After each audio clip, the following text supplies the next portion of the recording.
Come in. Welcome. I'm E.G. Marshall. You've come to the right place. Here we present a unique kind of drama. Drama that uses your ears to stimulate your fears. The story you're about to hear concerns another part of the human anatomy. It's a tale about a very frightening pair of hands. Not because they're ugly or mutilated, or because they do evil things. On the contrary, the hands of our heroine do nothing at all. And therein lies her terror. But there's one other subject our story deals with, and it's the most mysterious of all, the human mind. Our mystery drama, The Hands of Mrs. Mallory, was written especially for the Mystery Theater by Henry Slessor and stars Celeste Holm. It is sponsored in part by Anheuser-Busch Incorporated, Brewers of Budweiser, and Buick Motor Division. I'll be back shortly with Act One. Some research experts say you can't taste the difference between beers. Well, if they're right, then Anheuser-Busch wastes a barrel of time Beechwood aging Budweiser. Only they don't think so. Brewing beer right does make a difference. And they're betting a bundle that you can taste the difference in Bud. When it comes to brewing Budweiser, the Anheuser-Busch choice is to go all the way because they still care about quality.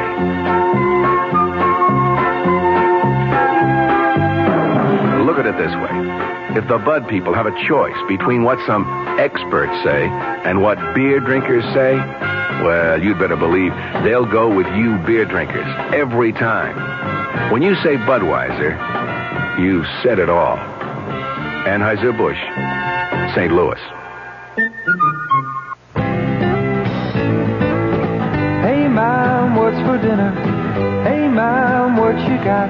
What's for dinner? ShopRite suggests lean, savory smoked ham. Shank portion just 69 cents a pound.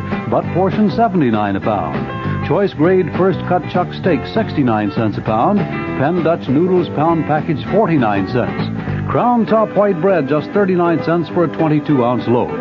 For a quick meal, serve Banquet frozen 10-ounce dinners. All varieties except beef or ham are just 39 cents. Check the store-wide values at ShopRite. You'll find a lot more for a little less. She loves the family. She wants the best. She does all that she can do. She lets ShopRite do the rest. Hey, Ma, what's for dinner? ShopRite has the answer.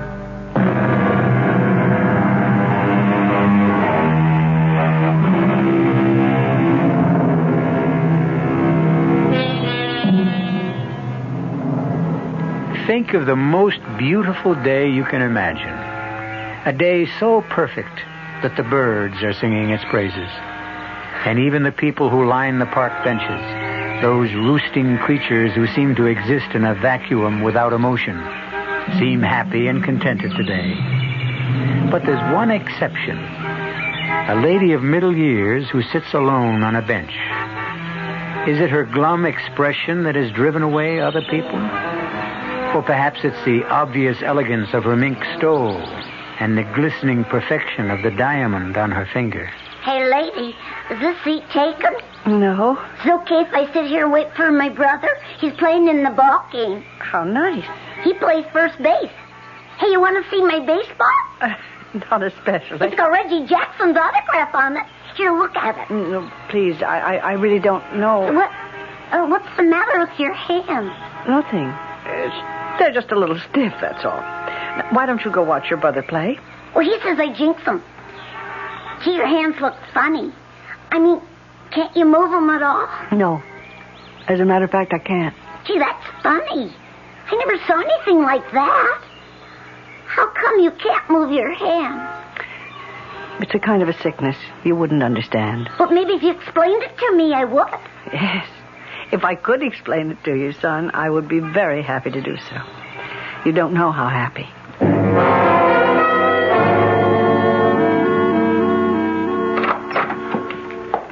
Come in, Ida. Have a seat. I always feel so guilty when I take your time.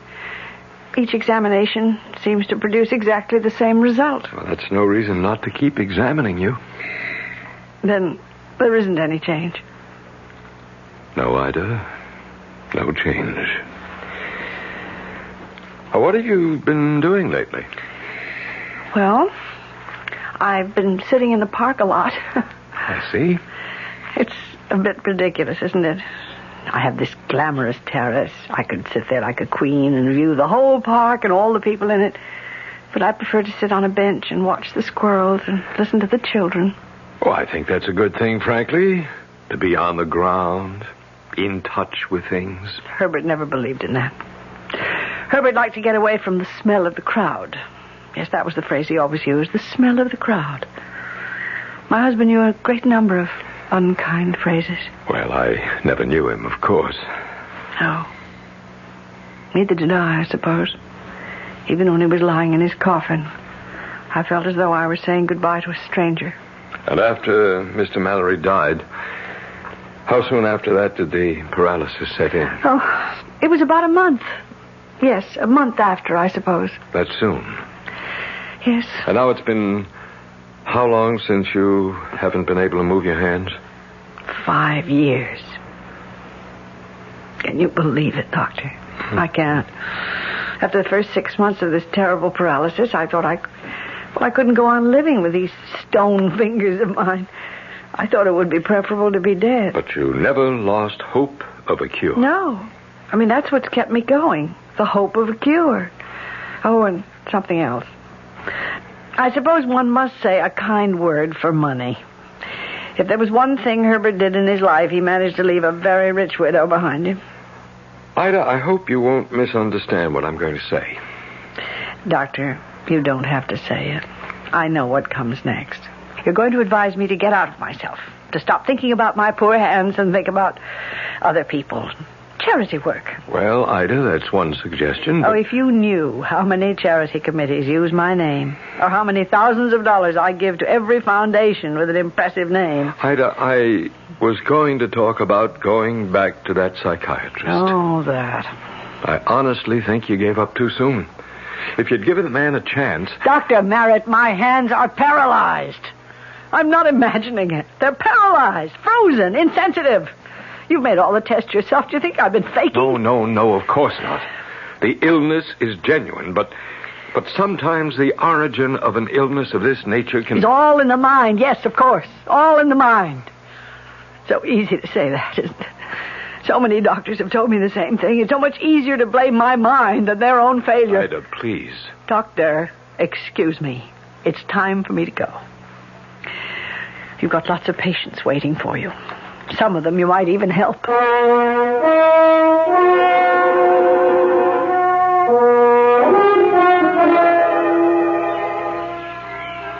Hey, hi. Oh, it's you again. Waiting for your brother? Nah, he's not playing today. Oh, that's too bad. It's a lovely day. He broke his leg. Oh, I'm sorry to hear that. Hey, is that what happened to your hands? I mean, did they get broken? Something like that. Well, do you feel anything at all? I mean, like your fingers? You're a very curious boy. Did anyone ever tell you that? Can I just touch him, lady? Please? No, please don't. Hey, you kid. Now cut that out. Well, Stop bothering this lady, you hear me? I wasn't bothering her. All right, now go on, get out of here, leave her alone. Okay. I just wanted to touch her hand. I'm sorry, ma'am. I just couldn't help overhearing. Thank you. He was getting a little too bothersome, although I'm sure he didn't mean any harm. Well, I could see that you were getting annoyed. Ted? Oh, yes, I'm over here, Melinda. On your hand, huh? I can't manage 2 hot dogs and a bag of peanuts and 2 crutches at the same time. Oh, sure. Hey, I'm sorry. Excuse me, ma'am. Oh, this one's yours, with the mustard. Thanks. Do you think I could sit down? Of course. Ted, would you grab that crutch? Yeah, I got it. Listen, I told you that I'd get the hot dogs. I mean, you didn't have to be quite so independent. That's funny. You're always complaining that I'm not independent enough. Oh, am I crowding you, ma'am? Oh, no. Plenty of room. Ted, who was that boy I saw running off? Oh, I drove him off. He was bothering this woman. Oh, dear. Oh, are you all right? Oh, yes, I'm fine. As a matter of fact, he was telling me about his brother's accident. He hurt his foot. I guess This must be the season for accidents. You mean these crutches? I'm afraid that was another season. Hey, gee, it's warm, isn't it? Huh? For this time of year? Of course, you're warm. Saving fair damsels and all that stuff. I didn't know you were regular St. George, Ted. Yeah, sure I am, with kid dragons. Would you like some peanuts, ma'am? We've been trying to give them away to the squirrels all day, but we haven't seen any. No, thank you. I don't like peanuts very much. I can't imagine what squirrels see in them. Don't worry. My brother will happily eat them all by himself. Your brother? I'm Melinda West. This is my brother, Ted. And my name is Mrs. Mallory. How do you do? Haven't I seen you two here before? Oh, you probably have. We live close to the park. Are you from around here, Mrs. Mallory? Oh, yes. I live in that building right there. Oh. What a view you must have. Can you see the park from your window? Oh, yeah. Oh, if I had a window like that, I'd never come down to the park. Well, of course, these crutches sort of discourage you walking around very much. Do you both live in the city? No, we're from Ohio. We've only been here about 2 months, but I guess we'll be going back soon. Don't say that. Don't even think that, Ted, please. I'm sorry, Melinda. I didn't mean to... I gather that you don't want to leave. Well, not if it means that... Well, the truth is we came here to see a doctor, a surgeon who specializes in cases like mine. You see, I was in an automobile accident 2 years ago. I haven't walked since. Oh, I'm so sorry. I know exactly how you must feel. Well, people always think they do, but they really can't. Melinda. What? I think your brother is trying to signal you, Melinda, about me. What do you mean? He means these. My hands. Oh, I'm so sorry. I didn't even realize. No, some people don't realize that I can't move them. See, as long as I sit here very quietly, my whole body is as immobilized as my hands. Yes. Now I know what you mean. I know how tempting it is to just want to sit, be a statue, so that for a little while you can forget that part of you is dead. Oh, come on, Melinda, please. Let's cut this out, huh? Please, tell me more about this surgeon. I can tell you what he said in one word. 1 2-letter word. Oh, dear. He won't operate, then? He said it wouldn't do any good. He turned us down flat. That's why I want Melinda to let me take her back home. Oh, well, do you have parents there? No, we have no one. But I don't want to go back. I don't. I want to see... What were you going to say? Never mind, Mrs. Mallory. Now, come on, Melinda. You finished your hot dog. Let's go home. Ted, let me tell her. Let me ask her. For Pete's sake, what kind of nonsense is this? What do you want to bother the woman for? Because there's no one else I can talk to about Dr. Griff. I can't talk to you about him. You just get red in the face and stomp away from me. There's nothing to talk about, and I'm sure Mrs. Mallory isn't interested in fairy stories. I really don't know what either one of you is talking about. Who is Dr. Griff? Oh, he's a quack, a phony. Ted. Well, that's all he is. A 2-bit faith healer who robs every cripple he can get his hands on. You don't know anything about him. You only met him once. Yeah, well, that was enough. I could tell in 1 second that the man is a fake. He can't cure a broken spine. But why not let him try? Somebody has to try. I don't want to be the way I am. Oh, Mrs. Mallory, I don't want to be this way. Help me. Help me, please.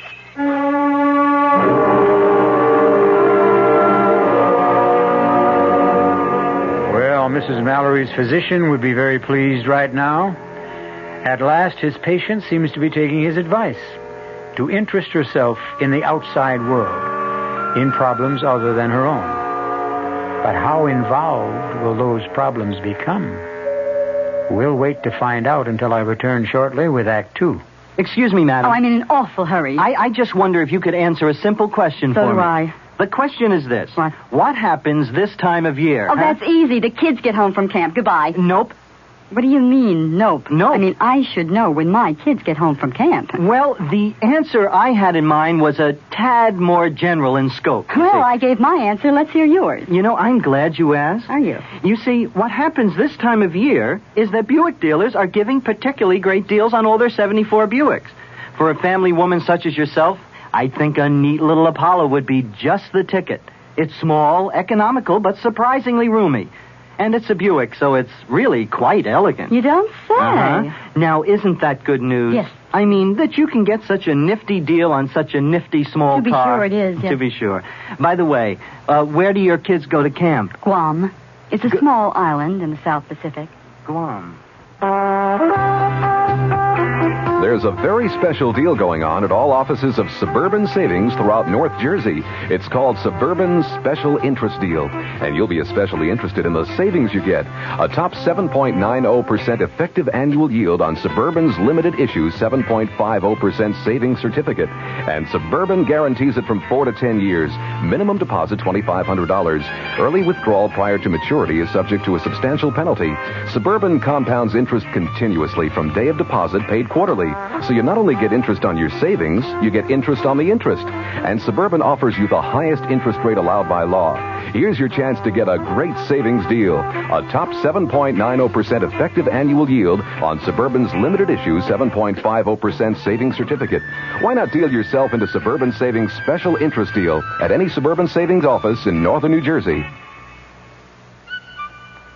Located in Bayonne, Edgewater, Elmwood Park, Emerson, Hackettstown, Morris Plains, Nutley, Paramus, Sparta, and Wayne.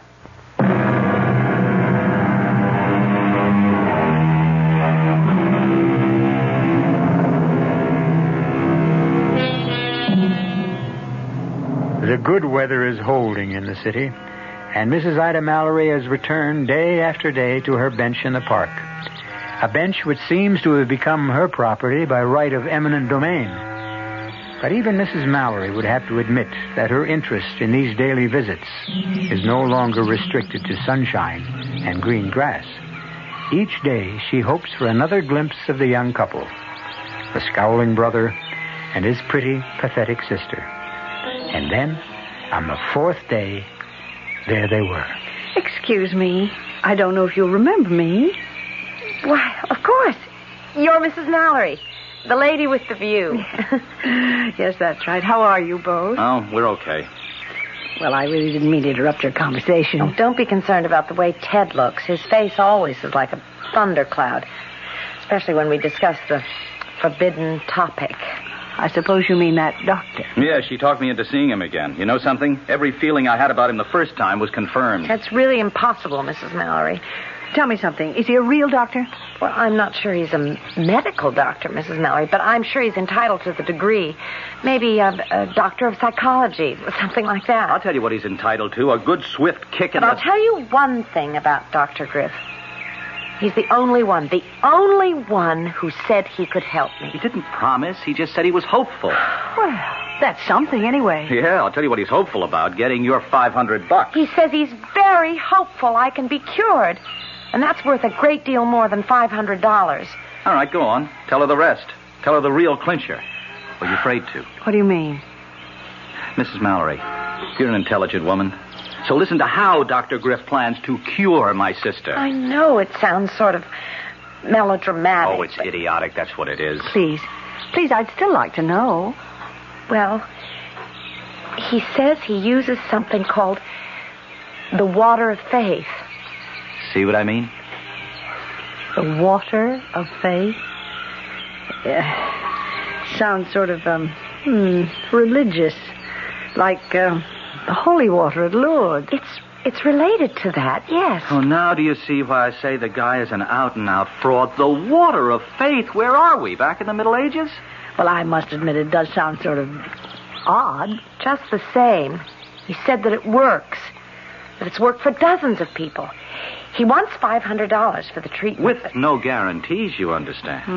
Oh, Mrs. Mallory, will you help me, please? Will you talk some sense to this woman? Oh, my dear. I mean, I have to admit it really doesn't sound reasonable. You mean the $500?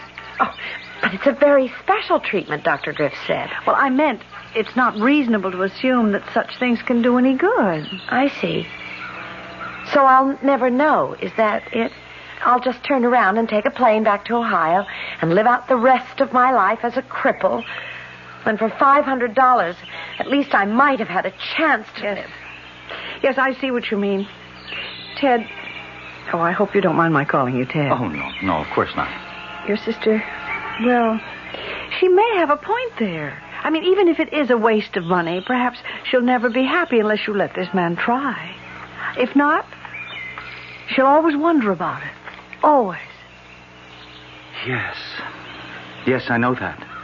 That's what his whole bag is, making you wonder if it just might work. And, well, about the money, I don't know how to say this, but you see, $500 may seem like a lot to you, but it isn't to me. So if I can help you. Oh, no. Oh, no, please, absolutely not. It's not really a problem, Mrs. Mallory. We've got the money. Besides, it's not the money so much as, well, seeing Melinda disappointed again. I've had so many disappointments, you see. Yes. Yes, I know all about such things. Oh, dear. Yes, of course you do. Oh, you see what a selfish person I've become. I keep forgetting that you have your own affliction. I'm not sure that it isn't even worse than mine. To lose the use of your hand. Well, never mind about me. What are you two going to do? Oh, I don't. It looks like I'm outnumbered on this thing. Ted, does that mean you'll let me do it? You'll let me? Well, if you go back without trying this dumb water of faith, you'll always regret it. So, okay, let's get it over with. Oh, Mrs. Mallory. Oh, thank you. You're the one who did it. Oh, my dear. I just hope your miracle happens. All my life, I wanted to believe that miracles happen.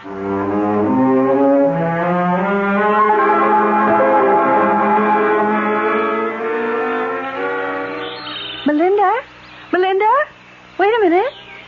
Oh, Mrs. Mallory. Well, you move faster on those crutches than I do on my 2 feet. You're not here alone, are you? No, Ted's with me.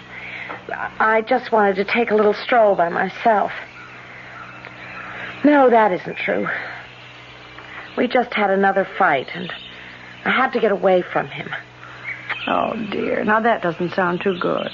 Well, you know how Ted is. Well, see, I haven't seen you for 2 days. How are you? The truth is, I don't really know.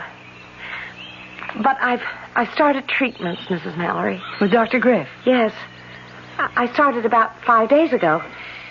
And it's nothing at all like what I expected. Well, tell me about it. Well, you remember how silly it all sounded, this water of faith business. Well, it sounded a little theatrical. But it isn't. It's scientific, Mrs. Mallory. That's the most wonderful part of it. Dr. Griff only used that phrase as a convenient description of the drug. What drug is that? Well, maybe I shouldn't tell you this. Why not? Oh, I don't know. I have the feeling that there might be something slightly illegal about it. The drug he uses. A psychedelic suggestion. Psychedelic suggestion? Now, what on earth is that? It's the technique Dr. Griff uses. He uses it to liberate the mind from its control over the body whenever that control is negative. I'm sorry. I really don't understand that kind of talk. Well, I'm not saying I understand it myself completely. But it does sound to me as if he believes that your illness is psychosomatic. I don't know, Mrs. Mallory. All I know is that I have to go through with it. Kill or cure. It isn't a dangerous treatment, is it? No, I'm sure it isn't. It's more like a sort of a hypnosis. I go to his office, he administers the drug, and then he talks to me. And that's all there is to it. And? Has it helped? I think I'd better go back to Ted. He's probably getting worried about me. Melinda, please tell me if... Melinda, look out! That bicycle! Melinda. I'm sorry, miss. I'm sorry. Melinda, are you all right? Oh, you let me help you up, miss. Oh, you idiot. I mean, can't you see that girl is crippled? Quick, give me that crutch. Oh, yes, sure. Wait. I think I can manage to pick myself up this way. Now, just take it easy. Mrs. Mallory. What is it? Are you hurt? No. It's my leg. Did you see that? My leg bends slightly at the knee. No, I didn't see Look, it. miss, if you're sure you're okay. Oh, get out of here. Go away and be more careful next Yes, time. miss. Oh, Mrs. Mallory. I'm sure it happened. I saw it happen. My leg moved. For the first time in 2 years, it moved.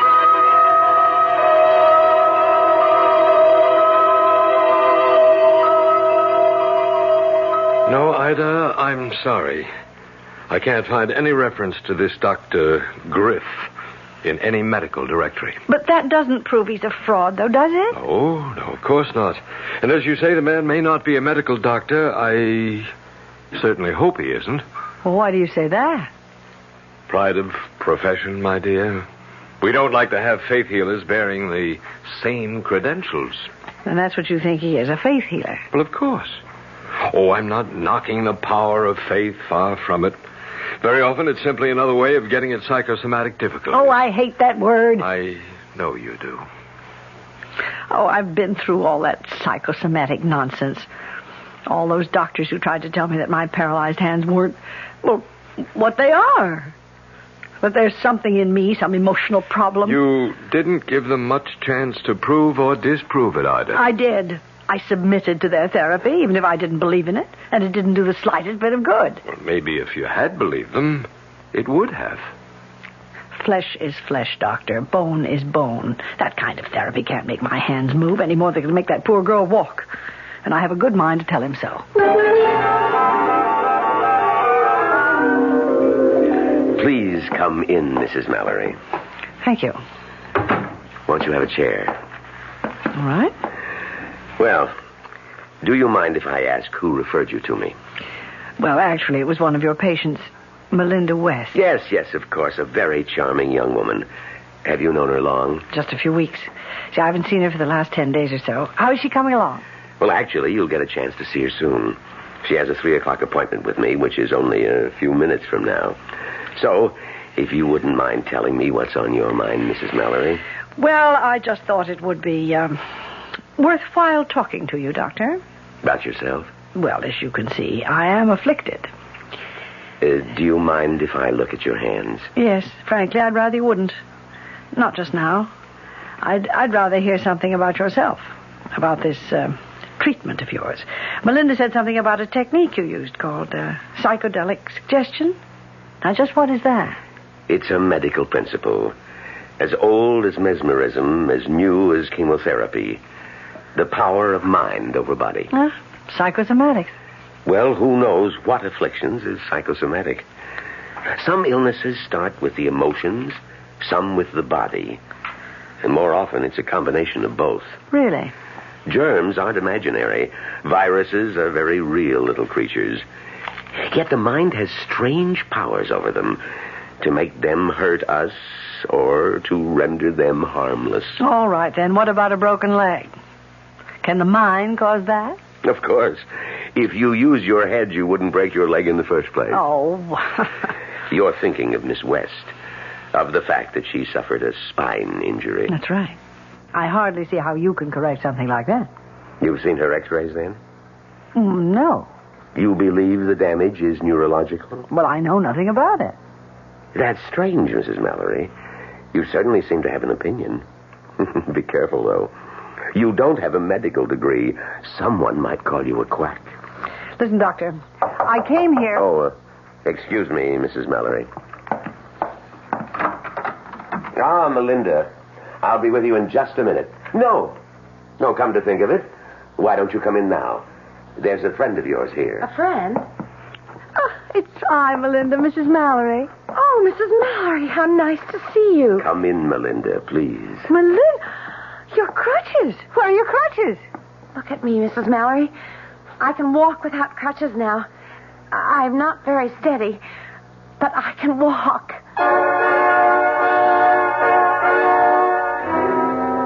Well, there goes at least one of Mrs. Ida Mallory's cherished notions, that the mind can't cure the body. But she sees the evidence of her own eyes, and something tells me that this is one prejudice she's willing to give up. After all, she wants to believe in miracles. And don't we all?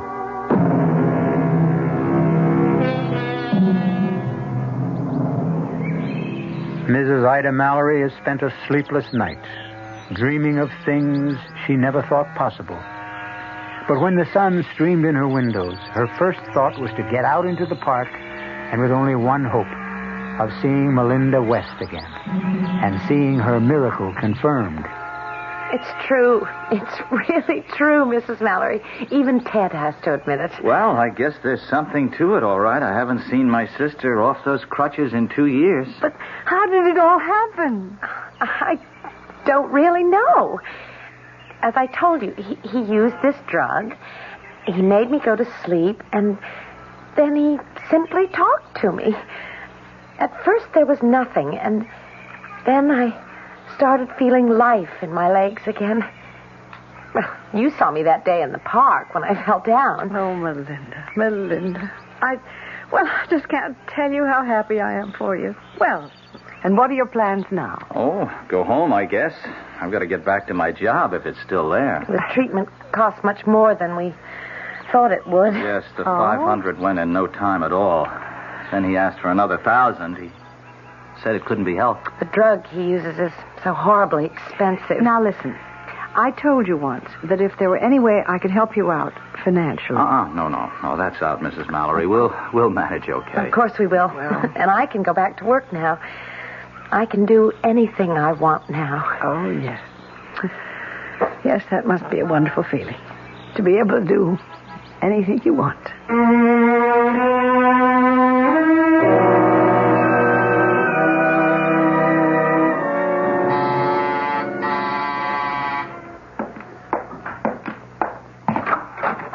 Mrs. Mallory, please come in. Thank you, Doctor. You know, it was really very good of you to see me on such short notice. That's quite all right. Please sit down. Thank you. Well, I don't quite know where to begin. Well, suppose I begin for you. You've been thinking about Melinda West. Yes, I saw her only this morning. She really is cured, isn't she? Yes, Mrs. Mallory. In my opinion, the young woman was cured. But you realize that all I really cured by psychedelic suggestion was the illness that existed in her mind, not her body. But I still don't fully comprehend it. I'm sure there was no real neurological damage to the girl. Oh. I think her bones and muscles and nerves were all in the proper place and functioning normally. Only her mind wasn't. But she seemed so sensible. Mrs. Mallory, do you know the story of that accident? I beg your pardon? Did Melinda ever tell you exactly what occurred that caused her injuries? No, as a matter of fact, she didn't. She simply said it was an automobile accident. That's correct. And she was the driver. Oh. There were 2 other passengers, her mother and her father. Both of them were killed. Oh, dear Lord. She did sustain some injuries in the crash. But it was apparent to me that they were not sufficiently grave to cause her the total paralysis she suffered. You mean she felt that guilty about what had happened? Guilty enough to seek punishment for herself. And she did. She punished herself by losing the use of her legs. And so your treatment was able to cure her? Yes, I'm happy to say. But of course it couldn't cure someone like me. What was that? I said it couldn't cure me. See, I didn't lose the use of my hands for any kind of reason like that. I mean, it's just some sort of nerve damage. Doctors could never explain it. Well, if that's the diagnosis of your physician, that it's purely physical and incurable... Oh, but I didn't say that. See, I mean, my doctor has never used the word incurable. I have been hoping for years that it would just heal itself. I can't go on living like this, so helpless and so useless. Mrs. Mallory, have you come here to talk about Melinda West or yourself? Myself. I want my hands back. Oh, dear God, I want my hands. Yes, I was afraid that's what you had in mind. Afraid? Why? Because If you had any idea of becoming my patient, I regret to say that it's not possible. But why not? I mean, you accepted her as a patient, and you cured her. I mean, you really did. Unfortunately, Miss West is the last patient I can accept, at least in this part of the world. Doctor, I don't understand. Do you have to go somewhere? That's correct. But where are you going? Abroad. And my plans will keep me abroad for at least a year. Oh, no. I mean, listen, if you're going to Europe, I was thinking of taking a trip there myself. No, Mrs. Mallory, my destination isn't Europe. I'm going to North Africa. A case of some importance. Well, since when is one patient more important than another? Oh, no, I didn't mean it that way. Oh. It's simply that this is a prior commitment. But maybe I could go with you. I mean, I could take up residence there. I'm afraid that's impossible, too. Why? Well, the country I'm going to is a Muslim country. My patient is the son of, well, a notable Arab leader. Well, why would that make any difference? What does it matter? I'll be living within the bachelor section of the official residence. It's an area restricted by Muslim law. You wouldn't be allowed near the place, my dear lady, even if I were free to treat you. And I'm not. But I have money.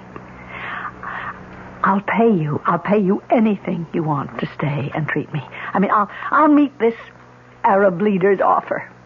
Mrs. Mallory, the fee I'm about to receive, I wouldn't ask of any individual.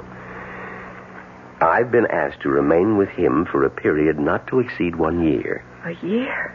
For that year, in a Swiss bank, there will be deposited for me $150,000 in Swiss francs. 150,000? I'm very sorry that you made me reveal that confidence. No, I trust that it goes no farther. I'll pay you the same. What? You heard me. I'll pay you the same. I mean, not in a year's time, but as soon as you've cured me. I'm sorry. Your offer is very generous, but it's also conditional. What do you mean, conditional? You will pay only for a cure. That's something I've never guaranteed a patient. Not Miss West, not my Arab friend, no one at all. All right, then. Suppose it isn't conditional. Suppose I agree to pay you in advance. Well, that, of course, would be something worth consideration.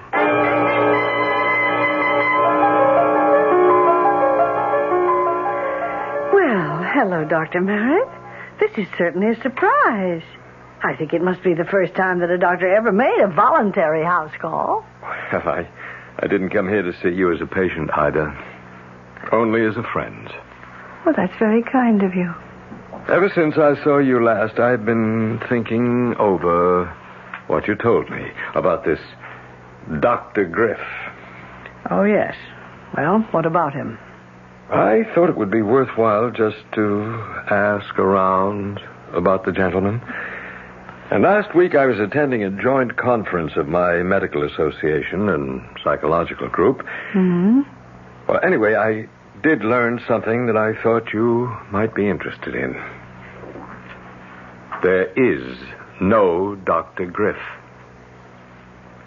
Oh, what was that? Oh, maybe he has a Ph.D. and tacked that in front of his name, but I'm quite sure that the man is not a medical doctor. All right. Be that as it may, he's still not necessarily a fraud. Well, I didn't say he was anything. But I suspect that your original judgment was correct. But... that he's not someone to be trusted. But you don't know the whole story. Well, what I do know is you're more impressed with a man than you were willing to admit. Isn't that right? Dr. Merritt, he cured that girl. What? You know that girl I told you about, the crippled girl? She's walking again. I saw her walk. Well, I suppose that could be true. Faith healing does have its successes. Well, I'm sorry, Doctor, but I'd rather not discuss this any further. Oh, wait a minute. I don't like the way you sound.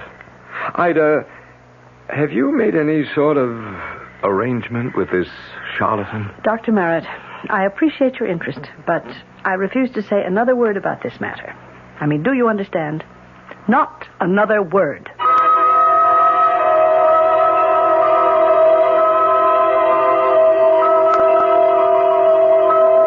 That's right, Mrs. Mallory.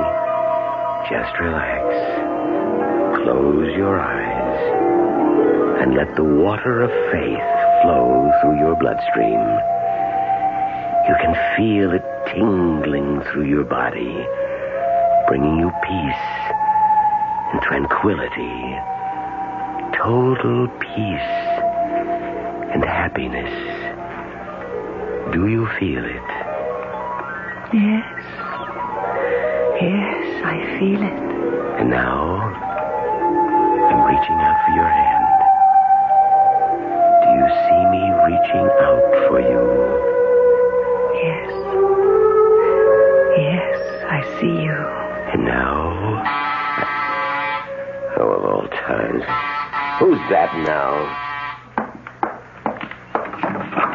Yes, what do you want? You Dr. Helmut Griff? Yes, who are you? The name's Barry, Doctor. Lieutenant Barry, Racket and Bunko Squad, Police Department. May I come in? No, you can't. I happen to have a patient with me right now. Would her name be Ida Mallory? And who are you? I'm her physician. You might say her accredited physician. I demand to know what this intrusion is all It's about. not an intrusion, Dr. Griff. It's an arrest. What? Doctor? Oh, Dr. Griff? So, may we come in now?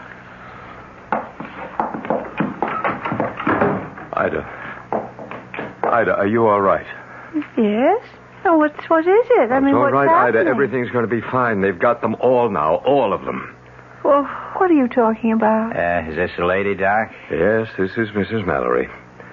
I don't think she's in any condition to talk. He's obviously given her some kind of drug. It's a legitimate drug, a perfectly legitimate sedative. Yes, of course.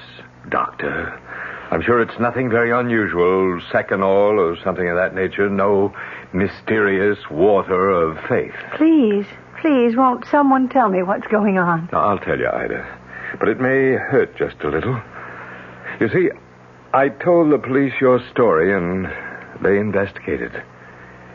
He is a fraud, Ida. How dare you say Be quiet, mister. You're no more a doctor than I'm police commissioner. His real name is Michael Lanning. Alias Dr. George Watkins, alias Dr. John Wilson, and that's his modus operandi, Mrs. Mallory, posing as a fake doctor, offering miracle cures, usually for sick widows with lots of money. Oh, but he cured her. I mean, he cured Melinda. This is the part that may hurt most, Ida. He did not cure Melinda West. Because Melinda West was never crippled to begin with. I know. It was just psychosomatic. Oh, no, Ida. Just crooked. What? She was in on the racket with him, Mrs. Mallory. Her real name is Anna Fraser. Oh. Her so-called brother is Tony Fraser, and I'm sorry, they're not brother and sister at all. They're man and wife. No, and I believed them. Well, we haven't caught up with those two yet, Mrs. Mallory, but we will. Oh, I brought some pictures for you to identify. No, I don't want to look at them. I can't bear to look at them. Please, Ida, you must. But I don't want to prosecute them. I don't. Why really. not? They're crooks, plain and simple crooks, all three of them. I don't care. You have to help us now, Ida. You have to identify these parasites. Now, please, look at the photographs. You know something, Doctor? Sometimes people set out to do good and end up doing harm. And sometimes it works the other way around. What do you mean? Hey, now, stop that. Now, don't rip up those photos. Ida, what are you... What? For the love of heaven, you're tearing up the pictures. You're tearing them up. With my hands, Doctor. With my own hands.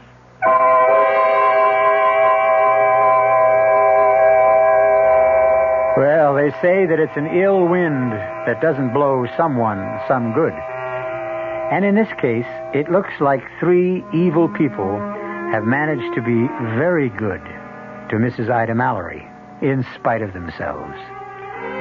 If there's a moral to this tale, I'd frankly hate to be the one to say it.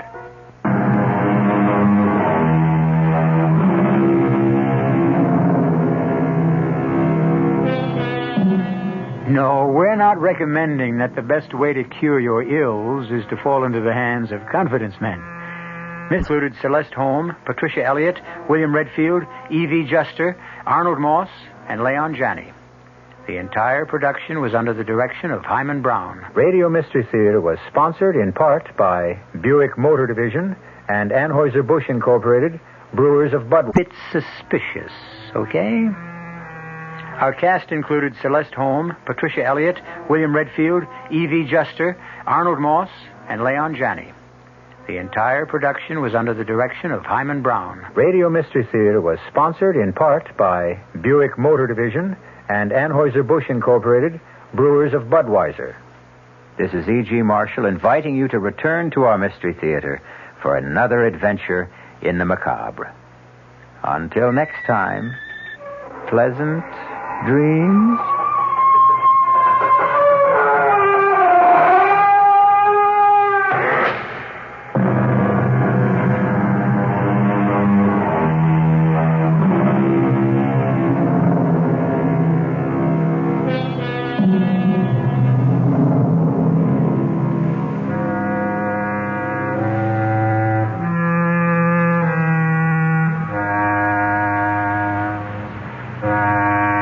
WR Mystery Theater has been brought to you by ShopRite Supermarkets, where you get a lot more for a little less, and by Suburban Savings, with offices throughout North Jersey.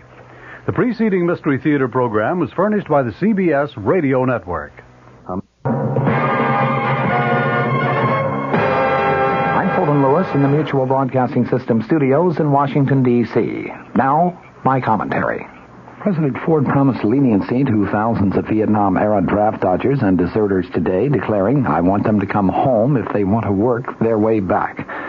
In a big surprise move during his first trip outside of the city of Washington since assuming the presidency, Ford was in Chicago speaking to a Veterans of Foreign War convention. He signaled a sharp change in government policy. He indicated he favors a form of limited amnesty. He told the VFW conventioners that one of his first acts as president was to order a complete review by September 1st on the status of 50,000 young men convicted, charged, or sought for offenses loosely described as desertion and draft dodging, declaring that, quote, unconditional blanket amnesty is wrong. He added, quote, in my judgment, these young Americans should have a second chance to contribute their fair share to the rebuilding of peace among ourselves and with all nations. So I am, Ford concluded, throwing the weight of my presidency into the scales of justice on the side of leniency. I foresee their earned re-entry into a new atmosphere of love, hard work, and mutual trust. He offered no specifics on the shape of his still developing policy regarding amnesty, but he said decisions of my administration will make any future penalties fit the seriousness of the individual's mistake. After warmly applauding Ford's declaration that unconditional blanket amnesty is wrong, the some 3,000 delegates to the VFW convention sat almost silent as he added to his prepared text the section signaling a new and softer policy toward those who left the country or their military units during America's decade-long involvement in Vietnam. The VFW, like virtually every other veterans group in the nation, has steadfastly opposed any amnesty. In his speech, Ford also disclosed, much to the pleasure of the VFW, that he was naming former Indiana Congressman Richard Rauterbush as Veterans Administrator. He pledged improvements in the agency's operations. He gave a veiled warning that he may veto a $1.4 billion veterans education bill on grounds that it is inflationary. The president said, we are all soldiers in a war against brutal inflation. America is fighting for its economic life. I will not hesitate to use the veto to control inflationary excesses. Standing in an open-top limousine, Ford was applauded and cheered by tens of thousands as his motorcade carried him through downtown Chicago. But outside the convention hotel, thousands of Greek Americans waved signs and chanted slogans criticizing his administration's policy regarding Cyprus. The demonstration in Chicago today was planned before the U.S. ambassador to Cyprus, Roger Davies, was slain in Cyprus when a mob of Greek Cypriots stormed the U.S. embassy in Nicosia. The Greek Americans who thronged to Grant Park across from the Conrad Hilton Hotel were demonstrating virtually against what they called a tilt toward Turkey and the U.S. policy regarding Cyprus. Few of the chants today named President Ford, but most of them were aimed at Secretary of State Henry Kissinger. They were calling for Kissinger to resign. Some were saying to give the Nobel Prize back. The president paid no apparent attention to the demonstrators. Ford told the convention delegates that the word of Davy's death was tragic news. President Ford adding, he too gave his life in foreign wars. Let us offer our prayers and our condolences to his loved ones for his supreme sacrifice on behalf of all America. Ford apparently drafted his remarks regarding amnesty en route to Chicago today, inserting them into his prepared text.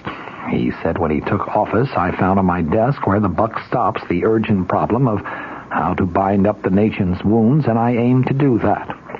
He said as Commander-in-Chief, he will work within our system of military justice, but he said that he has ordered Attorney General William Saxby and Defense Secretary James Schlesinger to consult with other governmental officials and report their unvarnished views and those of the full spectrum of American opinion on this controversial question. Richard Nixon, the man Ford succeeded just 11 days ago, had followed a firm anti-amnesty policy, vowing at one point, never, never, never, when asked regarding amnesty. One of Ford's last duties as vice president was to present, after death, 14 medals of honor to the parents, widows, and children of Vietnam heroes. Ford said, as I studied their records of supreme sacrifice, I kept thinking how young they were. The few citizens of our country who, in my judgment, committed the supreme folly of shirking their duty at the expense of others were also very young. These young Americans should have a second chance. I will act, he said today. I will act promptly, fairly, and firmly in the same spirit that guided Abraham Lincoln and Harry Truman. I reject amnesty, and I also reject revenge. His announcement that Robert Bush, a former VFW national commander and now deputy VA administrator, would be promoted to succeed Donald Johnson drew sustained applause from the delegates today. Ford said he is a man who gets things done. I am confident that he will do a first-class job. He set some guideposts for the new administrator. He said this administration is going to see to it that we still know your name and your problems. A veteran is a person, not just a digit, in a computer system which, more often than not, goofs up. I want no arrogance or indifference to any individual, veteran or not. Because of Richard Nixon's decision to voluntarily step down from the presidency, a long impeachment debate on Capitol Hill obviously has been avoided, and because of that, both the House and the Senate have been able to get down to other pending business, matters which, had the impeachment process continued, may well have been delayed at least another 2 months, and possibly even longer. One of these issues is House consideration of the question of continued U.S. purchases of chrome ore from Rhodesia. It is an issue which was seemingly resolved some 3 years ago when, after lengthy debate and several very close roll call votes, the U.S. Senate went on record favoring a resumption of such purchases, trade with the southern African nation of Rhodesia having been discontinued by an executive order of President Lyndon Johnson issued in January of 1967. That was an order which brought the United States into full compliance with the United Nations Security Council embargo against Rhodesia. That Security Council action, in turn, having been brought at the request of the British government in response to Rhodesia's unilateral and, in London's view, illegal declaration of independence from Britain late in 1966. The problem of complying with the Security Council embargo of Rhodesian goods insofar as the United States was concerned, a problem that was ultimately recognized by the Senate, was that our domestic ferroalloy industry, which is a vital arm of our national defense system, had grown heavily dependent upon Rhodesian chrome. Chrome ore is a vital ingredient in the production of stainless steel, and you need stainless steel in order to manufacture scores of national defense items. Rhodesia, in fact, was about the only free world source of high-grade chrome ore.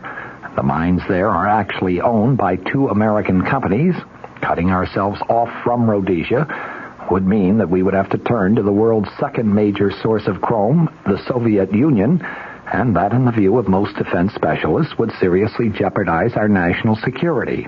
Indeed, that very situation did develop in the wake of President Lyndon Johnson's executive order of 1967. Beginning in January of that year, U.S. companies were told that they could no longer purchase Rhodesian chrome, and they were forced to turn to the Soviet Union for that material.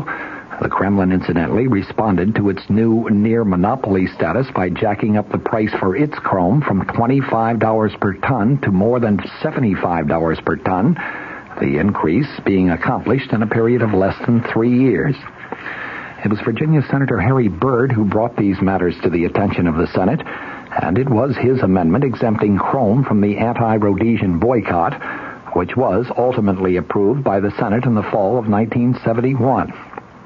By the time the issue reached the House of Representatives, the United Nations had voted to admit Communist China to that organization's membership, and as you recall, it had expelled one of the founding members, Nationalist China.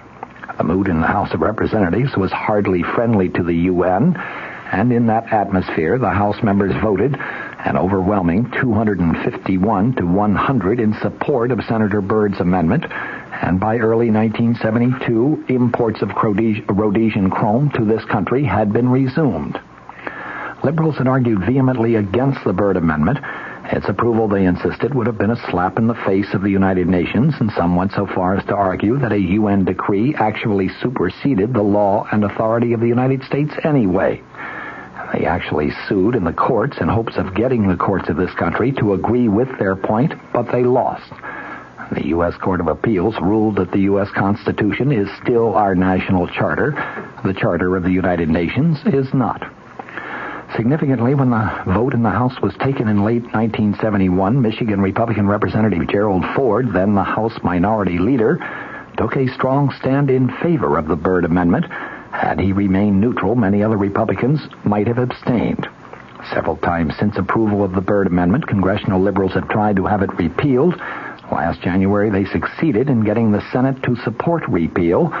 Tomorrow, the issue comes up in the House. Regarding the Rhodesian chrome ore issue, it is to be hoped and expected in view of the overwhelming nature of the House of Representatives' last vote on the very same issue, that the House will remain consistent with its earlier stand when it votes tomorrow. Indeed, in later broadcasts this week, we're going to take a very close look at the roll calls to see just which House members, if any, change their position.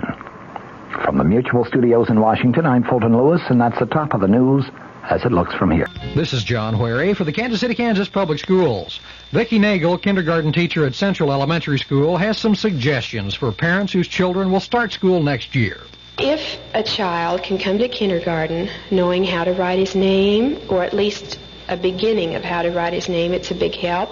It would be really nice if they knew how to tie their shoes, knew how to button their coat, knew how to zip their coat, because when you get in a group, it's really helpful if they can all take care of that themselves. Some tips for helping kids get started right in school.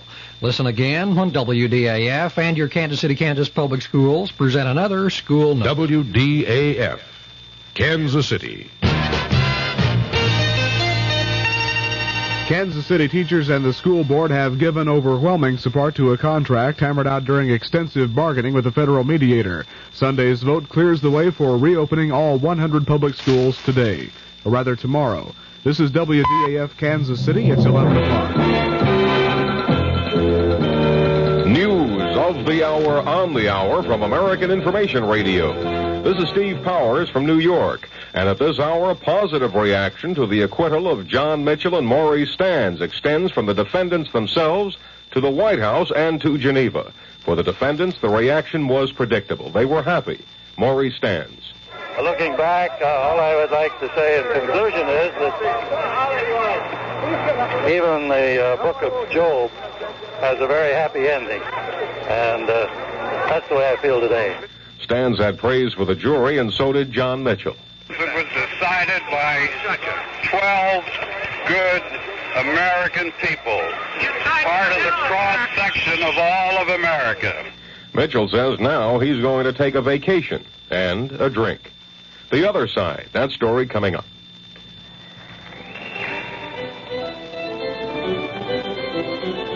You may live with it for 1,000 years, and there is still challenge. And you see, the young people are searching for the answers to life. Organist Virgil Fox for music in our schools. I don't think there's any way possible to have children have music too early. I think that music in the lives of the young is probably as important as the breath in their lungs or the blood in their veins. The child who is permitted to brush with music, to cope with it, to dance to it, to feel it, to express it, to make it, is a child who is always several plateaus higher. There's no doubt that beautiful music brings out the finest, and the more we have of it, the better everything else is. Help to bring out the finest in all our children. Support music in your schools. A message from the Music Educators National Conference. The chief prosecutor, John Wing, said he felt rotten after the jury found Mitchell and Stans innocent of all counts in the Vesco affair. I'm disappointed in the verdict, and there's nothing else I really can say. Are you satisfied with the government's case as you presented it and your fellow prosecutors, sir? Absolutely. One of the jurors agreed that Wing did present his case well. Andrew Choa tells ABC News. An extremely skillful, brilliant job. But the jury came to the conclusion that their presentation of the case did not allow them to arrive at a verdict that was otherwise than the one that was given. And Choa says the credibility of John Dean as a witness against Mitchell and Stans was not the deciding factor. What about Dean's credibility? Here's ABC's Vic Ratner in Washington. Lawyers at the special prosecutor's office here were disappointed but not disheartened at the verdict in New York. They feel that the Vesco case had little connection with their major Watergate cases. They feel John Dean's testimony played only a small part at the Vesco trial. He'll play a much bigger role in future Watergate trials. The Vesco case wasn't even the special prosecutor's baby, having originated in the U.S. Attorney's Office in New York and being handled there all along. Vic Ratner, ABC News, Washington. ABC's Jerry Landay reports that President Nixon is being described as pleased about the not guilty verdict for Mitchell and Stans and their families. We asked ABC's Ted Koppel, who's traveling with Secretary of State Henry Kissinger in Geneva, if the verdict will have an effect on Kissinger's current negotiations. Some of the president's critics in Congress have been suggesting for several weeks now that the United States might be forced to make negotiating concessions simply because the president is in a weakened position at home. The fact that Messrs. Mitchell and Stans have now been acquitted is not, of course, going to take the heat off altogether. There is still the danger of impeachment hanging over the president, but Secretary Kissinger was clearly elated when he heard the news of the acquittal this evening and felt that his hand was somewhat strengthened as he goes in now to his first round of negotiations with Soviet Foreign Minister Gromyko here in Geneva. Correspondent Koppel said Kissinger was beaming when he heard the news that Mitchell and Stans had been acquitted in the Vesco affair. This is Information Radio News. From the Kurt Murr Sports Desk, Johnny Miller sank a clutch 4-foot putt to win the $200,000 Tournament of Champions today. Miller fired a final round 69 to win by a single stroke over Buddy Allen and John Mahaffey. Ferguson Jenkins notched his fifth victory in pitching the Texas Rangers to an 8-5 win over the New York Yankees for a split of their doubleheader. The Yankees won the first game 11-2. The New York Mets defeated the San Francisco Giants 6-4 for a sweep of their doubleheader. The first game also went to New York by a score of 6-0. The San Diego Padres rallied for 5 runs in the bottom of the ninth to edge the Philadelphia Phillies 5-4. Steve Yeager slammed a 3-run homer to face the Los Angeles Dodgers to their 6th straight victory, a 4-0 decision over the Montreal Expos. And Cecil Cooper's leadoff homer in the 4th of the 13th inning gave the Boston Red Sox a 5-4 triumph over the Kansas City Royals. The win snapped Boston's 5-game losing streak. The Kansas City forecast, cloudy with a chance of showers or thunder showers, possibly with heavy rain for the rest of tonight and tomorrow. The low tonight in the low 60s, high tomorrow in the mid to upper 70s. Partly cloudy with a chance of showers Monday night and Tuesday. The low Monday night in the 60s, high Tuesday in the 70s. Right now, cloudy skies, south winds at 14, the humidity 87%, and our current Kansas City temperature, 64 degrees. This is Pat Ross, WDAF News.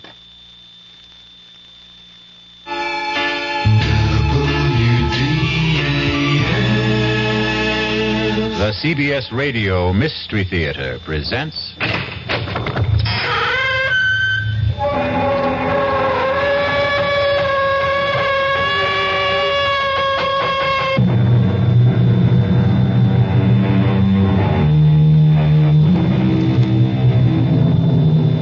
Come in.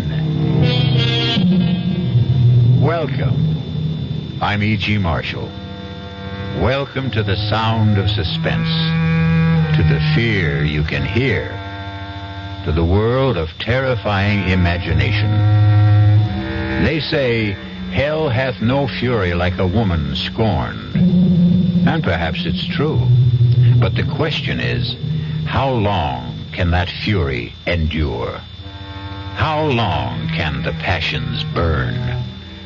Well, Miss Charity Youngblood was left waiting at the church some 200 years ago, and she still isn't over it. Sheriff's Office, Deputy Palmer speaking.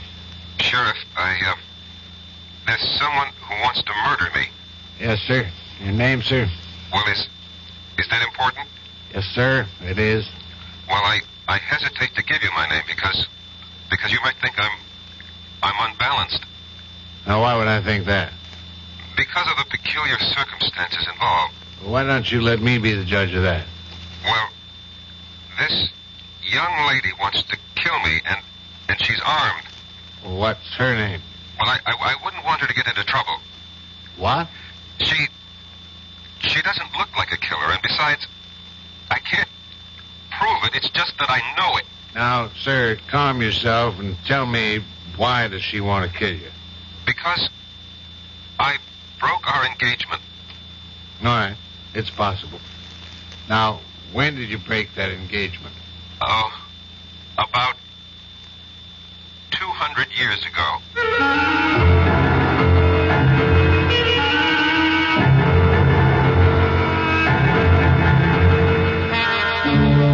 Our mystery drama, A Dream of Death, was written especially for the Mystery Theater by Sam Dan and stars Michael Tolan.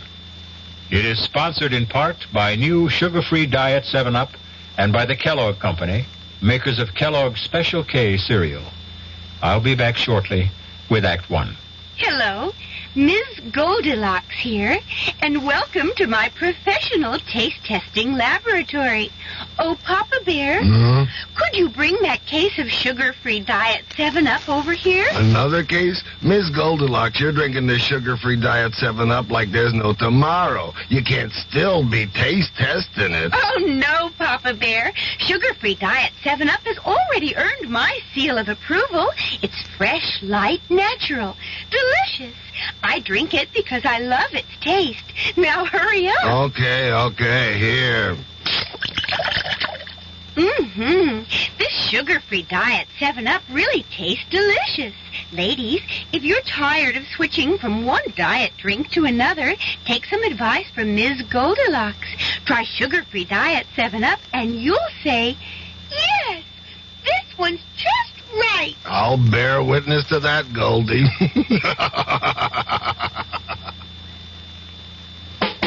Young I may be, but still I'm a man. Just turned 18 and I'll do what I can to find me a place where I can be me. Get ready for life and be free as the sea. Where do I go from here? Oh, where do I go from here? I finished school, but what lies ahead? Don't want to get trapped, want to feel free instead. All over the world, there's so much to do. The call of the sea, don't you hear it too? Where do I go from here? Oh, where do I go from here? What about the new Navy? You'll get your chance at success, learn an exciting job, and see the world. Call toll-free 800-841-8000. That's 800-841-8000. Or see your Navy recruiter. Be someone special in the new Navy. I know where I'm going from here.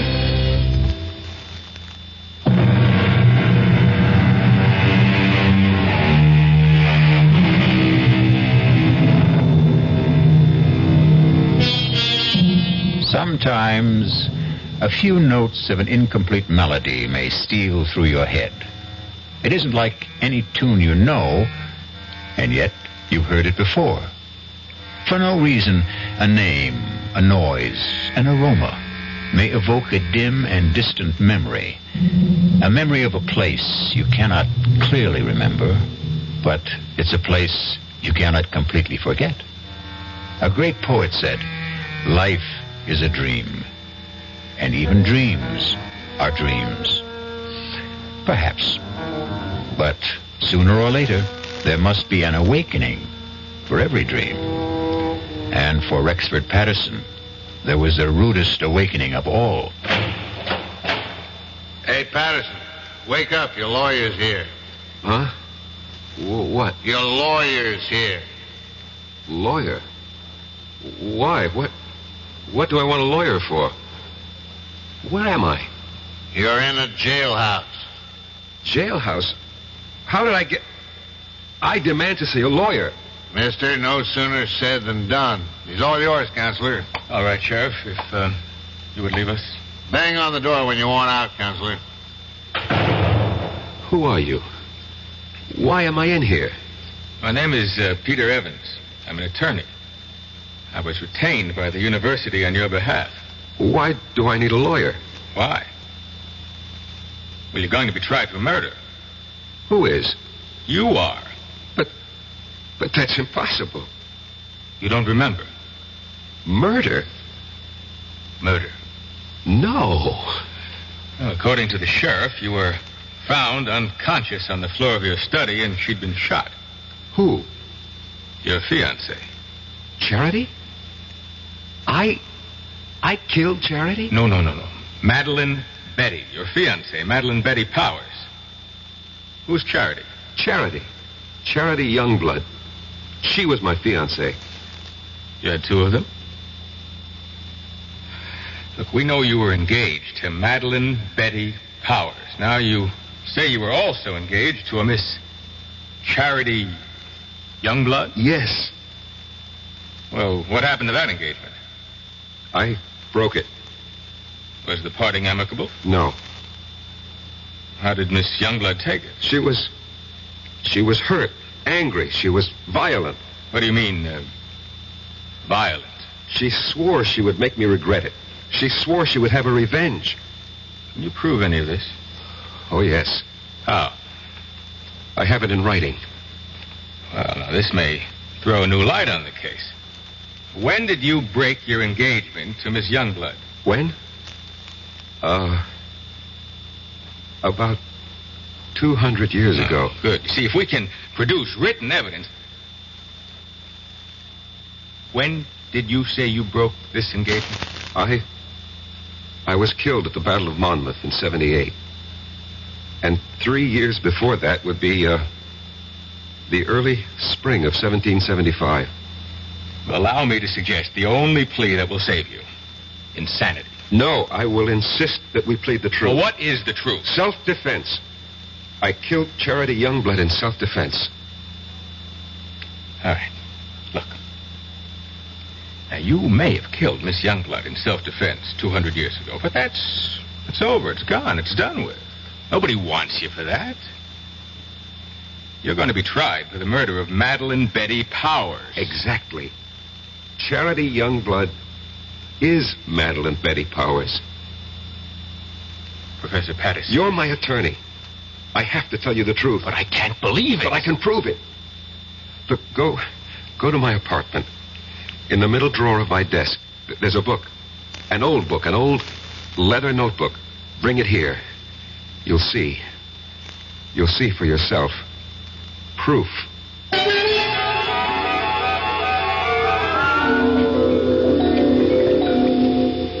You read the book? Yes. It's a diary kept by a girl named Charity Youngblood, daughter of a Connecticut gunsmith during the Revolutionary War. She was jilted by a young officer named Eli Wallington. Naturally, she was quite upset about it. But where is the proof you promised me? I was that young officer. I was Eli Wallington. Look, Professor Patterson, if I'm to represent you, you'll simply have to tell me... The truth. I know the truth. But I tell you the truth and you refuse to believe me. It's impossible to believe you. Impossible. That's the key word. Well, today's commonplace was yesterday's impossibility. People said it was impossible to transplant a heart, impossible to walk on the moon. You're talking about reincarnation. Last summer, I stopped at an antique shop in central Connecticut. Heaped high on a counter was a pile of old pictures, letters, books. I picked up that little notebook, the one you're now holding. I read that name, that hand-lettered name, Charity Youngblood. And suddenly I felt as if I'd been stabbed through the heart. I knew that name. I knew that name. Please, Professor Patterson. No, don't tell me to be calm. Don't humor me. Just listen to me.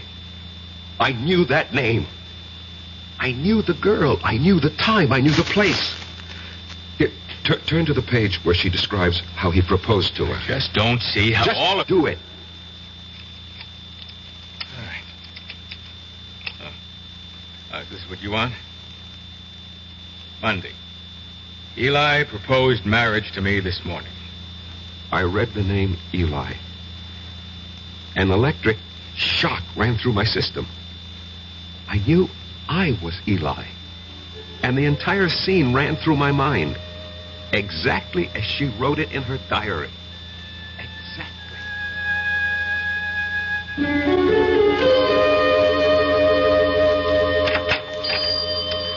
Good morning, Charity. Oh, it's the high and mighty Lieutenant Eli Wallington. Come to see my father? Well, that pistol of yours isn't ready. I've come to see you, Charity. I've been foolish. It doesn't interest me. Charity, I love you. Oh, yes, you love me. Believe me. Oh, I believe you. You love me here. You love me now. But tomorrow you'll be somewhere else. You'll see someone else. You'll love someone else. Men are fools. We don't realize at first how important it is to have a woman who really loves us. And you love me. Please go. Marry me, Charity. Eli? We'll have the banns on Sunday and marry the week after. Now, come, close the shop. We'll go riding this morning. But I promised Father... Let's be together this morning. Come with me. Oh, Eli, you're a scoundrel. Yes, Charity. But I'm your scoundrel. You must never forget that, Eli. Never forget that.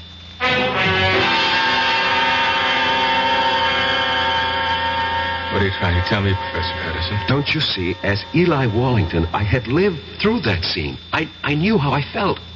I loved her. How do you know you were Eli Wallington? How do we know you're Peter Evans? You know, you just know, that's all. None of this is proof in a court of law. You can read in her diary. Yes, Sunday. This morning, the banns were read in the church. But Eli never married her. Do you know why? Because Charity was right. The very next week, Eli was somewhere else. He saw someone else. He loved someone else. He never saw Charity again. And 3 years later, he was dead at Monmouth. Turn to Charity's diary. See what she wrote when she heard the news of Eli's death. Here's the evidence you need to defend me in court. Read it. All right. Now, Friday. This morning, the Reverend Fallowfield came into the shop with news.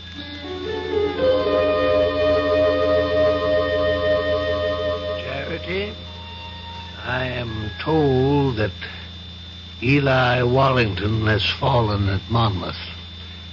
I thought you might wish to know. Thank you, Reverend. He died bravely for his country. And I hope you can find it in your heart to forgive him. I will not forgive him. Charity. On that Sunday, that awful Sunday, I swore I'd kill him. But the boy is already dead. He'll live again. I'll live again. I'll find him and kill him. Give up this frightful hatred before it destroys you. He won't escape. If only I could help you, Charity. No one can help me. And no one can help Eli. Somewhere, somehow, someday, I'll have my revenge.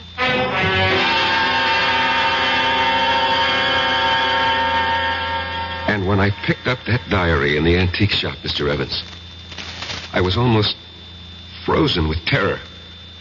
I knew I had come back. Why shouldn't she? But you know something? After a while, I began to laugh at myself. Why? Well, for the same reason you're probably laughing at me. After all, we live in the modern, rational 20th century. Every night, I'd sit alone at home and wait for Charity to come and kill me. And nothing happened. She didn't show up? No.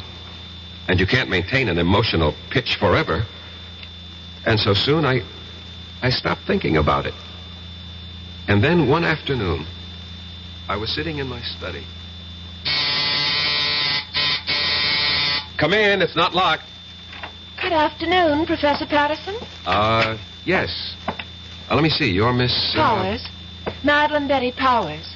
I'm scheduled for a conference at exactly 1500 hours. 1500 hours? 3 p.m.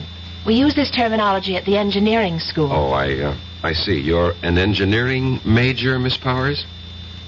Have you any objections? Oh, no, certainly not. Professor, I require 3 credits in the humanities for my degree. I chose your American history course. I am flattered. It was the only one open. You shouldn't have said that. Oh, I have no interest in the dead past, only in the dynamic present. How can I survive your course? First, show up for class, occasionally. Second, don't snore too loudly at my lectures. Third, write me a term paper. On what subject? Oh, any subject related to the Revolutionary War. I know what I'll do. I'll write a novel. Miss Powers, what are you saying? Yes, a novel. A novel about a girl. But, Miss Powers, you ask for an easy way out. A novel is the most difficult project. You know what gave me the idea for it, Professor? This antique pistol on your desk. What? Broken down, rusty old relic? It just came to me by just looking at it. I'll write about a girl whose father was a gunsmith. What did you say? In one of the 13 colonies, Connecticut. But, Miss Powers, do you know anything about Connecticut during the Revolution? No, I'll make it up. After all, it's a novel. Have you ever been to Connecticut? No, never in my life. Now, the girl, the heroine of my novel, will be beautiful, sexy. I can see her. I can just see what she looks like. And her name, I even know her name. What is it? I think I have a good one. Her name... No, don't tell me. Write it down on a piece of paper. But don't let me see what you're writing. But why? Please do as I ask, Miss Powers. All right. You've written her name? Yes, Professor. Her name is Charity. Charity Youngblood. Professor Patterson. How did you know?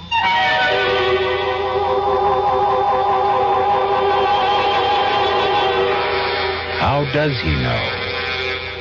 Funny how these things work out, no? You can never tell who you'll come back as. Devil-may-care adventurer. He's getting any money, but he's entitled. Well, what's wrong with writing a letter saying that under the law, this man is entitled to receive $220 a month for attending school on a full-time basis. Believe it or not, he can take that letter with the little job, take it to the real estate people, and because he has an additional income of $220, although he isn't receiving it, it makes his chances of getting that apartment much better. And this is what I mean about the little things. Going beyond the duty every once in a while. Just go a little bit out of your way to help someone. That's my philosophy. To me, these are little things, but big things to that person. A big thing to that person. At VA, we try a little harder to help.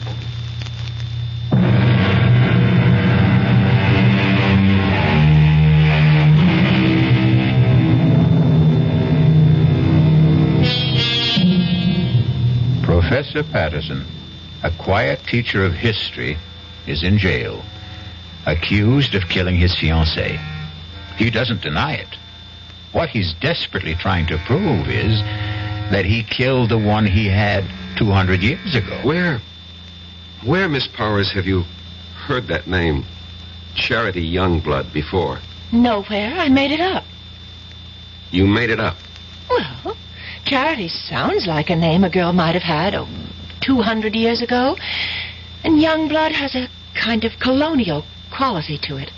Charity Youngblood. It just sort of popped into my head. And everything just came to you, the whole idea for the novel, the heroine, her name, it all occurred to you just now? Yes, that's right, Professor Patterson. I simply can't account for it. It has no scientific basis. But suddenly, I have feelings that I've never experienced before. What sort of feelings? I can't describe them. Vague ideas, hazy pictures. Of what? But this woman, this girl, this Charity Youngblood, she's a creature of my own imagination. I only conjured her up a few moments ago, and yet she seems to be alive. Give it up, Miss Powers. You know, sometimes when you write fiction, the character takes over, and unless you're a skilled professional author, this can be dangerous. Just attend class, look intelligent, and you'll pass the course. Oh, Professor, that wouldn't be ethical. Miss Powers, we'll just let that be our secret.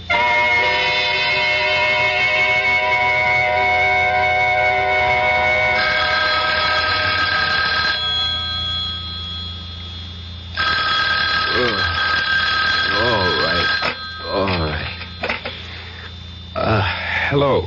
Professor Patterson, this is Miss Powers. What? Miss Powers? Madeline Betty Powers. Did I wake you? I'm sorry. I know it's midnight, but I must see you at once. Please. Well, It's important. Where?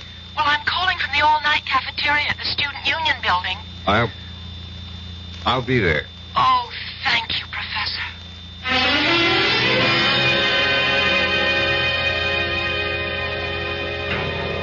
I had to see you, and I didn't think it would be proper for me to go to your apartment at this hour.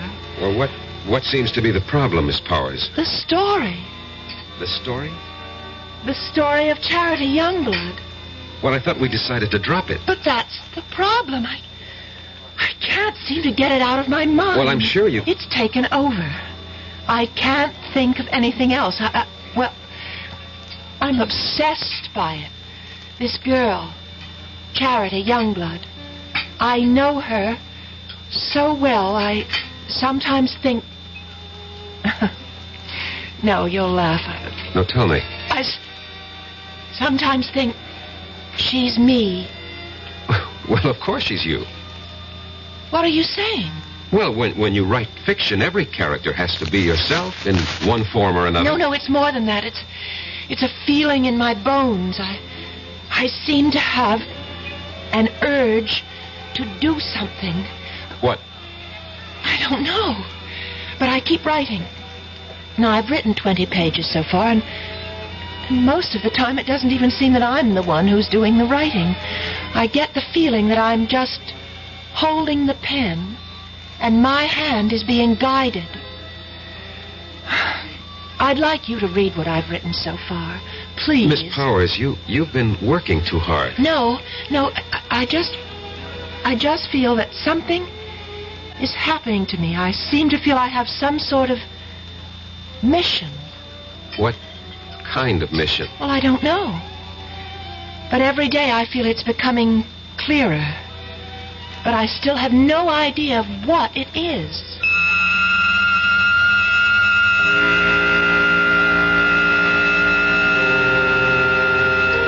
And every day, Mr. Evans, she would hand me a chapter of her novel.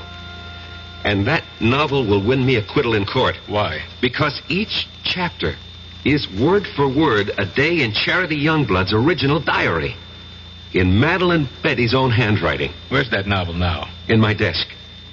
I did everything I could to get her to stop writing, hoping that somehow I could get her mind off it. But of course that was useless. After all, if she really was Charity Youngblood, and there was no doubt in my mind about it, nothing would stop her from finding it out. And every day she was getting closer. Not just to Charity, but to me. Professor, I decided to give Charity a love interest. We're about to have the war, and I've created a young cavalry officer of the Connecticut Brigade. I have a name for him. Eli Wallington. Eli Wallington? Yes. Miss Powers, you've already written more than enough to earn a good grade. It's already longer than the average term paper. Oh, but I have to finish. Why? This whole thing started as a term project, Yes, it and may as far... have started that way, but now it's something that belongs to me, and I can't help it. I have to keep writing until Until? Until something happens. What? What is supposed to happen? I don't know. But I'm afraid. I'm very much afraid.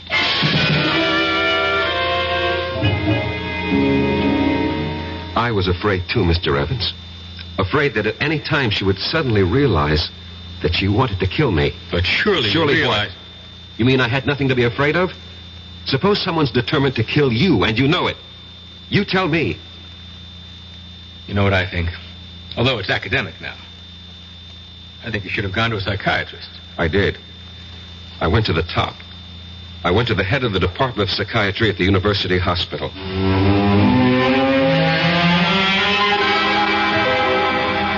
All right. Now, let us see if we can delve into the core of these hallucinations. No, let's not, Dr. Laufer. You see, these are not hallucinations. No? No. These are matters of fact. I know them to be true. You're talking about reincarnation. Yes.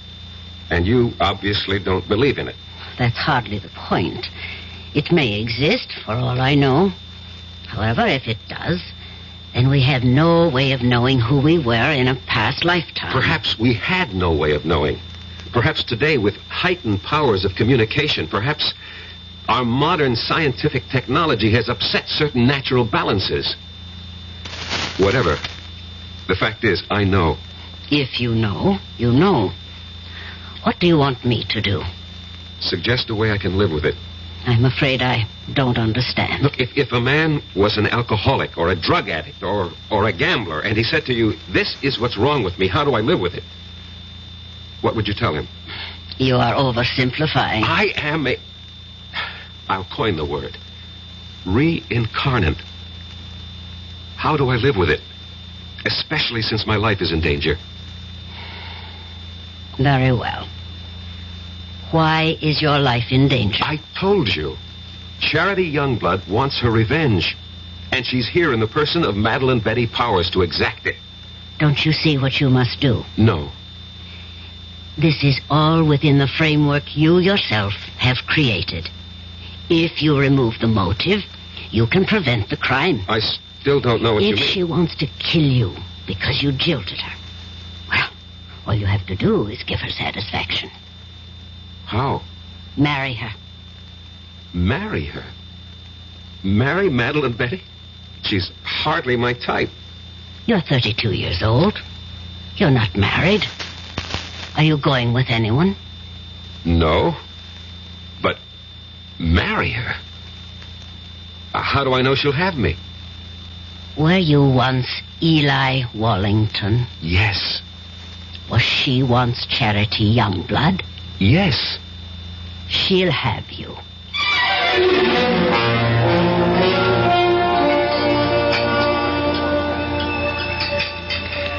Oh, Professor Patterson, you really didn't have to take me to dinner. Well, our conference ran late. We have to eat. Well, I mean, to a place like this. Well, this is a very nice place.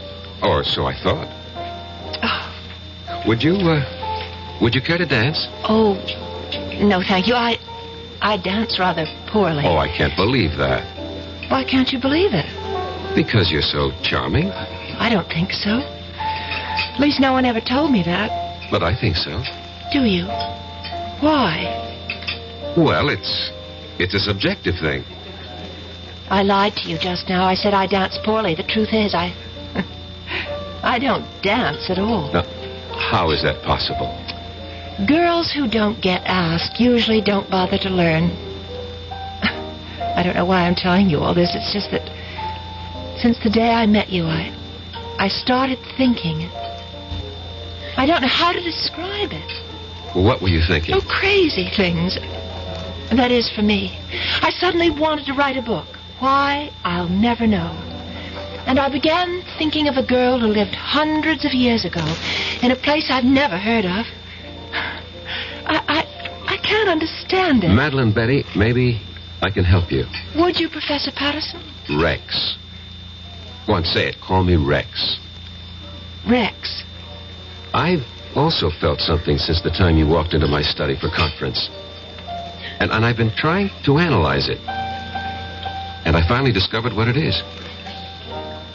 It's love. Professor Patterson. Rex. And so I'm asking you, I hope that you will marry me.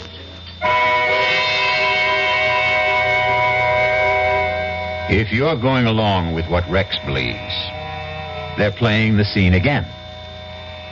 Rex and Madeline Betty have now reached the point where Eli proposed to Charity. Charity said yes, but will Madeline Betty?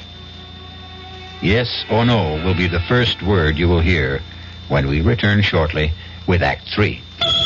And now, another story of the ball and chain, as Kellogg's Special K presents The Library. Welcome to the public library. May I help you, sir? Yes, I'd like to check out... I'd like to check out Famous Laundromats of the World by Audrey Schnorbart. Sir, excuse me, but isn't that ball and chain you're wearing just like the ones they use in the Kellogg's Special K commercial? This ball and chain? Yes, that one. How are you going to get rid of it? Well, lots of good exercises, and by eating smart at every meal, starting with the Special K breakfast. Don't you have to watch your calories? Yes, and the Special K breakfast is less than 240 calories. Less than 240 calories? Right. A 1-ounce bowl of high-protein Special K, 4 ounces of skim milk, tomato juice, and coffee. It's really tasty, and it's going to help me get rid of this ball and chain. I'd say it's long overdue, get it? Your happy ending could begin with the Special K breakfast from Kellogg's. Who knows how to help you solve your shopping problems? Your Better Business Bureau knows. Listen, Lou, this fellow is at the door about the home repair, and he wants me to sign the contract now. What'll I do? You don't have to sign that contract now, madam. You're not Lou. Who are you? I'm the man from the Better Business Bureau with some advice to help you to protect yourself. Read all the documents before you sign and take your time. He'll come back tomorrow. And incidentally, keep a copy of any form you do sign. And be sure you understand what you're signing. Oh, thank you for telling me. No need to thank me, madam. That's what Better Business Bureaus are for, to help protect consumers like you.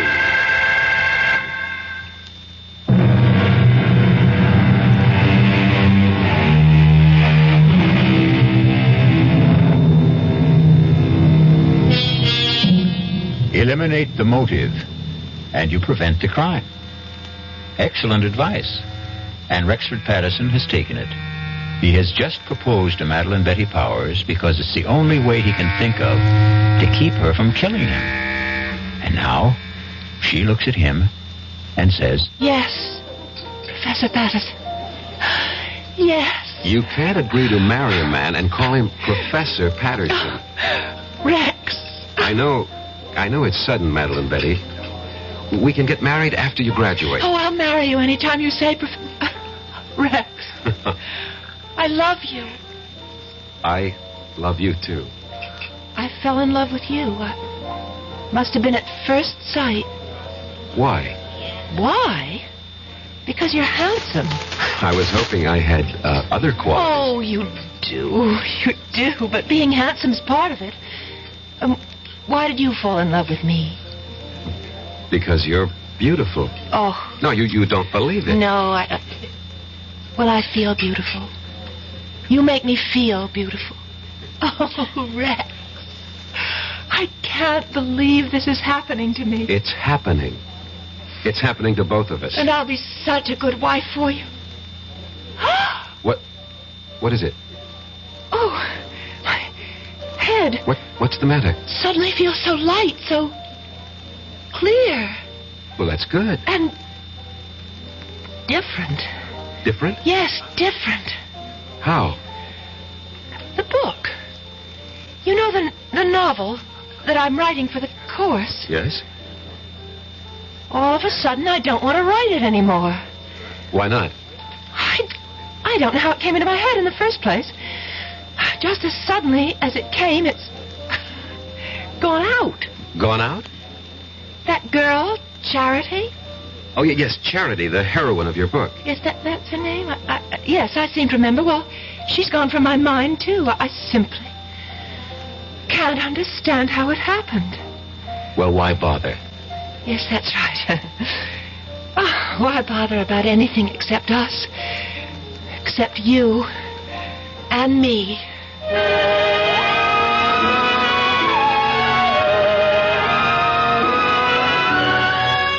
So you proposed to a professor and you were accepted. She seemed happy. Apparently you were reconciled. What was the problem? The problem was, Mr. Evans, I didn't really love her. Just as Eli didn't really love Charity. But within the theory you'd set up... Don't call it a theory. It's a fact. Oh, whatever. But this is what you had to do. You had to marry the girl. And I tried hard. But she made it impossible. She was... What did she do? Nothing, really. She was just so grateful to me. You pay attention to a wallflower, and what you create for yourself is a clinging vine. A vine that can strangle and suffocate you. And besides... Yes? Besides, there was Susan Miller.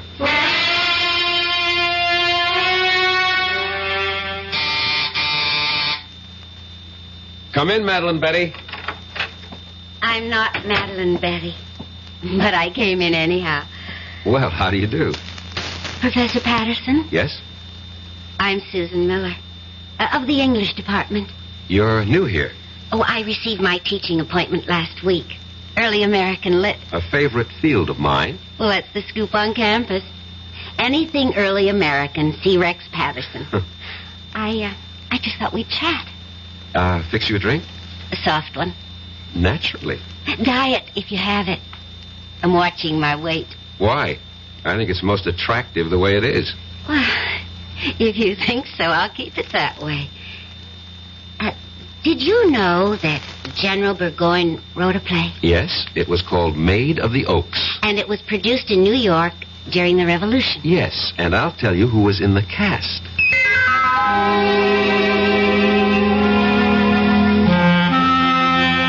And that's how it all started, Mr. Evans. Easy, relaxed, delightful. There is such a thing as love at first sight. And it was there for both of us. But Madeline Betty... Madeline Betty. Well, I knew I had to do something about her. Yeah, exactly. So you killed her. No. No, that's not the reason. You wanted to marry Susan Miller. It never reached that point. I mean, we didn't get that far. But the prosecution will know about Susan Miller. No. They don't have to. No one really knew. No one? No one. Except Susan, myself, and Madeline Betty.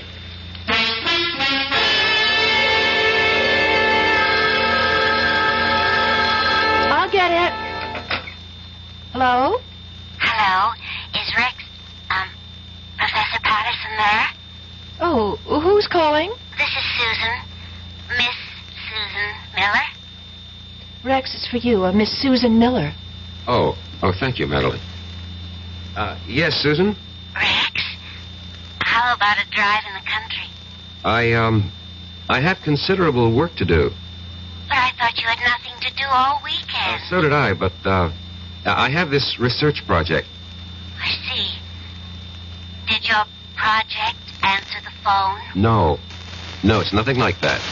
Well, maybe we can get together tomorrow. Sure thing.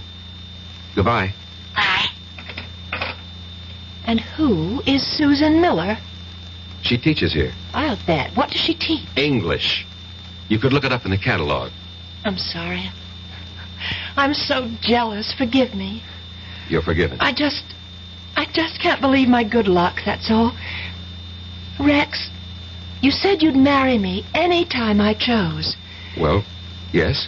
Well, I choose now. Now? Well, next month. I want Mother and Dad and my sisters, and I have some cousins. I'd like to see the looks on their faces. The first Sunday next month. That's almost 4 weeks from now. Is that all right? Well, You haven't changed your mind, have you? But I had changed my mind, Doctor. I see.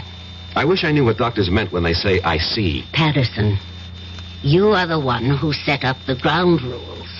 You said she was Charity Youngblood, reincarnated to have her revenge. I know. I know. And using that, I suggested marriage. It was your only chance. I realize that, but you see, I really don't believe that anymore. You don't? I should have listened to you when you called it an hallucination. You agree with that now? I think I do. What caused this radical change? I'm in love. With whom? A woman. A woman? Yes, a woman. Not a girl, not an immature, neurotic girl, but a woman. A woman who is beautiful, intelligent, who has everything in common with me, who has something to offer me, just as I have something to offer her. And what of Madeline Betty or Charity Youngblood? Charity Youngblood was an adolescent delusion. You're hardly an adolescent. In many respects, I was. I fell in love with the idea of Charity Youngblood, this voluptuous creature, but... Yes. You grow up when you meet a real woman. As I said before, you're hardly a boy. It takes some of us longer than others. And Madeline Betty? What of her? She'll have to grow up, too. Somehow, all this, it doesn't seem fair to her. Life itself is unfair, Doctor. You make everything seem very neat. Somehow, I don't think you'll be able to unwrap the package as easily as you think. But why? Why? I told you, Madeline Betty. I told but you said you loved me. I thought I did. No. Oh, please, Madeline Betty, don't make this difficult for both of us. Oh, Rex, please, marry me. No, it wouldn't be right. I told everyone, my parents, my sister, my friends. Oh, Rex, what can I tell them now? Would you want us to live a lie? I don't care. Rex, why did you do this to me? These things happen. You loved because I was here. You went somewhere else. You saw someone else. Now you love someone else. What do you say? I don't know what I'm saying. Look, you'll find someone else, too. I'm sorry, Rex. I've been speaking to you like a fool. You want to break our engagement? Only because it would be best for both of us. For whatever reason. I won't stand in your way. Excuse me. Hello? Rex?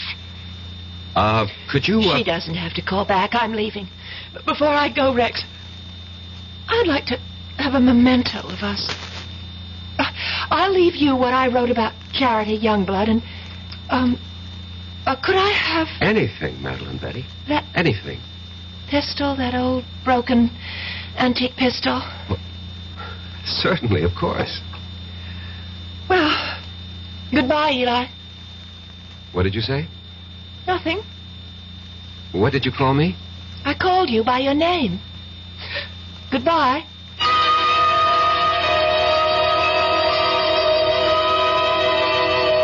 That night, Mr. Evans, she left the college. Her roommate called me and said Madeline Betty had disappeared. Didn't you feel that perhaps you should investigate? No. Well, to tell you the truth, I felt relieved. I thought she was embarrassed and had decided to go somewhere, and I forgot all about her. You forgot? How could you forget? Maybe I wanted to forget. Anyway, about a week later, I came home. It was late at night.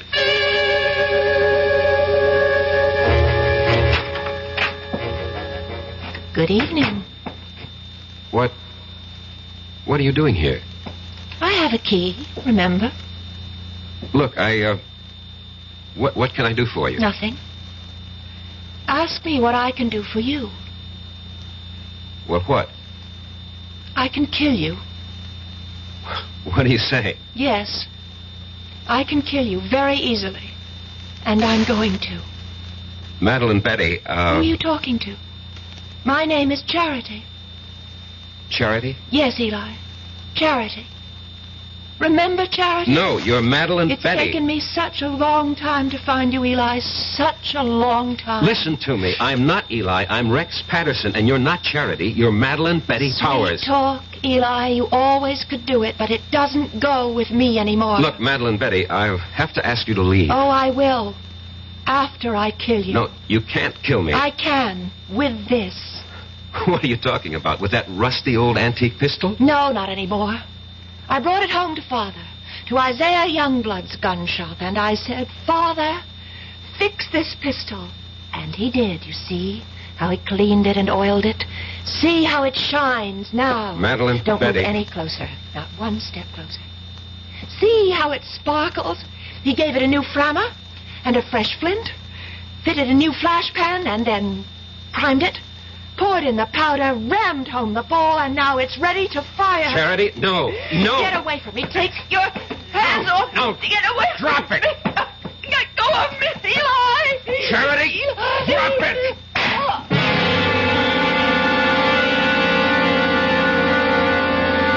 We struggled for the gun, and at the last second, the barrel must have turned toward her. And she pulled the trigger. And that's your defense. That's my defense. You want me to plead that defense? I want you to tell the jury exactly what happened, why it happened, and the way it happened. Show them the written proof. You're sure that's what you want me to do? Yes, I'm sure. I'm sure because it's the truth. Well, I hope the jury buys it. Would you have bought Professor Patterson's story? You would. A pity you weren't on the jury. Because 12 good men and true, actually 6 of them were women, deliberated for a full week and decided that Rex would have to pay the price. Not just the price for Madeline Betty, but also, as it turned out, the price for Charity. I'll be back shortly. This is Ray Scott for the President's Council on Physical Fitness and Sports. Sometimes we're accused of exaggerating the importance of a game, along with millions of Americans across the country. Well, maybe so. But one thing is sure. We certainly under-exaggerate the importance of physical fitness and sports among our children. We send our kids to the best schools we can to get the best education they can, and yet we often completely neglect their physical education. Phys ed departments are usually the first to suffer when budgets are cut. That's why we urge you to support the physical education departments in your schools and to make sure your kids are getting the kind of programs and instruction that will do them the most good. Physical fitness can help them develop into healthier adults and help them live up to their full potential. For more information, write the President's Council on Physical Fitness and Sports, Washington, D.C., 20201.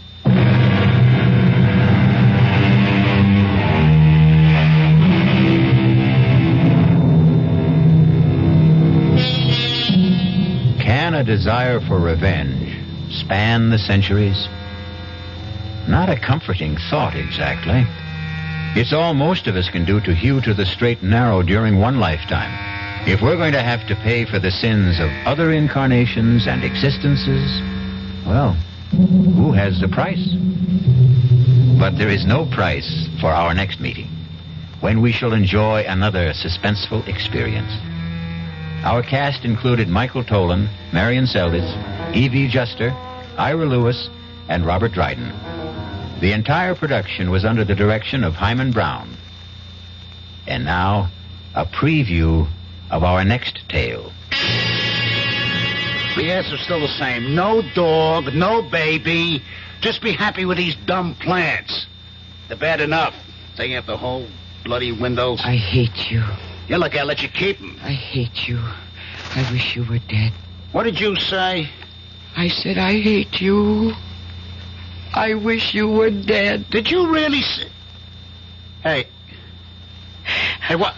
Hey, what's this? The bloody plants are on my neck. Hey, Barbara, they're all around me. They're choking me. I can't get them off. Hey, Barbara. Barbara, they're too strong. Barbara, don't stand there. Get them off. No. Get the scissors. Barbara, I hate you. I hate you. I want you dead. Radio Mystery Theater was sponsored in part by Anheuser-Busch Incorporated, brewers of Budweiser. This is E.G. Marshall inviting you to return to our Mystery Theater for another adventure in the macabre. Until next time, pleasant dreams.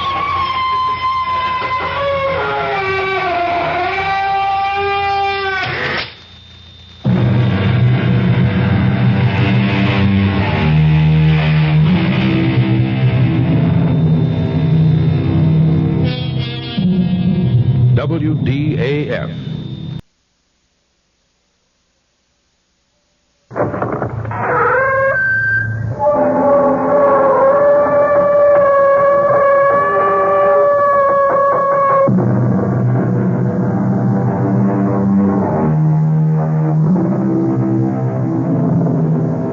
Come in.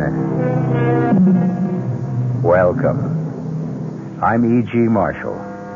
Welcome to our world of mystery and the macabre. Sit back and lend us your fears. Have you ever seen a ghost? It is an experience of such horror as to turn your blood to ice. Oh, I know, there are those who scoff, but they have never met a ghost.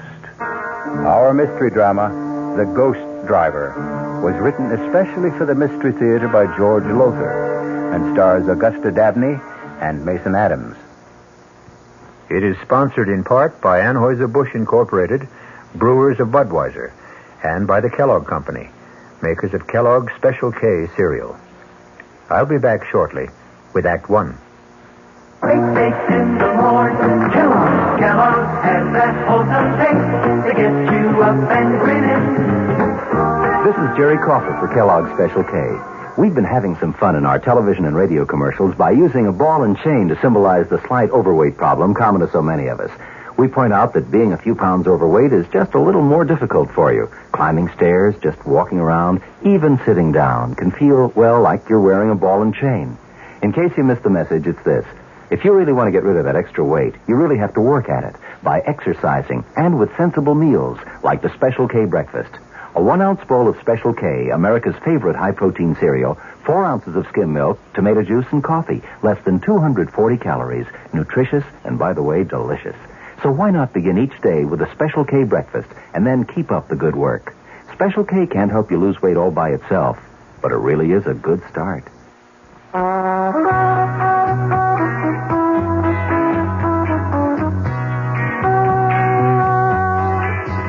No matter what you're saving for, that's what Suburban Savings for Suburban. Suburban Savings offers you an easy way to borrow without touching a penny in your regular savings passbook account. Just let Suburban loan you the money.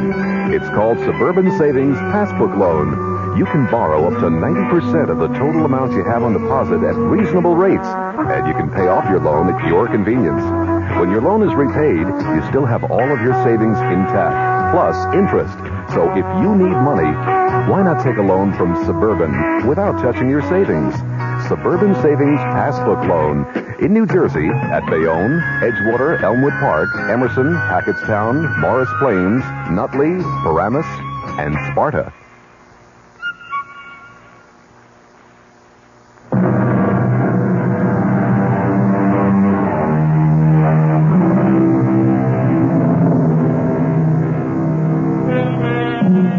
Do ghosts exist?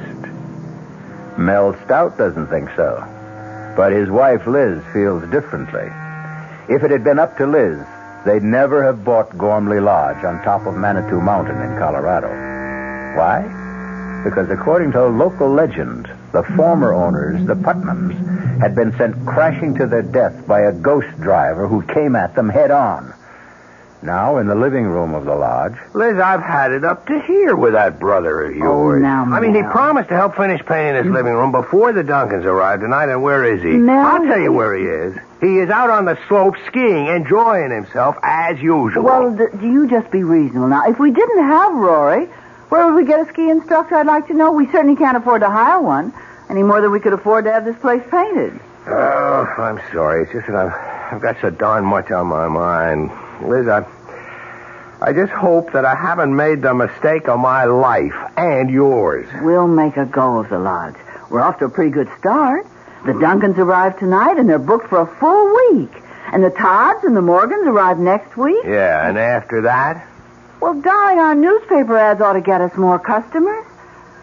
Just ask yourself, darling, what would you rather be doing now?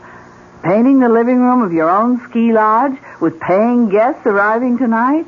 Or slaving away at your old accounting job in Aspen? Well, at least that brought a check in every week. Oh, Mel, you've wanted to be your own boss for years. And so we bought this old mansion on top of Manitou Mountain to start our own ski lodge. The old Gormley Mansion. And we're going to keep at it until we make a success of it. Liz, you're marvelous. Oh, there's somebody at the front door. I'll get it. Oh, Mrs. Gormley. Come to pay you a visit, Miss Stout. My first formal visit. Well, that's very good of you, Mrs. Gormley. Well, won't you come in? All right, Jason. You heard the lady. Wheel me in. Yes, Mother. You know my son, Jason? You've met? Yes, briefly. Mel, the Gormleys have come to pay a visit. I see you, Mrs. Gormley. Jason, hope you don't mind if I finish this painting. Oh, go right ahead. I'd give you a hand, old as I am, but my arthritis keeps me in this wheelchair. Jason, why don't you... No, thanks. I couldn't think of asking a fine arts painter to do... Fine arts. You hear that, Jason? Mr. Stout complimented you. Called the mountain scenes you paint fine art. Well, they are. Why, I saw some of them in the ski shop in town. They're very good. Do you sell many? A few. Oh, just enough to cover the cost of the paint and canvas. Oh, yes, and a quart of whiskey now and then. Mother, please. Well, now, if they don't hear it from me, Jason, they'll hear it from others. A drink now and then. Now and then. Tell the Stouts how you play Russian roulette with that old revolver of your father's when you're drunk. Stop it, Mother. Stop it. Perhaps you'd like some coffee, Mrs. Gormley, or tea. It won't take a minute. No, thank you. We won't be here that long.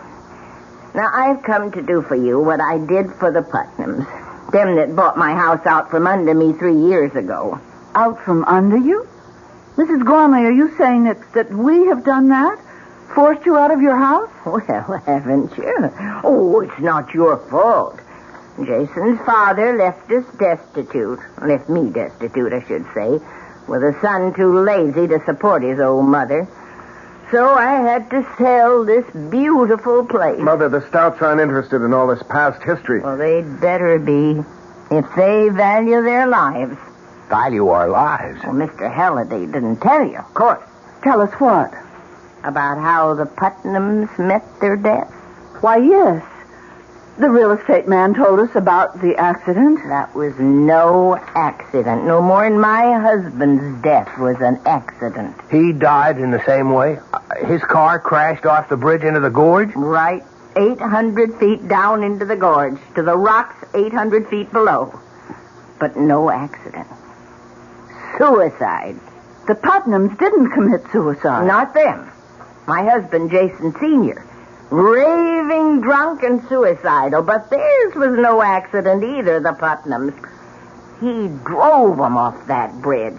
Who? My husband. Now, wait a minute, Mrs. Gormley. If your husband was dead... Hi, I'm back. Oh, sure. Naturally, Rory. Now, the painting job is nearly done. Oh, now, don't get uptight, Mel. I just didn't remember it till I was out on the slopes. Hi, Mrs. Gormley. Jason. Paying a little social call? It's anything but social. Mrs. Gormley, are you saying that your husband, even though he was dead, somehow killed the Putnams? Liz, come on now. All right, I'll tell you. After my husband's death, when I realized I'd been left penniless and that I'd have to sell this place, I fell into a state of depression. When the Putnams bought Gormley Lodge, well, they were going to use it as a winter home, not turn it into a ski resort like you. When they bought it, and I had to move into the little guest house, I was so sad I thought I'd die. For days and days I sat and wept, and then one night, my husband come to me. Your husband? You dreamed? It was no dream. Oh, it was my husband. His ghost. Oh, for the love. Rory. He stood at the foot of my bed, and he begged my forgiveness for leaving me a pauper and breaking my heart. And he said, Jessica, I promise you'll live in Gormley House again. And then he vanished.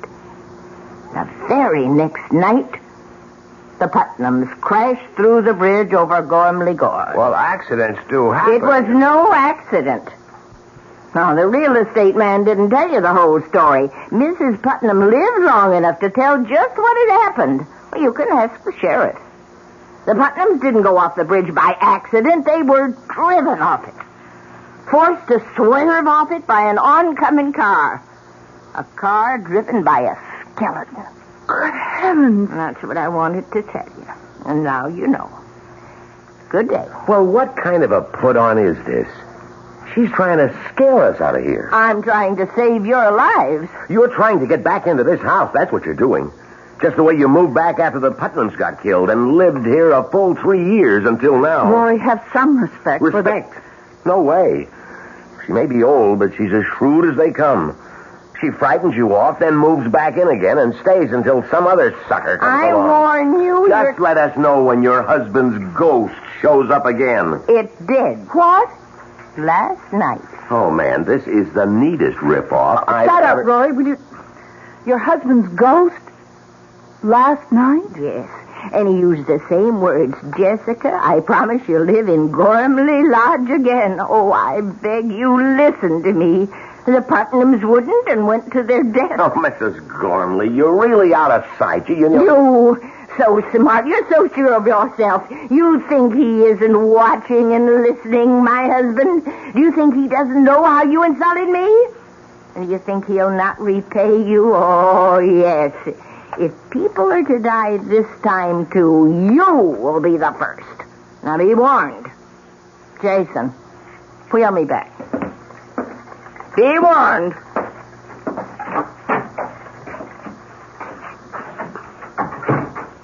Rory, you shouldn't have talked to Mrs. Gormley like that. You didn't spring for that crazy story, did you? I don't know. I wonder. What, Liz? Mel, call the sheriff. Find out if Mrs. Gormley's telling the truth. Oh, come on, Liz. I look like a fool. Anyhow, I've got to finish this paint job. What?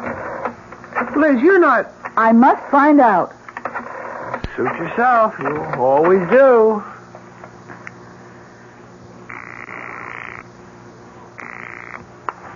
Sheriff Harper speaking. Oh, Sheriff, this is Elizabeth Stout calling.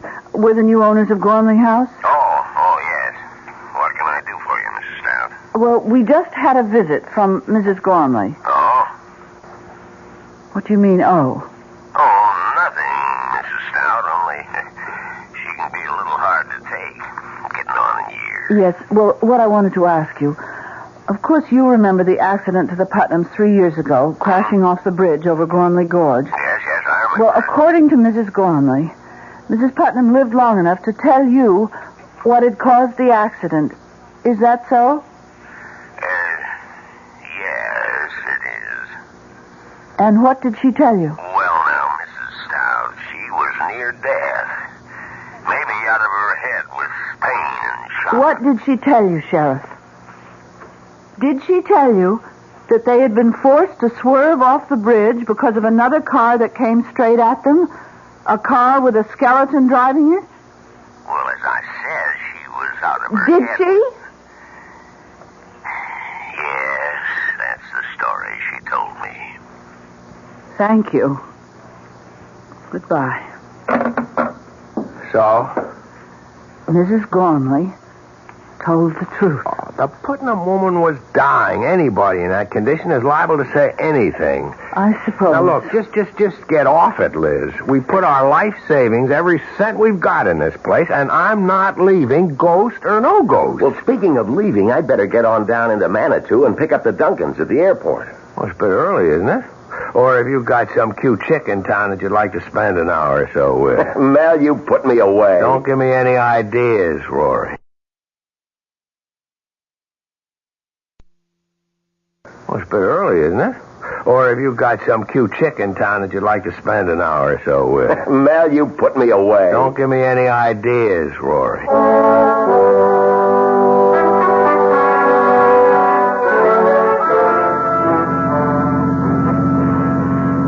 This is some road, Rory.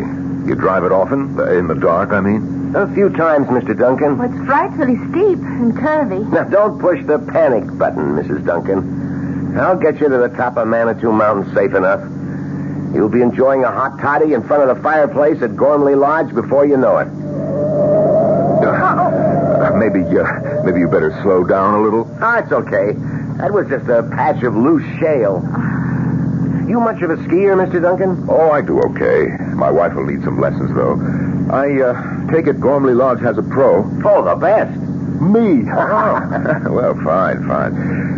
Say, this road is steep and curvy. Must be pretty spectacular. Views, I mean, in the daytime. It's spectacular enough right now, what I can see in the headlights. We've got some views, all right. Here's one. It's real cool. From the bridge over Gormley Gorge. Steep? 800 feet straight down. Yeah, it's too bad there isn't a moon tonight. I'd stop on the bridge and let you have a look. What's that sound? We're crossing the bridge now. A wooden bridge over Gormley Gorge. About 500 feet across. Hey, what's it? Lights of a car. Coming fast. That damn fool is coming straight at us. Get over! A skeleton driving that car. Hey, we're going off the bridge!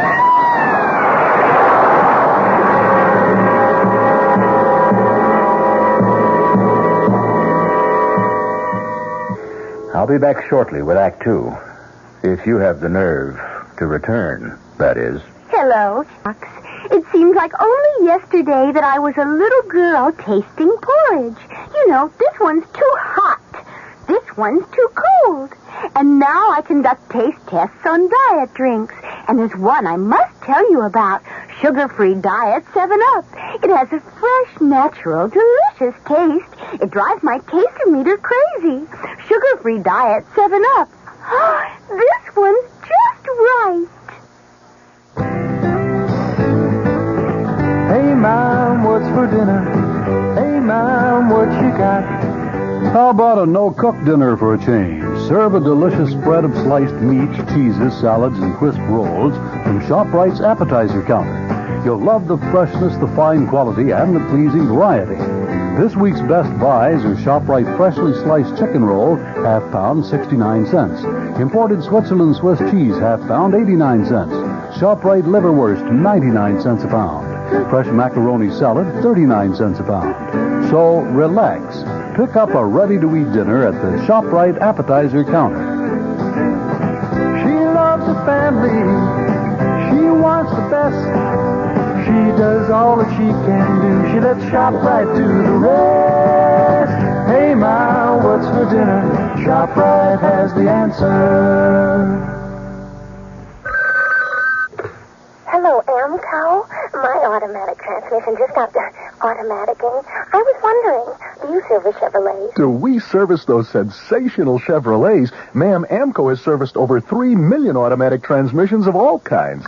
Nearly 900,000 Chevrolets alone. Ooh. Do we service Chevrolets? George, pitch pipe, please. Chevy Nova and Impala and the Bel Air and Camaro and the Chevy True. Oh, my. Yep, we know them. Every Chevrolet automatic make and model on the road today, from the oldest Biscayne to a bright, spanky Caprice. By the way, what sort of Chevy did you say you had? A Chevy Mustang. Well, no matter. Nobody knows your automatic transmission better than Amco. AA MCO. There are over 500 AMCO centers coast to coast. Consult your yellow pages for the AMCO center nearest you. AA MCO. AMCO.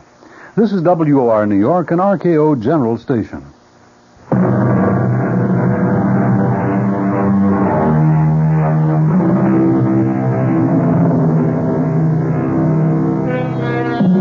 Terror, unless you have experienced it, is only a word.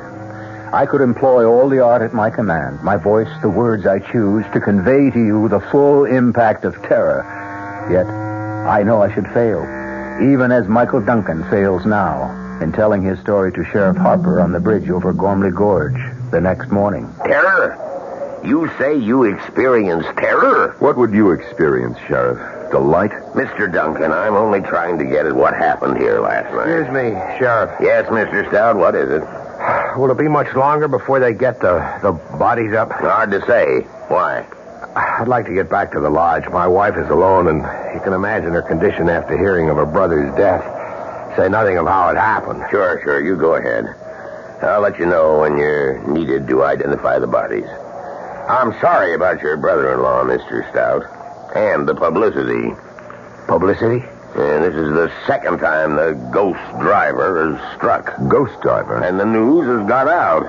I hear they're sending reporters over from Aspen. That's great. That's just what I need. That'll end my ski resort business for good. Not that it ever got started. Wait a few minutes and I'll ride back up with you. Nothing I can do either till they recover Jill's body. Oh, yes, there is, Mr. Duncan. You can give me a full account. Now, look, Sheriff, I've told you all I know. We were driving across this bridge when we saw this other car coming straight at us. Stout's brother-in-law was driving. He swerved to avoid the oncoming car and went through the guardrail. In the split second between swerving and going through the rail, I leapt clear and saved myself. I wish I could say the same for that boy and Jill, my wife. About the skeleton at the wheel of the other car. Why do you keep harping on that? Because it's something to harp on. If you saw a skeleton driving that car... I didn't. You said... I know what I said, but I've got to be wrong. I couldn't have seen what I thought I did. Why not? Because I don't believe in skeletons driving cars. I don't believe in ghosts. Now, take it easy, Mr. Duncan. All I'm after is a complete report. The fact. All you're after is the publicity you're going to get out of this. Put you on the map, won't it, Sheriff? Why, you might even get a job in one of the big Colorado ski resorts like Aspen or Vail. That'll be enough, Mr. Duncan. You can go. I'll phone the lodge when I need you.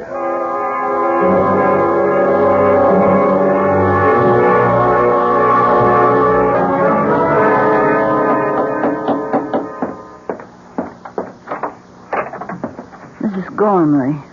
Well, invite me in, Miss Stout. Oh, yes, of course. Yes, I'm surprised to see that you're not in a wheelchair. Oh, it depends on how bad my arthritis kicks up. Sometimes I can walk with a cane, like now. I see. Is your husband home? No, he's down at the bridge with Mr. Duncan. Oh, the fella whose wife got killed, huh? Yes. Well, I'm sorry about that. Sorry about your brother, too. Even though he asked for it. Mrs. Gormley, Your brother's dead because he wouldn't listen. He wouldn't heed my warning. Now you listen, child. You heed my warning. Make your husband listen and take warning, too. You leave this place. Leave it today. Don't think I wouldn't. We wouldn't if we could. But we can't. All our savings are tied up in Gormley Lodge. Listen to me, listen. Now, my dead husband came to me again last night. And he promised me again I'd return to this house. You love this old house, don't you? Well, it was my life. You're a woman. You understand how that is. Yes. I came here a bride 40 years ago. Jason, Senior, that is. He was just starting his career as a painter. Jason, my son, was born here. There was another child, a little girl. She died here. No, this house isn't made of wood and stone. I'm sorry. I'm so sorry. Oh, I think they've come back. Yes, my husband and Mr. Duncan are back. Well, I'll go then. Oh, well, Mrs. Gormley, I'm going to put some coffee on. You stay. Have a cup. No, I can't bear to go on looking at people who I know are going to die. What's this? Die? Who's going to die now? You are, Mr. Stout. You and your wife. If you don't heed my warning and leave as soon as possible. Now, what's all this, Stout? Who is this woman? Jessica Gormley used to own this place. Oh, the woman you told me about. The one who claims her husband's ghost visits her. I don't just claim it. It's true. Who are you? My name's Michael Duncan. Oh, yes. The one whose wife went to her death in the gorge last night. Well, you take my advice, too. You leave here. Leave as fast as you can. How about a drink, Stout? Oh, so you two won't listen. The ghost driver killed your wife last night, and yet you won't listen. Well, let me warn you once and for all. What was that? A shot. It was a gunshot. Jason! Oh, it's happened. He's killed himself. Oh. She's fallen. Liz, help her up and keep her here. Duncan, you come with me.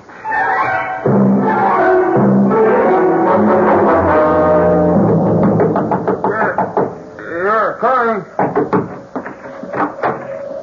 Yeah, Mr. Stout. What do you want? Oh, you're okay, Jason. We heard a gunshot. What of it? Well, we've heard of you and your little games like Russian roulette, and we thought that I'd shot myself? No such luck. Come in if you want to. Oh, the gunshot we heard. I fired it. Deliberately. You fired that shot deliberately? You ask a lot of questions for someone I haven't even met. It's Mike Duncan. He and his wife are to be my first guests. It was his wife who got killed last night. Oh. I'm sorry. How did you escape? Flung myself from the car just before it went through the guardrail. Well, you'd better keep an eye out for the old man's ghost. He'll be after you. Mr. Gormley, I don't believe in ghosts. Now, why did you fire that revolver? What business is it? All right. I'll tell you. You'll think it's nutty. I'm sure. I've been playing Russian roulette with this gun for years. Ever since my father died. And I always win. Or lose, depending on how you look at it. And how do you look at it, Jason? I give it to you straight, Mr. Stout. I want to lose. For years now, I've picked up the gun like this. Oh, no, not every day. Maybe once a week. Once every other week. Whenever the mood comes on me. And I put it to my temple. Like this. Wait a minute. Don't worry. Gun's empty. I haven't put in a fresh bullet yet. You see, the reason I deliberately fired that bullet I had in this gun was to find out if the thing was a dud. It wasn't. Too bad. May I shake your hand, Mr. Duncan? You're the first man I've ever met who says what he thinks. You want to kill yourself? Go ahead. I like you. You do speak your mind. And now, gentlemen, if you'll excuse me, I've got to get back to this painting of mine. By the way, what do you think of it? Pretty lurid, isn't it? That's just the right word for it, Mr. Stout. See? There's the car swerving and crashing through the bridge. The oncoming ghost car with the skeleton at the wheel. All in flaming color. I knock out one an hour. I slap a frame on it and I sell it in Manitou for $20. So excuse me, will you? Business is going to pick up, thanks to last night. And I want to be ready to supply the demand.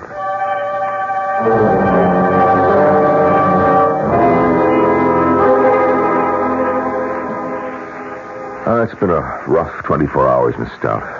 It's a nice chair. Just right for sitting in front of a fire. Cost you plenty, I'll bet. Yes, plenty. But that isn't what I'm thinking about. You're thinking about your brother and my wife lying in their coffins at the undertaker's in Manitou. Yes, and also that even a small village like Manitou has an undertaker. Birth, death, taxes. The only sureties in life, Mrs. Stout. Liz. Mike. I like your husband. Me too. He told me about everything. About what getting this ski resort means to you. Your life savings invested, all that. All down the drain, I'm afraid. The publicity? What else? Every reservation's canceled. Well, all except one. But that'll come in, too. It has, Liz. Yes? There it is. Please cancel my reservation for next week, Frank Norton. As a family of 4. Telegram phoned in from Aspen. Anybody got a sponge? A sponge? So I can throw it in. I'm through, Mike. You always give up this easy? What do you mean, easy? Just that. Do you always fade when the going gets tough? Well, this is the time to start fighting. Does it make good sense to let all this go down the drain because somebody's playing a trick on you? A murderous trick? Do you think it's a trick? What else could it be? A skeleton driving a ghost car? What else but a trick? Well, what else? You were in that car last night. You saw. And it was a skeleton behind the wheel of the oncoming car. You told the sheriff that. You can still say that it was a trick, yes. What kind of trick? Damn it, Mike, you admit you saw a skeleton driving a car, but you can still call it a trick? See, I see you don't answer. Look, Mel, I'm a practical man, a businessman. You think being a businessman is simple? Oh, no. I've had troubles that would make yours look like nothing. Today you won't find anybody more successful than me. But I've been bankrupt twice. Yes, and paid off every cent. How?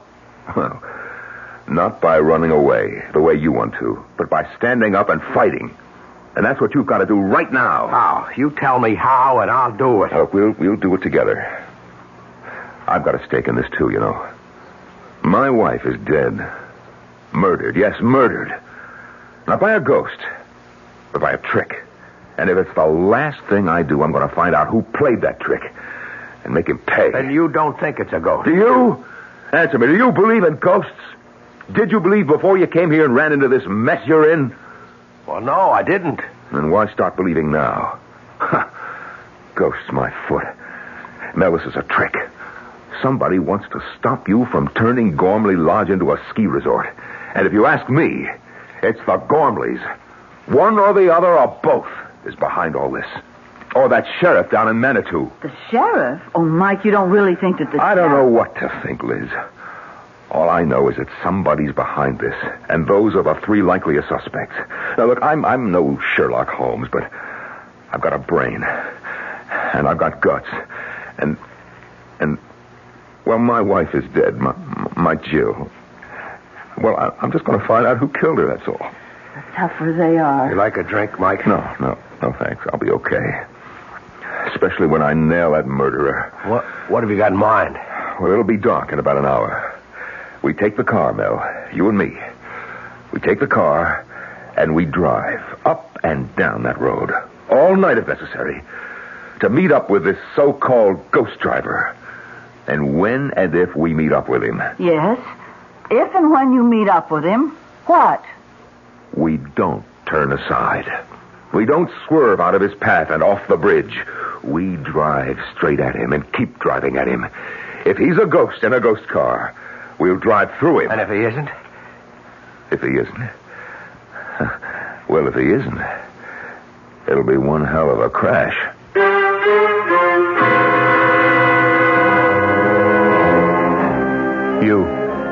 You out there listening, what would you do? If you were Mel Stout, would you accept Mike Duncan's challenge? I'll be back shortly with Act 3.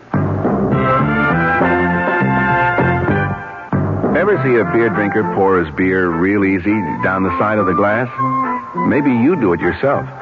If so, the Budweiser brewmaster thinks you're missing something, especially if you're a Budweiser drinker. You see, Bud is brewed, so it will kick up a healthy head of foam. Exclusive beechwood aging and natural carbonation make it a lively brew. Well, anyway, pouring Bud plunk down the middle of the glass helps bring out the best in that clean white Budweiser foam and real beer aroma. It also helps you get the full benefit of a taste, smoothness, and drinkability you'll find in no other beer at any price. Remember, brewing beer right does make a difference. Next time, pour that Budweiser right down the middle and see for yourself. Anheuser-Busch, St. Louis.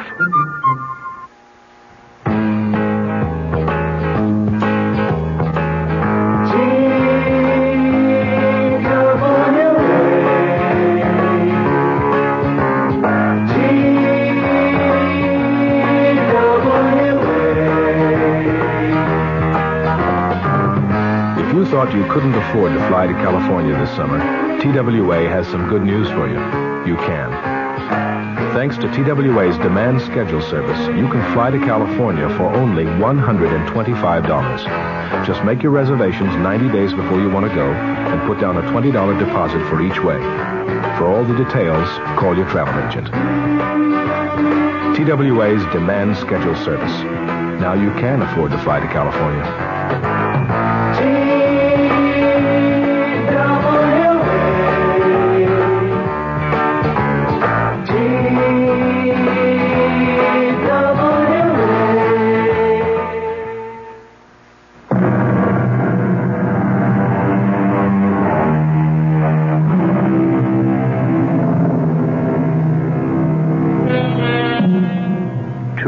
Are now driving the twisting, precipitous mountain road that leads to Gormley Lodge.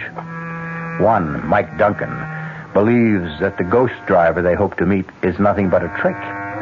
Mel Stout, his life savings, every penny at stake, has had no choice but to go along. Mike, I'm bushed. Let's make this the last trip. We're going to drive up and down this road till dawn. Yes, and night after night if we have to. Until we meet up with our so-called ghost driver. This is the 6th time we've been up and down this mountain road. Okay. Pull over. I'll drive.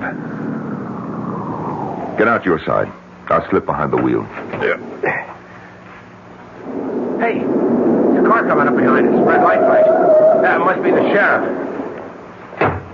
There's the sheriff, all right. And Mr. Stout. Oh, and you, Mr. Duncan. What are you doing here, Sheriff? Well, that's what I want to ask you. I got a report from Mountain View House across the valley there that they were seeing headlights going up and down this road. Guess I don't have to tell you everybody around here's on edge after what happened last night. Now, what are you up to? We're not up to anything, Sheriff. We're driving this road in hopes of meeting up with whoever or whatever killed my wife and Mr. Stout's brother-in-law. And get yourselves killed in the bargain? Oh, no. You drive on up to Gormley Lodge, and when you get there, stay there. You make that sound like an order, Sheriff. That's what it is, Mr. Stout. Well, I guess we better do like he says, Mike. I don't think so. Oh, you don't? No, I don't. This is a public road. We've got a right to be on it. Unless we're doing something that breaks the law, and we're not. You're a kind of troublemaker, Mr. Duncan, aren't you? Sheriff, I never go looking for trouble, but I know how to handle it when it comes my way. Now, either you arrest us for breaking some law or other, in which case you'd better be prepared to back it up, or I'll sue the town of Manitou and you for false arrest, or get off our backs. I'm not on your backs. I'm trying to save your lives. Take my advice. Advice, huh? I thought it was an order. All right, wise guy. Have it your way. Go ahead and get killed and be damned to you. Let's go, Mel. You can sure sound tough, Mike. No small-town sheriff pushes me around. Well, he's only trying to do his job. Maybe. And maybe not. What do you mean? I don't know. But that's what we're going to find out. Tonight, tomorrow night, or whenever. Oh, there's the bridge ahead. Yeah, maybe you better slow down. No. If it's a ghost, we'll go through it. If it isn't... Mike, headlights coming toward us. Now, look, don't lose your nerve. Coming closer. We're going to crash if you don't... Mike! Driving that car, it's Rory! Your brother-in-law, my God!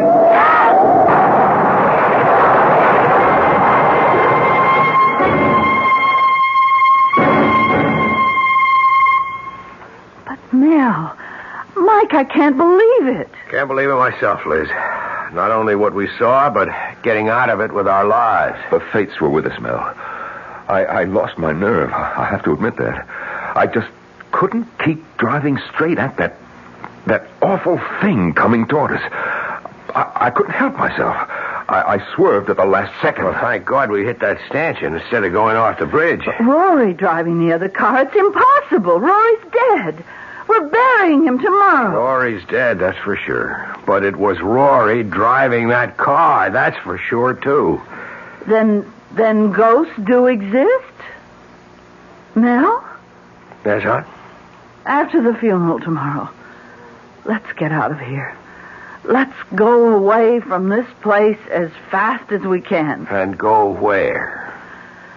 Oh, back to Aspen, of course. Liz, we're broke. We haven't enough dough left for a motel room. Where would we stay? How would we live? Mel, I didn't know things were that bad for you. Putting this place back in shape cost me just about every penny I had. Well, look, would a loan help? You'd be willing to... Oh, sure. I like you two, and, well, the way things turned out, we've gotten to know each other real fast. Practically friends. So, well, if you can use a loan... That's generous of you, Mike. It is generous of you, Mike, and I appreciate it, but... No, thanks. What'll you do? Do what you said I ought to do. Fight this thing.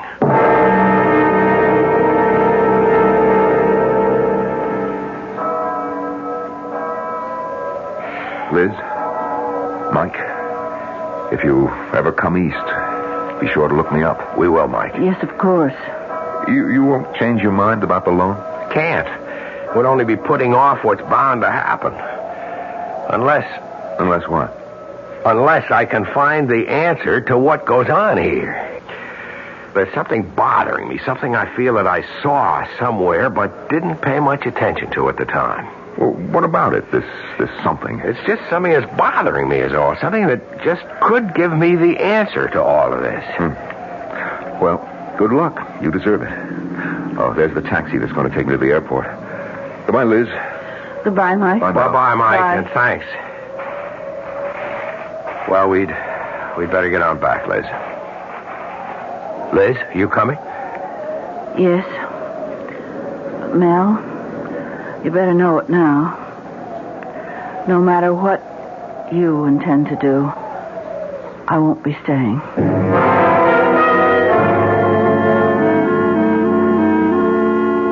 Mel, we've got to face the facts.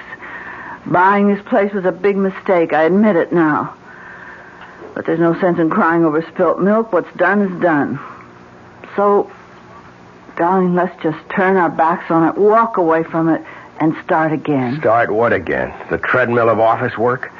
The dreary day-to-day monotony of auditing accounts, toting up figures? I can't bear to go back to that kind of life. I have got to make a go of this. I don't have any other choice. But is it worth your life? Ghost or no ghost, Mel, it's killed 4 people. It would have been 6 if you and Mike Duncan hadn't been lucky enough to hit that stanchion. And it will be 6 if you insist on driving that road again tonight. 6? How do you make it 6? Well, you don't think I'm going to let you do it alone, do you? But at the funeral, you said that you weren't even going to stay. Because I hoped that would change your mind. But it hasn't. So you see, I have no choice either.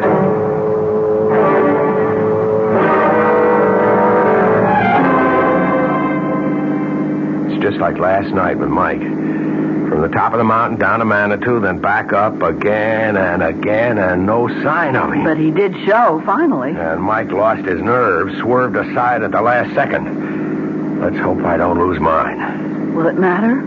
What do you mean? Well, if you lose your nerve, we'll go off the bridge. If you don't, and the ghost car isn't a ghost car, we'll be killed in a crash. If there is a crash, but there won't be. You seem awfully sure of that. I am. You remember at the cemetery I told Mike there was something I had seen but hadn't paid any attention to? Yes. And that if I could only remember what it was, I'd have the answer to all of this? Yes. Well, it's come to me. Driving up and down the mountain tonight, it suddenly came to me. See, it wasn't something I'd seen. It was something I'd heard and paid no attention to. Something I knew but didn't realize what it meant. And if I'm right, Liz, if I'm right... What is it? What did you remember? We're on the bridge now. Let me concentrate on driving. Mel? Mel! Mel, there it is, the ghost car. It's coming straight for us. Yes. And behind the wheel, driving it, it's Rory! Oh, my God, it's Rory! Oh, we buried Rory. But then it's his ghost, Mel! Get your hands off the wheel. Don't try to turn the wheel. We're going to crash! Mel! Mel!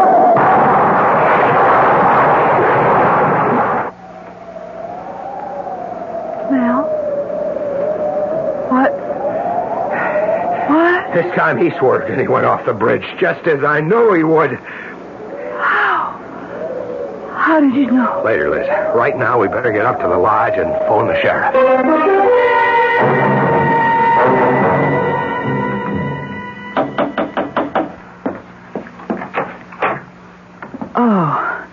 Oh, come in, Mrs. Gormley. Mel? Mrs. Gormley's here. Please, won't you sit down? Yeah, thank you. Hello, Mrs. Gormley. I'm sorry about last night. I'm not. Mrs. Gormley, Jason was your son. Oh, he was the torment of my life. Every day I lived. Of course, I'm sorry he's dead, but I can only be glad it's over for me. Did you know that your son was the ghost driver? I suspected, but I was never sure. You see, it was Jason who wanted to go on living here in this house far more than I did. Oh, you can understand. He was born here. He grew up here. Started his painting career here in a fine, big studio upstairs. Tragic. Just tragic. Even more tragic if it hadn't been for you. How did you come to know? What made you realize that my son was the ghost driver? A gunshot. A gunshot? The shot he fired to see whether the bullet he used for playing Russian roulette was live or not. Well, I don't follow you. You see, something kept bugging me, Mrs. Gormley, but I couldn't nail it down because I kept thinking it was something that I'd seen. But then suddenly I realized it wasn't something I'd seen, but something I'd heard. That gunshot. I still don't know. It got me to thinking about Jason playing Russian roulette, playing with life and death. And that got me to thinking a step further. Sure, Russian roulette. Only a fool or a would-be suicide would play it. But the fact remains that the odds are in his favor. Every time Jason spun the barrel of that gun and pulled the trigger, the chances were 5-1 against firing the bullet. Oh, but what was the connection between that and the ghost driver? Driving a car straight at another car is just another form of Russian roulette. Ah, yes, I see. Well, Sheriff Harper came to see me, and he said Jason was wearing a mask, a papier-mâché mask of your brother's face. Yes, and it wasn't a very good likeness of my brother, but it didn't have to be. It looked enough like him to fool you when you saw it under those awful conditions. The night and the headlights and the car coming straight at you. Fear did the rest. There must be another mask, the skeleton face. Oh, there is. We searched the studio and we found it, Sheriff Harper and me. Yeah, well, it's all over. Jason's at peace at last. God knows I soon shall be. Well, good day. Funny, though. What, Mrs. Gormley? Well, we've searched and we've searched, but we couldn't find a mask of my husband's face. What made you think there was one? Well, you see, when I heard about the masks, I thought it must have been Jason who came and stood at the foot of my bed. Not my husband's ghost. But if it wasn't Jason, who was it? What was it?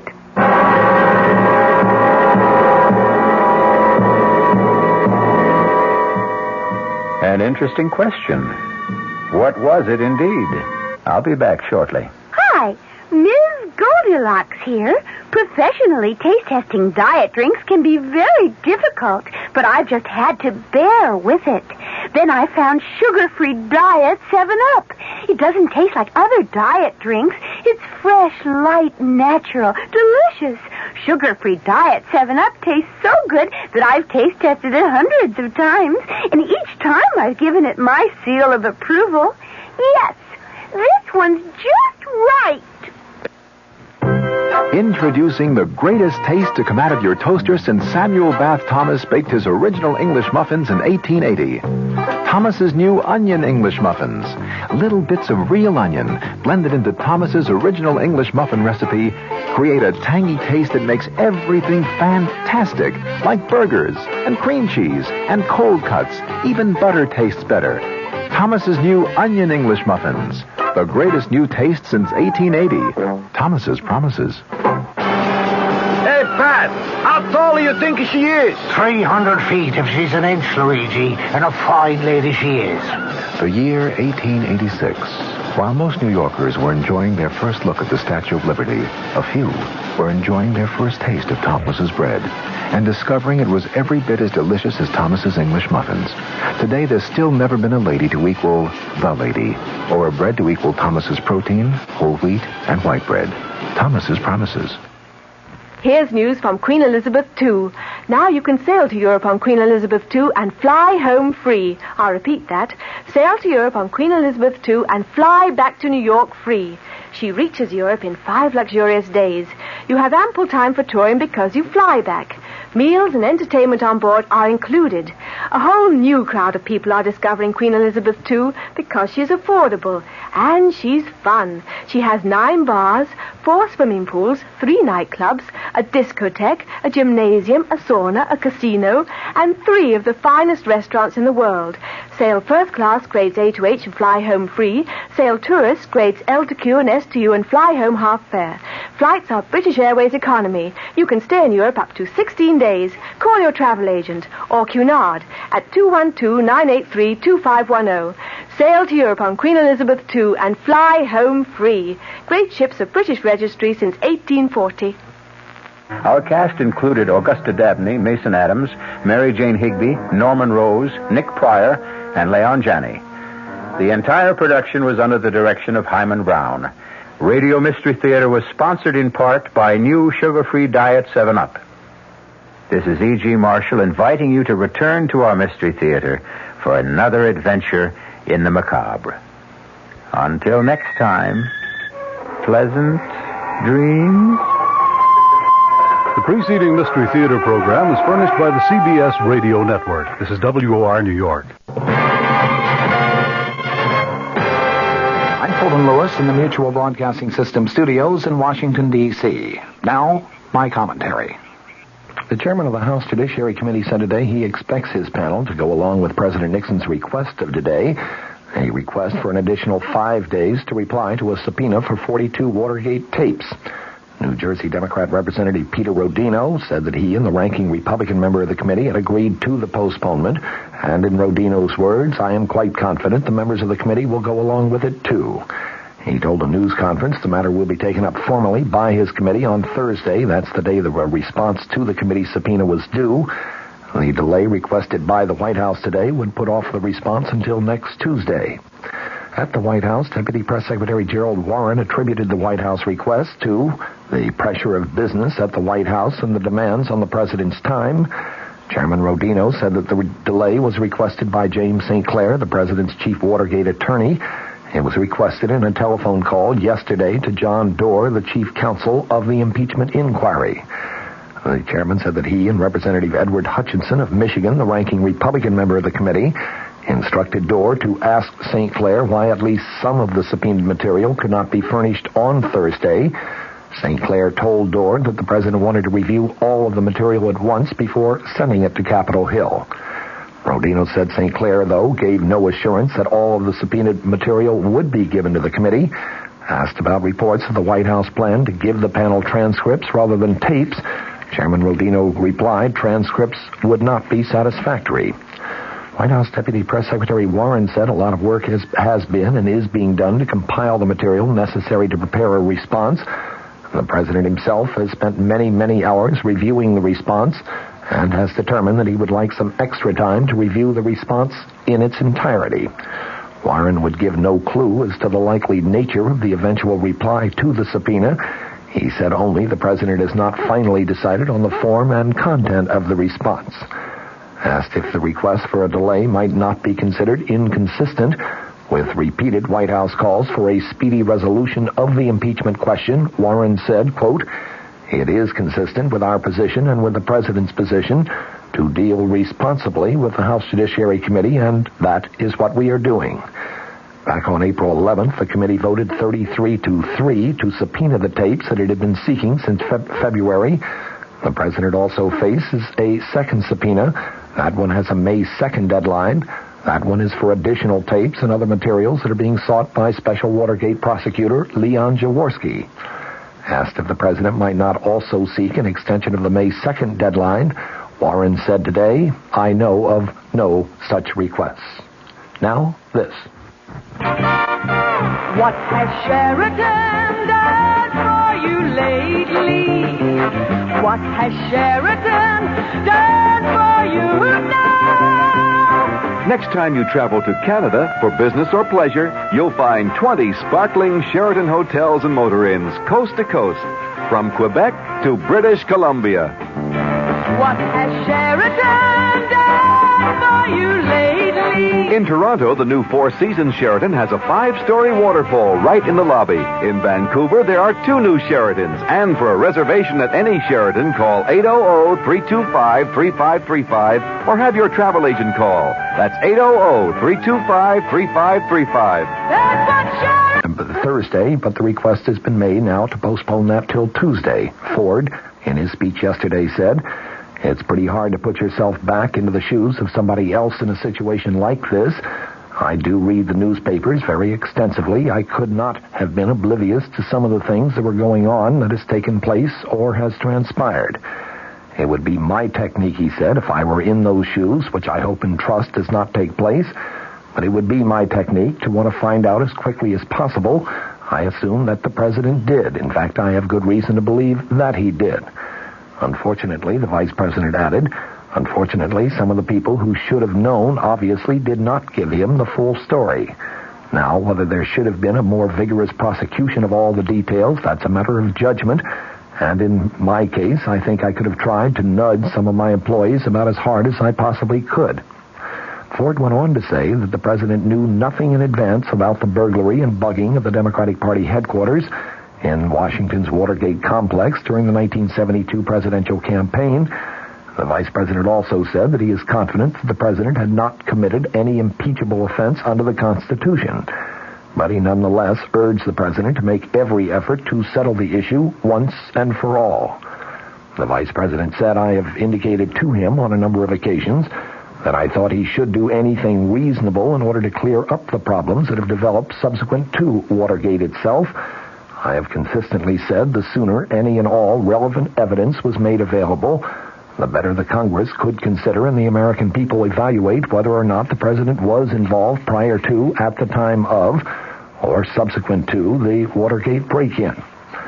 The vice president added, "I hope and trust that sometime in the next 48 or 72 hours, the White House will cooperate to the maximum in making available to the House Committee on the Judiciary the relevant material that the committee has requested."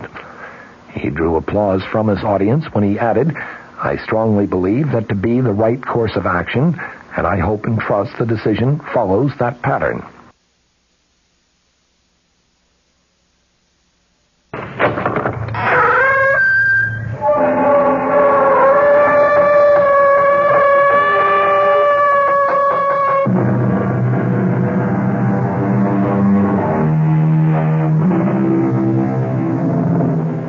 Come in. Welcome. I'm E.G. Marshall. Welcome to another adventure into the incomprehensible. I like to think of myself as a thinking person, a reflective man, someone not given to fanciful imaginings. That's the way I like to think of myself. But is that the way I am? Because I must admit that my thinking has not solved many problems for me. My reflections have not carried me very far.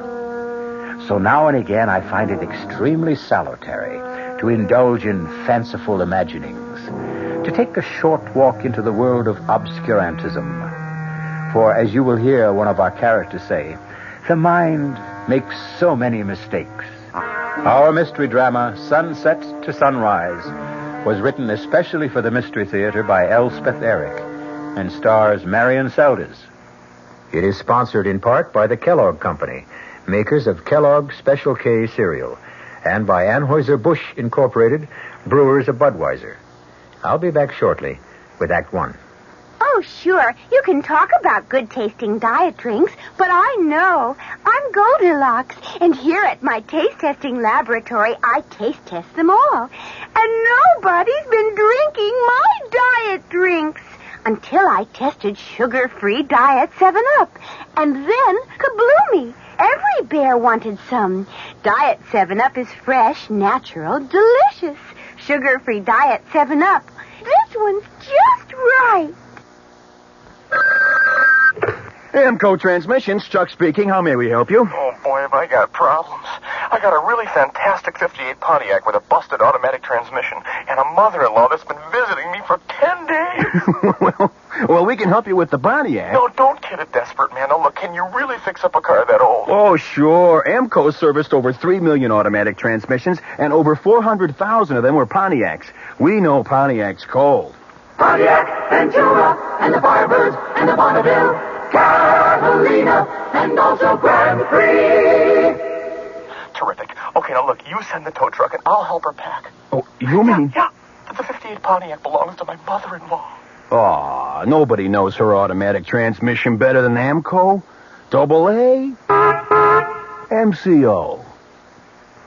There are over 500 AMCO centers coast to coast. Consult your yellow pages for the AMCO center near you. AAMCO, AMCO. It's over. I've done it. And the mutilated body lies silent and still at my feet. Let her release come soon. Let me try to explain how I came to do this awful thing. It will be necessary to go back, far back, even to the day I was born, or farther than that, to the hour when, awash in her warm blood, I felt myself pushed down that dark canal into the chilling light. Oh, yes. The woman who lies before me is my mother. But I shall content myself with reverting to the day of her funeral. A gray and dismal day. A long line of villagers passed by the open coffin. I waited with my father until the last of them should have finished viewing the corpse. Marie isn't here. She will be, Father. And Peter? Oh, I'm not so sure about Peter. His own mother not to be here? He's drowning his sorrow, I think. Oh, you were right about Marie. Here she comes. But how strange she looks. How quite distraught. I wouldn't know why. She never had any affection for her mother-in-law. Hello, Marie. We were worried. Oh, I'm not too late, am I? No, the funeral hasn't even started.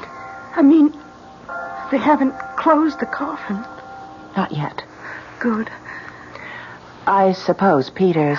Where does your brother go when he's needed somewhere? To a bar. I know. At least today, Marie, try to think kindly of your husband. You think kindly of him? He's your son. We can move up now. Marie, you go first. No. Let your father go first. Father? Oh, all right. How sad. How small he looks. Yes. Small. You go next, Marie.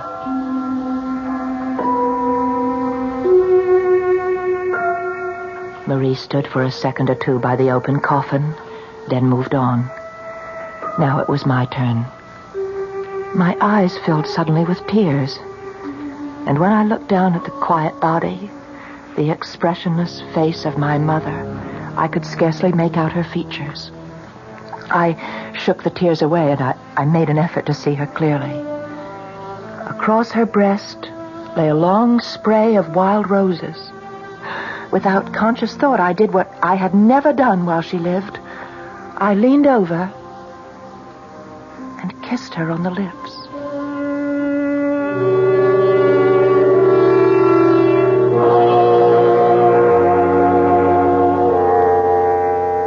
The funeral was over.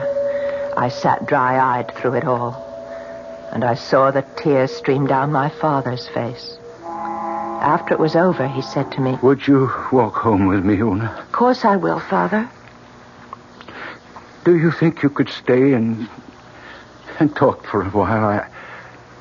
Maybe I could fix you a little supper. Oh, I'd like that very much. Ilya won't mind? Oh, it doesn't matter about Ilya.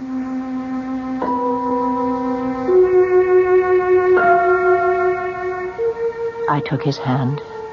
He let me have it like a trusting child. And we started down the road. The familiar landscape had embraced me all my life. And now it brought back sights and sounds from long ago. And on this day, most particularly, the sight and sound of my mother as I had known her. I saw her handsome, flushed face. I heard her voice. How sharper than a serpent's tooth to have a thankless child. Oh, what have I done that was so wrong? Why am I being punished? To be given a daughter with no shame, no morals, no sense of decency. My father trudged on beside me without speaking. His tears had dried. He looked as he'd always looked. Very sweet, very simple. She had been the single love of his life. I had never heard him speak of any other woman. He'd fallen in love with her when she was 16 and waited 5 years to marry her. It was my mother who got me to marry him. But he wasn't really of my world. Nothing intellectual about him. What could you expect of a farmer? But marry him she did. And he never asked for anything else. The 2 children she bore him, first my brother Peter, then me. Well, we were simply 2 minor gifts she added to the supreme one of herself. And Peter always belonged more to her than to him. It's hell to be poor, Peter. Never let it happen to you. Oh, the stories I could tell you about what poverty can do to the ardent soul. It took Peter a while to get started. But once he got his foot on the ladder, he climbed steadily to the top. And along the way, he married the prettiest girl in town, the dark-eyed Marie. We're here, Ewan. What? You were dreaming. We're at the house. Oh, yeah, I must have been dreaming. Oh, it's a long time. Very long time since you've been in the old house. 2 years. You're happy living with Ilya? I don't ask to be happy. But you're pleased with the arrangement? It pleases us both. Go on in. It looks the same. Well, nothing's changed. Can I get you something? A hot drink? No, you sit down and I'll get you something. Oh, take off your coat. Let me help you. Yes, thank you. What's this? What's inside your coat? What? Oh, that I forgot. Well, it's sewn in. Did you do that? What is it? Well, it's a sprig of blackthorn. Well, that's what I thought. Why is it sewn inside your coat? Marie put it there. Well, what on earth for? Una, sit down now. You know, Marie's a strange girl. She came here from another country and where they believe strange things. Such as what? Well, you must know. Ilya must have told you. Ilya's parents were gypsies, but he's not. But he hasn't forgotten, has he? What they believe, the gypsies. You don't mean that you... They believe in the living dead. The dead who refuse to die. You mean vampires? That is what you mean, isn't it? I never said I believe. But you let her sew the blackthorn into your coat? Well, I couldn't stop her. But why now? Why today? Oh. You don't mean... Mother? Marie believes your mother has become a vampire. I wanted to laugh. We were sober, hard-working, God-fearing people. We were not superstitious, given to odd beliefs. But I looked into my father's face, and I could not laugh. I've never believed, but... But what? I have heard that people of great energy, enormous will, with a surpassing belief in themselves, these are the people who will not die. They refuse to die. When death is upon them, they are so angry that they will not submit. You know, Una, what energy your mother had, what a dominating person she was, how much she believed in herself. She never believed in us, only in herself. That's the way she was. And they say that people like that would rather live the evil life of a vampire than not live at all. Well, I can't believe it. It's horrible. Well, I don't want to believe it, but Marie seems so sure. Well, I'm going to talk to her right now. I won't stay for supper. Forgive me. I have to get this terrible notion out of Marie's head before she infects anyone else with it.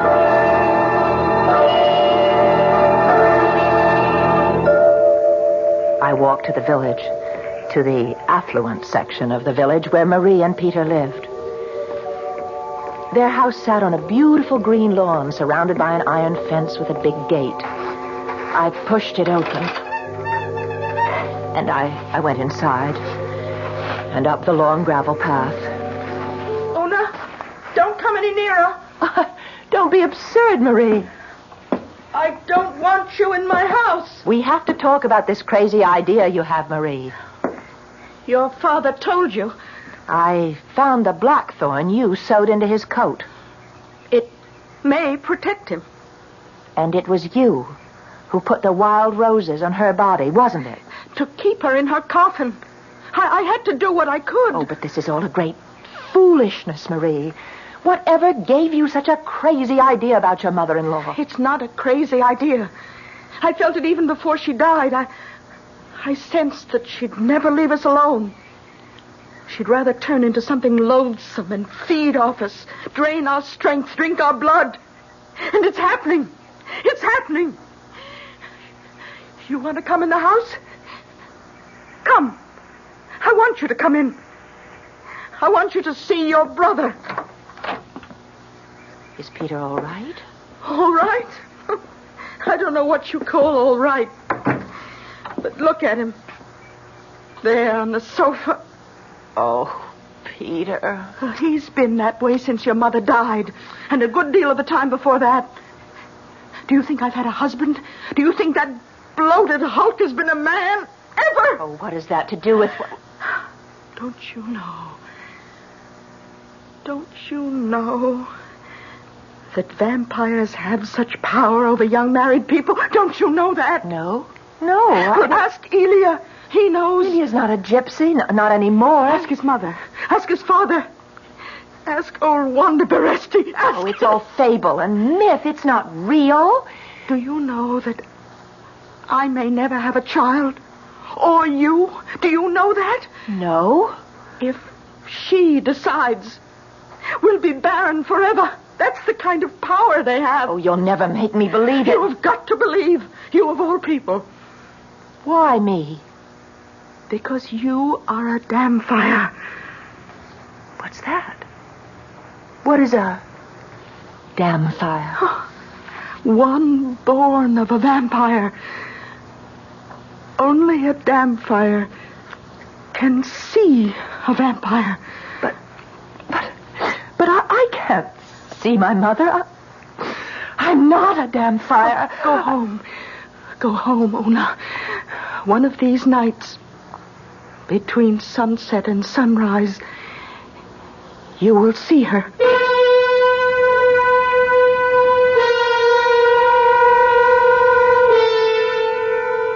We'll be back shortly with Act 2. When you say Budweiser, when you say Bud, you've said a lot of things nobody else can say. When you say Bud, you've gone as far as you can go to get the very best. When you say Bud, you've said the word that means you like to do it all. When you say Bud, It means you want the beer that's got a taste that's number one. When you say Bud, you tell the world you know what makes it all the way. When you say Bud, you say you care enough to only want the king of beers. There is no other one. There's only something less. Because the king of beers is leading all the rest. When you say Budweiser, You've said it all. Anheuser-Busch, St. Louis. hey ma'am, what's for dinner? Hey ma'am, what you got? How about a no-cook dinner for a change? Serve a delicious spread of sliced meats, cheeses, salads, and crisp rolls from ShopRite's appetizer counter. You'll love the freshness, the fine quality, and the pleasing variety. This week's bit supplies are ShopRite freshly sliced chicken roll, half pound, 69 cents. Imported Switzerland Swiss cheese, half pound, 89 cents. ShopRite liverwurst, 99 cents a pound. Fresh macaroni salad, 39 cents a pound. So relax. Pick up a ready-to-eat dinner at the ShopRite appetizer counter. She loves the family. She wants the best. She does all that she can do. She lets ShopRite do the rest. Hey, Ma, what's for dinner? ShopRite has the answer. This is WOR New York, an RKO General Station, your station for Mystery Theater. But they're all superstition, Una. Handed down from generation to generation. You don't believe them? I used to when I was very young. You see, the stories were always about very, very powerful people. I think they couldn't get used to the idea that very powerful people could actually die. My mother was a very powerful woman. Ah, but she died, like everybody else, sooner or later. You never really knew my mother. I wasn't welcome in her house. I think I only came here to live with you to spite her. All my life she told me how immoral I was, how wicked, how filled with wild desires. And you were? Yes. And you knew where to take those wild desires, didn't you? Yes. And what man to give them to? Yes. Well, lucky me. It was to show her, to say yes to her. Yes, I am like that. Yes, I'm what you say. Yes, I'm loose and immoral and wicked and all those things. And yes, you're right not to love me because I'm not lovable. I'm hateful and vile. No, yes. No. You are not hateful. Oh, you don't know. I know enough. Lie still now. Let me hold you. Yes. Hold me.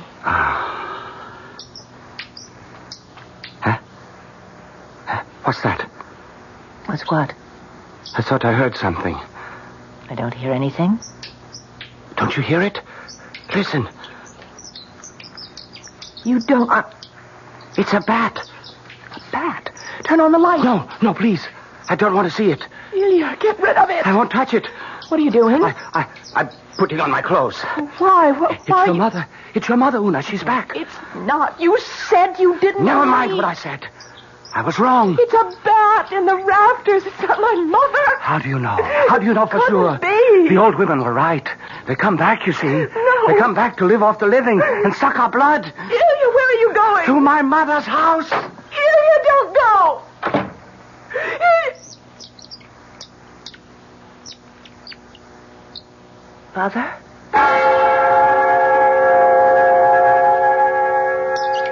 All night long, I lay in the dark, listening to the bats swoop and chatter in the rafters. Sunset to sunrise, I lay awake and listened.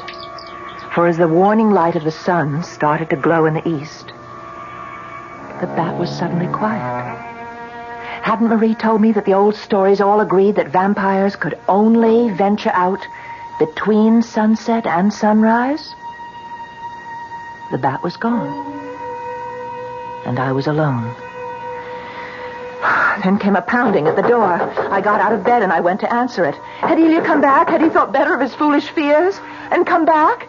Ilya? Oh, Peter. Let me in, Una. Yes, come in. I have to talk to you. You're very drunk. Never mind. Never mind about that. I have to ask you something important. Well, first tell me why you didn't come to our mother's funeral. Never mind about that either. Marie was there. Marie was not there. Not for the funeral. She went to the church to put some wild roses on the body. She didn't stay to see her buried. Not that she's really buried. Not that she'll ever be really buried. She'll be around for a long time till she's drained us all dry, and long after that, maybe forever, who knows? Do vampires ever really die? Peter, stop that. Our mother is not a vampire. Is it true? Marie says it's true. Is what true, Peter? Did you kiss her? When she was lying in her coffin, did you really kiss her? Yes, I did. Oh, no. Why did you do that? I don't know quite. I think it was because I'd never kissed her before, and I was sorry that I hadn't. Don't you know what you've done? I haven't done anything. You've put your lips to her poison.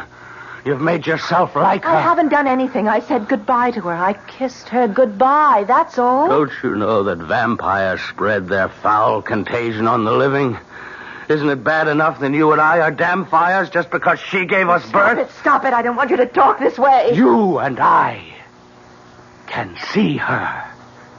Have you seen her? Of course I haven't. I have. Shall I tell you why I didn't come to the funeral? I was with her, that's why. She came to my room and stood in the door. She was very beautiful. She had on her white lace dress, and she smiled at me. You were drunk.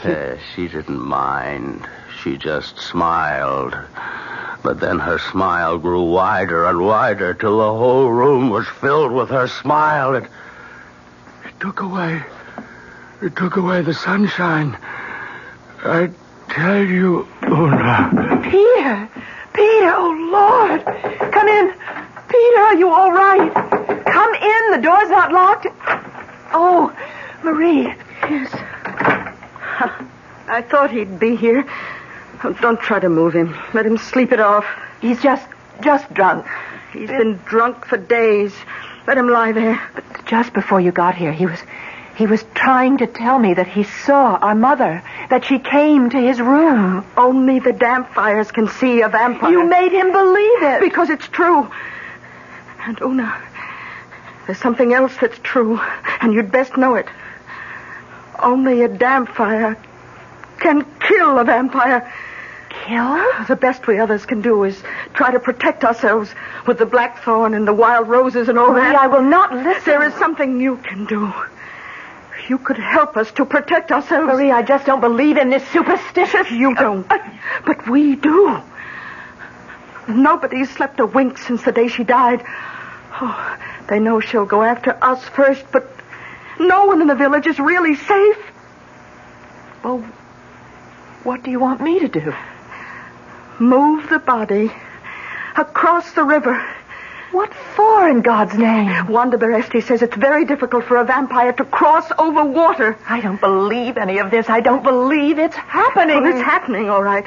And everyone believes it, but you... You can't make the rest of us live in this torment because you refuse to believe. Perhaps. You could be right. You will move the body across the river? Oh, I'll have to talk to Father. Oh, talk to him. Talk to him now. Before it's too late. I left Marie to get Peter home the best way she could.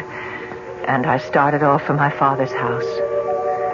How could I ask him to disinter the body of his beloved wife only 2 days after she'd been laid to rest? What kind of daughter would nourish the horrid thought in her father's mind that his wife might be a vampire? Oh, how I needed someone to tell me what to do. Una. Hello, Father. May I come in? Of course you may come in.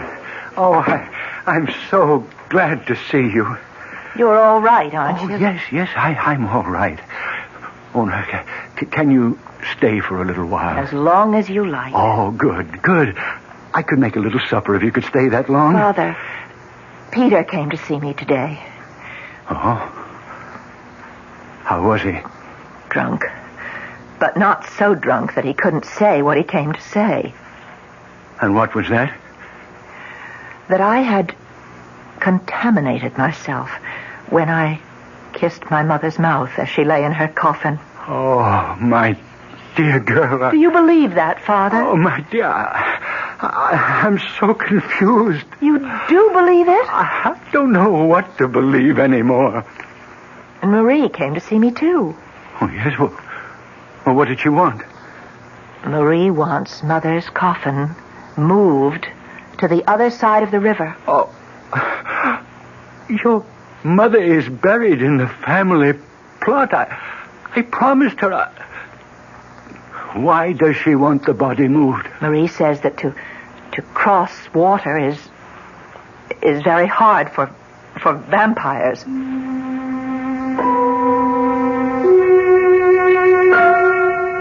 I could hardly bear the torment in my father's face. It's so hard when everyone around you believes one thing, to stand alone and believe another. I kissed my father gratefully. Grateful for his kindness, his patience. He asked me to stay the night. There was still my old room. I lay down on the narrow bed, but my eyes would not close. I stared at the black square I knew to be the window. Beyond the door, I could hear my father washing the supper dishes. Then I heard it.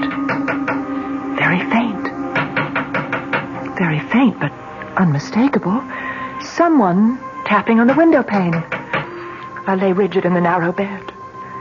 And then I heard...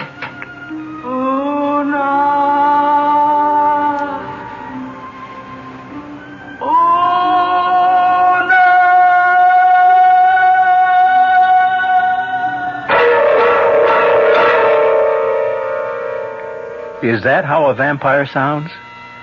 I don't know, or I tell you.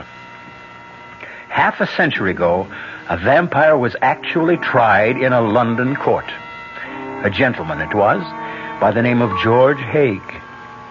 Unhappily, we have no record of the gentleman's voice, and it all happened so long ago, I've no idea whether or not he was ever convicted. I'll be back shortly with Act 3. Great taste in the morning. Kellogg's has that wholesome taste to get you up and grinning. This is Jerry Coffer for Kellogg's Special K. You know, for years we've been talking about the Special K breakfast, a great way to start the day if you have a weight problem. You may have seen or heard our latest commercials, which symbolize the problem of being a few pounds overweight by using this ball and chain. That's the sound effect. But so many people have come to know the Special K breakfast that can help solve weight problems, they sometimes forget that Special K is America's favorite high-protein cereal. It has 8 essential vitamins and iron, and so delicious that lots of folks, kids as well as adults, eat Special K just for the sheer good taste of it. So we don't want you to think that you have to wear a ball and chain to eat Special K. All you need is an appreciation for the finer things of life, a 1-ounce bowl of Special K, 4 ounces of skim milk, tomato juice, coffee, and maybe a little sugar. The Special K breakfast can help you lose weight all by itself, but it really is a good start. Here's news from Queen Elizabeth II. Now you can sail to Europe on Queen Elizabeth II and fly home free. I'll repeat that. Sail to Europe on Queen Elizabeth II and fly back to New York free. She reaches Europe in 5 luxurious days. You have ample time for touring because you fly back. Meals and entertainment on board are included. A whole new crowd of people are discovering Queen Elizabeth II because she's affordable. And she's 4 swimming pools, 3 nightclubs, a discotheque, a gymnasium, a sauna, a casino, and 3 of the finest restaurants in the world. Sail first class grades A to H and fly home free. Sail tourist grades L to Q and S to U and fly home half fare. Flights are British Airways economy. You can stay in Europe up to 16 days. Call your travel agent or Cunard at 212-983-2510. Sail to Europe on Queen Elizabeth II and fly home free. Great ships of British registry since 1840.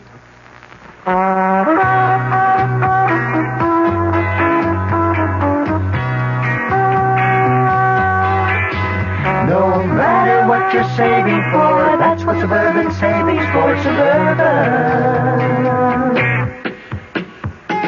Suburban Suburban Savings offers you an easy way to borrow without touching a penny in your regular savings passbook account. Just let Suburban loan you the money.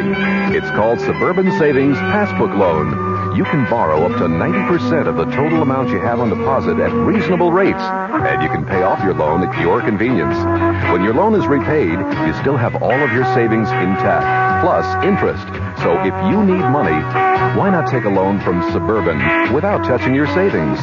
Suburban Savings Passbook Loan in New Jersey at Bayonne, Edgewater, Elmwood Park, Emerson, Hackettstown, Morris Plains, Nutley, Paramus, and Sparta.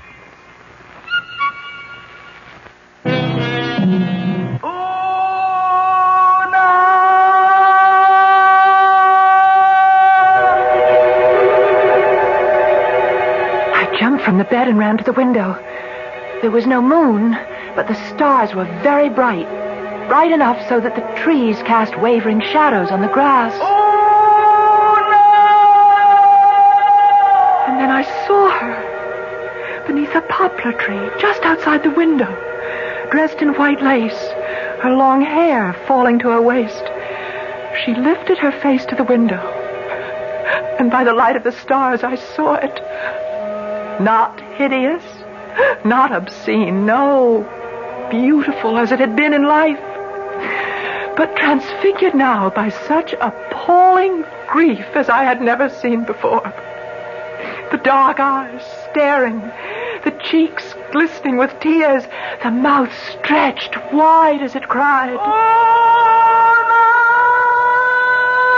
I needed my father. I could not bear the sight of this apparition by myself. I heard him moving about in the kitchen, and I ran to him. Oh, Father! Father! She's here! What, dear? What did you say? She's here! Mother is here! Is she? No. She's beautiful. She's beautiful. Where is she? Outside the window. I heard her calling me, and I went to the window, and I saw her standing under the tree, and... Oh, Father... She looks so sad. Oh, my dear little girl, you've had a dream. It's not a dream. She's there. So soon after the funeral, it's natural for you to dream. You'll come with me. I'll show you. You're overwrought, dear child. Come with me, you'll see. If there were a moon, you'd see quite clearly, but even by the starlight, you can see. Look there. Where? I don't see it. Beneath the big poplar tree, right there. I don't see anything. In her white dress.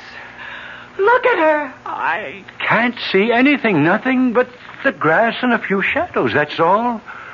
That's all? Oh, my dear child, you had a dream. No dream. I saw her. But you can't see her. She must be a vampire, and I am a damn fire. What are you saying? Only the offspring of a vampire can see the vampire. Peter said he saw her. I know I saw her. We are her offspring, Peter. And I are vampires. Oh, no, please, you don't know what you're saying. Oh, I know very well. Only a vampire can see a vampire. And only a vampire can kill a vampire. Well, then, What are you doing, Ona? I'm gonna open this window. No, don't. And invite her in. Mother, come in. Come in.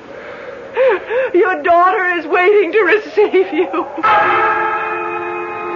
My father rushed from the room. I can't stay. I can't watch. I can't. I stood by the window, waving to the white figure beneath the poplar tree. It was several minutes before she moved, and then very slowly, with uncertain steps, she came toward the window. She looked up at me like a child that is not certain of her welcome. Una? You've come back to live off of us, haven't you, Mother? Even in death, we are your possessions, your very prized possessions, because from us you drew pride and haughtiness and self-importance. That's what we did for you in life, and that's what you mean we should do for you now. That's it. Isn't it, Mother? Una, no. Forgive. Forgive? What went before. Forgive it. Forgive? I've never heard you say that word. Now I say it. Forgive me. All that I did. I beg of you, forgive me all my sins. Father was right. This is a dream. Forgive me, that I may lie quiet in my grave. Oh, God, let me wake up. God, deliver me from this dream. You don't hear me. Oh, Una, why don't you hear me? Perhaps I fainted. I don't know. I suppose I did, because I remember nothing more until I was wakened by a knock on the door. I opened my eyes. I was lying on the floor next to the narrow bed, and the sun was streaming through the window. I got to my feet. Come in, Father. Ilya. Are you all right, Una? Yes, I'm all right. You look so pale. Oh, I had a bad night, a bad dream. Yes, your father told me. My father? He went to fetch you. That's why you're here? I would have come back to you anyway. I only went to see my mother to ask her what she knows about vampires. All the old women were there. Wanda Baresti and all the others. Oh, they must have filled you full of stories. Una, when a whole town believes that a vampire is loose, they become terrified. A vampire, Una, is soulless, mindless energy on the march, knowing neither good nor evil, only its own desires. And the vampire must be killed, Una. Do you know why? Lest we become like the vampire. We can become like that, Una, unless a stake is driven through the vampire's heart. And who is to do that? You know. Only a damn fire can kill a vampire. A stake must be driven through the throat of the corpse. If blood spurts from the throat, it is proof that a vampire lived in that body. Can I do such a thing to my own mother's corpse? It must be done before the sun sets, or she'll walk abroad tonight. Ilya, do you know that I thought she was here last night, in this very room? And she kept saying, forgive, forgive. And then, of course, I knew it was a dream, because my mother would never say such a thing as forgive. She was asking you to forgive her? Imagine a proud woman like my mother to say a thing like that. You heard her say, forgive me? In my dream, yes. I suppose it's because I hated her so much in life. I liked the idea that she was sorry for all the grief she'd caused us. Una, listen. While I was at my mother's house, she told me that there had been cases now and then where a dead person returned night after night and terrified everyone because it was taken for granted that the dead one had become a vampire. But it wasn't always true. There were times when the dead one was what they call a returner. A returner? What is that? One who comes back, so my mother says, to ask forgiveness. Are you telling me that my mother did come back last night, asking to be forgiven? That it was no dream? It's possible, isn't it? And if it is true, if she is a returner? You must get a writ of absolution from the bishop and place it on her body. How can I tell? How can I know that she is a returner and not a vampire? You'll have to go through with it before sundown. Oh, no. Drive a stake through my own mother's throat. Una, more than half the village believes your mother has become a vampire. Marie wants you to move her body across the river. And even my father is wearing the blackthorn in his coat. And even I. When I heard the bat in the rafters, I thought it might be your mother. You must have the grave opened, Una, and the coffin. And before the sun goes down, you must drive the stake into your mother's throat. Then we shall see whether she is a returner or that foul creature of the night, a vampire.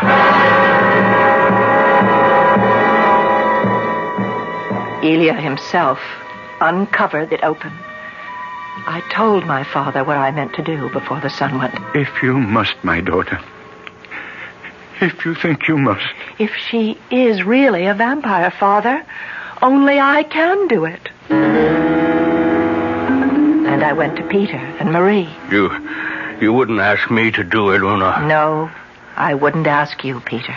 You're very brave, Una. I'd have been content if you'd only moved her body across the river. There's so much talk in the village. So much fear, so much horror. We must settle this thing once and for all.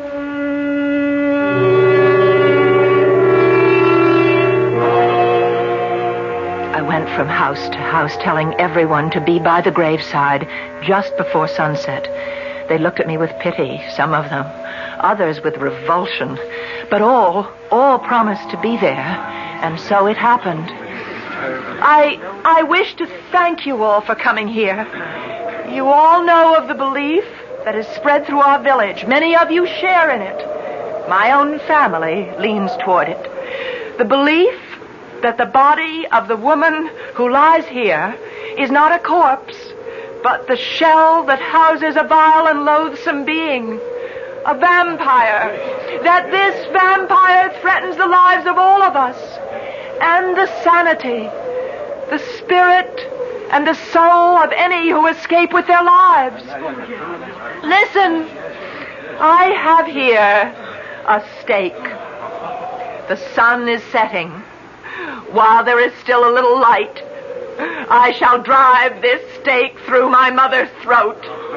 If blood gushes forth, then I shall have killed a vampire. I shall also have murdered my mother. If no blood comes from the body, we will know that she is no more than a returner who is asking forgiveness for the wrong she did in life. As we all one day will have to ask for forgiveness for the wrong we have done. Yes. Pray for me. Pray for me. Pray for yourselves. And if you can give her your forgiveness, the bishop will give her absolution. I hold the stake high for all of you to see. And now!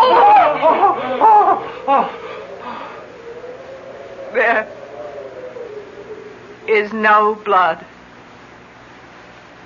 Go. Send for the bishop.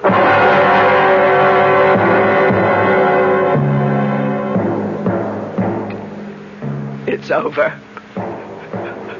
I've done it. And the mutilated body of my mother lies at my feet. Oh, let her release come soon.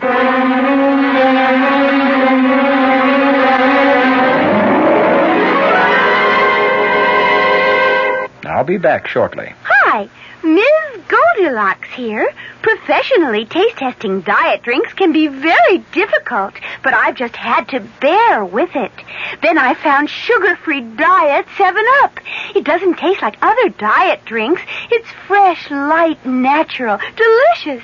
Sugar-free Diet 7-Up tastes so good that I've taste-tested it hundreds of times, and each time I've given it my seal of approval. Yes, this one's just right.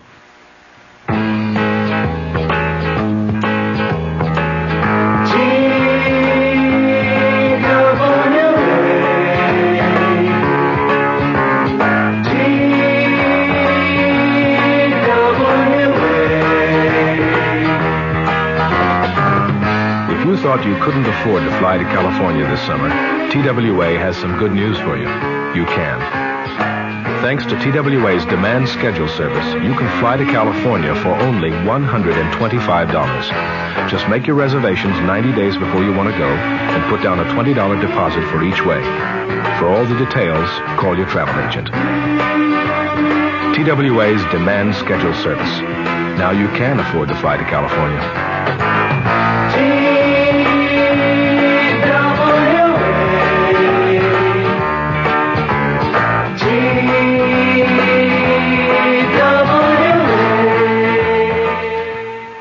me frankly, wouldn't you like to sleep every night on a $100 mattress? Suppose you could get one for just $69.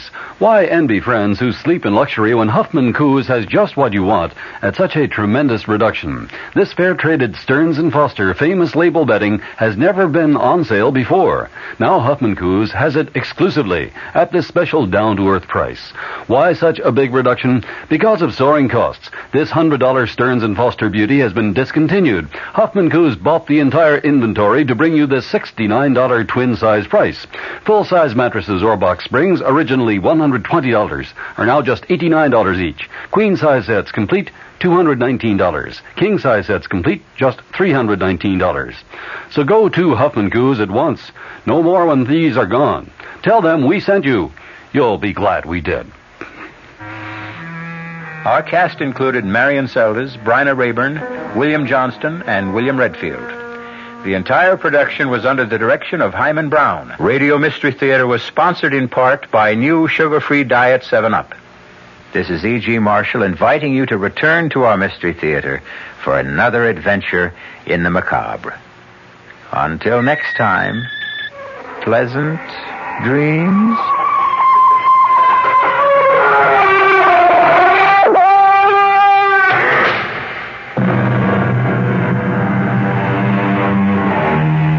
The preceding Mystery Theater program was furnished by the CBS Radio Network.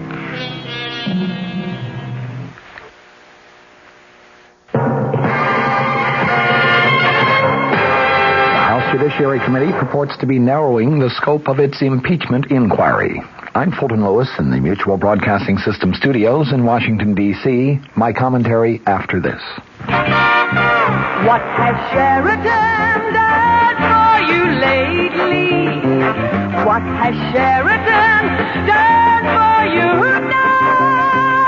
Next time you travel to Canada for business or pleasure, you'll find 20 sparkling Sheraton hotels and motor inns, coast to coast, from Quebec to British Columbia. What has Sheridan done for you lately? In Toronto, the new Four Seasons Sheraton has a 5-story waterfall right in the lobby. In Vancouver, there are 2 new Sheratons. And for a reservation at any Sheraton, call 800-325-3535 or have your travel agent call. That's 800-325-3535. That's what Sheridan done for you lately. That's what Sheridan done for you now. Sheraton Hotels and Motor Inns worldwide. The House Impeachment Inquiry staff reported today that it is concentrating its investigation on the major Watergate allegations and President Nixon's tax problems. The staff reported to the House Judiciary Committee that it is halting its inquiries into 15 of the 56 original allegations against the president. In each of the 15 cases, the staff said, either there is no substantial evidence known to the staff that supports an allegation of wrongdoing, or the evidence is insufficient to justify devoting the resources required to complete a thorough investigation.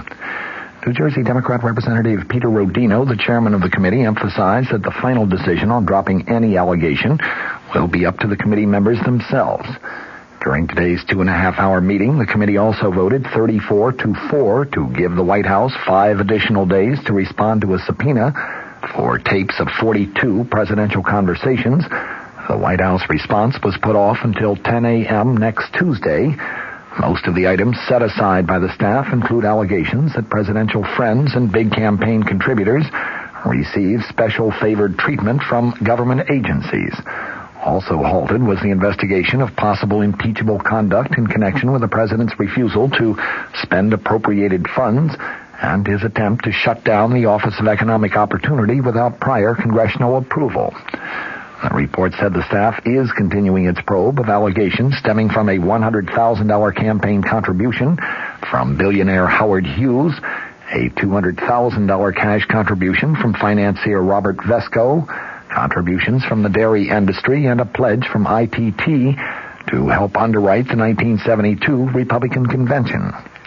Much of the discussion at today's meeting involved the staff's plans to examine allegations that criminal fraud may have been committed in the preparation of the president's income tax returns. Both the Congressional Joint Committee on Internal Revenue Taxation and the IRS itself have declared that the president incorrectly prepared his pre-presidential papers. Both the committee and the IRS said that as a result of the disallowed deduction for those papers, as well as other disallowed items, the president owed more than $450,000 in additional taxes. The president, of course, has said that he will make that payment. The impeachment inquiry staff noted today that the Joint Committee made no investigation whether or not there was criminal tax fraud for which the president may be responsible. Such an investigation is underway by the Special Watergate Prosecutor's Office, but the impeachment staff said today it is likely to be prolonged and its result will not be available to the House Judiciary Committee under the committee's contemplated timetable. John Doerr, the chief counsel for the House impeachment inquiry, said the investigation of the president's taxes would concentrate on the gift of his presidential papers, but he emphasized investigation of tax fraud is a very complicated matter. Doerr said that he intends to ask the Internal Revenue Service for a copy of its report on the president's taxes. Another allegation stemming from secret U.S. bombing raids in Cambodia between March of 1969 and August of 1973 still remains under active consideration, at least until next week when the House Judiciary Committee hopes to obtain access to a Senate Armed Services Committee report regarding that bombing. Several committee Democrats indicated that they would strongly oppose any attempt to drop the Cambodian bombing issue from the allegations against the president. Massachusetts Democrat Representative Robert Drinan asked Doerr if he intended to subpoena White House tapes of conversations about the bombing between the president and members of the Joint Chiefs of Staff. Doerr said no decision had been made as yet. Reverend Drinan said no decision, also said that he opposes halting the investigation into impoundment and the OEO shutdown.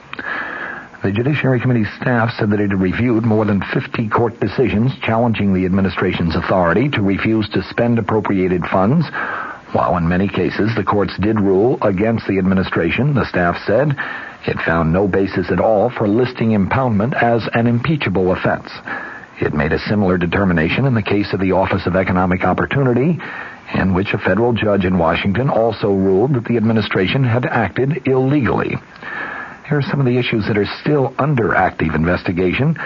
Domestic surveillance activities alleged to have been conducted by or at the direction of the White House, political intelligence and espionage activities during the 1972 presidential campaign, of course the Watergate break-in and the subsequent cover-up, allegations that contributions to the president's re-election campaign were given in exchange for special ambassadorships, allegations that the White House attempted to use the Federal Communications Commission to control and retaliate against news media criticism, allegations that the White House attempted to use the Internal Revenue Service to harass political enemies. Among those on which investigation has been halted were allegations of White House involvement in illegal campaign contributions received from corporate funds and allegations concerning illegal campaign contributions from foreign nationals and from labor unions. Also, allegations that the White House caused friends of the president to be given favored treatment by the controller of the currency who was involved in the regulation of national banks. In addition, an allegation that the Antitrust Division of the Justice Department dropped an investigation of a corporation that is owned by a friend of the president. And finally, allegations of attempts to obtain campaign contributions in return for promises of assistance with the Federal Housing Administration. Most of the items the committee staff is concentrating on also have been under investigation for many months by the Special Prosecutor's Office. Several former administration and presidential campaign officials are, of course, under indictment in connection with the Watergate cover-up and the break-in at the office of Daniel Ellsberg's psychiatrist. Now it seems the lines are drawn and the next move is going to be up to the White House. President Nixon now has until next Tuesday morning to respond to the Judiciary Committee's subpoena of a wide range of until now secret White House tapes and documents. One of the arguments used by the president's attorney, James St. Clair, in balking at the House panel's request earlier has been that the House Judiciary Committee's inquiry has been too broad, too undefined, and there is no reason, no legal ground, and indeed it would set a dangerous precedent if that committee were allowed to go fishing through executive branch files. With that argument, I think there can be little dispute. Under traditional concepts of American justice, particularly as defined and refined by the Fifth Amendment to our Constitution, No branch of government is empowered to simply walk in and search willy-nilly through records as a means of determining whether something is or is not wrong. The purpose of the search, be it a physical search or a search by subpoena, must be fairly clearly defined first, and there must be a reasonable belief that there has been a specific violation of a specific law. Until today, it was not known just what the House Judiciary Committee was going after, what violation of law, what high crime or misdemeanor it was considering in the case of Richard Nixon. This is KRLD, Dallas, with more audience than any other Dallas radio station, as reported by the American Research Bureau. CBS News. Former President Nixon was subpoenaed today to testify as a defense witness in the Watergate cover-up trial. I'm Jim Kilpatrick, reporting on the CBS Radio Network. The subpoena was issued at the request of attorneys for former Chief Domestic Advisor John Ehrlichman. Ehrlichman's attorney told CBS News, as far as he is concerned, Mr. Nixon now has the same status as any other citizen, and predicted that the former president would probably be under examination and cross-examination for some time. Ehrlichman is one of the 6 defendants accused of trying to cover up the original investigation of the break-in at the Democratic National Headquarters called Watergate. Republican members of the House Judiciary Committee have prepared their draft report on impeachment. The Republicans contend there was no persuasive impeachment evidence against the former president until his own disclosure last week.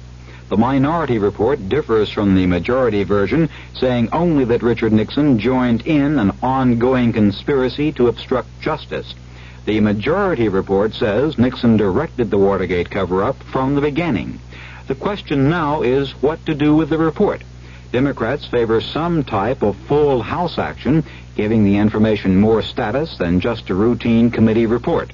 Representative Charles Rangel of New York. The president, through his resignation, has somehow left some small vacuum in the record that we are prepared to leave for history. To that extent, I think it's very important to realize that a vehicle must be found for our report to be accepted as the factual situation in which the president left the office, as opposed to his statement that he was only guilty of bad judgment and erosion of his political base. Democratic Congressman Charles Rangel, a member of the House Judiciary Committee. More CBS News after this. Hart's Mountain announces the no-flea guarantee. We're so sure our flea-killing collar kills any flea on your dog or cat, we'll give you an unconditional money-back guarantee. If not satisfied, write Hart's, Harrison, New Jersey. The Hart's flea-killing collar, the collar with a no-flea guarantee. Get the Hart's flea-killing collar immediately. We guarantee you'll never see an itchy flea. Hey, Janet, this laundry hamper's turning ripe. Where's the Lysol spray? Mom, my bed sheets are all hot and sticky. Where's the Lysol spray? Where's the Lysol spray disinfectant? Someone's always using it. Whenever the laundry hamper gets emptied, it gets sprayed to kill germs that can turn into an odor problem in hot weather. And hot, sticky sheets? We spray them to keep them fresh between changes.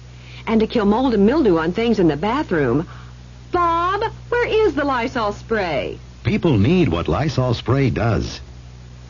Richard Nixon's presidential tape recordings and documents will remain at the White House pending further talks with the Watergate special prosecutor.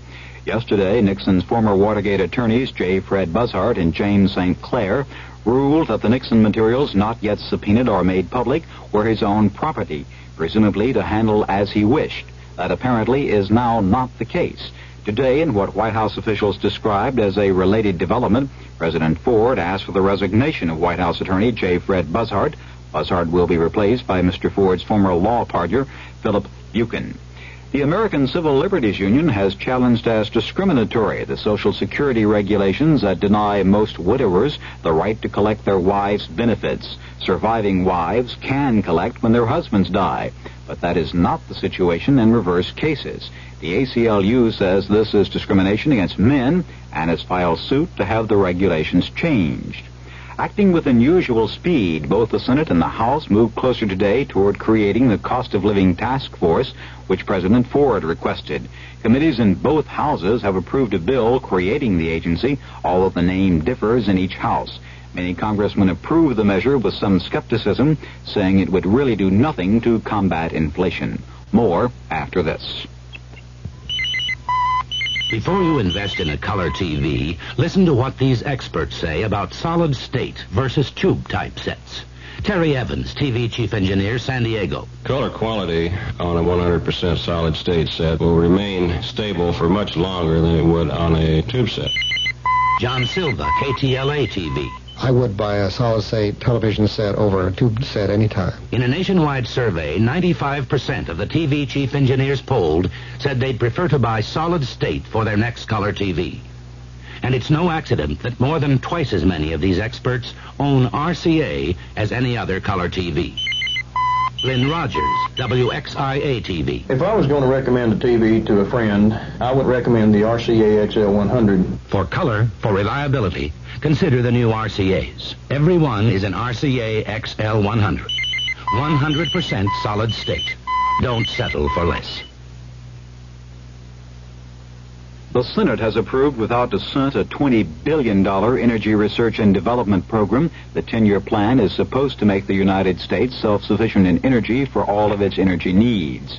The American Petroleum Institute says even before the end of summer, the United States has accumulated an inventory of winter oil products hundreds of millions of gallons more than last year. And despite the vacation driving season, stocks of gasoline are up by more than 800 million gallons. I'm Jim Kilpatrick, CBS News. Get ready for action at Margie's in the fastest jeans that ever made tracks for back to school. All kinds of teen and junior jeans, stopwatch priced at Margie's for just $5, $6, and $7. Freewheeling values to $16. So hurry, the race starts at 9:30 a.m. Friday and Saturday for the greatest winners in jeans for teens and juniors. Just $5, $6, and $7. Values to $16 at all neighborhood Margie's. I have seen it. I have seen Penny Whistle Park. Have you ever seen an amusement park underneath the great big roof, my friend? Then Penny Whistle Park is the place you should go. Grab your family and come on in. Penny Whistle Park, a new kind of family fun center.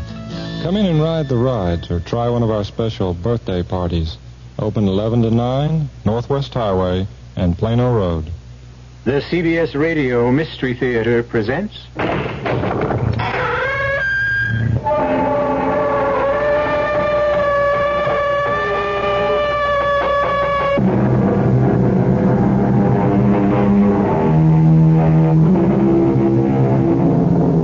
Come in.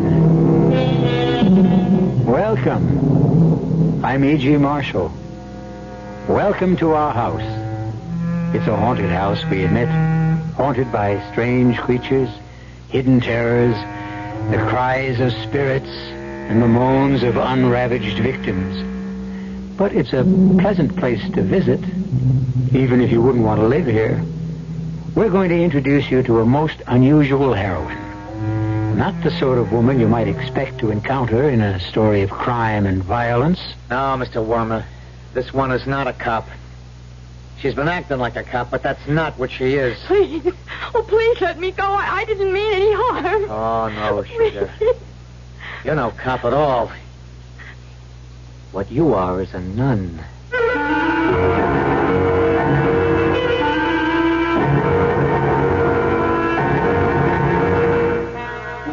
Our mystery drama, The Final Vow, was written especially for the Mystery Theater by Henry Slesser and stars Rosemary Rice.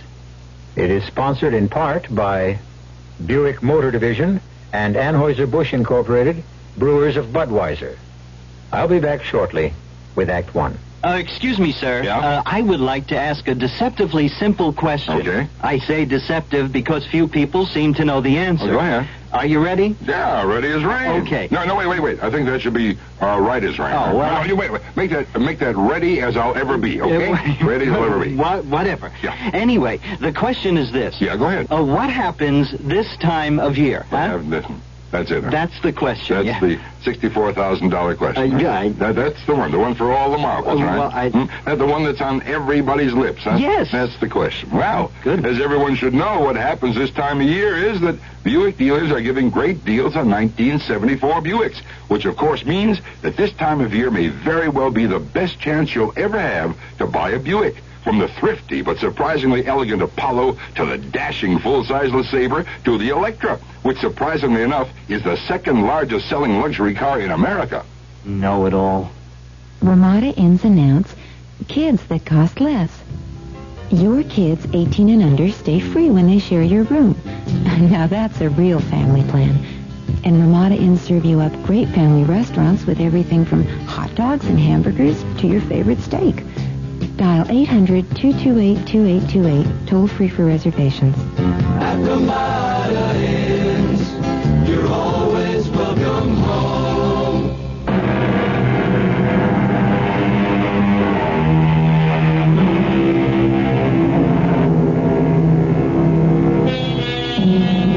Pater, et Filius, et Spiritus Sancte. Amen.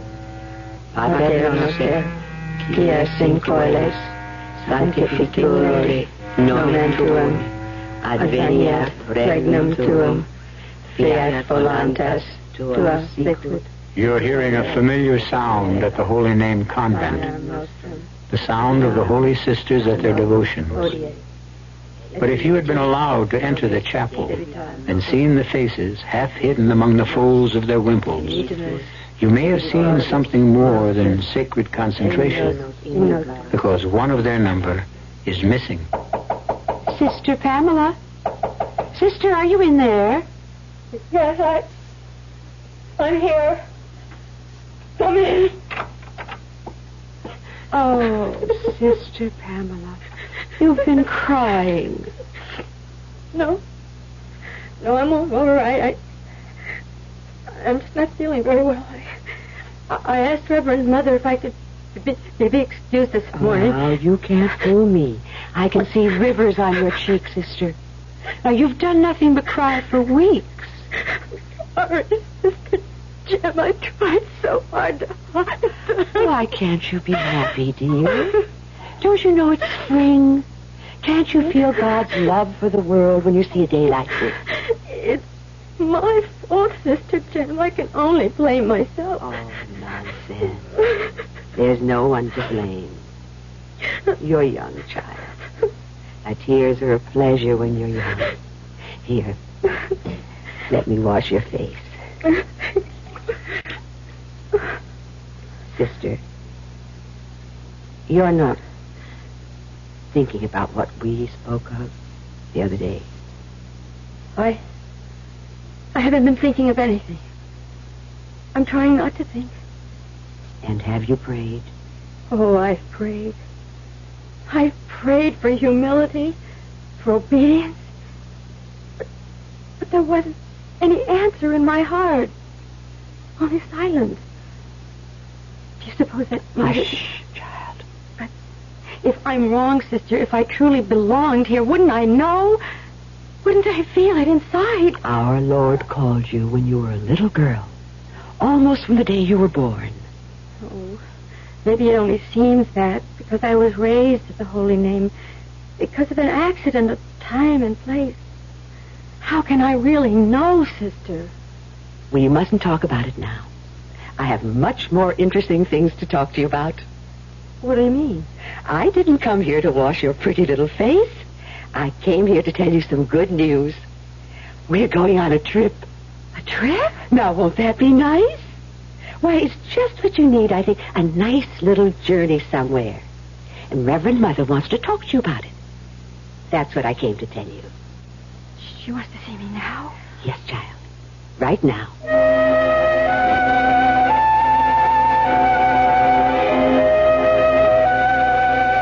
Sister Pamela, have you ever heard of a man named William Michael Downey? He was a student at the Holy Name long before you were born. No, Reverend Mother.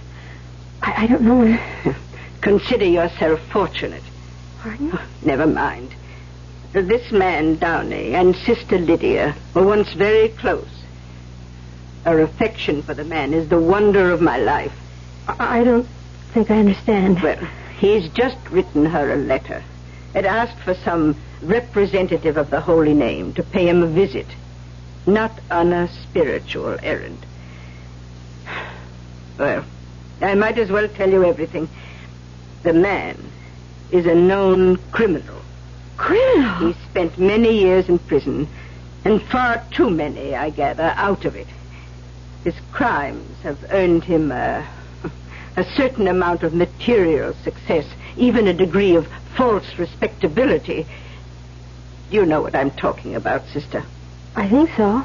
And I'm sending you and Sister Jem to see him. It's only a day's journey. Now, you'll have to take the train into the city. If you left tomorrow morning, you could return by Saturday or even Friday evening. But, Reverend Mother... I'm sure the trip will do you good, sister. I know how peaked you've been lately. May I speak, Reverend Mother? Very well. There's something I've been wanting to talk to you about. Something about myself. Please, sister, not now. Oh. This errand is a duty we owe Sister Lydia. As you know, the poor woman is dying. Yes, I know, but... I'd send someone in your place, but you know the difficulties we've had with illness. Our students are suffering and our chores are neglected. Now, we can discuss any personal problems you have on your return. Yes, Reverend Mother. Sister Therese will give you your instructions about the journey. Don't be afraid of this man, Downey. Your strength is greater than his. And Sister Pamela, one more thing. Yes? Take good care of Sister Jem. She may not have your courage.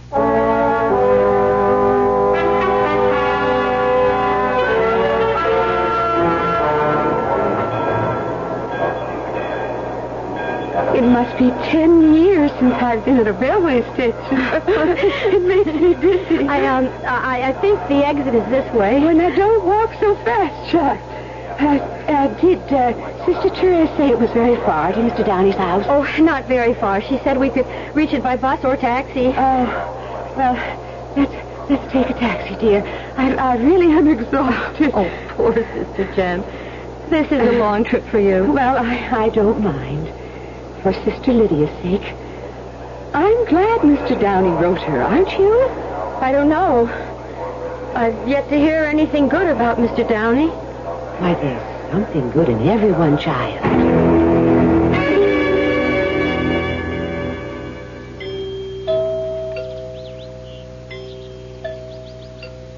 Did you hear the chimes? It sounds like the bell in our tower. Oh, it's quite a grand house. Well, so you're here. Mr. Downey? Yeah, I'm here. Come in, sisters. I'm Sister Pamela, and this is Sister Jem from the Holy Name. Yeah, I know where you're from, sisters. Come in, sit down. Oh, thank you. I am a bit tired. Can I offer you something to drink, maybe? No, I mean, water or something. Well, not for me, thank you. No, thank you, Mr. Downey. We stopped off in a restaurant before we came here. Yeah, fine. Well, how's Sister Lydia? She's all right, but as you know, she was too ill to make this journey. Yeah. She's a funny woman. It's 40 years since I left the Holy Name. She still writes to me. I got a card at Easter, a card at Christmas, a letter on my birthday. I got a hunch she even mentions me in her prayers. You should be very glad. Why? You think your prayers have helped me? I do, yes. Have all your prayers been successful, sister? Your home is lovely. You must be a great admirer of religious art. You haven't answered my question, sister. Prayers aren't business deals, Mr. Downey. And you can't judge them as successes or failures. It sounds like your prayers haven't been working out so good. But then you're new at the game, aren't you? I mean, you look very young, sister. How long have you been at the Holy Name? I was a student there before taking my vows. I see. It was a lot easier to join the order, wasn't it? instead of going out and facing the cold, cruel world. I'd rather not talk about me, Mr. Downey. Look, I've been through it all myself, you know. In all my years, I never found a better hideout than the Holy Name. Yeah, the world's a noisy, messy place full of problems. Why ask for trouble if you can avoid it? Please, Mr. Downey. Okay, sister. Look, I'll get down to business. Just what is your business, Mr. Downey? Well, as you can see, sister, it's art. Religious art. What? Yeah. And I got a present for Sister Lydia. Here it is. Oh, Mr. Downey. It's St. Francis. Oh, how beautiful it is. Here, you hold it. It's a little heavy, but it'll fit right into that suitcase here. Oh, it looks very old. Well, when I heard the old woman wasn't feeling well, I thought I'd like to send her something. It should look nice in the chapel, don't you think? Oh, this is very kind of you, Mr. Downey. Yeah, I would have preferred handing it to Sister Lydia myself, but I'll be I'll be blessed if I'll set foot in that gloomy old place myself again. Yes, you would be blessed. Hey, I see it. Of course. How old is it, Mr. Downey? Oh, about 5 centuries. What? Mm-hmm. Comes from the Medici Palace. Sculpted by Donatello, you know him? Donatello, of course. But it must be terribly valuable. I think the word is priceless. I don't know what to say. It's such a magnificent... Well, you just tell Sister Lydia that little Willie Downey is sorry he never replied to her letters. He hopes this will make it up to her. You know something? Sister Jem was right about you. About what? She said there was good in everyone.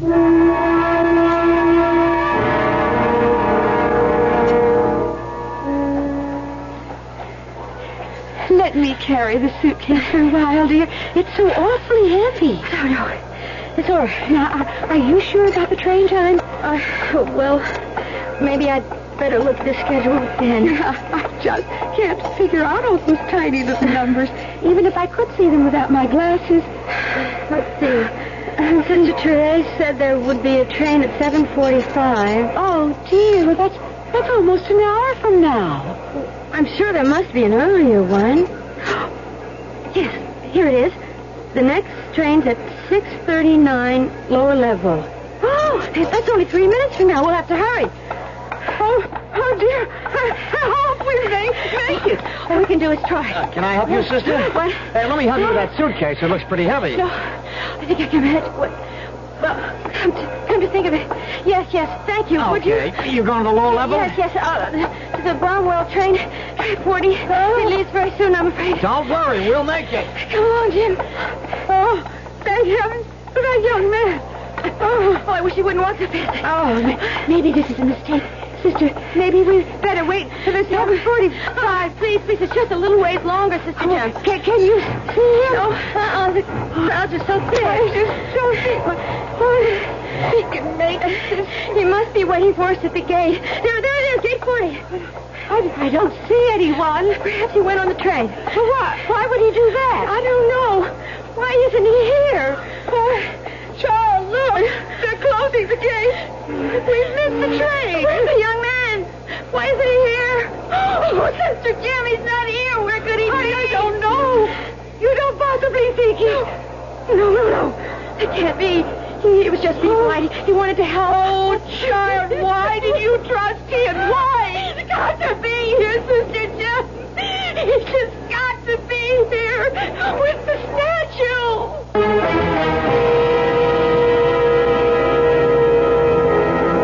But the young man isn't there. And very soon, Sister Pamela and Sister Jem will draw the only possible conclusion. That this young man was not a Boy Scout looking for his good deed for the day. That he was the kind of young man who hangs around places like railroad terminals looking for the good deal of the day. And it looks like he's managed to get one of the best deals of his life. We'll learn more when I return shortly with Act 2.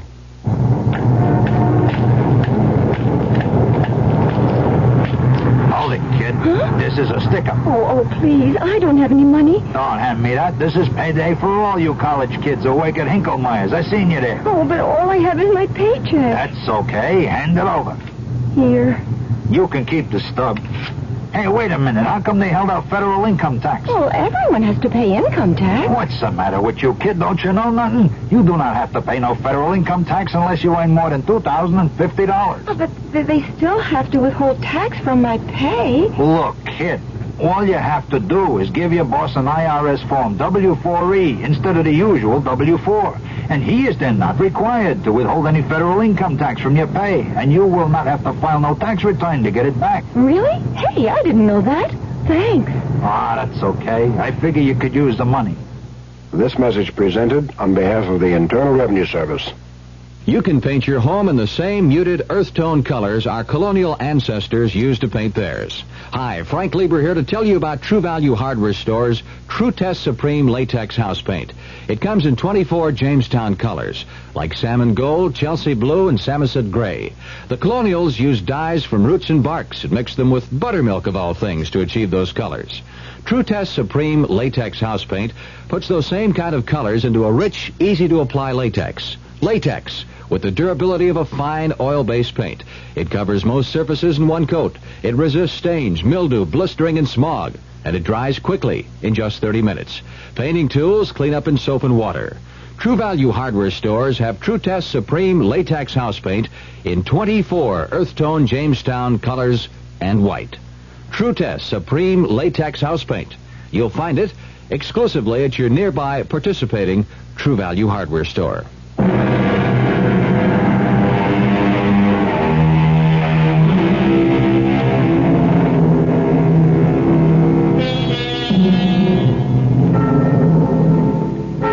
Even the bells of the Holy Name Convent have a sad and hollow sound today as Sister Pamela sits with head bowed before the Reverend Mother and listens to a different kind of litany from her lips. Are you a child, an infant?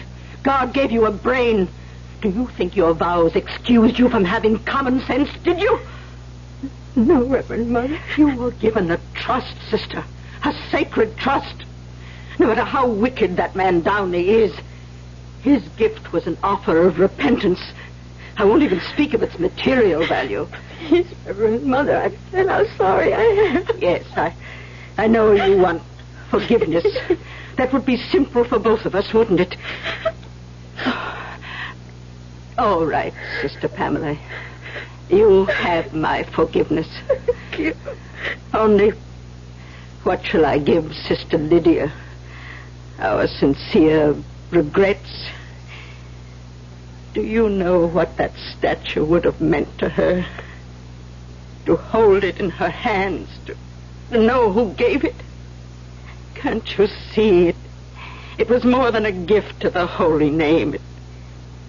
It was her reward for a lifetime of devotion and faith. Well, perhaps the police will find it. I pray for that, Reverend Mother. It's all I pray for. We're all praying, sister. All right. What happened at the police station? Nothing, I'm afraid. They gave Sister Jem and me pictures to look at, pictures of men, criminals. We couldn't recognize the one in the terminal. Oh. Well, that lieutenant who was here, what was his name? Lieutenant Jacoby. Did he hold out any hope? Not very much. No, of course he couldn't. The thief was clever. He was probably accustomed to preying upon the innocent. And don't be too proud of that innocence, child. It isn't synonymous with virtue. Well, what next? Well, we're going back to the police headquarters this afternoon. They're going to have us look at some men, lineup, they call it. All right then, sister. I won't keep you any longer. Didn't you hear me? You can go. Reverend Mother, I wanted to say something. Then, please, say it. I wish to leave the order, Reverend Mother. Oh, you can't know what you're saying. I know, Reverend Mother. Sister, you're not a child. You must not respond to trouble like a child. I've thought about it. I've thought and prayed. When a child is naughty, it thinks of running away from home. Your home is with God, sister. You cannot run away from him. I'm not running away from God. I wish to leave the order. I'm not suited, Reverend Mother. I've known that for some time. Mr. Downey was right about me. Mr. Downey? Why would anything that man said affect you? He said, some people retreat to God, advance towards him. Well, that's what I've done. I've hidden myself from the world for the wrong reasons. Is that so bad, Sister Pamela? Sometimes we do the right things for the wrong reasons. But I haven't been honest. Not with myself, not with you, and not with God. What happened in that terminal was like a punishment. No, If you had sent someone else, the statue would be here by now in the chapel. I know. Well, it may yet be. We can't know the future. I have to leave. There's no other way. I must.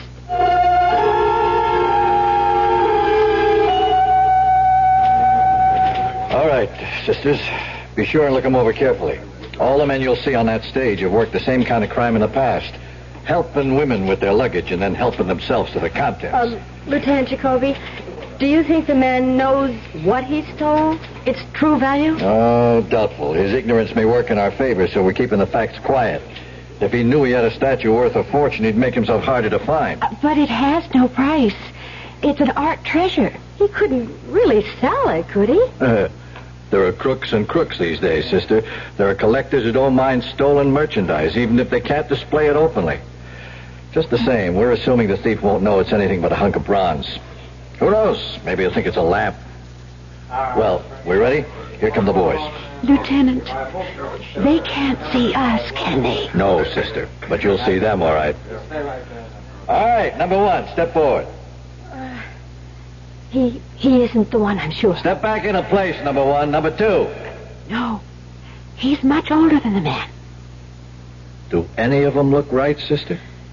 Well, let me see. 1, 2, 3, 4. Wait.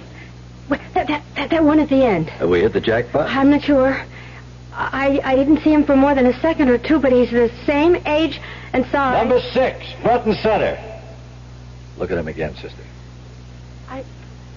I'm just not sure. What's your name, mister? James K. Bresson. What can I do for you? I'll ask the questions. What are you doing with yourself these days, Bresson? Still working the terminals? Oh, you got me all wrong, mister. I'm duly employed. Who would employ you, Bresson? I work for the Gramercy Printing Company over on 29th Street in the shipping department. Not snatching any more suitcases? I never snatched any suitcase. That last time was a bum rap. Well, what do you think? The voice. The voice sounds like him. Sister Jen, I never heard the voice. You ever go to church, Bresson? Yeah, how's that? You ever do much business with nuns? What is this? You trying to convert me? He could be the one. Sister Jim. No, I don't think so, child. Now, I remember a much taller man, a much thinner. Bresson, you were hanging around the Union Terminal on Friday night, weren't you? Friday? Say around 6:30? No, Friday night I was with my girl. You don't believe me? Ask her. I was at her apartment, 5 o'clock to midnight. What's the name of your girl? Her name's Bess Mackin. She lives at 200 Rice Avenue. I never left her for a minute. You see, child, he couldn't be the one. Don't let an alibi fool you. I'm sure he's not the one, Sister Pamela. Now, let's not make things worse by accusing an innocent man. No. I don't want to make things worse. Well, sister? No. I guess I'm not sure after all, Lieutenant. I'm not sure about anything.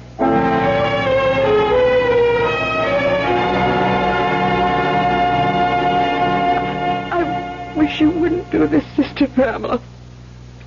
I just know it's a mistake. I can't help it, Sister Jem. I have to go. I can't even recognize you, child. I've forgotten how you look in ordinary clothes. Yes. They are ordinary, Sister Jem. And maybe I am, too. Have you said goodbye to everyone? Yes. I've just seen Sister Lydia. She was very weak, but she still managed to ask me that question. What question was that? About the statue of St. Francis. She asked if it had been recovered yet. Oh, dear. Then you know that they haven't told her it was stolen. Only that it was misplaced. Yes. She still thinks they'll find it. She still believes that she'll see it before she dies.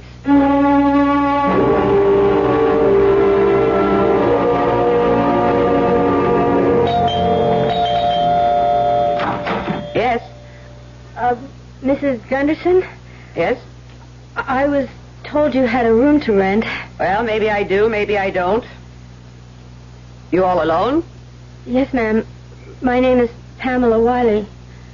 Well, I don't know. People have to be real careful these days. It was Father McKinney at St. Mary's who recommended your place. Oh, well, why didn't you say so? I've got a nice room on the second floor. $14 a week, and it includes breakfast and supper. You go out to work? I will be. Whereabouts? I work at a company nearby. Uh-huh. You work there long? Well, I haven't started yet. I just went for a job interview this morning, and I start work on Monday. Ah. What kind of a place is it? It's a printing company. It's called the Gramercy Printing Company on 29th Street.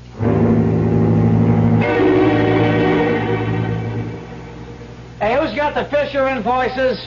Come on, I need all them packing slips. Well, what happened to Bucktooth Betty?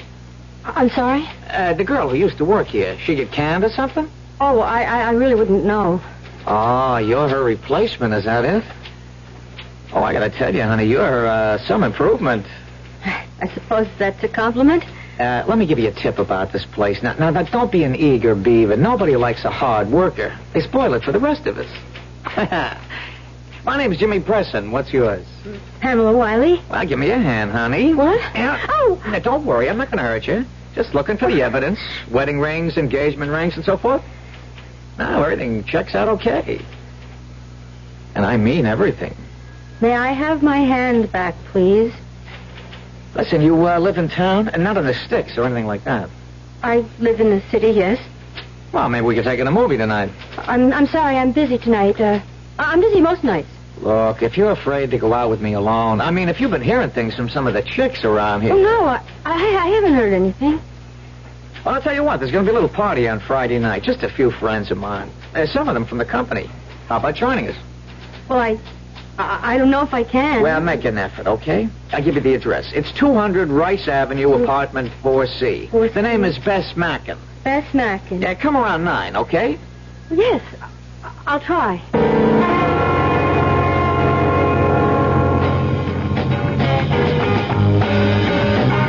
Hey, honey, I'm sure glad you could make it. You're just what this party needs, baby. A new face, and a real pretty one, too. I don't know if I can stay very long. Oh, sure you can, honey. You can stay close to old Jimmy. I want to find out if it's true what they call you at the office. Oh? What do they call me? The Saint. Now, didn't you know? Saint Pamela. I don't mind that, honey. Saints are okay. They have a way of turning into sinners. Please, if you don't mind, I'm awfully warm. Well, that's what I'm trying to do, baby. Warm you up. Please take your hand away. Come on, Saint Pamela. I know what you need. You need some fun and games, and I'm the guy who knows all the rules. Don't! Stop it! Stop. there you are. Well, hi, you Bess, honey. Hey, I want you to meet somebody. I want you to meet Saint Pamela. Saint, this is my good friend, Bess Mackin. Bum, I saw what you were doing. Oh, just getting acquainted, that's all. Getting to know what a saint is like. Get out of here. This is my place, and I want you out of it. Oh, please, I didn't mean to cause any trouble. I'll leave. No, it's him I want out of here. Did you hear me, Jimmy? Get out! Sure, Bess, sure. I'm going. I'll be over at the Silver Crown if you get lonely for me. Oh, that bum. That miserable bum.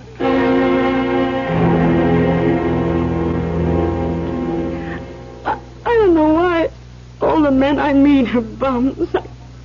I just don't understand. Oh, Bess, please, don't drink anymore. It's not helping. Oh, nothing helps.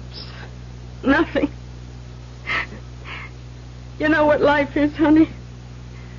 I'll tell you what it is. It's like one of those wrap boxes under the Christmas tree in the department store.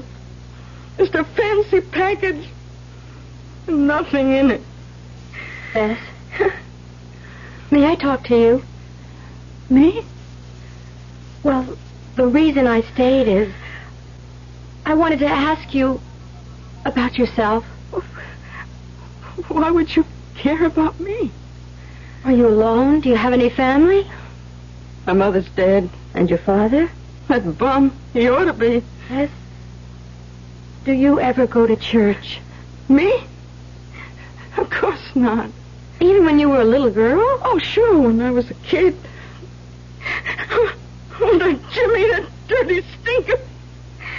Why do I do it? Why do I put up with it? Well, does he treat you badly? Oh, he doesn't treat me, period. You think he ever takes me anyplace? If we go to a bar, who do you think buys the drinks? He says that's his idea of women's lib. Well, why do you do it then? Put up with him. He gave me one present in my whole life. One lousy present. This piece of junk. It's a pretty bracelet. No, it's junk. I know where he got it. At that pawn shop around the corner from that cheap crook Wormer. A pawn shop? I bet he didn't even pay for it. I bet him and Wormer had a poker game. Does he go there often? Oh, he gets everything there except groceries. And does he ever sell things there? Oh, sure he does. Buy and sell every week. Hey, what do you want to know that for? Well, I was just interested, Bess. Just very interested.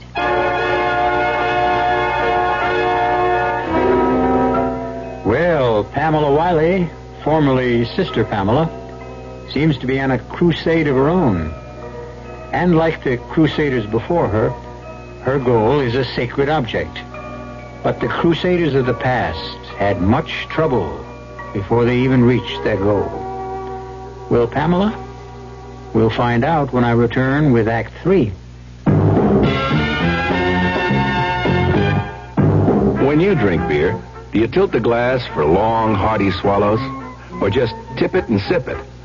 Well, sipping's the thing for wine. But Budweiser beer is a hearty drink, brewed for zest and character. The best way to enjoy Bud is to drink it. Not chug-a-lug, just man-sized beer drinker swallows. That's when that famous Budweiser taste, smoothness, and drinkability really come through. Smoothness and drinkability that come only from natural carbonation and exclusive beechwood aging. Smoothness and drinkability, too good for any half-hearted sipping. So drink up. You'll see that brewing beer right does make a difference. And that when you say Budweiser, you said it all. Anheuser-Busch, St. Louis. You're doing more. We're doing more. The Dallas Times Herald proves it by winning 39 awards for journalism excellence, many more than the news. One reason why we've just surpassed the news in total Sunday circulation. Of course, we've always led in Dallas and Dallas County circulation. But now the hare has finally beat the tortoise on Sunday everywhere.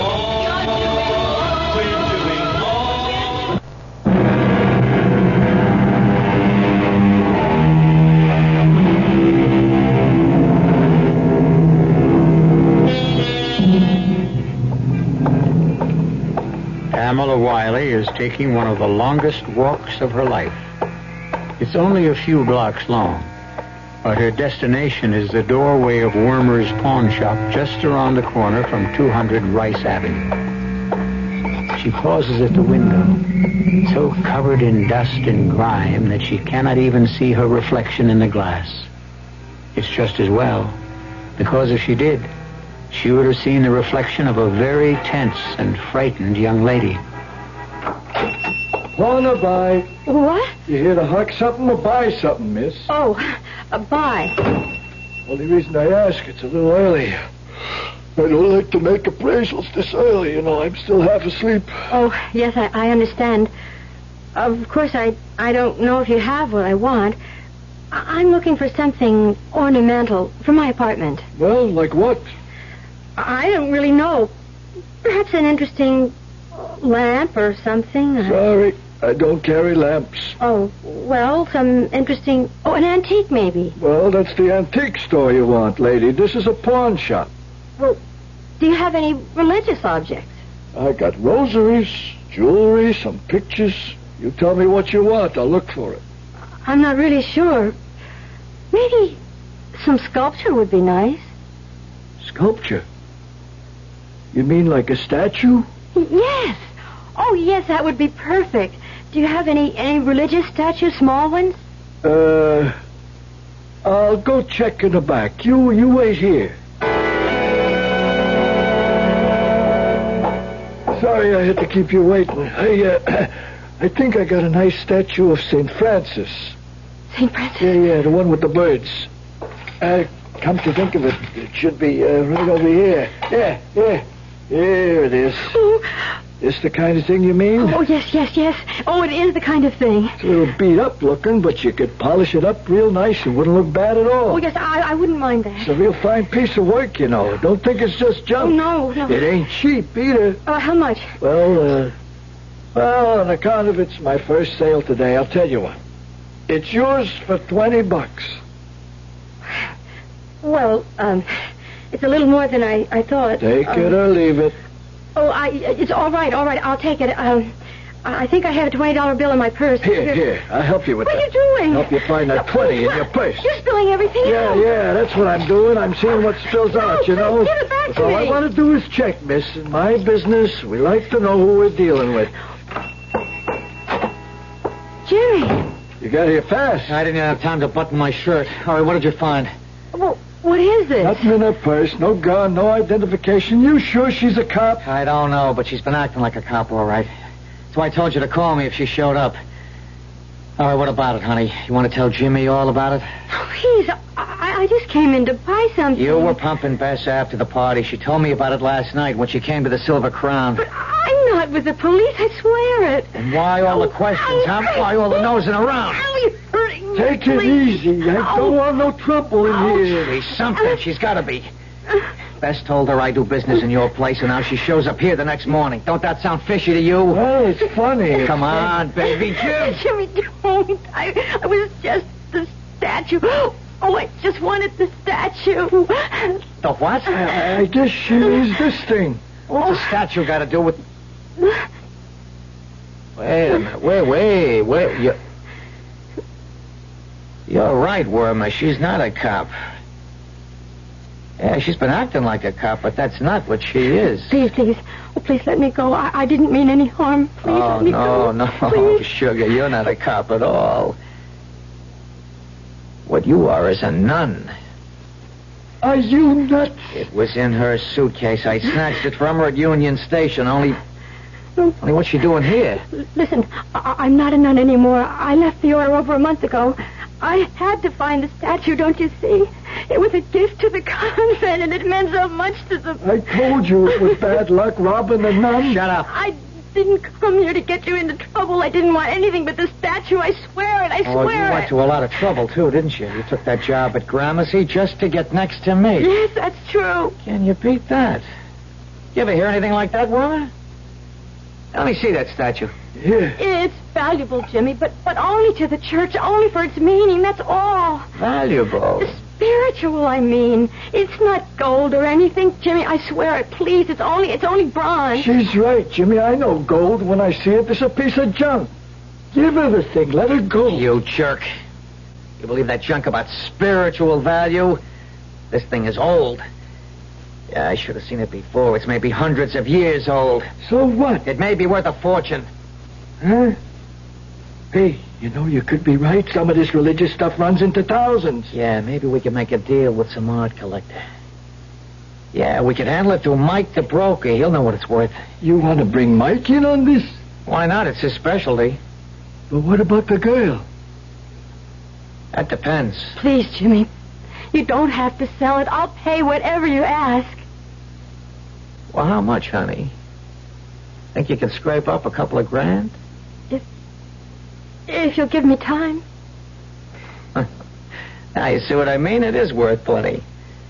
Now, you take the sister in the back room, Warmer, and we'll call Mike. We'll tell him to come to us. He won't do it. He'll come when he hears what we have. What happens if we make a deal? What about her? If the deal is good enough, it'll be worth anything.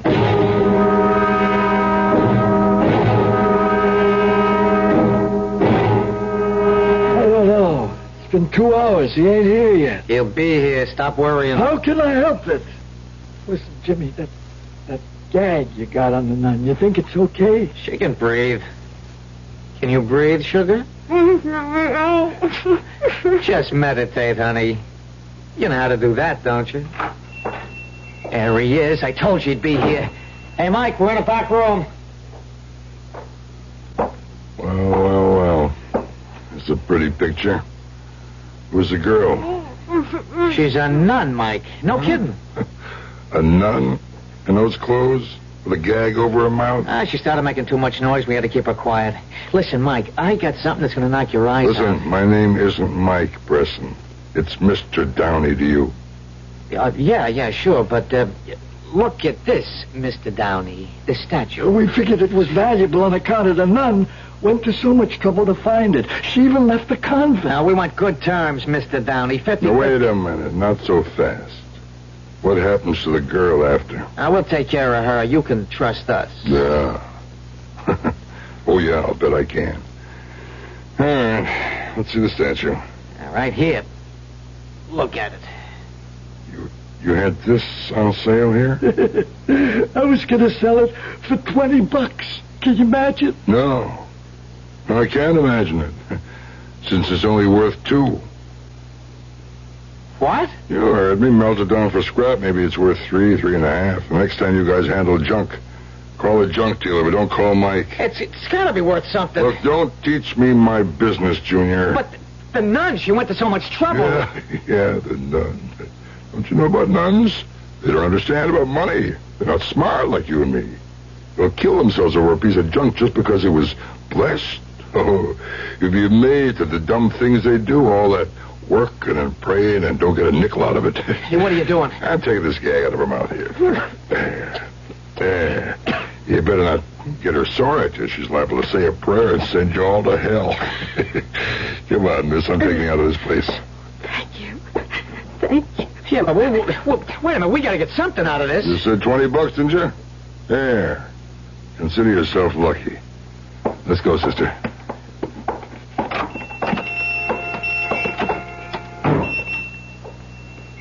Oh, Mr. Downey, I don't know what to say. I don't know how to thank you. Just take the statue where it belongs, and say hello to God for me.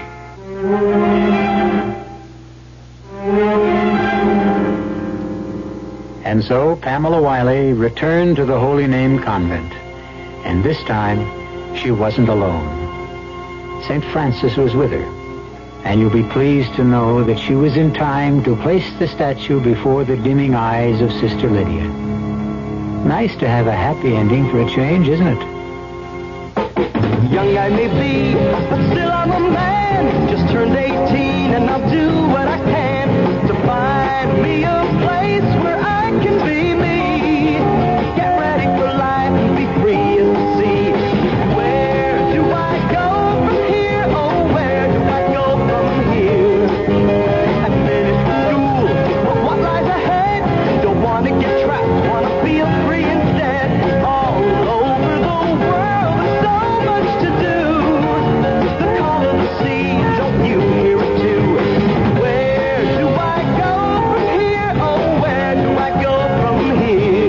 about the new Navy. You'll get your chance at success, learn an exciting job, and see the world. Call toll-free 800-841-8000. That's 800-841-8000. Or see your Navy recruiter. Be someone special in the new Navy. I know where I'm going from here.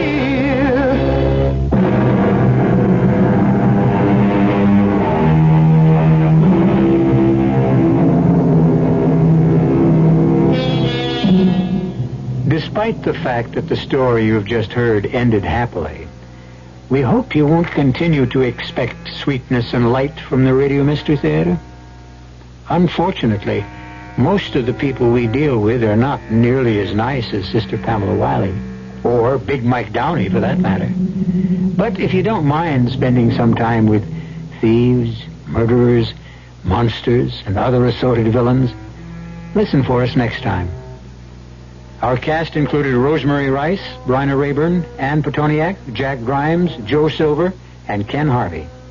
The entire production was under the direction of Hyman Brown.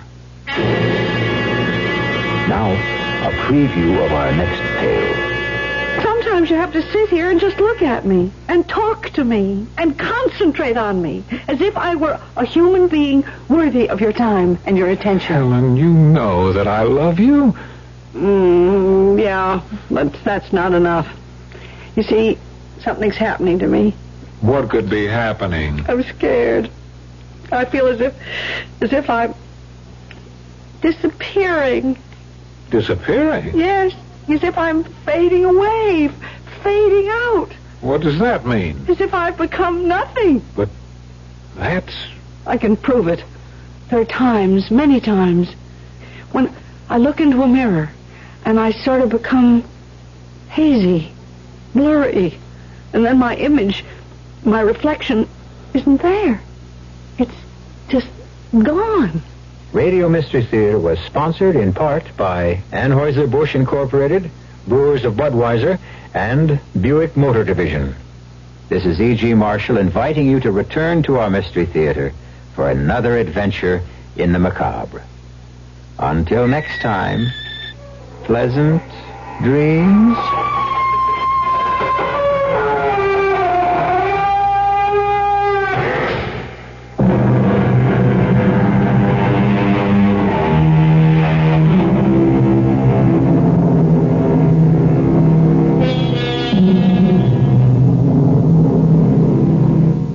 It's indoor golf time all this week at Northtown Mall. It's a great way to beat the heat and sharpen up your putting or driving game on Northtown's air-conditioned balls. Play a round of miniature golf on the tricky 9-hole course or drive a bucket of balls on Northtown's indoor driving range. And there's even a practice putting green. So go play miniature golf at Northtown. Only 25 cents per round, and the hours of play are from 11 a.m. to 9 p.m. every day this week at Northtown Mall, LBJ Freeway at Webb Chapel Road. You're listening to KRLD Dallas, 1080 on the dial.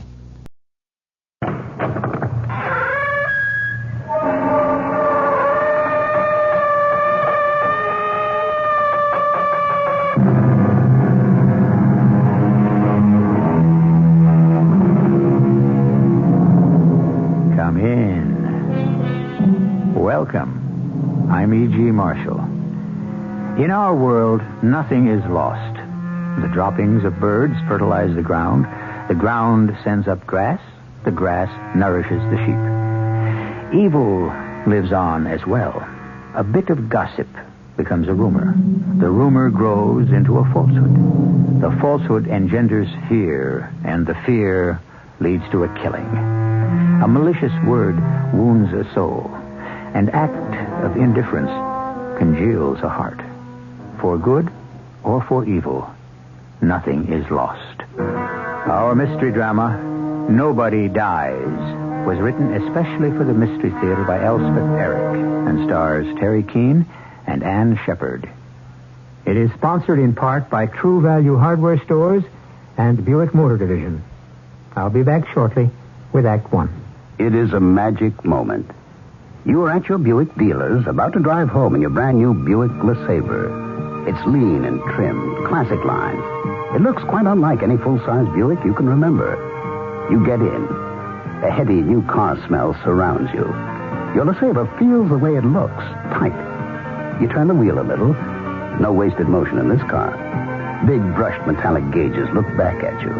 That V6 engine is doing great. You rub your hand on the seat. 6 people could be really comfortable in here. You swing into your driveway. Your wife, the kids, the dog, everyone but the parakeet descends in the car and gets in. Off you go to nowhere in particular. Life and your new LeSabre are great. Maybe the dog shouldn't sit on the seats.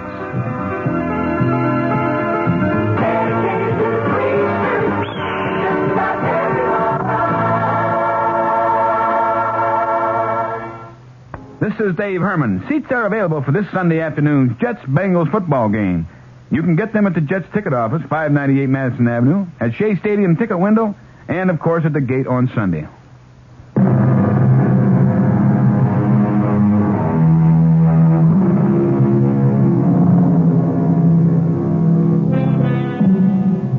The story has its beginning 50 years ago.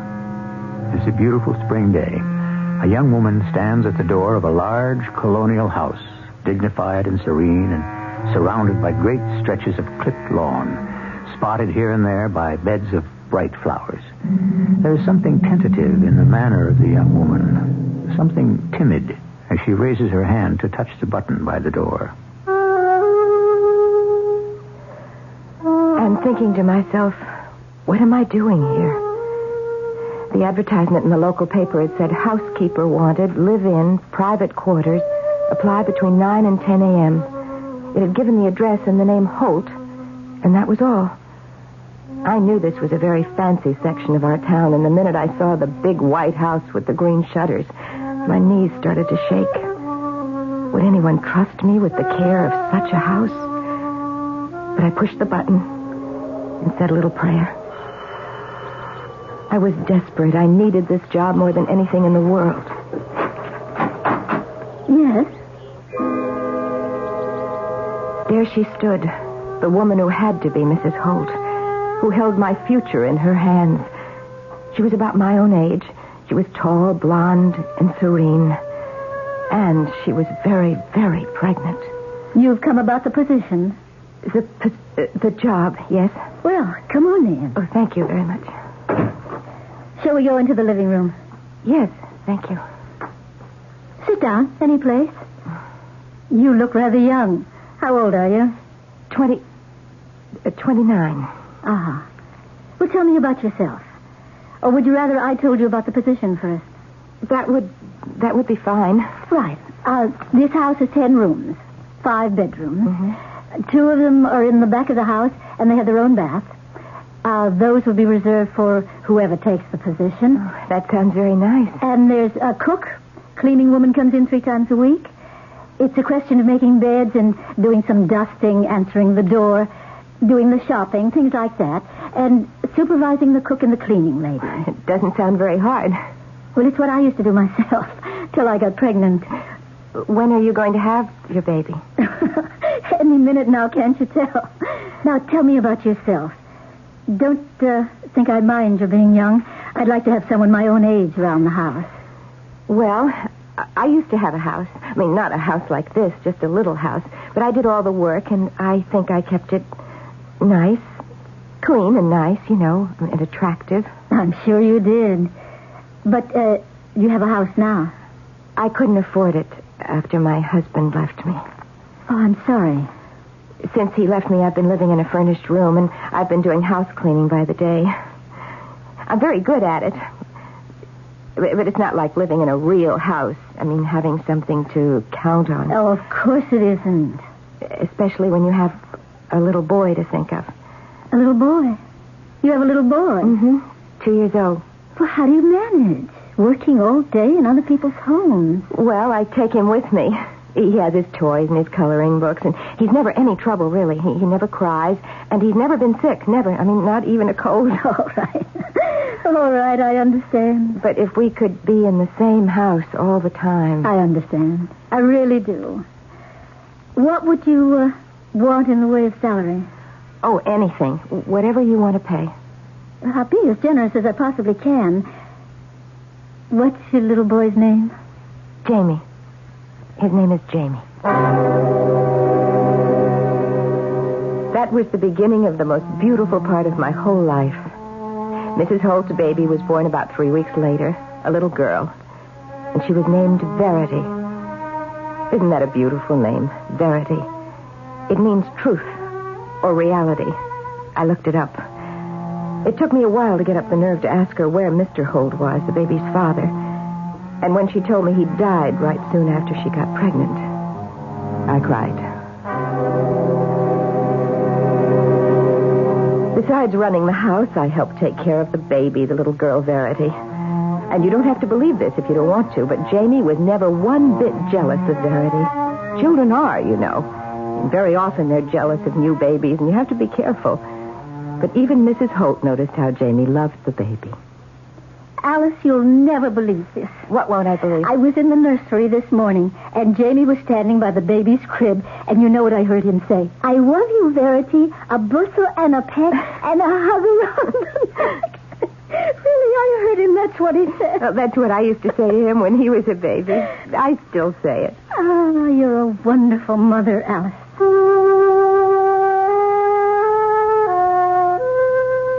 Life just went on that way, and I was as happy as it was possible to be. Alice, look at this. What? Why, it's a drawing. In pastels. Of a little bird on a branch. Oh, it's very good, don't you think? It's very touching. Very sweet. Jamie gave it to me. Jamie? He made it in school. But he's only 8 years old. No. I'm going to frame it, and I'm going to hang it on the wall. That's the way it went. Every day better than the one before. And nothing but nice things to look forward to. Where did Jamie learn so much poetry, Alice? Well, I suppose he learned it in school. I heard him the other day. He and Verity were out here in the garden, and I could hear them through the window, loud and clear. Stay, O sweet, and do not rise. The light that shines comes from thine eyes. The day breaks not. It is my heart, because that you and I must part. Stay, or else my joys will die and perish in their infancy. Well, for heaven's sake. I happen to know that's John Donne from the 16th century, and why a boy of 14 would bother to learn it, I can't imagine. Jamie went on learning poetry. I never asked him about it, why he bothered. I thought it was nice that he did. One day I heard his voice in the conservatory. I stopped to listen, and then I realized he wasn't alone. For thy sweet love remembered such wealth brings, that then I scorned to change my state with kings. Oh, Jamie, that's beautiful. That's Shakespeare. Jamie was just 16. I didn't know a line of Shakespeare, and I'd never known that he did. I couldn't help asking him about it. I know all of Shakespeare's sonnets by heart. Oh, my goodness, I am impressed. I hope Verity was impressed. I was trying to tell her how much I love her. Love? You told her you loved her? I've always loved her. She knows that. You're both very young. Romeo and Juliet were even younger, Mom. Well, life went on. Jamie got into the local college right in the same town. Lucky for us, because he could go on living at home. He'd finished his second year, and Verity was enrolled to start that fall. Mom, I'm going to ask Verity to marry me. Jamie. No, I don't mean right away. I mean when she's finished college. But by then I'll be making a living. You're sure about that? Oh, of course I'm sure. Darling, there's no need to rush into anything, you know. I'm not rushing. I'm just asking her. But you'll meet other girls? Mom, I've loved Verity all my life. Don't you know that?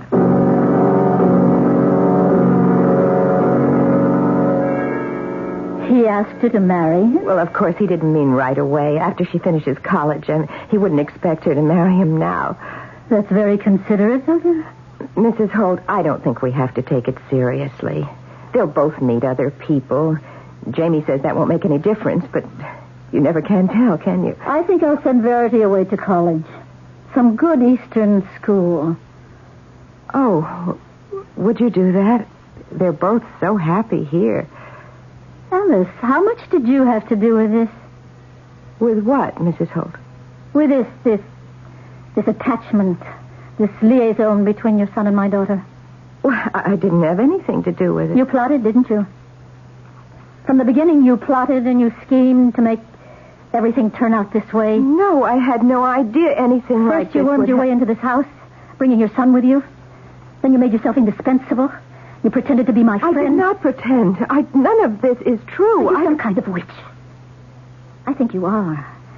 And you've been weaving spells up there alone in your room. No, Mrs. Holt, no. You know. You've always known that my daughter could never marry a son of yours. It's unthinkable. But I had nothing to do with it. Nothing at all. Or had I had everything to do with it? I don't know, and I have thought long and hard about it. I'm reduced to calling it fate. Simply fate.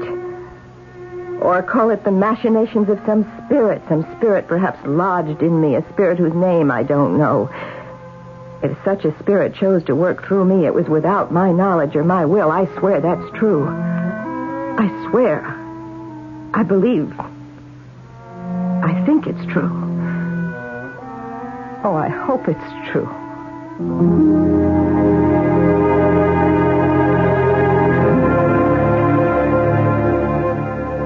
Of course, there are spirits in all of us. Spirits full of energy and of huge power. Some drive the people they inhabit to great accomplishment. Then, of course, there are other spirits, equally potent. Spirits which move their possessors to cowardice, to morbidity, to self-destruction, even to the annihilation of those they love. I'll be back shortly with Act 2. Just in time for Christmas, True Value hardware stores offer an expensive-looking watch at an inexpensive price. Hi, Pat Summerall to tell you about the Time Band Ladies Watch from Fairchild, the first low-priced digital watch that doesn't look inexpensive. It's stylishly slim, elegantly contoured, and has the dependable 5-function performance of expensive electronic digitals.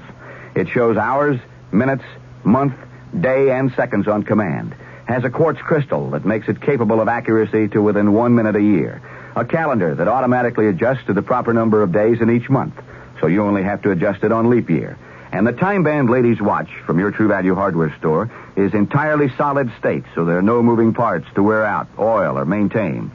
Get the expensive-looking Fairchild Time Band Ladies Watch for as low as $29.95 at participating True Value hardware stores. Remember, True Value, more than just a name, their way of doing business.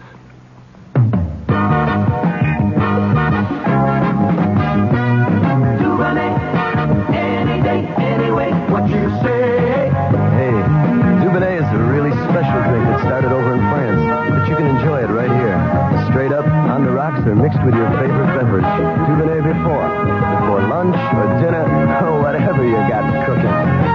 There's a drink you may not know about. It sort of whispers what those others have to shout. Dubonnet, anyway. A taste that's not too sweet. Oh no, it's not too tart. Girl, it's made for those who finish what they start. Anyway, what you say? Dubonnet, a product of USA. Dubonnet Corp, New York, New York. Dubonnet. Kitchen Lib means less cooking, more time for fun. So whether for family dinners, parties, or friends dropping in, Polish ham is your answer. Krakus or Atalanta brands. These are fully cooked right in the can. All gristle and bone have been removed, so you buy only lean, tender meat. This is great for your budget, too. All you need do is open the can and slice whatever quantity you need. Of course, you can also heat Polish ham if you prefer a warm meal. Krakus and Atalanta are the only imported hams to have continuously earned both the Parents Magazine seal of commendation and the Good Housekeeping seal. All this and great flavor, too, in handy 2, 3, 5, or 7-pound tins, or sliced in whatever quantity you need. Get Krakus or Atalanta hams at food stores in your neighborhood. You'll love its convenience. Your family will love its great taste. These have been imported for more than 25 years by New York Commodities Corporation. Available at all Acme supermarkets.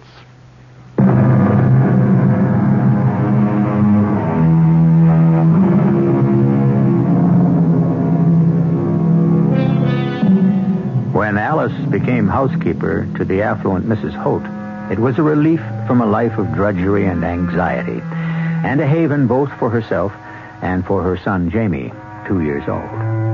When her employer soon after gave birth to a daughter, it was only natural that Alice should retain her position in the household and that the two children should grow up together. However, at the close of Act 1, we heard... Alice, how much did you have to do with this? With what, Mrs. With this attachment, this liaison between your son and my daughter. I didn't have anything to do with it. You plotted, didn't you? You plotted and schemed and made everything turn out this way. Surely you know, you've always known that my daughter could never marry a son of yours. It's unthinkable. My beautiful life in her beautiful house had come to an end. Our friendship had ended, too. If indeed it had ever been the friendship I'd thought it to be.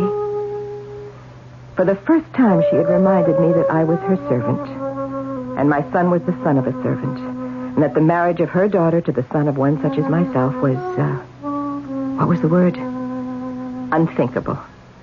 I started to pack our clothes, Jamie's and mine. That you, Jamie? It's Mrs. Holt, Alice. Oh, just a minute. I want to talk to you, Alice. Well, all right, come in. Thank you. You've been packing? You don't want us here anymore. Oh, Alice, I didn't mean anything like that. You are afraid Verity might want to marry Jamie, and he's not good enough for her, you think. But, as you said, Alice, they're both very young. They'll meet other people. Now that I've had a little time to think about it, I realize how right you are. It was just a kind of shock when you first told me. Verity isn't old enough to marry anyone. You said I planned it for them to fall in love and get married. That was a ridiculous thing for me to say. Please forgive me. We've been together so long. Won't you forgive me? Please. I suppose the idea was kind of a shock to you. It was. Or I couldn't have said those things. Well, if you really didn't mean them... I didn't. Then I guess it's all right. Oh, Alice. Thank you. You'll never regret it. And you will stay on here, won't you? I've always loved it here, Mrs. Holt. And so has Jamie. Then it's settled. You'll stay on, and so will Jamie. But she sent Verity away to a college in the East. Mrs. Holt had said she would do it, and she did. Verity and Jamie wrote to each other almost every day. I think he wrote every day. His ways grew quieter, more reserved, but he'd always been like that, more or less, and I didn't worry about him. Not until Verity came home for her vacation. Verity's engaged to some guy. Some guy? Well, some guy she met in the East. Oh, Jamie. What's the matter? Well, you mean you don't care? Well, why should I care? She won't marry him. Well, how can you be so sure? Verity belongs to me. She always has, ever since she was born. Jamie's confidence frightened me. I thought back to when Mrs. Holt had called me some kind of a witch. I didn't want to hear those words again from her lips. Besides, Jamie could be right. Maybe Verity wouldn't marry the man she met in the East. Maybe in some way I didn't comprehend she belonged to my son. But then a year later, it happened.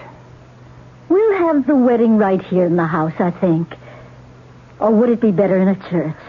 I think a church wedding would be the nicest. You're probably right. His parents will be here. They'll expect it. His father's in the diplomatic service. Did I tell you? No, you didn't tell me. Yes, I think we'll have the wedding in the church. I think that's best. Alice, of course, Verity will want Jamie to be there. But he needn't attend if he doesn't want to. We all understand. It wasn't their understanding I cared about. It was Jamie's. He had to understand that he'd aspired to something too far above him. That he would never have the girl he'd loved from the day she was born. He had to understand and go on living as best he could, till some other girl could fill the void in his life. I'll be there. Why not? Jamie, if it's too painful... It will be painful, but that's all right. I'm so glad you're taking it this way. What way am I taking it? Well, realistically, facing up to it. Didn't you tell me that's what verity means? Reality, the truth? Yes, I did tell you that. Well, then. Besides, verity still belongs to me. No matter what she does with her life or I do with mine, verity still belongs to me, and she always will. That's reality, and that's truth. His words echoed in my mind all during the ceremony. Just as he'd said he'd be, Jamie was in the church, standing up way in the back, his eyes never leaving the handsome young couple at the altar. The young married couple took off on their honeymoon. Jamie went on to finish college, and Mrs. Holt and I went on in the big house. Not quite the friends we once had been, but on good terms.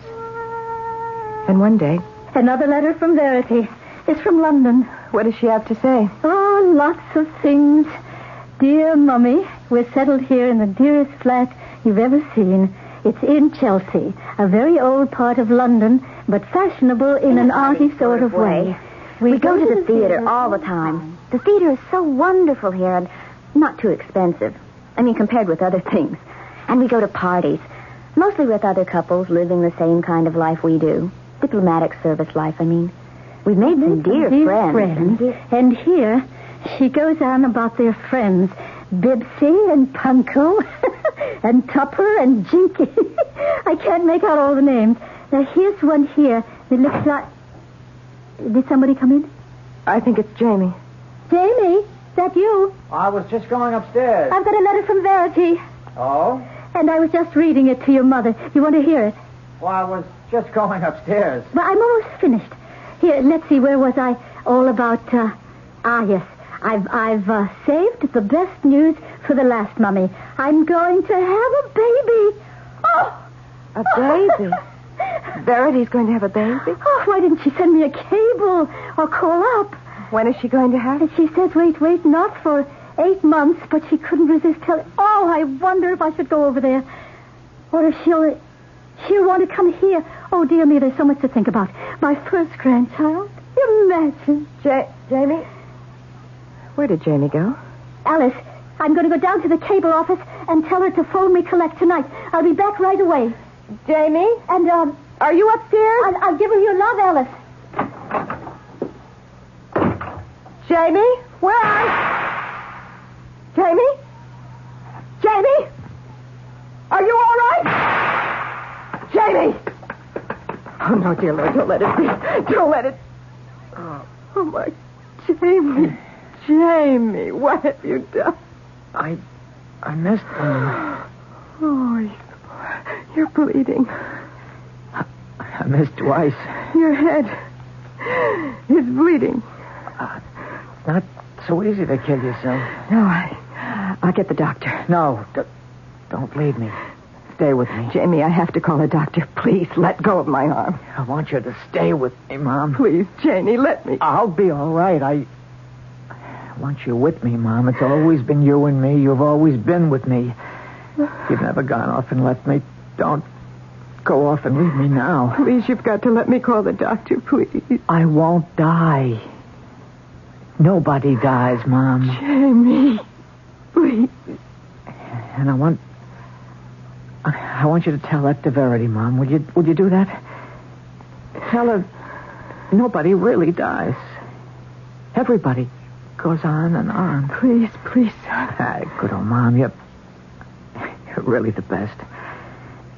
Oh, always there when I needed you. Always right nearby. Always where you could see me and hear me. Remember, Mom, all my life from way back. Hear me now, Mom? Listen to me now. Yes, all right. Did you understand what I told you? About what to tell Verity? You mean nobody dies? That's right. Tell her that. She'll understand. Just say, nobody dies. The blood was still running from his poor head, and he was still staring at me. But the hand that had been gripping my arm went limp, and I knew he was dead. The light had gone out of his eyes. The light had gone out of his life. My son was dead. My son was dead. I tried to take that in, even as his last words echoed through my mind. Nobody dies. Nobody dies.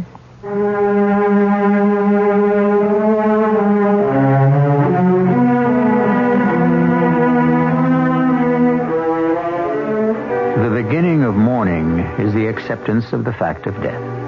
We twist and turn to evade the reality. We make up fantasies to deny it. We comfort ourselves with memories which hurt while they comfort. There simply is no way to escape the awful pain. Unless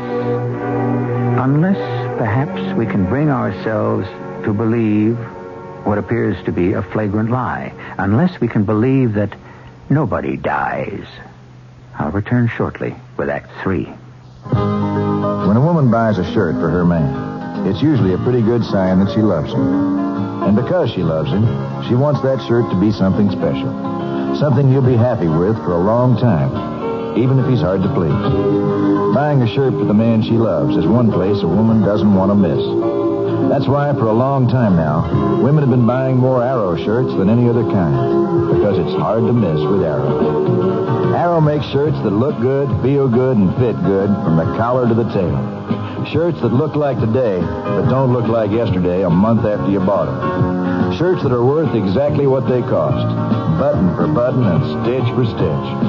For the man you love, even if he's hard to please, it's hard to miss with Arrow. It's hard to miss with Arrow. Arrow shirts. Arrow, America's shirt maker. You'll find Alexander's has what you're looking for. How lucky can they get? You'll find Alexander's helps your money buy more. How lucky can you get? Are you in for a sensational fashion buy? Mrs. Genuine Suede Coats, reduced from $99 to $69 right now at Alexander's. You save $30. And these genuine suede coats are warm as toast, with lush dyed lamb fur colors and rich furry acrylic pile linings, even in the sleeves. And the suede is butter soft and supple, luxury to the touch. In wonderfully flattering belted wrap styles in black or brown. Mrs. fur-trimmed and pile-lined genuine suede coats were $99, right now just $69. In Alexander's Leather and Suede shop. What a warm, luxurious gift for that special woman on your list. You'll find Alexander's has what you're looking for. Wow! How lucky can you get? Now this message from your Ford Dealers Association. Louise, I'm home. Hi, Arnold. For you. Ooh, a bouquet of long-stem roses. Mm-hmm. What's the occasion? Something on your conscience?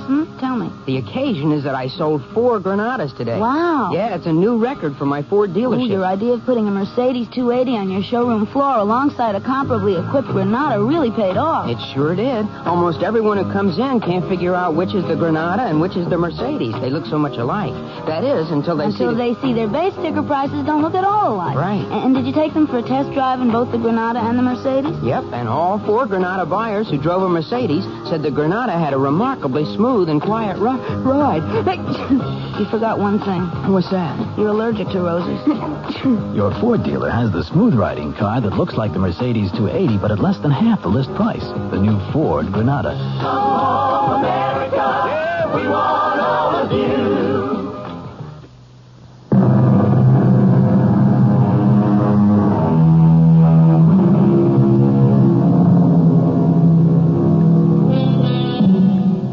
the end of the act just completed. Alice's son, Jamie, shot himself after hearing the news that the girl he had loved all his life, who had married another man, was now preparing to give birth to that man's child. Holding fast to his mother's hand, Jamie had spoken his last words. Tell her that, Mom. Verity will understand. Tell her nobody dies.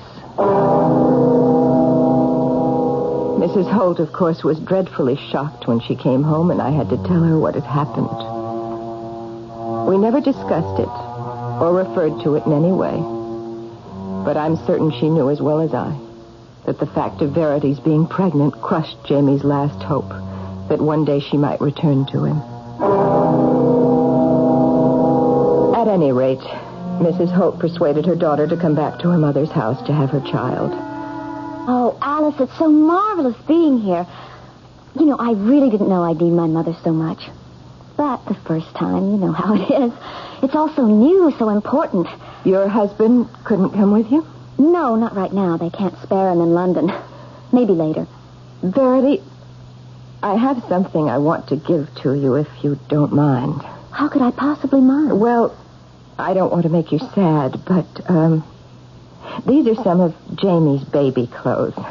Oh, Alice. Now, they may be old-fashioned by now. I don't know what babies wear these days. Not very much. But they are all made by hand, and you don't see much of that anymore. Oh, they're lovely. You know, Jamie was my dearest friend. For years and years, more than a friend, more like a brother. Loved you. I know he did.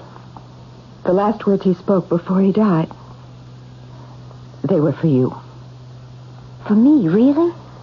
He said, "Nobody dies, Mom. Tell Verity that. She'll understand. Nobody dies." That was the last thing he ever said. A couple of seconds later, he was dead. Alice. Verity, do you know what he meant? Well, no, not exactly. He said that you would know. He was very definite about that. Well, perhaps he meant that as long as a person is remembered by the people who loved him, that he isn't really dead. You think that's what he meant? I can't think of anything else.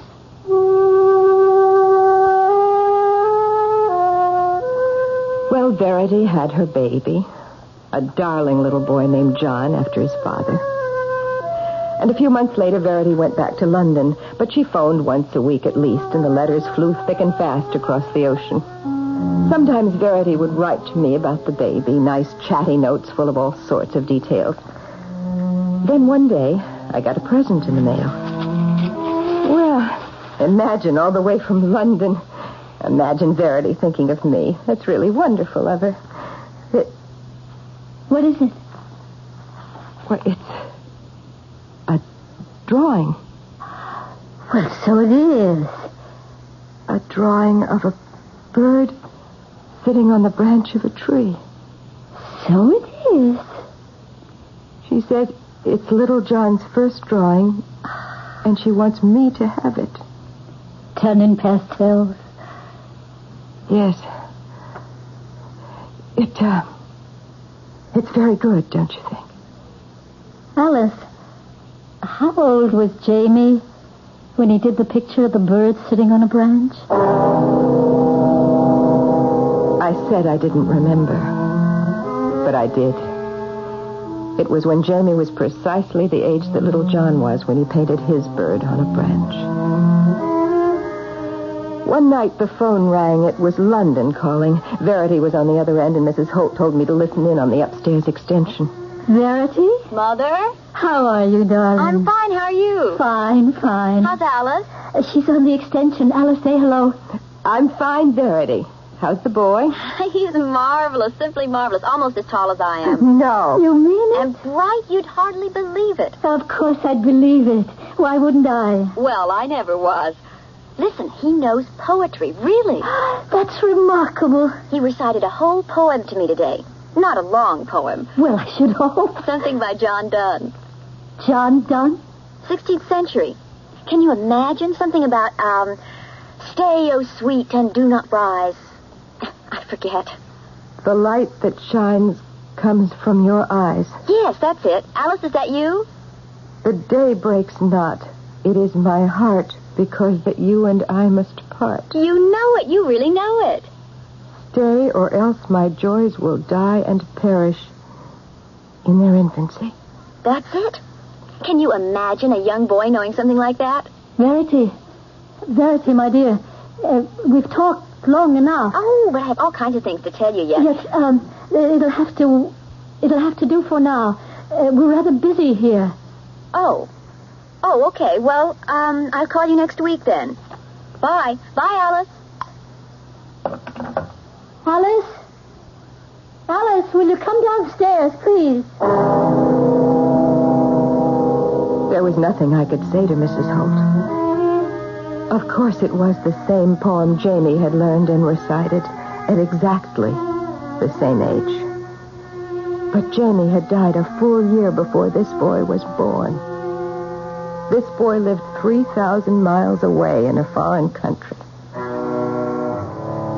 Then came the fateful day. Verity arrived from London. Darling, how wonderful you've come home. Mother? How are you, Verity? Welcome back. Alice? Darling, you don't look at all well. Don't I? Have you been ill? No. Did your husband come with you? No. No, my son came with me. Well, for heaven's sakes, where is he? Oh, he'll be along presently. I wanted to see you alone first. Well, I'll just go upstairs and see if Alice? Alice, please stay here. I want to talk to both of you. All right. Mother, this is going to come as a shock for you. My husband has left me. Oh, darling. Oh, Verity, I'm so sorry to hear that. Well, perhaps it's not final. It's final. Well, whatever happened, I'm sure it wasn't your fault. I don't know whose fault it was. There are always two sides to every... Maybe it was your fault, Alice. Mine? Or maybe it was the fault of your son. What could Jamie have to do with it? I believe that he was some kind of sorcerer or a wizard of some kind, and you are a witch and a hag. Verity, don't. I believe the two of you conspired against me from the very start, from the day you entered this house. What are you talking about? You don't know. You really don't know. I swear I don't know. Stay where you are, both of you. I have something to show you. Johnny? Johnny, can you come in here, please? Mrs. Holt, what's happening? Quiet, Alice. Mother? Alice? This is my son, John. Grandma, it's been so long. Now, how many years? Good many years. Well, you got a kiss for me? Of course, John. Of course, my boy. And you're Alice. Hello, Alice. I could only stare, dumbstruck, at the handsome young man who stood before me, holding out his hand, a warm, friendly smile on his face. For that face, that smile, that voice, all were exact replicas of the face and the smile and the voice of my dead son.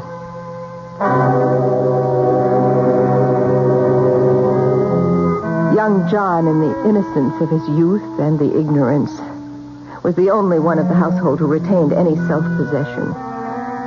Verity moved about the house with a tight mouth and baleful look. Mrs. Holt kept to her room most of the time. When I took her something to eat, she told me that Verity and John would stay on with her. John was going to teach at the local high school, and Verity... Well, where could Verity go? Verity's child was destined to be the precise image of Jamie. Why? I don't know. But I don't blame you. Perhaps you should. I hoped for so many years that they would marry and have a child. Perhaps all my hoping, my wishing, my praying for something that never came to pass. But you mustn't think Jamie had anything to do with it. Didn't he wish, hope, and pray? Yes, but he loved her so. He'd never have wanted anything like this to happen. I don't know. I cannot tell. But this I do know for a certainty. There are forces in the world over which we have no control. Alice, I think you best leave this house. Tonight, if possible. I did leave that night and moved into a furnished room. I got work almost immediately, cleaning by day, just as I'd done before Jamie and I became part of Mrs. Holt's household. Every now and then, I would walk by the high school just to catch a glimpse of young John, who was teaching there. It was a thrill.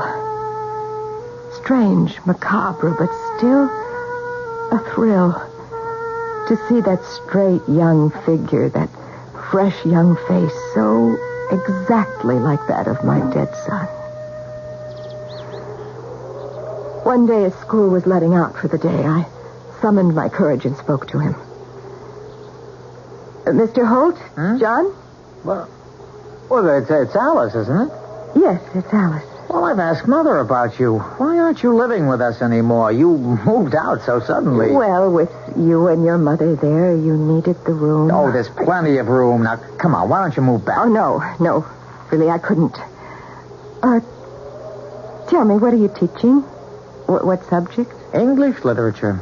What I've always wanted to teach. Oh, that's nice. With special emphasis on the greatest writer of them all. You mean? Shakespeare.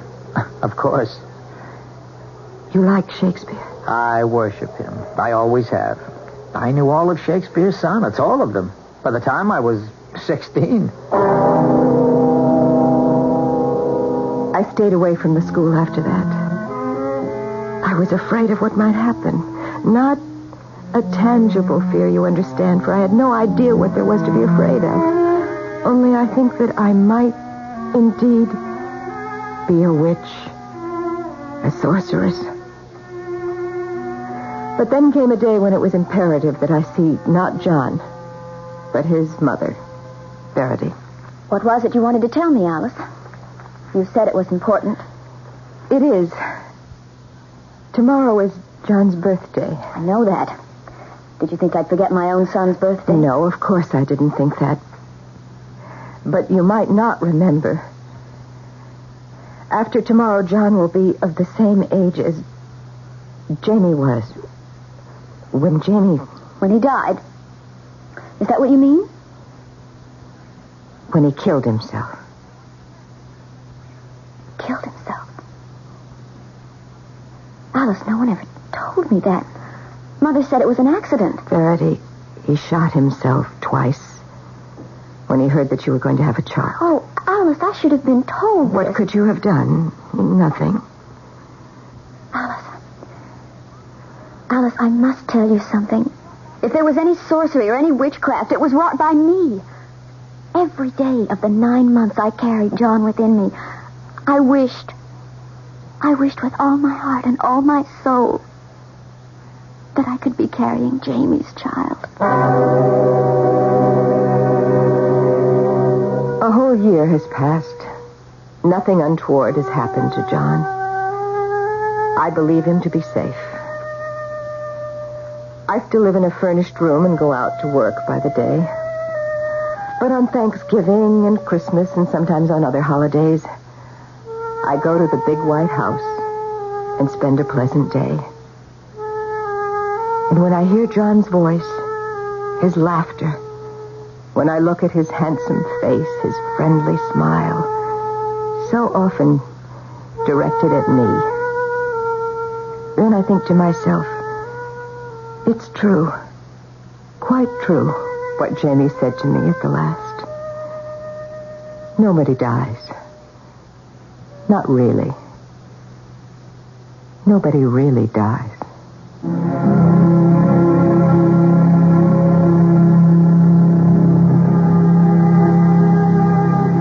Our drama appears to end on a placid note. 4 people gathered round a festive table. If you walked in on them today, you would never guess that behind their light talk, their pleasant smile, their solicitude for one another, their consideration, and their kindnesses, lies a deep and mysterious tragedy which no one of them comprehends. I'll be back shortly. There are two kinds of first-class service. First-class, and second-class, first class. As the Red Baron of Lufthansa German Airlines, I would like to explain the difference. Mine is first-class, first class. There is fresh orange juice, freshly scrambled eggs, fresh flowers, caviar, and you'll find at least 7 entrees on the menu. Just a few reasons many professional travelers call mine the best first-class service across the Atlantic. But I won't go into greater detail about them. There's a better way for both of us. Fly my first class on your next trip to Europe. You'll never fly second class, first class again. Fly with the Baron. He knows how to travel.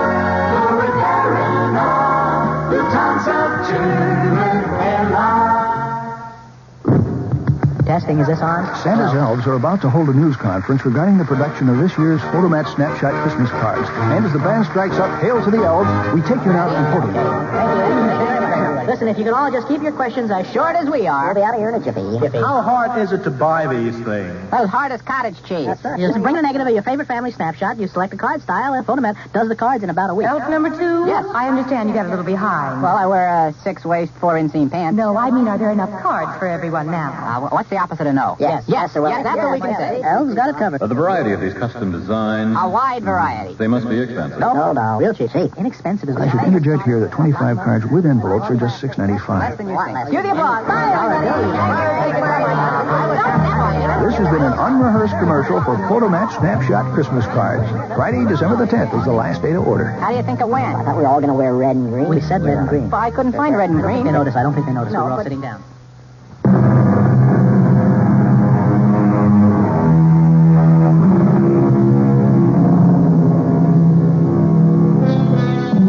If there is a moral to be gleaned from our story, and I do not think there is, and certainly there was never meant to be, it is the old one. Be careful what you wish for. You might get it. But if you take my advice, you will not look for a moral. You will simply accept the whole thing for what it is, and no more. A story. Our cast included Terry Keane, Ann Shepard, Jack Grimes, and Morgan Fairchild. The entire production was under the direction of Hyman Brown. Radio Mystery Theater was sponsored in part by Buick Motor Division and True Value Hardware Stores. This is E.G. Marshall inviting you to return to our Mystery Theater for another adventure in the macabre. Until next time, pleasant dreams.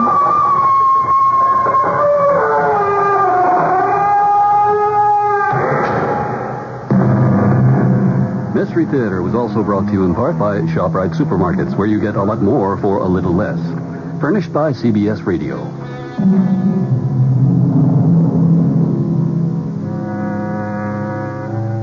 It's hard to believe, but Christmas is right around the corner. This is Ray Heatherton reminding you your gift to the WOR Children's Christmas Fund will brighten it up for a lot of kids in this area. Give what you can. Send your check or money order to the WOR Children's Christmas Fund, Box 710, Times Square Station, New York, 10036. WOR, New York. City has big welfare mess. United Parcel strike settled. When is a surplus not a surplus? It's 26 degrees Fahrenheit, -3 Celsius. Cloudy outside. Weather watch outlook, cloudy tonight. Not so cold as last night. Good evening. John Wingate with the 8 o'clock report from WOR News. New York City has a big welfare scandal on its hands. Two agencies, the Investigations Commission and the Human Resources Administration, have come up with evidence of a really big welfare fraud. This said to have been on behalf of more than 600 public employees. They're accused of collecting almost $3 million in payments they did not deserve. The alleged cheats came from many parts of government, but the big guys and gals are said to be on the city payroll. For example, 247 listed as working for the Board of Education, 37 with the police department. Investigations Commission Special Assistant Stuart Holzer tells WOR's Lester Smith these workers were employed regularly. People were employees who were earning a living working in these government agencies. They were not part-timers. Can you tell us, was the matching of the computer information of welfare recipients against those Social Security numbers, was that something that had been triggered for some particular reason, or was that a routine operation? This was a plan which was put into effect by the Human Resources Administration to attempt to find individuals on the welfare rolls who were not entitled to welfare. After they culled that information out, the matters involving criminal fraud were investigated further, and those are the ones that we're referring to here. In fact, I think the Human Resources Administration today projected that they would save some $14.5 million on an annualized basis for all forms of public assistance cheating, which they had discovered by use of these computer matches. Is there reason to believe, perhaps, that this is even more widespread than you have found, or have the computers done a pretty good job of turning up the culprits? Well, the computers have turned up a substantial number here, and we intend to continue this kind of thing in the future. Investigations Commission spokesman Stuart Holzer with WOR's Lester Smith. Striking Teamsters Union members have overwhelmingly okayed a new contract with United Parcel Service. That ends an 84-day strike. There's no immediate word, however, when UPS deliveries will resume in the 15 eastern states from Maine to South Carolina affected by the strike. Company and union officials had previously indicated operations could resume tomorrow if the new contract was ratified by the 17,000 striking Teamsters. The Teamster official, in announcing the results of the balloting, said the union members were available to go back to work, but he didn't indicate when they would return to their jobs. WOR 710 News Time. Exactly 3 minutes past 8 o'clock. Senator Frank Church has criticized the State Department for refusing to give a Senate committee information on negotiations between Saudi Arabia and a key U.S. oil firm. Church said the talks on the future status of Aramco, that's a consortium of 4 U.S. oil companies, in Saudi Arabian oil production will directly affect U.S. security and the price of oil. However, the Idaho Democrat says the State Department contends the talks are confidential. A Utah judge will consider tomorrow whether convicted killer Gary Gilmore will stand trial on another murder charge. The 36-year-old Gilmore had been sentenced to death for the killing of a Provo motel clerk last July. The execution has been stayed 3 times over the strong objections of Gilmore, who says he wants to die. WOR 710 News Time. Now 6 minutes past 8 p.m. Imported by the Miller Brewing Company, Milwaukee, Wisconsin. Harrison Golden, New York City Controller, says no gimmick is involved. That is, involved in the story, the city has a year-end surplus of $300 million. However, the money is there purely in an accounting sense, and it did not come from additional revenues. Golden tells WOR it indicates improved collections and a better cash flow.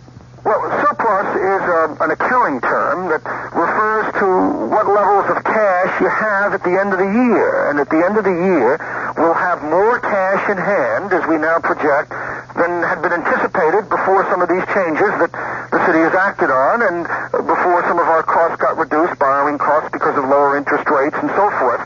So it is an accurate accounting term, but it doesn't really mean that we've got a windfall and that all of a sudden there's a lot more money hanging out there to do things with than we had anticipated. Does it mean $300 million? What it means is a substantially improved cash position at the end of the year, and that cash position could be $300 million or even better.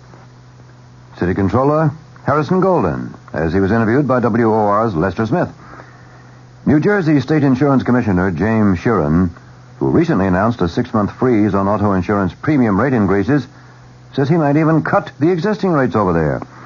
Some insurance companies have threatened to stop doing business in New Jersey unless Sheeran backs away from the freeze plan he announced on Monday. But Sheeran now says he has no intention of dropping the plan and says it's well within the realm of the possible that the rates they're getting now are too high. He says he'll order a full review of all car insurance rates now in effect in the Garden State. A man and his common-law wife were found shot to death at their Upper West Side apartment in what police describe as a homicide-suicide. Department spokesman declines to identify the victims pending notification of relatives. Spokesman said the woman usually babysat for a neighbor. When she didn't appear to sit with the child, the neighbor sent her husband to the woman's apartment at 11.5 West 102nd Street. The husband looked through the apartment window from the fire escape and noticed a body on the floor. He called the police, who found the woman shot in the neck and chest and the man once in the head. Both were pronounced dead at the scene. There's also this. Teachers at Nassau County Community College have voted to continue contract negotiations and delay a possible strike until January 24th. Teachers at the college in Garden City, Long Island, have been without a contract for 3 months. Members of the Federation of Teachers Local 3160 met early this evening and authorized the union's executives to call a strike, but not to do so earlier than January 24th. Union local spokesman Doris Schaefer says she still hopes for a contract and, she says, wants to negotiate. We'll have moderating weather coming up. WOR 710 News Time, 12 and a half minutes past 8 p.m. Charles E. Burney of Scottsbluff had been accused of converting over $15,000 from the Hormel Company at Scottsbluff for his own use. Now, KFAB in Omaha joins NBC. NBC News. This is Wally Robinson. The continuing crisis in Iran and the brand new one in Afghanistan were cited by the White House tonight as being too pressing to allow President Carter to go to Iowa for his scheduled debate with Senator Edward Kennedy and Governor Jerry Brown. There has been a great deal of reaction to the move from Democrat and Republican candidate alike, and most of it is negative. The latest to comment is Tom Quinn, Jerry Brown's campaign manager. The president's decision is an insult to the people of Iowa and the entire nation. Mr. Carter has been making around 20 phone calls a day to Iowa politicians, and I personally find it difficult to believe that he can politic by telephone every night, but cannot find the time to appear face-to-face with his two opponents. Republican John Anderson of Illinois said the decision lends credence to the contention that the president is politicizing the Iranian situation in order to tighten his grip on the White House. The Kennedy forces are playing it more pragmatically. They offer to move the location of the debates and exclude any Iranian content if that would get the show on the road again. Sources say the Kennedy camp is very keen for the confrontation, feeling it's vital if their man is to get his flagging campaign moving again. More news after this. Tax breaks that may be in store for the 1980 election year. If you missed this major story, you haven't been reading the Wall Street Journal. And in today's economic turmoil, you can't afford to lose touch with what's happening in every phase of business. So have a pencil ready for an important offer that will help keep you informed. Other journal articles reported the facts on Detroit's tailspin, the latest reading on the economy, and the cloudy outlook for retailers this Christmas season. You would have read about the encouraging prediction about oil supplies and the bleak outlook for municipal financing in the state that started the tax revolt. Another article examined aluminum stocks. They're beginning to reflect fears of a long, deep recession. The Wall Street Journal. It's all the business news you need when you need it. Right now, you can get 20 weeks of the Journal. That's 100 copies for only $22. A real money-saving offer. So in the continental U.S., call this toll-free number now. 800-648-5322. That's 800-648-5322. Except in Nevada. You'll be billed later. Diplomatic missions are underway to deal with both the Iranian and Afghan situations. Secretary of State Vance will lead the delegation at the UN tomorrow, though NBC News has learned that economic sanctions against Iran will not immediately be sought. Apparently, Secretary of State Waldheim has a chance to meet and negotiate directly with the Ayatollah Khomeini, and the U.S. will therefore hold off for 10 days. Deputy Secretary of State Christopher is to meet with our allies, seeking a common response to the Soviet intervention in Afghanistan. Meanwhile, Richard Valeriani reports that state seems to be hamstrung in its dealings with Iranians in this country, too. On December 12th, the State Department ordered the Iranian embassy in Washington to cut its staff from 60 to 15 and to reduce the number of people working in 4 Iranian consulates around the country from about 160 people to a total of 20, 5 in each consulate. The top Iranian diplomat here was given 5 days to comply with the order. But 16 days later, the Iranians still have not given the State Department a final list of the 35 diplomats who will operate their embassy and consulates. They did submit one list, but then said they wanted to revise it, and a revised list has not yet been presented. Nor does the State Department know which Iranians, if any, have actually left the country. Officials here say they're still working on getting the problem resolved. Richard Valeriani, NBC News, at the State Department. This is NBC News. Kodak invites you to remember the special moments that make up the holiday season and to trust them to Kodak film. A bike! Grandpa, you got me a bike. I got one too, a red one. Look, it's snowing! No, you shouldn't have. I know. Oh, this is so impractical. I know. How did you know? I knew. Happy New Year! Shouldn't you trust moments like these to Kodak film? Happy New Year to all you football fans, and the NBC Radio Network is kicking off in great style. The 1980 Rose Bowl pitting the University of Southern California Trojans against the Buckeyes of Ohio State. I'm Bob Buck, NBC Sports, inviting one and all to join us as two of the nation's top-rated teams battle it out.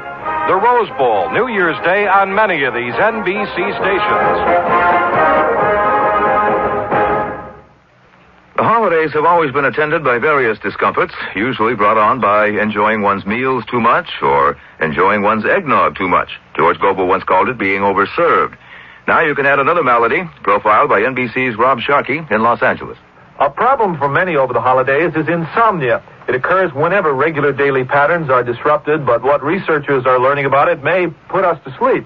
Insomnia is sexist. More women suffer than men. It's often caused by agrypniophobia, fear of not being able to sleep. Caffeine and nicotine are also causes. Both are stimulants. Alcohol can be, too, making your nightcap an eye-opener. Sleeping pills lose effectiveness after a few days. But what will work is Protein, because it contains a natural sedative. Next time the Sandman stays away, try a high-protein dinner and a glass of milk at bedtime. Wally Robinson, NBC News. In Omaha and Council Bluffs, we have 29 degrees and some light snow. Lincoln, cloudy skies and 30. This is KFAV in Omaha. Now, the Mystery Theater.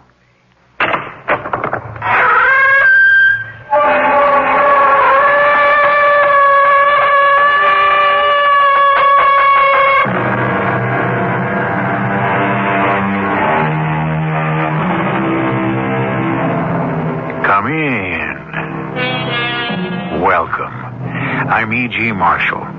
By the time this settlement of immigrants established itself as the United States of America, it had already produced, alongside its statesmen and traders, various writers of distinction who would come to be respected and admired all over the civilized world. Once the new republic was formed and proclaimed, the land burgeoned with many more, of whom one was Washington Irving, born in New York City in 1783.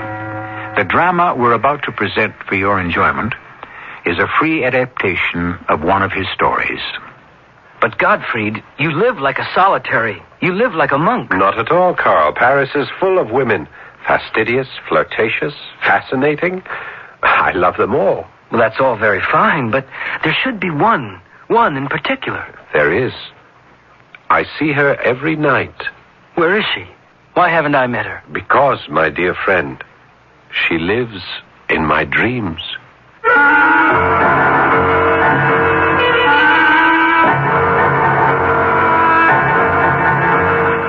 Our mystery drama, The Guillotine, was written especially for the Mystery Theater by Elspeth Eric and stars Paul Hecht.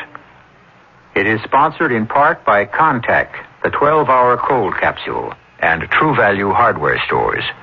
I'll be back shortly with Act One. Kodak invites you to remember the special moments that make up the holiday season and to trust them to Kodak film. A bike. Grandpa, you got me a bike. I got one, too, a red one. Look, it's snowing. No, you shouldn't have. I know. Oh, this is so impressive. I know. How did you know? I knew. Happy New Year! Shouldn't you trust moments like these to Kodak film? How many cold tablets do you take a day? 2? More. 4? More. 6? Yeah. A day? Uh-huh. And then more at night? Right. Why? Well, they're new. Take Contact. One capsule helps all your congestive symptoms up to 12 hours. All day? And all night while you sleep. That's the wonder of Contact. Hey, you're the guys on TV. Yeah, we're the guys on TV. Take your Contact. Take it fast. Give your code to Contact. Take only as directed. This is the season when Dean's camera centers are specially helpful to camera bugs. Dean's have a complete stock of Kodak film, black and white, color, and self-developing for beginning photographers as well as professionals. And the holidays are one time you won't want to get caught short. Remember, too, Dean's for Kodak film processing and Kodak prints. You'll want to get those slides you took during Christmas and New Year's developed quickly and professionally. And Kodak picks up and delivers to both Dean's camera centers every day. So have a happy holiday, and for film or processing, visit Dean's Downtown or Dean's Countryside Village Camera Center. If you think it takes you a long time to make yourself look good, just think. It took national parks thousands of years to become the natural beauties they are when you visit them today. But will they still be that beautiful when you leave? Everyone likes to have a good time, but litter is no fun for anyone. So remember, leave your footprints on the trails, but leave your candy wrappers, film boxes, lunch bags, and other trash in the trash cans the Park Service provides. This message from your National Park Service, U.S. Department of the Interior. On Council Bluffs at 29 degrees and light snow. Lincoln, 30 degrees and some cloudy skies. This is KFAB.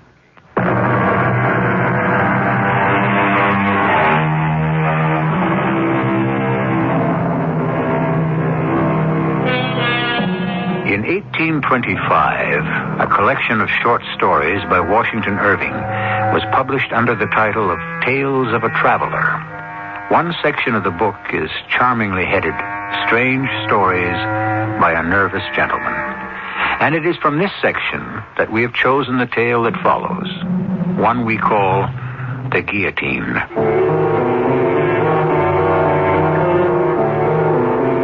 I am of a brooding and introspective nature. It has always been thus. It was never that I scorned the follies and the fripperies of this world. Indeed, I begrudged others their free and easy access to such vanities, their effortless enjoyment of them, with a profound and a scorching envy that was driving me to the very edge of my self-control. I felt about to howl with the torment of my incapacity. In my agony, I turned to the only friend I had, my fellow student, my compatriot, the sole human who had tolerated my intolerable moods without blame, without censure, without what surely would have finished me off, without abandoning me. Gottfried, my dear friend. Help me, Carl, help me. But of course, just tell me what I can do. I don't know. Is it money? Do you need money? Money. If it were only money. It is myself, my tortured, restless, squirming self that looks for rest and cannot find it, that searches for peace and watches it retreat with every step I take. Desperation tracks my heels when I walk the streets. Melancholy meets me at every corner. And gloom, deep, impenetrable gloom fills the house where I live. Gottfried, you are so much more clever than I. Clever? You call me clever? You shut yourself away from others. Oh, no, not from you. You are my link to life, my only tie to the real world about me. Then let me tell you straight out what I think. Your manner of living, your fevered absorption in your studies, your avoidance of the company of most men and all women... But I never know what to say to them. All these things combined, Gottfried, have impaired your health. You are haggard and pale. Your shoulders are bent. Your eyes have a look that is not quite of this world. Forgive me, my friend, if I speak roughly. No, you speak truly. But I think it is not alone your body that is failing. I think your imagination has become, forgive the word, diseased. Have I said too much? Have I gone too far? I must tell you that of late I have been studying many philosophical theories. Not just the recognized ones, but those more obscure, more, perhaps, radical. You have the mind for such weighty things, Gottfried. I've gone back to the Egyptians, to the Hindu. I've walked with Paracelsus in his garden. Of late, I've immersed myself in the teachings of Swedenborg and his New Jerusalem church. Swedenborg? I don't think I know. He's a Swedish philosopher, a religious writer. He died a few years back, but he claimed to have established direct communication with the spiritual world. How did he do that? Through the opening of his spiritual senses. And you? Well, can you? Has that happened to you? Of course not. It didn't happen to Swedenborg until he was 57 years of age. But it might happen, or something very like it might happen to me, if only... What, Gottfried? If only what? If only I could escape. Escape whom? Escape what? An evil influence, Carl. It hangs over me night and day. Oh, how can you say such things? Because I know them to be true. There's an evil genius, a vile spirit whose sole intent is to ensnare me and to ensure my damnation. You really believe it? It is not so much a matter of believing, Carl. It is a matter of conviction. Conviction that it is so. And being convinced that it is so, it is so. I think I can understand that. Though I am not sure. I have never been given over much to fancies of that sort. I'm more of a practical man, you might say. Still, in a way, I can understand how a man like yourself could seize upon such an idea and become let's say a victim of it. Yes, you've hit on the word, Carl. I am a victim of my own imaginings. Yes, you are exquisitely correct. Well, then, if I could go on and make a further suggestion. By all means, speak out. It's my thought that you should leave here and go to Paris. Paris? Well, you could finish your studies there as well as here. Well, the Sorbonne is as fine a university as one could wish. And Paris is such a splendid city. A change of scene. A change of company, perhaps. Female company in particular. Who knows what all that might do for you? Yes. Who knows? At first, it seemed that Paris might indeed be the answer to my dilemma. The revolution was breaking out and beginning to spread. I had studied Jean-Jacques Rousseau's social contract paragraph by paragraph, and his theory of the equality of man and representational government had captivated my mind. More than that, the delirium of the people of Paris, their fervor, their ecstasy, it seemed that simply to live in such an atmosphere would be enough to cleanse my mind of its morbidity. I found myself a room on a narrow, dark street in the Latin Quarter, not far from the monastic walls of the Sorbonne. The concierge who showed me my quarters was as gloomy as the street itself. There it is. 2 francs. It has a window? You can see that it has... Ah, yes. I'll need a table to put in front of the window. Could you arrange that? And a straight chair to put in front of the table. Is that possible? I am a student at the Sorbonne. I'll be doing some writing. I'll arrange it. Could you also arrange for an armoire? I have only a very few clothes, but I would... There are nails on the wall. Oh, yes, I see. Now, about bookshelves, I have very few clothes, but I have a great many books, and I expect to have more, so... I have no bookshelves. I see. Well, for the time being, I suppose I can stack them on the floor or under the bed. I'll manage. 2 francs. Oh, yes, of course. There you are. The students at the Sorbonne seem very excited about the uprising. Students are always excited about something. And the establishment of the National Assembly. A gesture. Oh, but, madame, it confirmed the revolution. The king will never again be absolute. If not the king, then it will be another. How can you be so pessimistic? Why, the day the people captured the Bastille, I was not here, but I heard of it. The king went to the Guildhall. He gave in. He even wore the red, white, and blue cockade, I was told.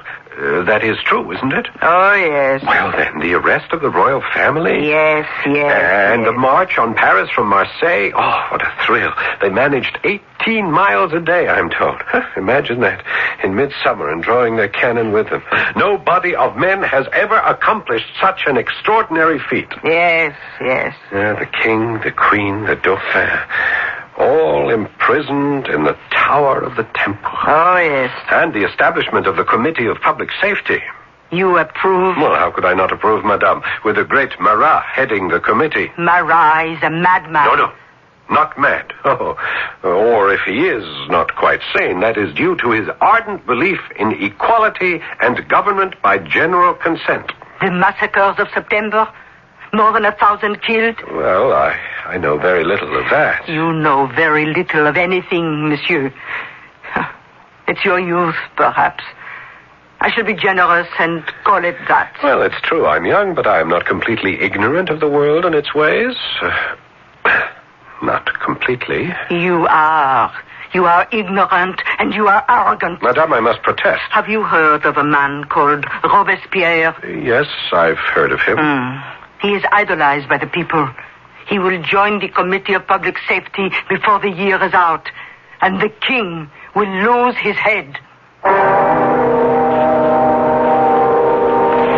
Yes, in January of 1793, King Louis XVI was guillotined. 6 months later, Robespierre joined the Committee of Public Safety. Hundreds upon hundreds passed before the Revolutionary Tribunal and were executed. Danton, the man I had idealized, was among the victims. So was Madame Elisabeth, sister to the king. So was the queen. I sickened and turned away. The terror had begun, and I shrank from the sight of it. I spent the better part of my days in the libraries, those catacombs of departed authors, rummaging among their hoards of dusty and obsolete works in quest of food for my unhealthy appetite. I became, in a manner of speaking, a literary ghoul, feeding in the charnel house of decayed literature.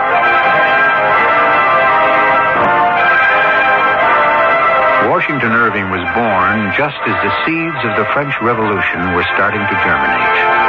By the time he was of school age, the revolution had been confirmed by the establishment of the National Assembly. At the age of 8, he was old enough to hear from his elders of the March on Paris in the spring. His 9th and 10th years must have been filled with rumors of the executions in Paris, years which came to be known as the Terror. I'll be back shortly to continue with Act 2. The next time you want to do it yourself, be professional. Use a quality, skilled power tool from True Value Hardware Stores. Hi, Pat Summerall to suggest you get the skilled 7 1/4-inch circular saw designed for standard home use. It has a burnout-protected motor, heavy gauge foot brackets to assure accurate cuts at all settings, and comes complete with a blade. Or get the skilled 3/8-inch cordless drill from True Value Hardware Stores. It features 2-speed controls so you can adjust the speed to suit the job and the material. And it operates forward and reverse to drive and remove screws. It includes a recharging unit to keep the drill ready for use, and because it's cordless, you can use it anywhere. See the wide selection of quality, skilled power tools at participating True Value Hardware Stores and home centers.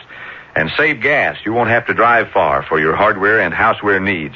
If you're looking for values, for service, and for selection, you'll find them nearby at any one of the more than 5,000 True Value Hardware Stores and home centers nationwide.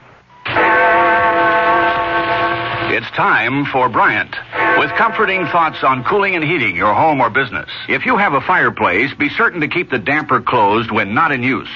You'll avoid drafts, but most important, you'll stop valuable heat from escaping up the flue. When you decide it's time to economize with more energy-efficient cooling and heating, call the man who has it, your independent hometown Bryant dealer. Bryant, a comforting thought. Looking for a computer? Start looking at American Computer in Omaha. American Computer has computers for farmers and ranchers and businessmen and for the home. If you're a doctor, American Computer has a complete medical package. Includes the computer, memories, terminals, printer, software programs, insurance forms, handling, and maintenance, a first-line, state-of-the-art multi-terminal system at a lot less than you'd expect to pay. For the broadest selection of computers, peripheral devices, and software programs in the Midwest, see American Computer in Omaha, just 6 blocks south of I-80 at the 84th Street interchange. Out-of-towners call collect 592-3590. In Omaha and Council Bluffs, we have 29 degrees, a little snow. Lincoln, cloudy skies, and 30. This is KFAB, Omaha.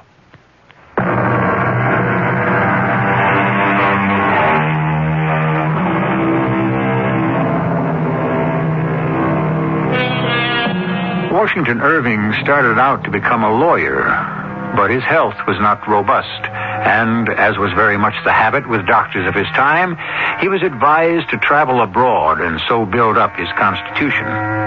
We shall never know what sort of lawyer he might have become, but we know for a certainty that he developed into a first-class writer. And it was his early visit to Europe which roused his interest in the Gothic tales of terror and romance, such as the one we have adapted for you.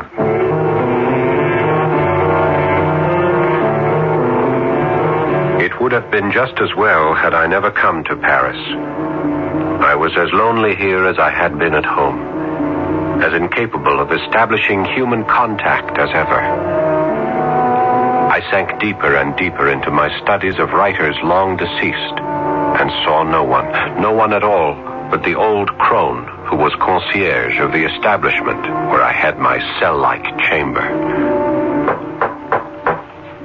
Yes, who is it? Come in. Someone to see you. What? Me? Someone wishes to see me? So he says. Well, who is it? Didn't you ask him? He spoke as though he knew you from elsewhere, as though you were old friends. Carl? Did he say his name is Carl? I told you he didn't say. I didn't ask. Yes, of course, it's Carl. Who else could it be? What shall I say to him, your friend, Carl? Well, ask him kindly to come up at once, if he will, or I'll come down. Anything at all. Tell him he's most welcome. Would you believe it? I was trembling all over. Clumsily, I tried to put the room into some kind of order. I kicked books under the bed. I scraped together papers and notebooks from my table and tried to stack them into a semblance of neatness. I patted the narrow little bed and drew the spread more evenly over its lumpy surface.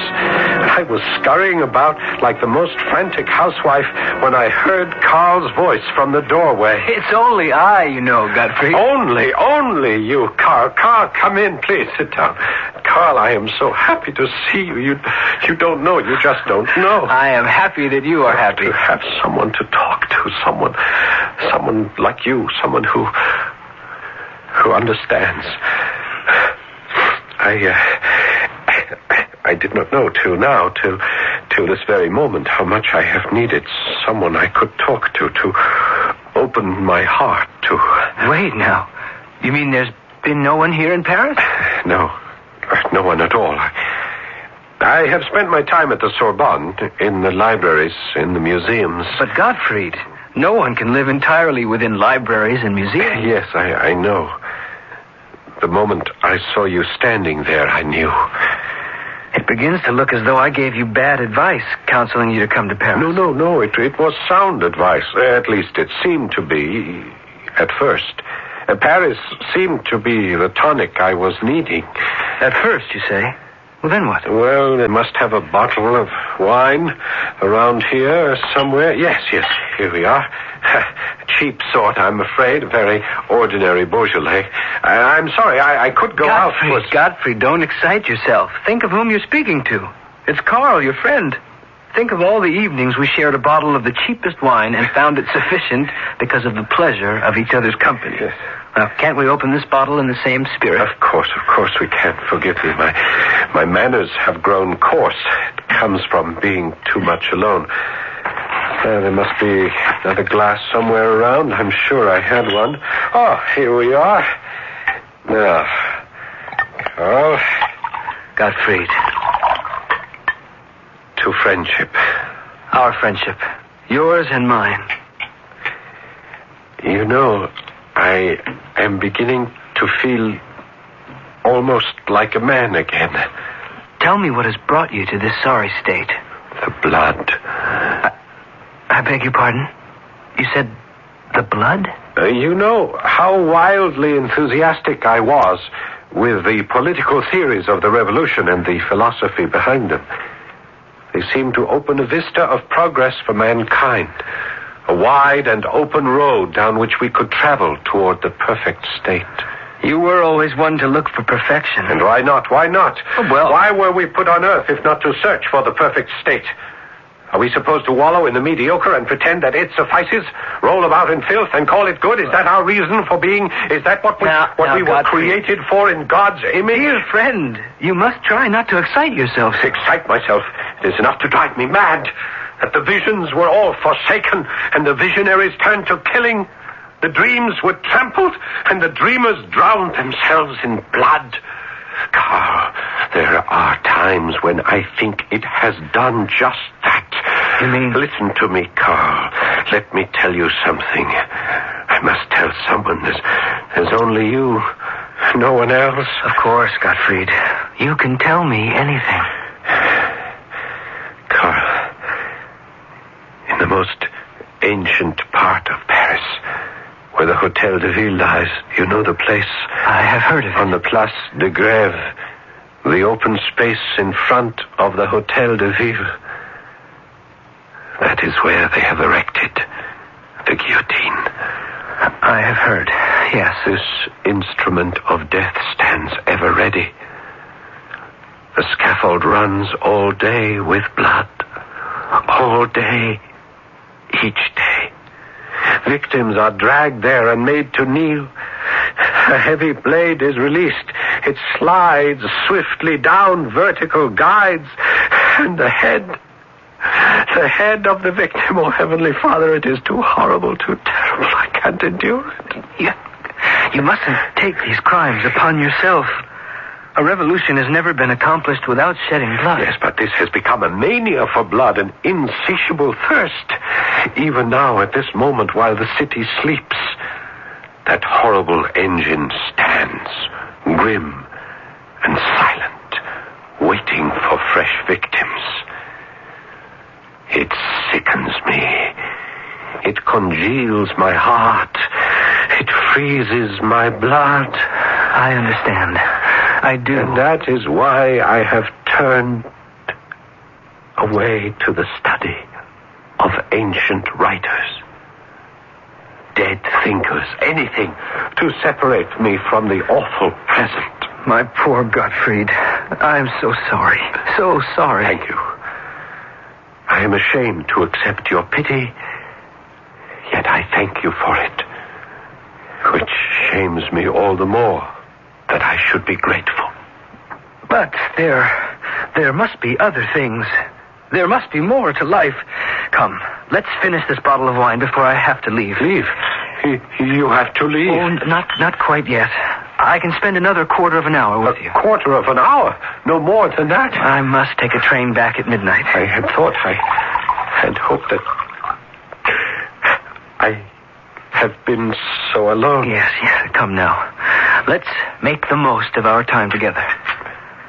Drink up now, and we'll talk of pleasant things. Such as... Yes, such as what? Well, such as women, for example. Surely there are women in Paris who have taken your fancy. Oh, yes. Yes, many. Well, there now. You see? Things are not all black and gloomy. Of course, I have not met any women. I haven't the knack. I've never had it. You know that. Well, I thought that here, in Paris, you might, acquire it. Learn the ways of the world. Oh, no, I'm too shy. I can't find the courage. But I think about them. Oh, do you now? Yes, I do. I think of them a great deal.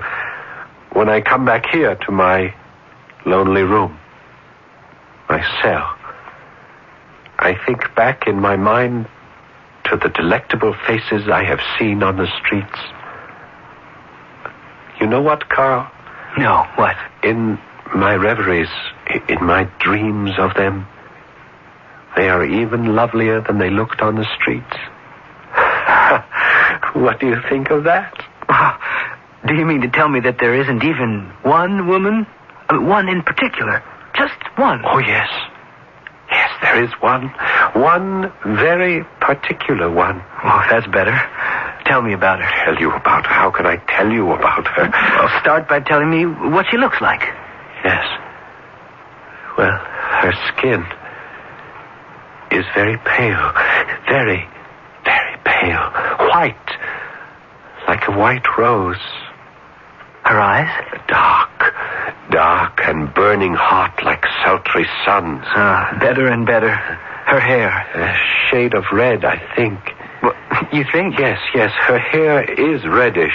Some might call it somber. But against the pallor of her skin... And her name? Her name? What about her name? Well, aren't you going to tell me the name of your lovely? She has no name. Why should she have a name? Gottfried, are you drunk? I have never given her a name. Why should I? She is my dream.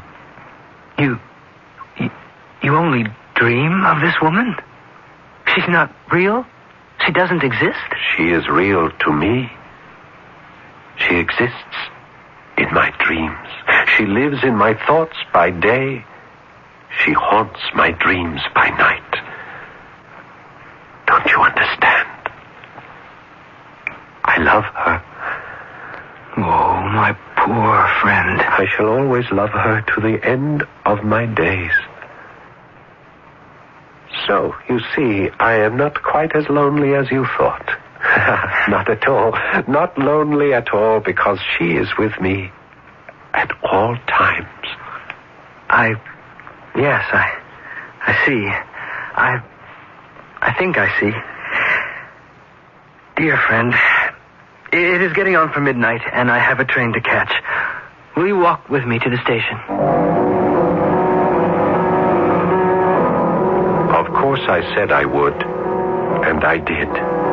Though it was a stormy night, claps of thunder were rattling among the high houses of the narrow streets. Lightning flashed now and again, and the rain that began to fall seemed to drop into my heart as much as on the cobblestones.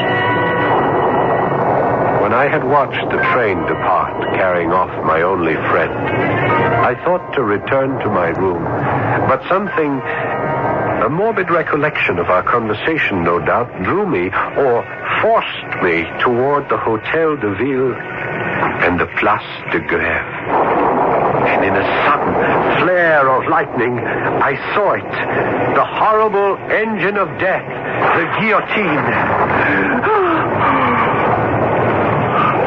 A violent tremor ran through me, and I wanted to run. But something held me rooted to the spot till the lightning burst forth again.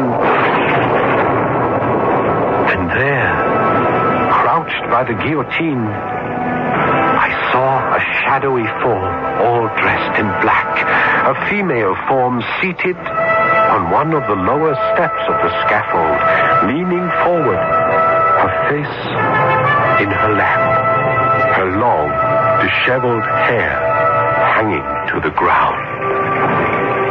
Her long, reddish hair.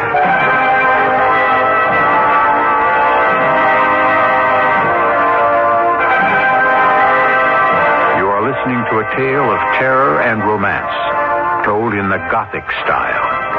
So-called Gothic stories were enormously popular in the 19th century, and they have never wholly ceased to be in demand by the reading public, or for that matter, the viewing audience, or, as now, the listening one. It is good to remember that the Gothic romance was assisted into our world by a gentleman from New York, Mr. Washington Irving. I'll be back shortly with our concluding act. Hi, this is Michael Landon. I know pictures of your family are important, so when you get them developed, do what I do. Make sure Kodak paper is behind them. Just ask for Kodak paper for a good look. Kodak paper for a good look. Make sure you look for a store with a Kodak paper sign. The one that says, "We use Kodak paper," for a good look. And tell them Michael sent you. Just ask for Kodak paper for a good look. Kodak paper for a good look. Walter Cronkite, one of a kind, writing, editing, working with the superb CBS News team to gather and report the news. The daily, constant pressure of being the best. And there's only one place you can find this anchor man, this editor, this team. Good evening. After strong trust, Cronkite and Company, only on the CBS Evening News. Monday through Friday on the CBS Television Network.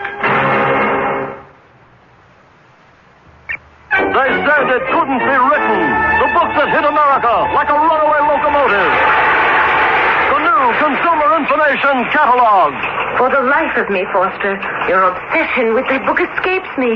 It's only a catalog. The book that's helping America find a better way to live. What do you find in that catalog? Something you could never give me, Lillian. More than 200 fact-filled federal publications listed inside. Booklets on home and car repairs, weight control, keeping household records, and more. I read them all to be the man you want me to be. That's a lot of reading.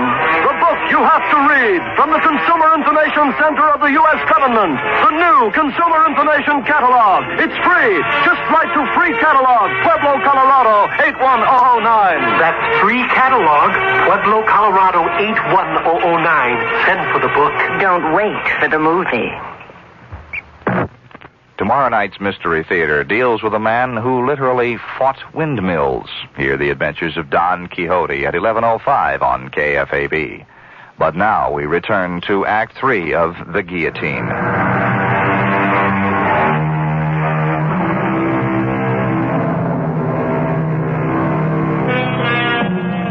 It is true that Washington Irving was born in New York, but for reasons of health, he traveled extensively abroad and actually had living quarters for a time in the Alhambra, that centuries-old palace that still stands on a hill in Granada, a relic of the time when the Moors ruled a large part of Spain. In fact, you can go there today and see the very rooms he occupied. And if you are very careful and no one is looking, touch the keys of the spinet on which he played.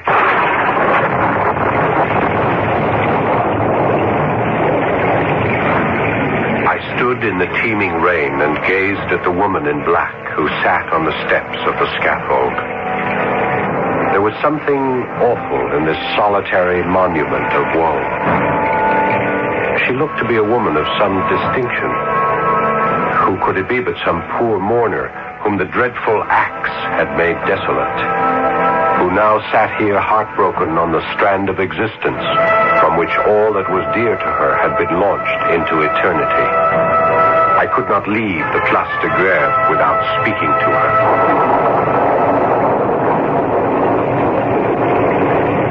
Madame, your pardon, Madame. I would not intrude upon your solitude, but neither can I pass by and leave you here alone. The storm, the hour of the night. Let me lead you away from this gruesome place. Let me take you to your friends who will cherish and take care of you. Madame? I have no friends. Oh, Madame, such a one as you. I have no friends on earth. The guillotine has taken them all. Is that what you mean? My heart weeps for you.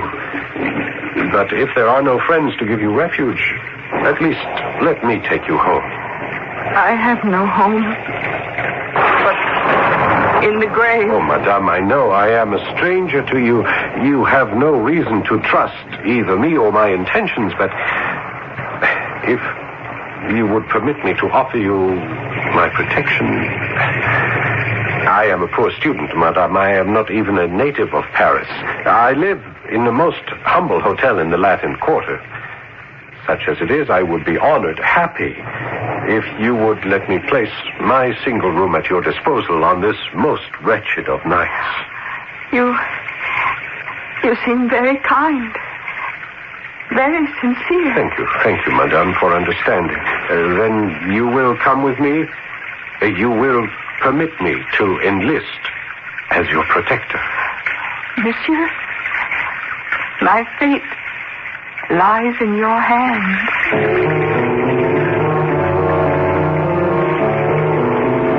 The storm had abated. All Paris was quiet. That great volcano of human passion slumbered for a while to gather fresh strength for the next day's eruption. I conducted my charge through the ancient streets of the Latin Quarter, by the dusky walls of the Sorbonne, to the dingy hotel where I lived. The hour was late, and I had to ring for the concierge. Coming. Oh, don't be afraid of her. She's cross, but really kind. Thank you. Thank you, madame. I am so sorry to trouble you. You have someone with you? Yes, a friend. Well, come in. You and your friend. Thank you, madame. If you need anything, refreshment of any kind. Yes, thank you. My room is on the first floor. You'll find it rather shabby, I'm afraid. This hotel once belonged to a member of the nobility, but only the remains of its old glory are still evident, and you have to look very hard indeed to see them. Here we are. Here is the door, madame. I'll fetch a light. You can make yourself comfortable. There's a bed over there if you care to lie down. You must be tired. Here we are. Here's our light. You are very kind to a poor stranger. Madame. What is it? You are so pale. Your hair, your eyes, your skin.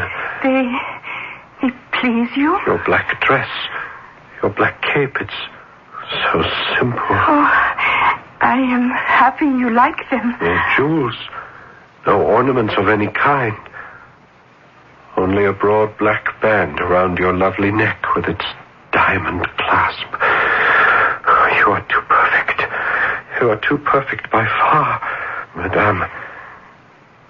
May I tell you something of what is in my heart?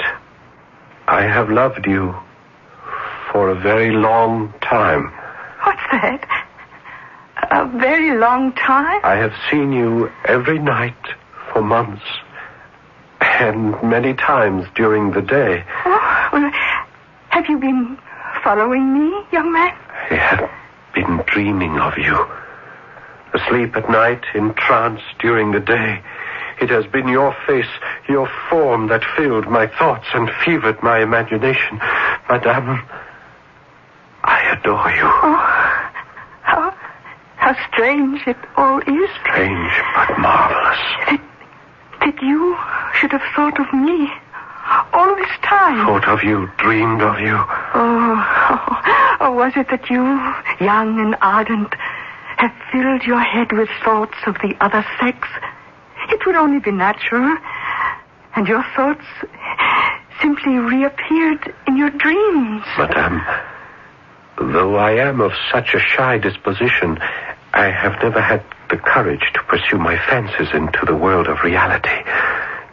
All this is known to a friend of mine. He was here today. A short visit to Paris. We talked here in this very room.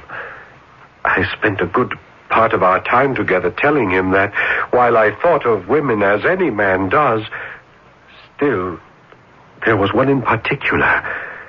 One very particular one. Are you saying... My friend asked me what she looked like, this one particular woman. He asked me to describe her. Yes? And? And I said her skin is white as a white rose. Oh. Her eyes are dark like sultry suns, and her hair a certain shade of deep red. Oh, my dear. Surely such a miracle that you have come to life, that you sit here in my little room in all your beauty and desirability. I told my friend this evening, I said, do not pity me because I love this woman of my dreams and shall always love her. Oh. And what did he have to say to that, your friend? I think he understood. At least he accepted what I said as truth, as my truth. But then it was time for him to take his train. We said farewell. I started to walk back here. And then... And then we met by the guillotine. And I dared to speak to you. And I listened and believed and you. I brought you back to my humble room, and here we are, together. I tell you, it is a miracle. The miracle of my life. It is yourself. It is you come to life. It is you sitting next to me. Your hand I am holding. Your eyes I gaze into. It is your lips I desire.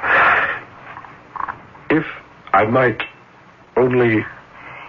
Yes? If I might kiss those lips just once. Oh, only once? Madame, my most beloved. Oh, my darling. Again. Again. Oh, my sweet angel, you give me courage to ask you something I never thought to ask. Yes, my love. Do you feel as I feel? Yes. Why should we separate, you and I? Our hearts are already united in the eye of reason and honor. We are as one. Oh, yes. You have no home, no family. Let me be home, family, everything to you. Rather, let us be everything to each other. Here, take my hand. I pledge myself to you forever. Forever? You say forever? Forever. Oh, then, my lover, I am yours.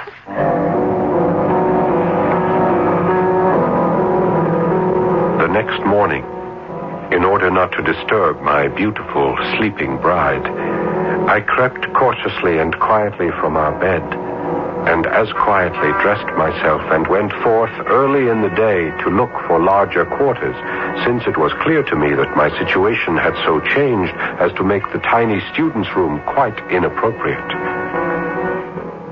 When I returned from my search, I stopped to speak to the concierge, who quite clearly was taking a certain enjoyment in my clandestine affair. Good morning, monsieur. Good morning. Will you be wanting a small repast, you and the lady? A coffee, perhaps? A croissant? Yes, that would be very nice. Thank you.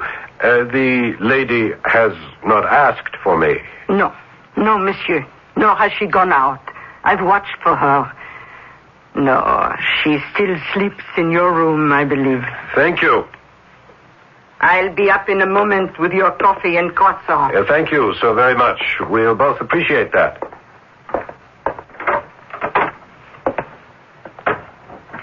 My darling, my love, it is I. I have been walking the streets looking for a better place for us to live. 2 rooms, at least, by the river, if possible. Do you hear me? Well, come along, my sweetheart. Wake up now. The concierge is bringing us our breakfast. Well, come along. You cannot be comfortable lying like that, your head hanging over our poor little bed, your arm thrown over it. Well, let me move your arm, at least. Oh, but how cold you are. How very cold. Your hand is like ice. Oh, my God. There's no pulse. No pulse at all. And your face, pale, ghastly. Oh, no. Monsieur, I have brought breakfast for you and the lady. The lady? The lady is dead. Dead? In my house? Police! I'm fetching the police! Police! The gendarme arrived in short order. He found me kneeling by the side of the bed, gazing in horror and dreadful fascination at the lifeless face of the woman I had loved for so long. The woman who had finally given herself to me in a pledge of a lifetime of love. As the officer of the police entered the room, I looked up at him and saw him start back suddenly, a look of total amazement on his face. Great merciful heaven. How does this woman come to be here? Do you know her, monsieur? Let me come closer. Do you know who she is? I know who she is. I was there in the Place de Grève when they chopped off her head. They guillotined her yesterday.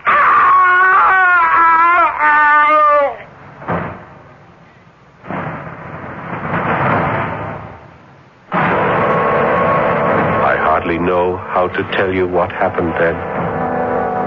The policeman leaned over and unfastened the black collar with the diamond clasp that encircled the neck of my beloved.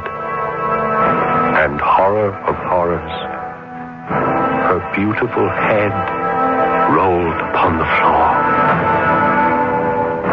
And then I knew. My most awful fear had been true all along. The fiend had gained possession of me, and I was lost forever. Forever lost.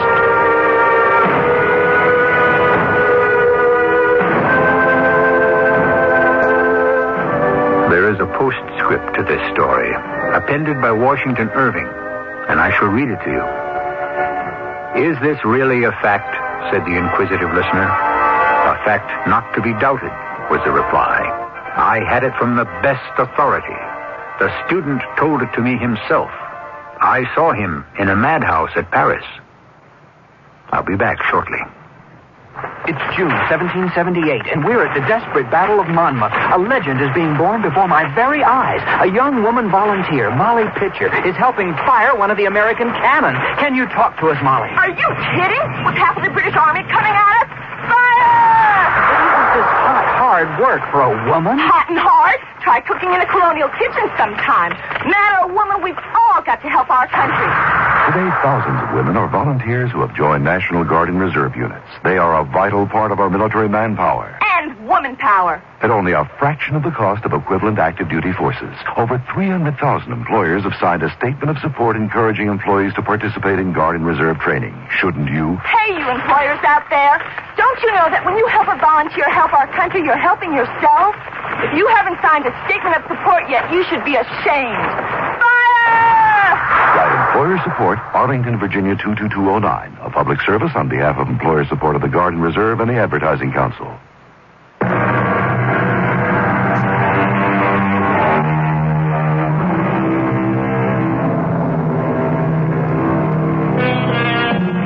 The horror story is international. Starting with the Castle of Otranto by the Englishman Horace Walpole, it was followed and improved upon by Honoré Balzac in France. And in America, it was carried on by Washington Irving and brought to a peak by the genius of Edgar Allan Poe. Oh, yes, the horror story is here to stay. Our cast included Paul Hecht, Don Scardino, and Bryna Rayburn. The entire production was under the direction of Hyman Brown. And now, a preview of our next tale. Oh, Rosinante, whoa! To me, to my poor ignorant eyes, I could have sworn they were windmills. If you are afraid, say your prayers. I'll meet them all alone. You stay here, Sancho. What are you up to, my lord? Stand your ground, you cowardly knaves! You dastardly giant! Yeah, careful, master. Be quiet, Sancho. I may be only a single night alone, you miserable, overgrown, faint-hearted monsters. You can get hurt. But like David facing half a dozen Goliaths, I engage you all in unequal but mortal combat. Don Quixote, the wind has freshened. The sails, the arms of the windmills are turning faster and faster. Giants prepared to do me battle. Like David, it is your death or mine. Radio Mystery Theater was sponsored in part by True Value Hardware Stores and Contact, the 12-hour cold capsule. This is E.G. Marshall inviting you to return to our Mystery Theater for another adventure in the macabre. Until next time, pleasant dreams.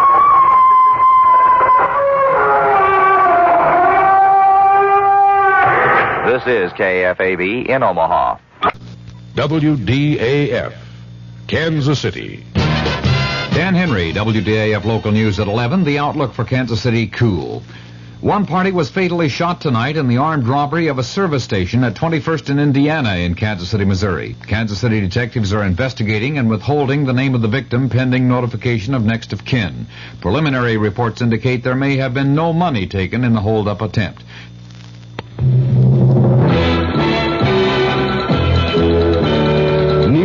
of the hour, on the hour, from American Information Radio. This is Richard Wall from Los Angeles, and at this hour, President Nixon says he's given Congress and the public all relevant evidence on Watergate and related issues. And in Phoenix, Arizona tonight, the president told a Republican rally, "The time has come to get Watergate behind us and get on with the business of America."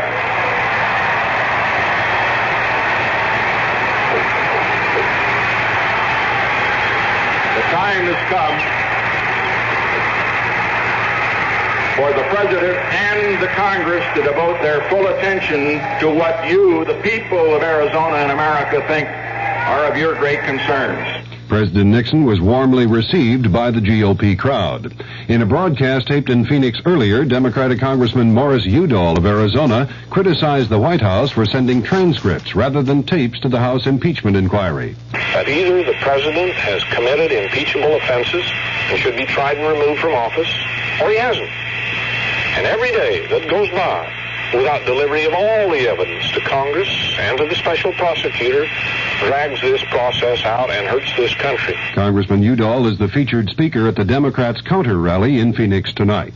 The vice president on the transcripts, that story coming up. Paper's full of those women again. They say they don't have equal opportunity. Ridiculous. I don't know, Bob. I'm beginning to see they may have something there. What do you mean? Your daughter Mary Jean's doing all right, isn't she? Oh, yeah, just great. She's finishing college with almost a straight A average. Cost me $15,000. Hey, she wants a job in publishing. Can I send her to see you? Sure. Always glad to have a bright, pretty girl like Mary Jean around. We'll start her in the typing pool. Typing pool? Good college, great grades, and a $15,000 diploma so she can be a typist? If she were a young man, would you say the same thing? Let's stop neglecting one of the greatest untapped resources we have, the young women of our country. They deserve the same breaks as young male graduates who often move into executive training jobs straight out of college. Stereotyping women constantly as office workers only is just not fair. Woman power, it's much too good to waste. This message sponsored by the Now Legal Defense and Education Fund. Vice President Gerald Ford has outlined his impressions of the transcripts released in answer to the House Judiciary Committee subpoena for tapes for the impeachment investigation. Correspondent Bill Zimmerman reports from Myrtle Beach, South Carolina. The Vice President told a news conference here in Myrtle Beach, South Carolina, that he has been disappointed at some of the talk and harsh language indicated by the edited White House transcripts. Said Ford, "You can't help but be a little disappointed in what you've seen and read." But overall, the Vice President said he still believes President Nixon is innocent of Watergate and its cover-up. Bill Zimmerman, ABC News, with the Vice President in Myrtle Beach, South Carolina. State tax officials in Sacramento say President Nixon has paid more than $5,000 in back taxes, interest, and penalties here in California. Senator Edward Kennedy says he disagrees with critics who say President Nixon might give away too much on nuclear arms limitation with the Soviets to draw attention from Watergate. Kennedy says the president should make a Moscow trip this summer. U.S. officials with Secretary of State Henry Kissinger in Damascus say there was some progress toward a disengagement agreement with Israel in Kissinger's talks with Syrian President Hafez Assad. But Reuters quotes sources in Damascus as saying there was no agreement by Assad and Kissinger on any point. In San Francisco, the FBI says it's believed that Patricia Hearst stayed in the Symbionese Liberation Army apartment raided last night. The FBI says the SLA apparently pulled out of the apartment about a week ago. 3 men have been arraigned in San Francisco on murder charges in the zebra killings. 4 others arrested in the zebra case were released for lack of evidence. Atomic Energy Commission officials say a cloud of radioactive gas has drifted off the South Carolina coast. The tritium gas was accidentally released from the AEC Savannah River plant. This is Information Radio News. From the Kurt Murr Sports Desk, the Kansas City Royals will be hosting the Yankees tomorrow and Sunday. Pistol Pete Maravich has signed with the NBA's new franchise in New Orleans. Kansas City's Tommy Watson is tied with Bruce Crampton in third place in the Byron Nelson Golf Classic in Dallas after the second round. And 23 horses are set to run tomorrow in the largest field yet in the Kentucky Derby.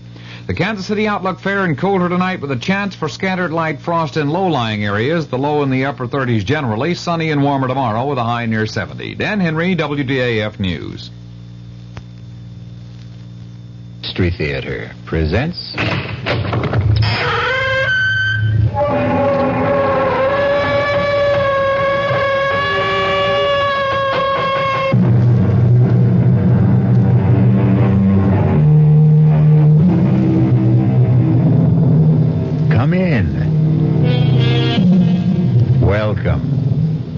I'm E.G. Marshall. Welcome to another hour of mystery and suspense, to a terrifying battle of wits. Our play poses a dilemma you have never faced, or are likely to face in your lifetime. Whether to commit the murder in your heart when your mind tells you to restrain yourself. Listen to what happened to one man, Thomas Drake, who did face that dilemma, and what he did about it. Professor Mallory, if you're a friend of Emery's, you've got to tell him to stay away from my wife. Really now, Drake, I don't like to interfere in the personal life of faculty. You must. You must tell him, or I won't be responsible. I don't want to kill him, but I don't trust myself. Come now, Drake. Sensible people don't solve their marital problems like that. With murder.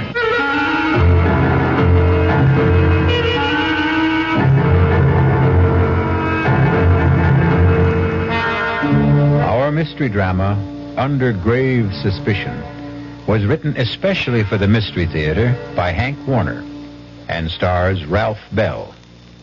It is sponsored in part by the Kellogg Company, makers of Kellogg's Special K cereal, and by Anheuser-Busch Incorporated, brewers of Budweiser.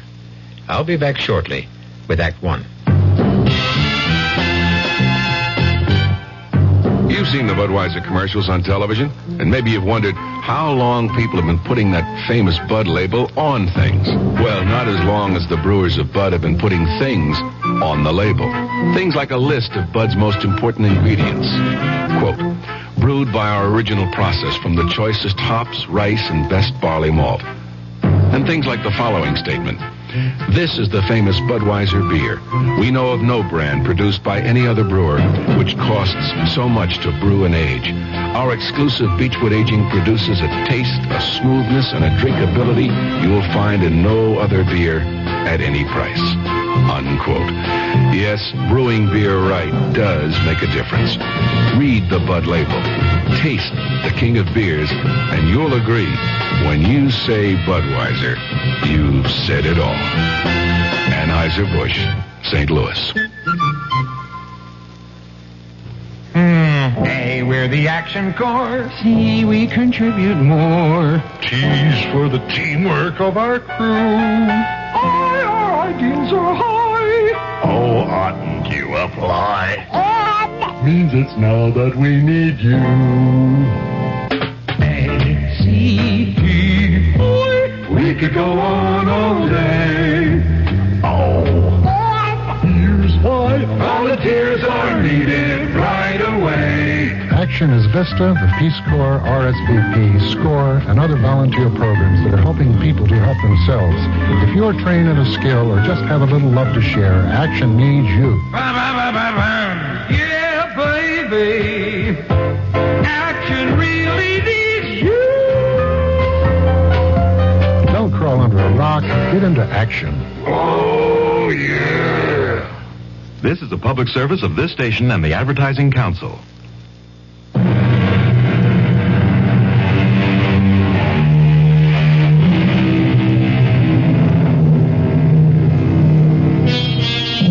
Have you ever returned home late one night and listened in the still darkness, tense and trembling, hoping and praying that you would not hear the whispered passions of your wife and a stranger, fearful that you would not control a blinding fury to kill? That man getting out of the car on that dark, dead-end road on the windswept bluff overlooking the desolate Long Island Sound beach, hurrying by cloud-veiled moonlight down the winding footpath through the scrub pines and brush to his isolated cottage, is Thomas Drake. Despondent, depressed. I should have telephoned, given us some warning that I'd be home a night earlier.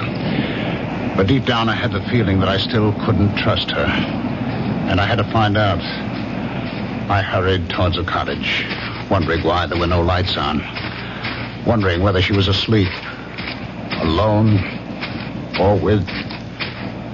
I walked around from the back of the house, across the gravel mound, toward the waterside porch steps, not caring whether the crunch of my footsteps could be heard inside.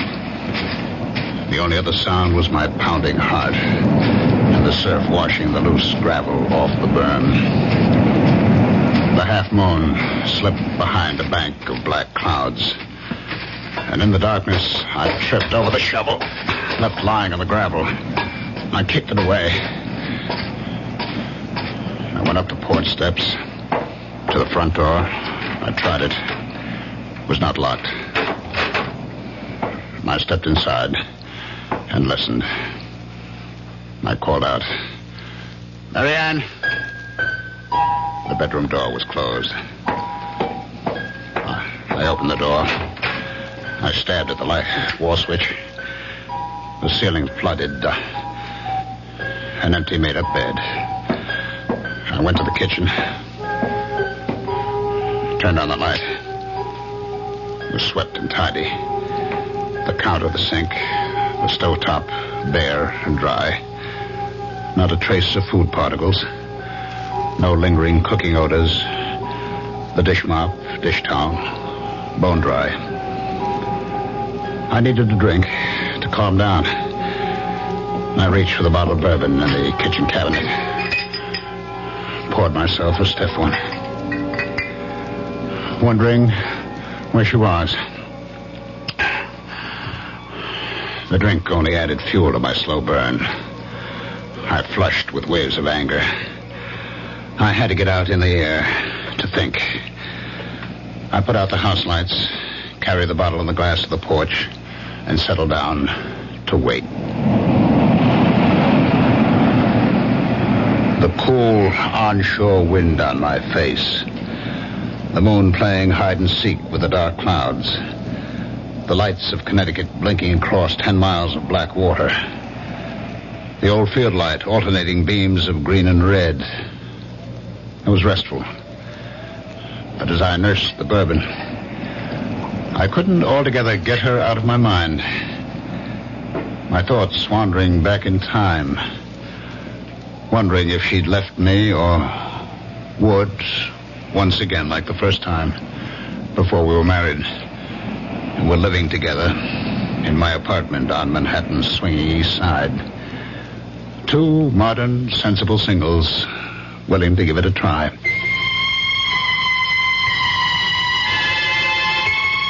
I had a job then. Good job. I was a vice president with electronics engineering. I got home that night. It was Friday night, about 8 o'clock. And as I let myself in... Yes, dear. I heard her talking on the phone. Come on up, Jack. Oh, ask the doorman to hold a cab. He just got home. Oh, who was that, Jack Harrison? Of course. Who else? You know, I'm getting tired of his hanging around. Why did you tell him to stop calling you? He didn't. I called him. You look so surprised, Thomas. You don't have the time anymore for anything but dear old electronics engineering. You did phone me you wouldn't be home for dinner, so I called him. There's a movie I want to see. That's the third time this week. Oh, I didn't know you were counting, darling.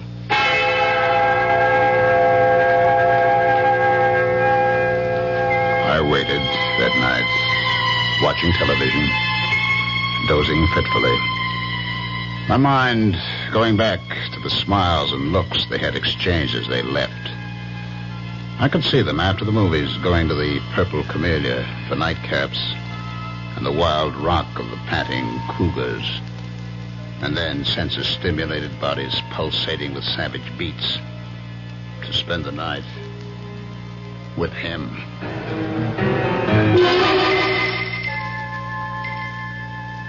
I was awakened from my sleep in the chair by the buzzing TV set.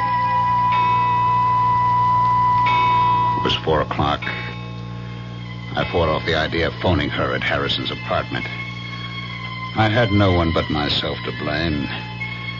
We had agreed, like two sensible moderns, that there'd be no strings, that we'd be free to live our own lives. And for the first time, I admitted to myself I didn't want that freedom. By 10 o'clock that morning, I couldn't stand it. I phoned Harrison's apartment. There was no answer. I went down to the lobby reception desk to get the mail. It hadn't arrived yet. But the clerk handed me an unstamped envelope. My name and apartment number on it, in Mary Ann's handwriting. I tore it open.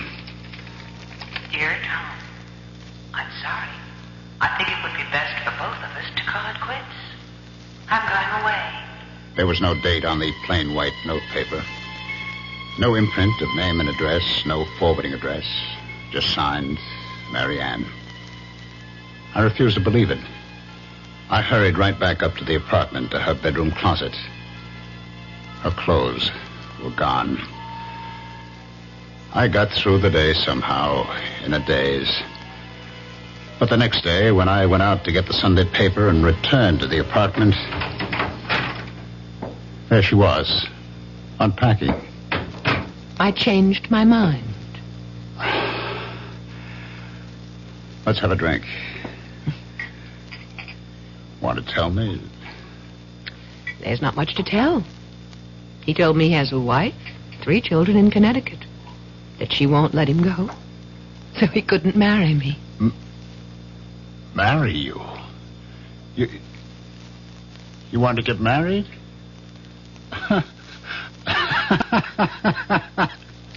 Is that all? You wanted to get married? Will you marry me? Yes.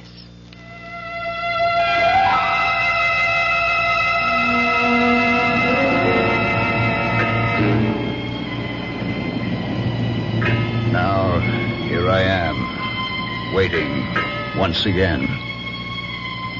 Like 2 sensible moderns, we adjusted to marriage. We seemed to be making a go of it.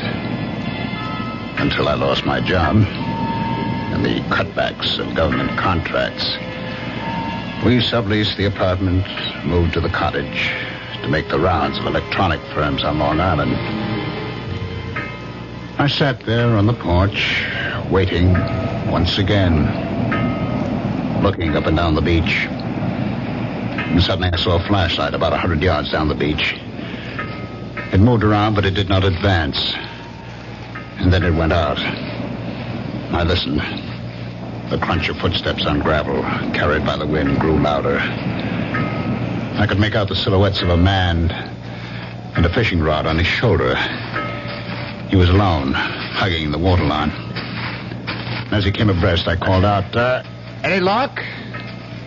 It was Professor Mowry of the State University Marine Laboratory at nearby Flax Pond. Oh, not a thing. I was hoping to pick up a striper. Line got snarled and the reel too tangled to bother with tonight. Well, I'm just having a nightcap. Did you join me, Professor? I could stand one short one. Getting a bit nippy. We talked. He sipped his whiskey. I don't know how many I had. He talked about projects at the Marine Lab, the need for more state funds for research on wetlands, water pollution, erosion. He knew I was trying to get relocated, had given me a letter to an executive at the Grumman plant. Hear anything from Grumman? No, not a thing. I've about exhausted the job possibilities on Long Island. I spent yesterday and today in New England. Well, thanks for the drink. I'm sure the job market will open up. Say hello to Mrs. Drake. Thanks again. Dr. Mowry. Yes? Would you do me a favor? Favor? Well, you're a friend of Emery, Richard Emery. I know you know him. But are you a friend of his?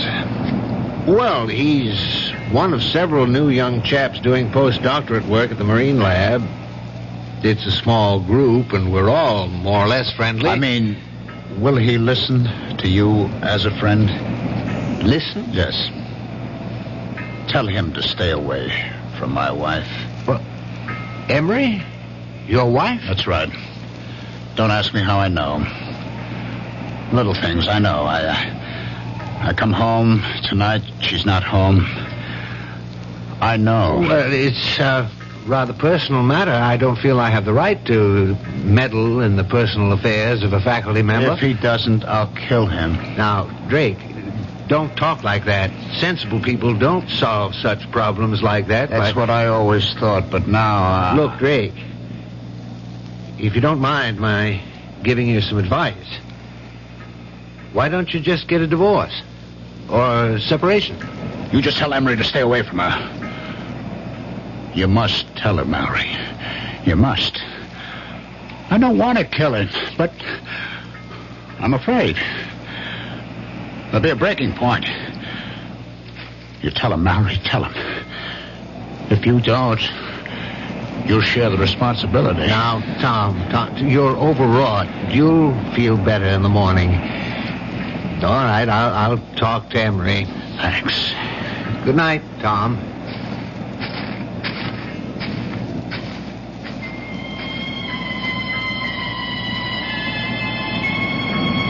I picked up the bottle. It still had about one drink in it. I walked down to the waterline. I swallowed what was left in the bottle, and with swelling anger, I flung it into the waves. I turned back towards the cottage and stopped. I saw a flashlight down the beach.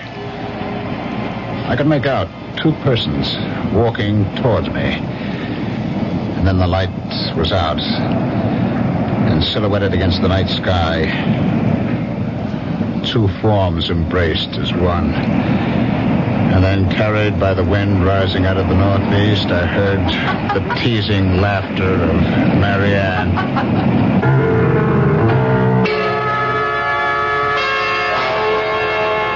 Well, there may be laughter in the wind, but for poor Tom, this is no time for levity.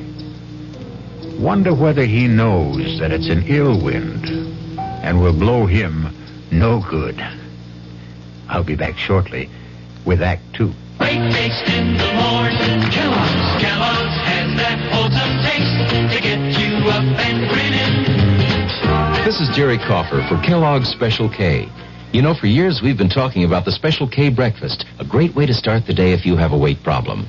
You may have seen or heard our latest commercials, which symbolize the problem of being a few pounds overweight by using this ball and chain. That's the sound effect. But so many people have come to know the Special K breakfast that can help solve weight problems, they sometimes forget that Special K is America's favorite high-protein cereal. It has 8 essential vitamins and iron, and so delicious that lots of folks, kids as well as adults, eat Special K just for the sheer good taste of it. So we don't want you to think that you have to wear a ball and chain to eat Special K. All you need is an appreciation for the finer things of life, a 1-ounce bowl of Special K, 4 ounces of skim milk, tomato juice, coffee, and maybe a little sugar. The Special K breakfast can help you lose weight all by itself, but it really is a good start. Who knows how to help you solve your shopping problems? The Better Business Bureau knows. Wednesday, 10 o'clock. I'm back at the office working on the case when my secretary brings me the mail. Thanks, kid. The usual stuff. Then I see it. It's addressed to me, resident. Inside, a fake rabbit's foot. The pitch, a $2 donation or send back the rabbit's foot. My problem, what to do about it. I'll help you with good advice from the Better Business Bureau. Oh, yeah? Spill it.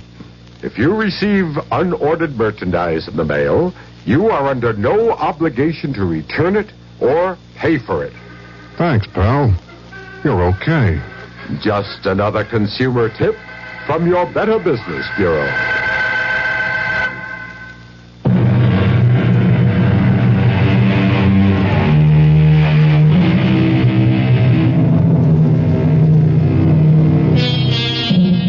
Now, what's a fella to do? Poor Tom Drake is in the dark and all at sea, wondering where he ought to be or not to be. But let's not blow the man down. Just lend me your ears, and we'll listen.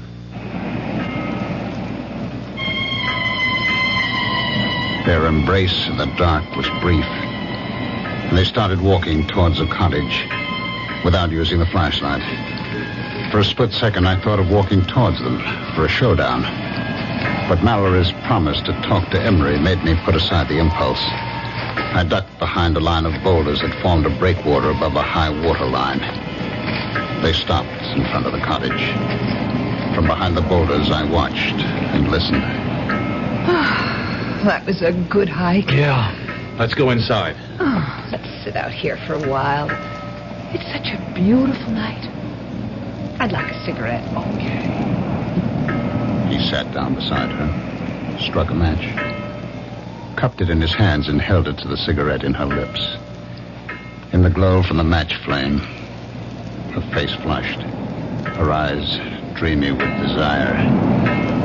I knew I would never give her up. I'm going out to Montauk next week. It's a long Monday holiday weekend. How about coming with me? I'd love to, but I'll have to figure out some excuse to be away. Figure out?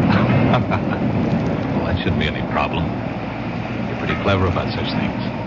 I'll think of something. I couldn't help thinking she was pretty clever about such things. Like the night she went with that very clever Harrison leading her on. I'd never forget that Friday night.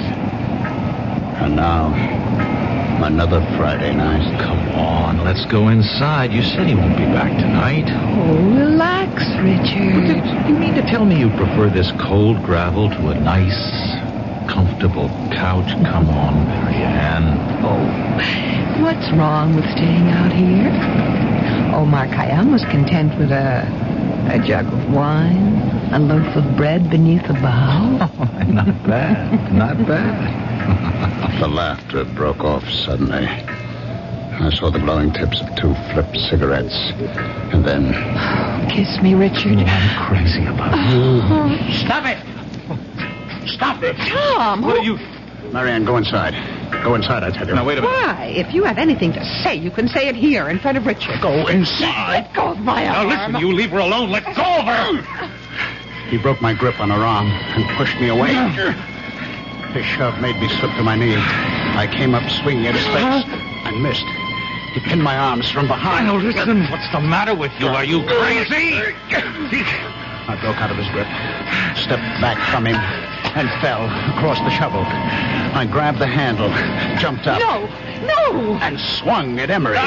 Too late for me to stop the swing. No! As she rushed in between us, the sharp edge of the shovel hit her in the back of the head.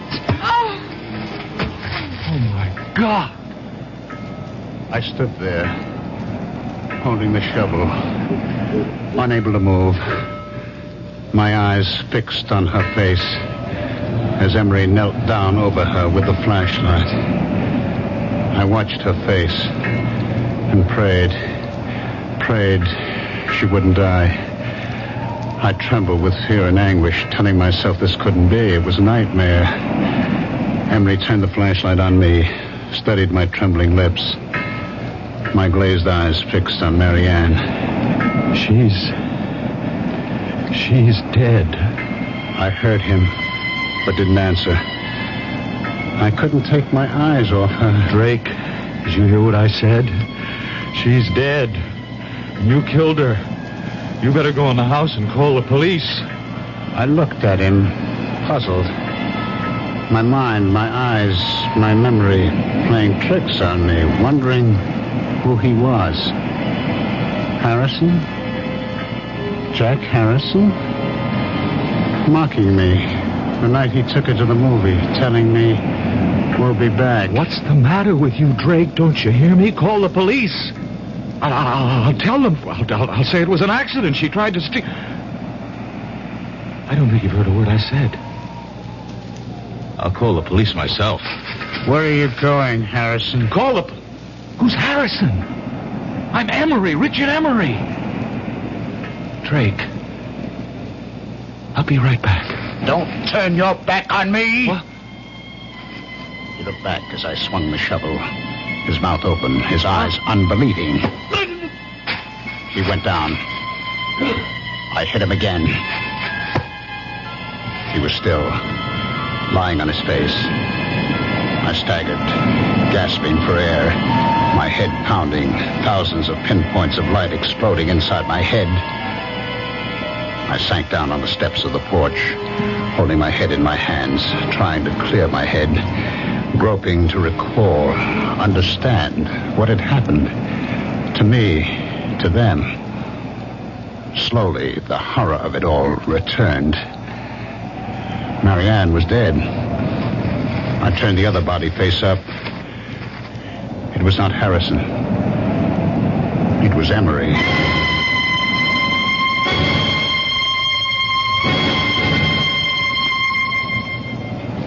I don't know how long I sat there on the porch steps.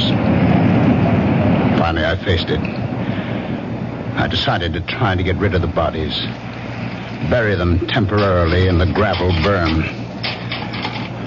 I'd have to get a small boat, that rowboat, in the woods just above the flood water line stored by one of these summer residents.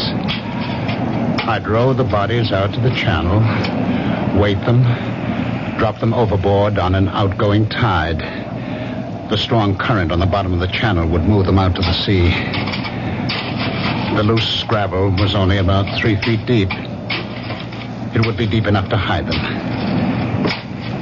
I dragged the bodies over, laid them end to end, covered them, building up the gravel mound to the same height of the berm that ran parallel to the water level. I inspected the shovel. The metal glistened clean, no sign of blood or hair. I stood it against the porch rail, went inside. I sprawled out on the bed, exhausted, and fell into a heavy, dreamless sleep.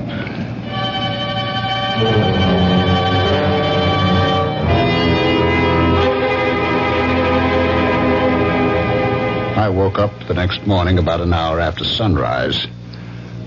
My mind clear, instantly aware of what had happened, what I had done. I jumped off the bed, went to the porch door, looked at the gravel graves on the burn. It looked natural, peaceful, like a cemetery. I knew what I had to do. I put on the coffee, showered, changed my clothes. Became aware that her clothes were still hanging in the closet. I got the old note she had left me on that weekend with Harrison.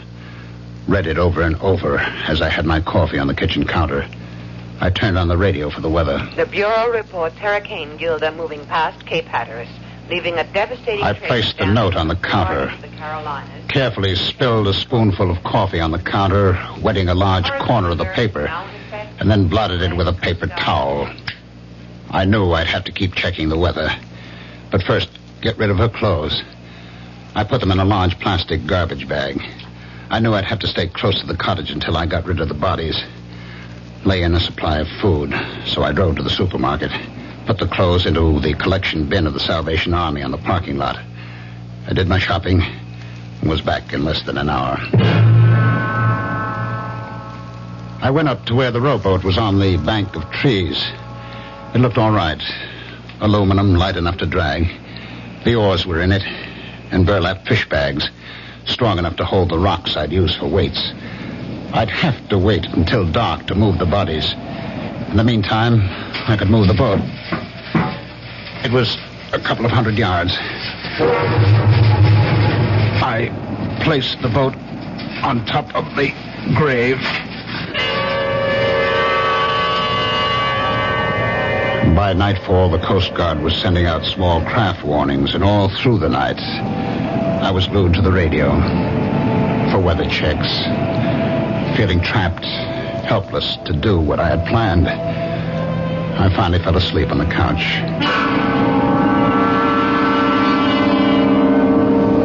I was awakened by the Sunday morning church music and a loud knocking on the porch door. Hey, you in now? I didn't recognize the voice. I hesitated. The knocking stopped. I heard him walk down the porch steps. I put on my shoes, went to the door. He was sitting on the edge of the transom of the boat, his back to me, smoking a cigarette, fishing pole across his knees. It was Mallory. He turned. Didn't wake you, did I? I heard the radio, and I thought I'd stop by. Feel all right? Okay now, but yesterday, what a head.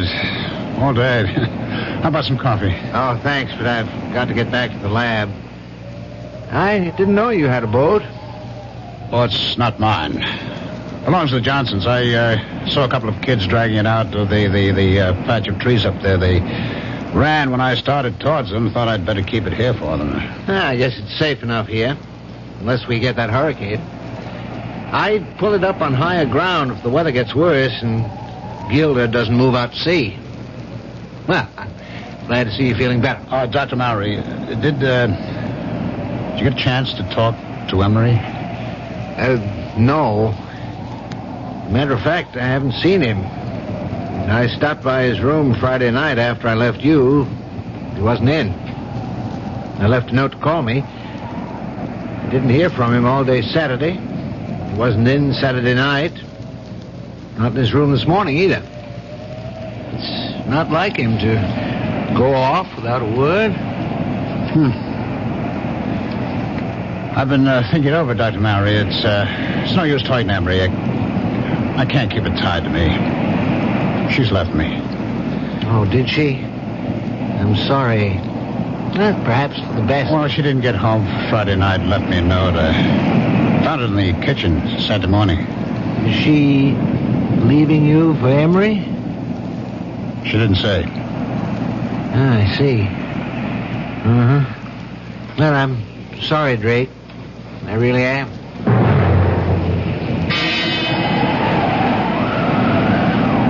Sunday night, I was still trapped by the weather. It got worse through the night. But the weather report said there still was a 50-50 chance that the hurricane would bypass Long Island.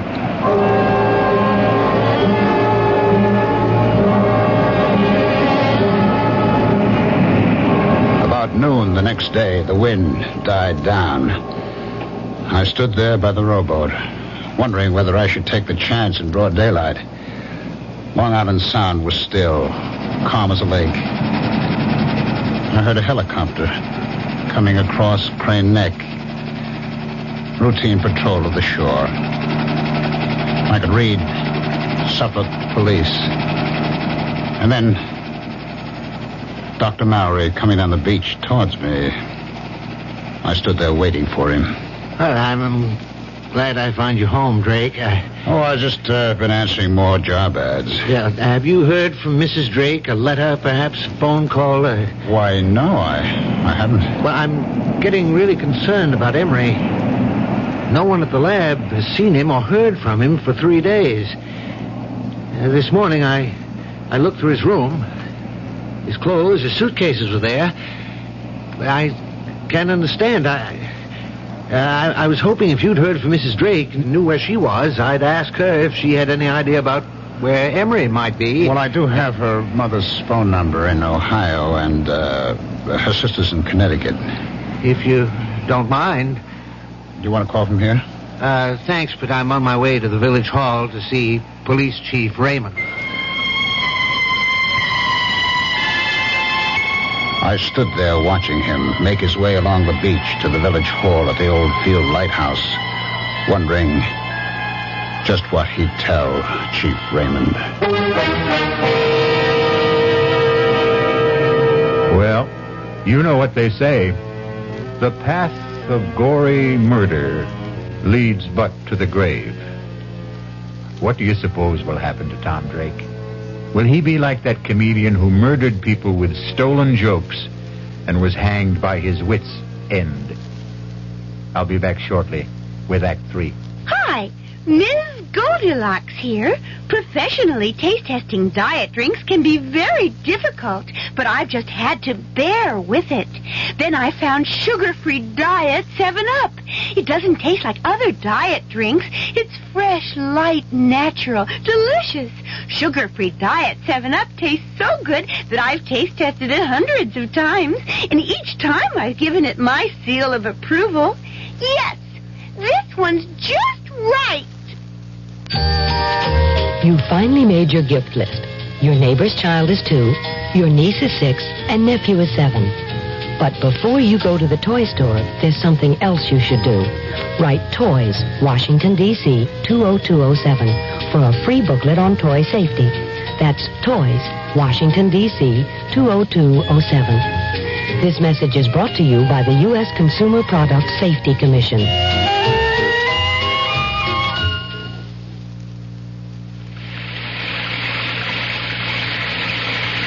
Sometimes a gentle rain in one place adds up to a raging torrent in another. A torrent that can uproot lives as well as trees.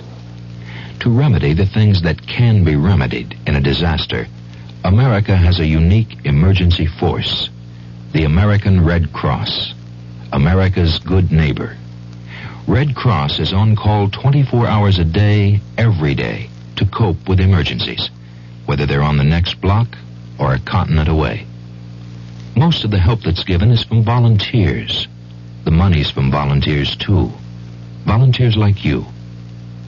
If you need help, join us. If you can give help, join us. The American Red Cross. Help us help people. Just like you.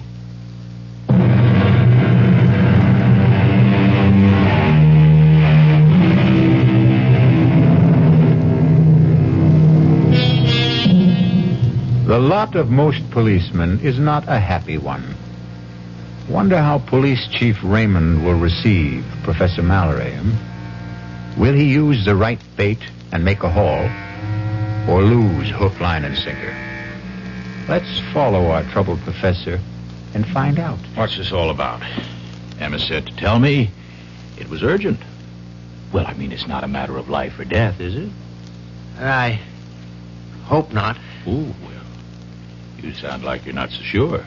I'm not, but I am getting worried.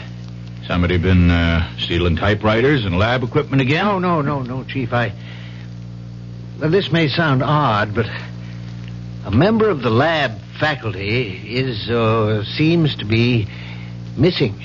Oh? That's so. What do you mean, missing? No one's seen him since Friday afternoon. Well, this is only Monday. Yes, but he was not in his room Friday night, Saturday night, Sunday night. He didn't show up in the lab today. Well, what about his weekends? Did he have them free? Oh, sometimes, when scheduled. He was not scheduled to be off this weekend. Uh-huh. The chap he rooms with, Garrison, says he saw Emery Friday noon. Well, Garrison was off this past weekend. He got back Sunday night. I saw Garrison this morning. He wasn't surprised or upset over the fact that Emery hadn't spent the night in his room. Mm-hmm. It wasn't the first time. Do you know that cottage the Drakes rented? Yes, I do. Belongs to Howard. Is that the one? What about it? Well, last Friday night, I was out casting along the beach. On my way back to the lab, Drake invited me to stop for a nightcap on the porch. He'd already had quite a few.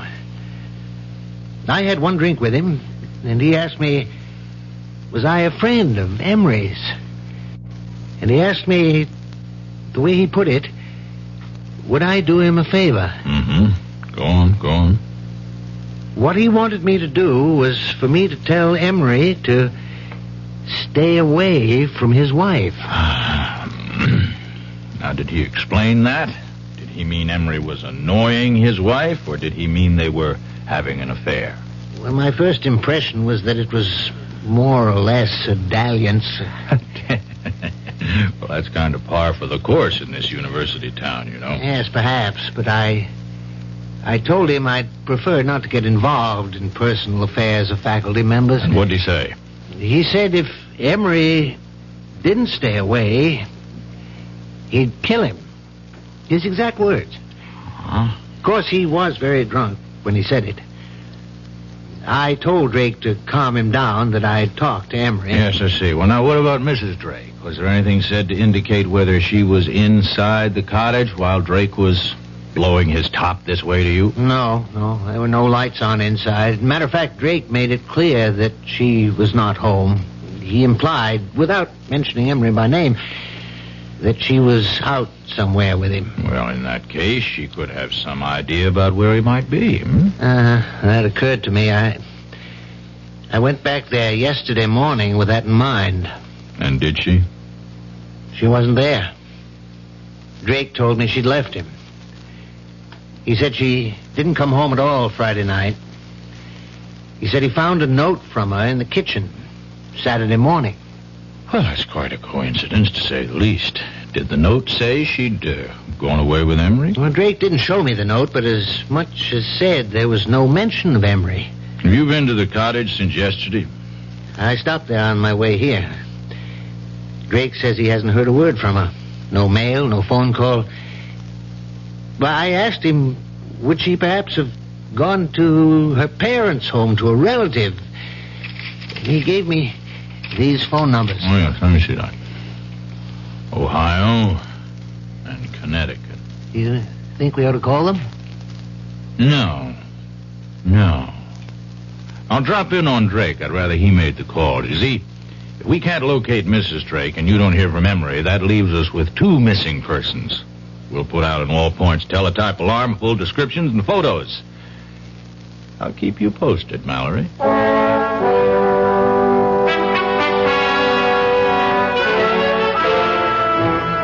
I'll come to the point, Drake. Mallory, Professor Mallory up at the Marine Lab, came to see me. And he's a bit worried about the absence of a faculty member, one Richard Emery. There's no use being delicate about this, Drake. From what he told me, it does look like Emery and your wife ran off together, doesn't it?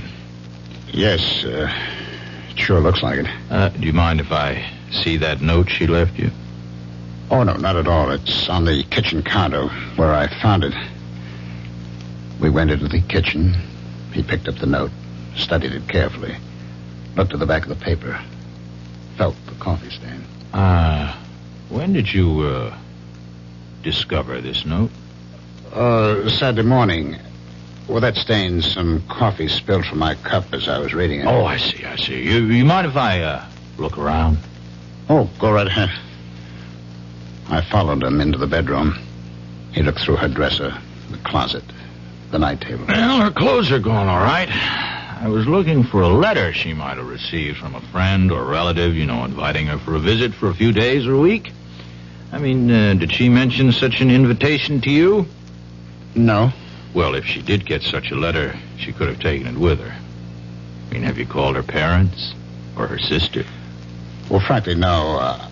I was hoping I wouldn't have to do that when she'd come back, or write or phone. Well, if they don't turn up in a week or two, we might perhaps go on the assumption that they're dead.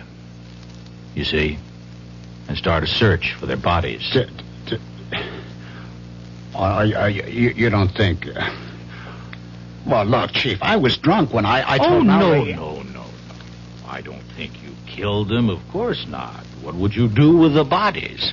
Bury them out there? Let's not get morbid about this. You don't think I'm going to call out the tractors to scrape down the gravel, do you?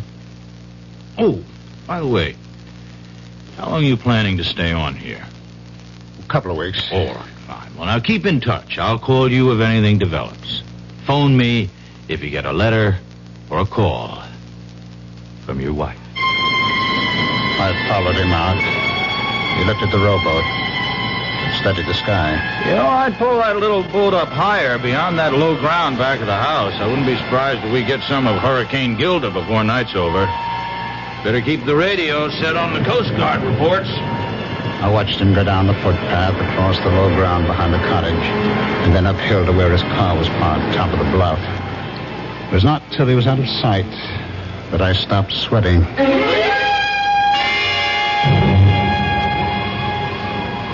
It stayed calm, windless, an oppressive silence hanging over the water and the land. The sky was sunless, gray, not a cloud in sight. I'd heard of the calm before the storm, but I'd never seen it. I filled the kerosene lanterns, got candles ready.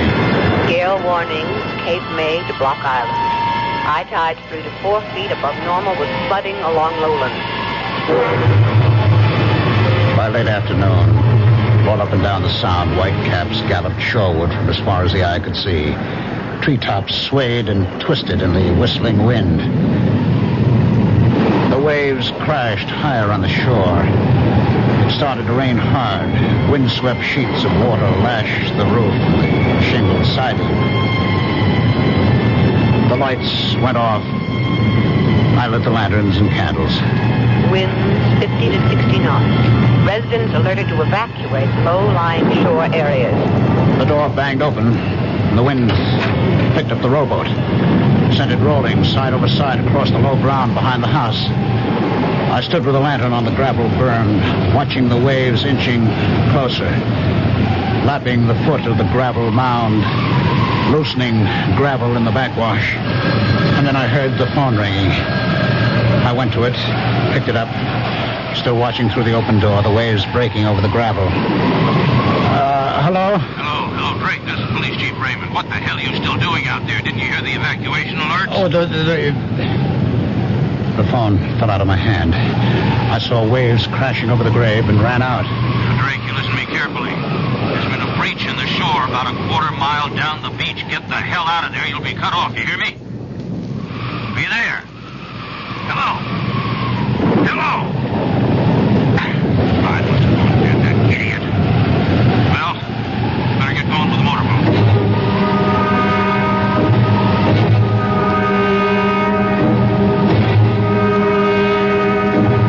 I knew I had to keep shoveling on the gravel and sand as fast as the waves washed it off. But for every shovelful I threw on the grave, the waves washed off too. I lost track of time. I knew I had to keep at it to keep the grave covered.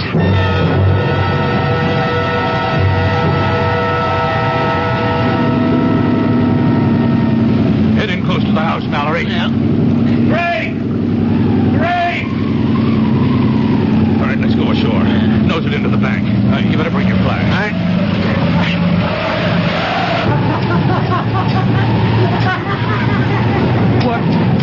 What the hell is he doing? No!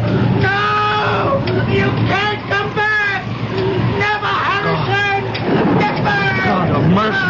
It's Emery. Well, I better get him over to the Riverhead Prison Hospital. Tide will be going out in a little while. Let's put this rope around the ankles and secure it to the porch. Mallory, you stay here until the county police and the coroner get here.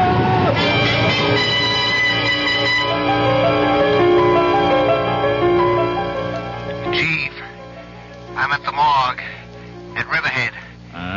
Dr. Henderson of the police lab gave me an envelope to get to you. He said you wanted an analysis report in a hurry. That's right. What's it say? Read it to me. It says, the coffee stain is less than a week old. The ink is at least a year old. Well, thanks, Mallory. By the way, do me a favor, will you? Leave a note to Highway Superintendent Murphy in the State Office building. And tell him I said, I won't be needing those tractors.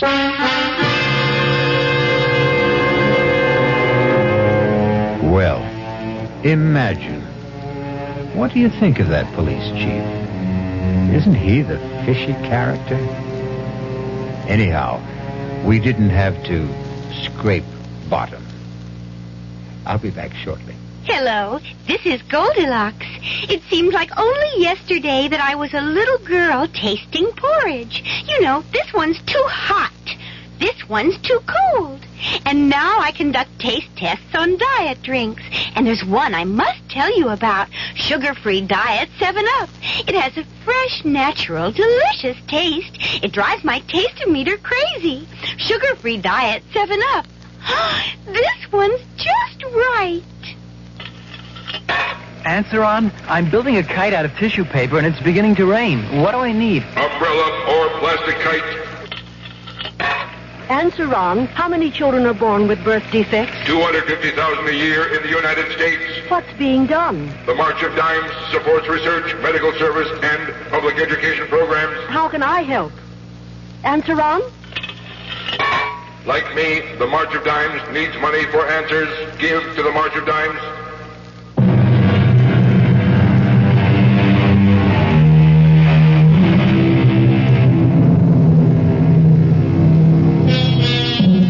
Still in a dilemma? We hope you never have to face it. We can offer some advice, though. When you are uptight about any matter, nothing like settling down at your radio and letting the cares of the day slip away as your mind and ears carry you off on a relaxing journey of mystery adventure.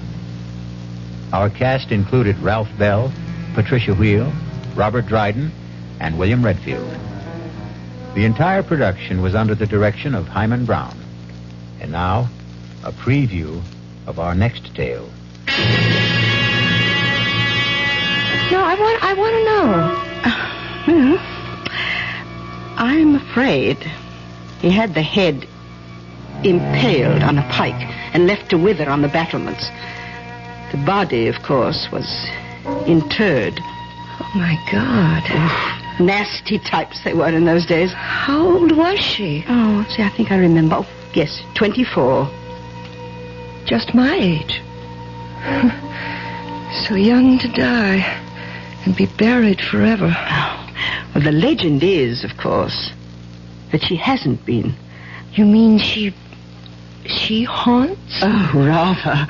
She was quite a horsewoman, history tells us. And any night, but particularly when the moon is full, she rides the grounds, searching for her lost head. Radio Mystery Theater was sponsored in part by new sugar-free Diet 7-Up. This is E.G. Marshall inviting you to return to our Mystery Theater for another adventure in the macabre. Until next time, pleasant dreams.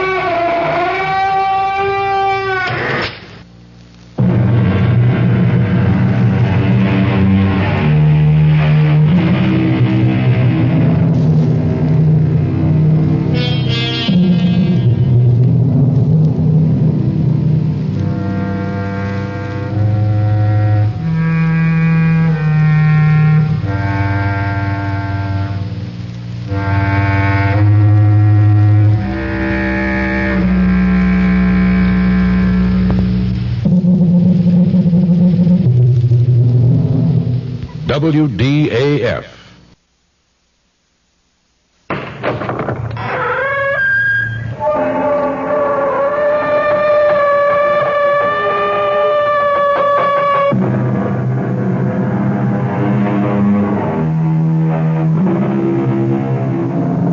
Come in. Welcome. I'm E.G. Marshall. Welcome to another world. A world of suspense. A world of the unexpected. And a world where fantasy and reality may often wear the same face. We are told the truth shall make you free. However, in certain situations, the truth can send you to jail. And so it's all a matter of what freedom really means, not to mention what truth really means. For Eleanor Hartley, this is no philosophical, theological, or intellectual exercise. It has become suddenly a tangible and terrible fact of life. Our mystery drama, A Tiny Drop of Poison, was written especially for the Mystery Theater by Sam Dan and stars Tammy Grimes. It is sponsored in part by Anheuser-Busch Incorporated, brewers of Budweiser, and by the Kellogg Company, makers of Kellogg's Special K cereal. I'll be back shortly with Act 1.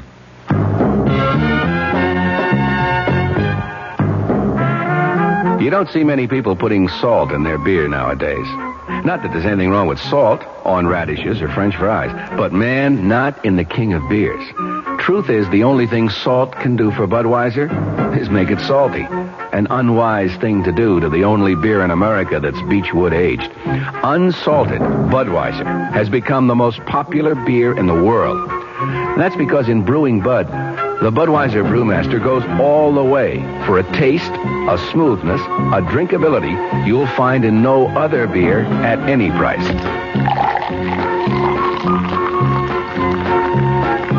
And something else you can take without a grain of salt.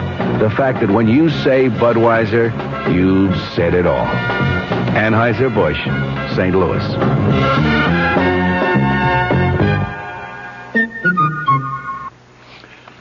Dreaming about becoming richer?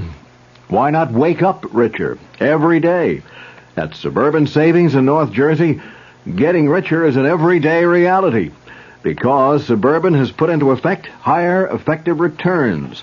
Suburban's limited issue 7.50% savings certificate has an annual effective yield of 7.90%, and Suburban guarantees it from 4 to 10 years with a minimum investment of $2,500. You'll sleep a lot more soundly knowing your savings are earning more money at Suburban Savings. So sleep on Suburban's high effective return tonight and come into any of Suburban's convenient offices tomorrow in Bayonne, Edgewater, Elmwood Park, Emerson, Hackettstown, Morris Plains, Nutley, Paramus, and Sparta. Early withdrawal prior to maturity is, according to regulations, subject to a substantial penalty.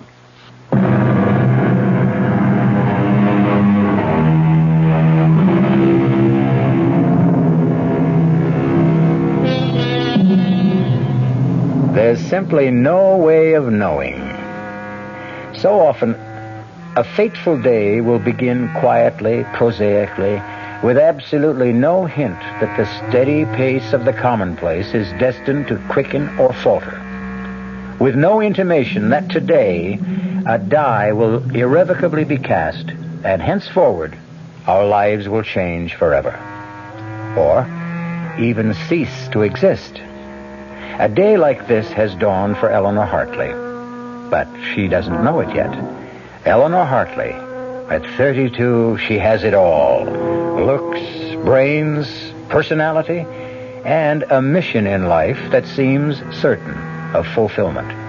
And on this day, this particular day, Eleanor Hartley is in a recording studio making a very important statement. The principal issue, the primary issue, the overriding, indeed the only issue, is morality. Do you or do you not? Can you or can you not trust your elected representatives? Okay, Eleanor, thanks. We got it. But I haven't finished. That's all we need. Tom, I intend to run my own campaign. Absolutely. Maury, don't edit any of this stuff now. Grab a portable rig and come on with us. We're going to the Madison Beach Club. Just a minute. I have no intention of going to the... You know, we didn't even drink our coffee. Why don't we just relax for a couple of minutes? Mr. Caldwell, I think it's time we reached an understanding. I thought we understood each other all along. You want some sugar? I agreed to run for Congress because a group of concerned citizens asked me. Well, they did. And I thought it would be that simple. Why do I have to go to the Madison Beach Club? You want to talk to people? That's where thousands of them are. Also, you look great in a bikini. I think that's dishonest. Why? It's your very own body. Is it your fault that it's more attractive than your opponent's, who happens to be a bald, paunchy old party hack? Oh, why can't politics be simple? You know, it's been such a morning. Didn't even get a chance to see the papers. Oh, look, right here. Right here on page 1. This is what the game is all about. What? Look, we got some more results from the surveys. You have gone up 7 points in the last week. That's not very much. Are you kidding? An unknown running against Big Jim Parkhurst, an entrenched incumbent? The way you're gathering momentum, we are in. Look, Eleanor, I have to know something. What? Big Jim is going to take you seriously from now on. I should hope so. Things may get rough. I'm not afraid. You don't know what rough is. You don't know how Parkhurst's people will probe and pry and dig. So, if there's anything in your past, anything at all... What are you trying to say? By now, Parkhurst has unleashed the hounds. They'll examine your life from the day you were born. I have nothing to hide. Good. That is... Yeah? No. No one would ever come up with anything to embarrass me. The year you were 22? What about that year? Eleanor, we can't account for it. What are you talking about? Well, we've checked you through school. We've checked you through college. You mean you've actually investigated me? Of course. When you were 23, you married Ted, and the past 5 years have been an open book. But that whole year, while you were 22... Yes, well, like so many kids who get out of college, I was at loose ends. Didn't know what I wanted. So, I just took off. I traveled around the country. I was just trying to find myself. And I did. And that's all there was to it. Okay. Come on, finish your coffee and we're off. Hey, what? Look at that. Oh. No, it's just nothing. It's just an article here. Which article? Oh, it's got nothing to do with politics. I just happen to know this guy. Who? Oh, some guy. He was killed about 5 years ago. Murdered one night. Nobody knew why or by whom. Well, this sure throws a new light on the case. Turns out he was a foreign agent. Who'd ever thought that Paul Grover could turn out to be a foreign What did you say his name was? Grover, Paul Grover. Why, did you know him? Grover. No, I never knew anyone. Go figure some people. Tom? Something the matter? I didn't feel good. Got a headache. Maybe I better go home. I'll rest for a while. Eleanor, what's the matter? I told you I have a headache. Okay. It's a woman's privilege.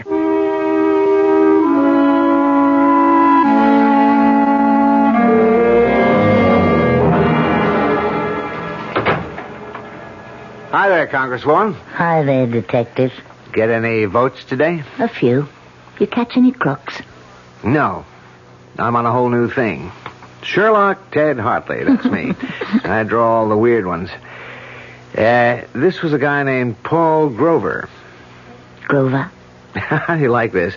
He was murdered 5 years ago, buried and forgotten. Now it's suddenly wide open again. You know why? Tom showed it to me in the morning paper. He was a spy.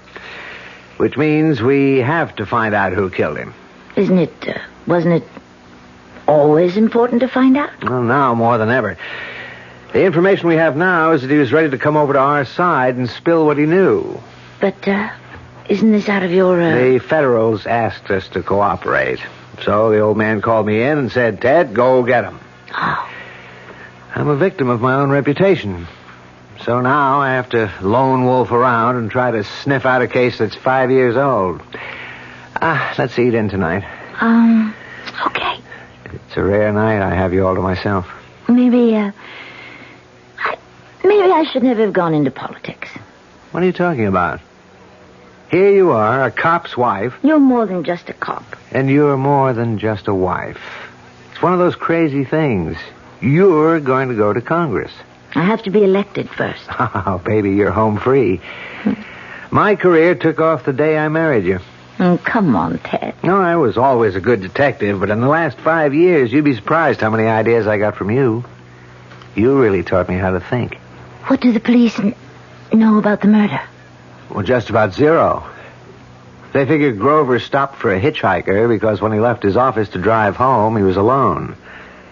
They found his car at the side of the road, and he was about 30 feet away, stabbed to death.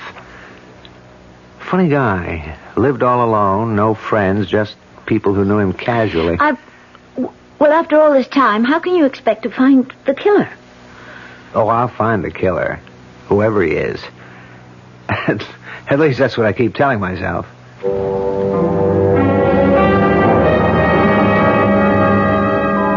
I looked at Ted. If he's determined to get the killer of Paul Grover, eventually he will. And I don't know what to do. Should I tell him now? Suppose I did. What would he do about it? But why? Why should I tell him? He can never find out. For all his skill, experience, instinct, he could never find out. No one could find out.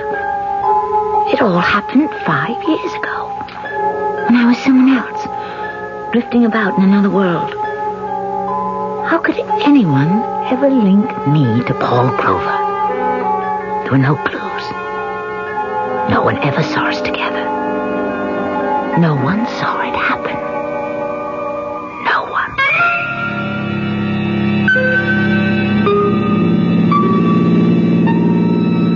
Thanks for picking me up, mister. Grover. Paul Grover.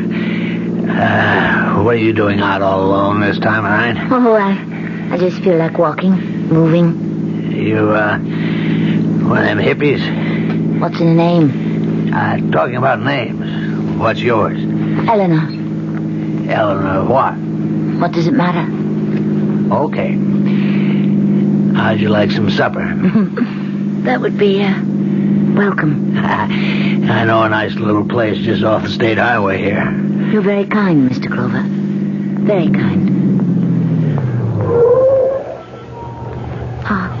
Why are we stopping? Oh, well, I figured before supper we... We what? Well, let me put it this way.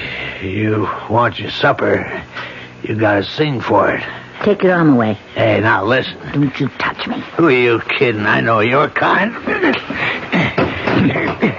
Hey, you come back here. Let go of me, let go. What are you fighting me for? Girl like you don't care, and I'm even willing to pay. Help! Scream all you want. Who's going to hear you? Okay, you asked for this. No, please, put that knife away. You quit scratching and slapping, and you just behave yourself, and you just do as I tell you, and you won't get hurt. I'll go to the police. Yeah, who'd believe you? Who'd take your word against mine? I'll say you're trying to frame me. You'll go to jail. Now, come on, honey, be nice. I'll even give you money. All right. I'll be nice. Don't you try to run away now. I'm holding this knife. Sure. Well, now you're talking. Drop it. You break my arm. That's right. That's the way I was taught. Drop the knife. I'll kill you. Drop it. Oh, I told you. I told you to drop the knife, but you wouldn't. I don't want to die. Mr. Grover, I'm sorry, Mr. Grover. But what was I supposed to do? You wanted to kill me. What was I supposed to do?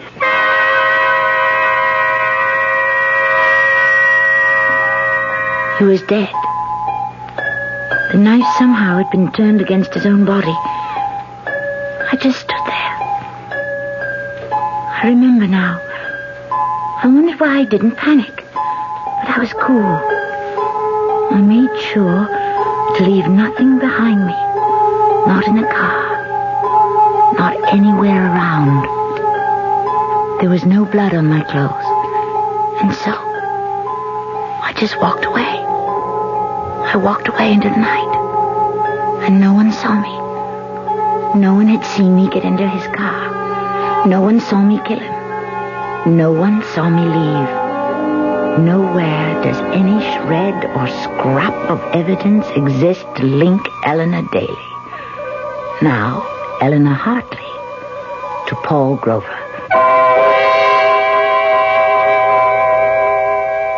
Well, she certainly told it the way it was. But is it true that there are really no clues? Perhaps there are no fingerprints or bloodstains, but how about other clues? Stronger clues. The clues that exist in the mind, the heart, the conscience. We may find a few of those when I return shortly with Act 2. Great taste in the morning. Kellogg's has that wholesome taste to get you up and grinning. This is Jerry Coffer for Kellogg's Special K. We've been having some fun in our television and radio commercials by using a ball and chain to symbolize the slight overweight problem common to so many of us. We point out that being a few pounds overweight is just a little more difficult for you. Climbing stairs, just walking around, even sitting down can feel, well, like you're wearing a ball and chain. In case you missed the message, it's this. If you really want to get rid of that extra weight, you really have to work at it by exercising and with sensible meals like the Special K breakfast. A 1-ounce bowl of Special K, America's favorite high-protein cereal, 4 ounces of skim milk, tomato juice, and coffee. Less than 240 calories. Nutritious and, by the way, delicious. So why not begin each day with a Special K breakfast and then keep up the good work? Special K can't help you lose weight all by itself, but it really is a good start. Hey, Mom, what's for dinner? Hey, Mom, what you got? What's for dinner? Your ShopRite is featuring ShopRite or Shenandoah brand Grade A Rock Cornish hens. A real family treat at just 47 cents a pound. What's for breakfast? Listen to these ShopRite values. ShopRite Grade A large eggs, 59 cents a dozen. ShopRite sliced bacon, 1 pound package, 79 cents. ShopRite Grade AA butter, 1 pound brick, 69 cents.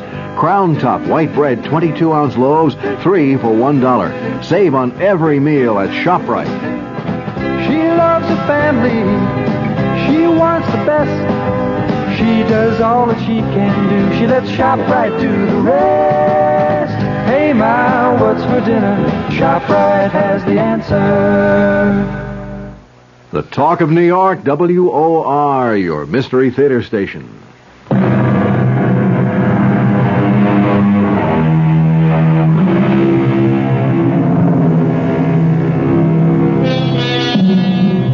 They are a most unusual and attractive young couple, Ted and Eleanor Hartley. Ted is a brilliant detective on the city police force. Eleanor is so bright and sincere and articulate that a citizens committee has asked her to run for Congress.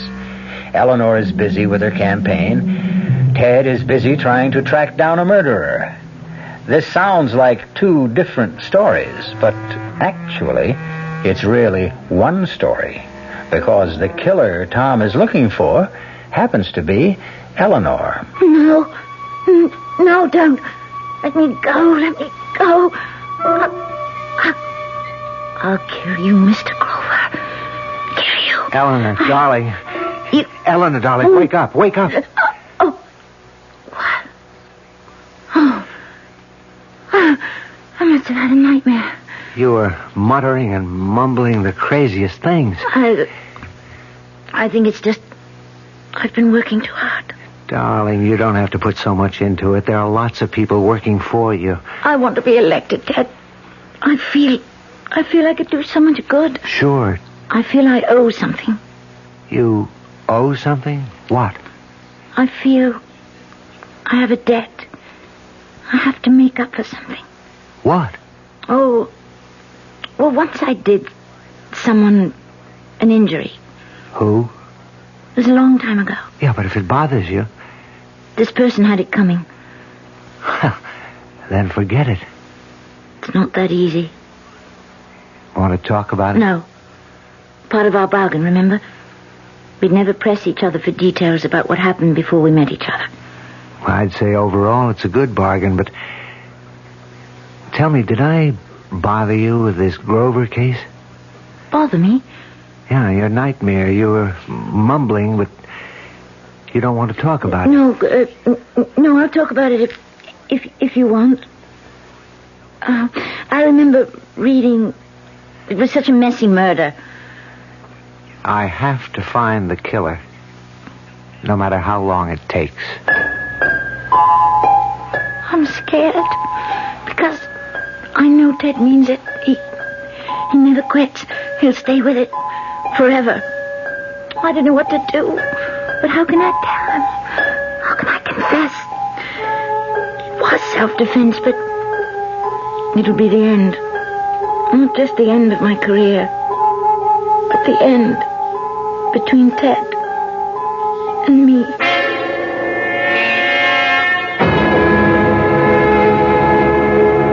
For my part, I offer you a dedication to the truth. I will follow the truth, wherever it may lead. I will seek the truth, whomever it may hurt. What we need in our lives today, at every level, is the truth. The truth. Unvarnished, stark, simple. Thank you. Come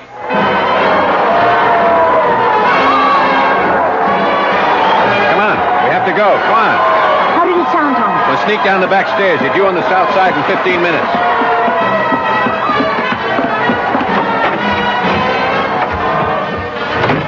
There's the car. You didn't tell me how it sounded, Tom. Yeah, I know I didn't. What's the matter, Eleanor? The matter? Yeah, with you. The speech.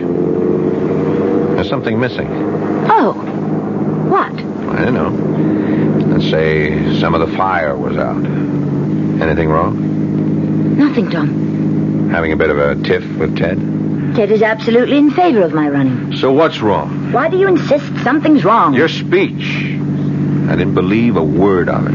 Why? Because it was obvious to me that you didn't mean a word of it either. But Eleanor, something is wrong. Something has been just a little off-key all week. Now, why didn't you tell me about it? Tom, I wish you'd believe me. Everything's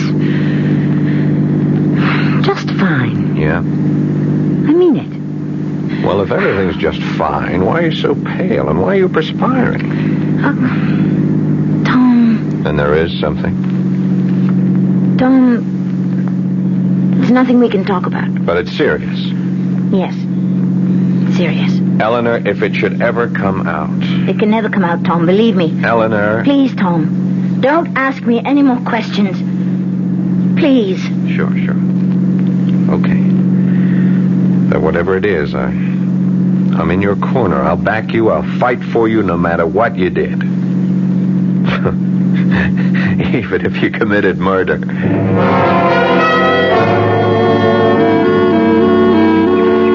I can't believe we have a free afternoon. Not Ted. You've been busier than I have. Well, that's true. I'm the one who's been doing the neglecting. Guilty. I even got you out here on false pretenses. I'm working. Working? Mm-hmm. I said, let's park the car and go for a little walk in the country, but right here is the site. What site? The site of the murder. The Paul Grover murder. Right here, past this tree. Ted, Huh? What is it, darling? something about this place. What if you want to leave? No, after all, if you want me to help you. Right here, past this tree, is where he drove off the road. To, pick up a hitchhiker. No. I don't buy that story anymore. Why not? There was another car. Oh? There were tire marks about 50 feet south of here where another car pulled off the road. But, didn't the police know this 5 years ago? Oh, sure. It was in the report, but the police are like everyone else.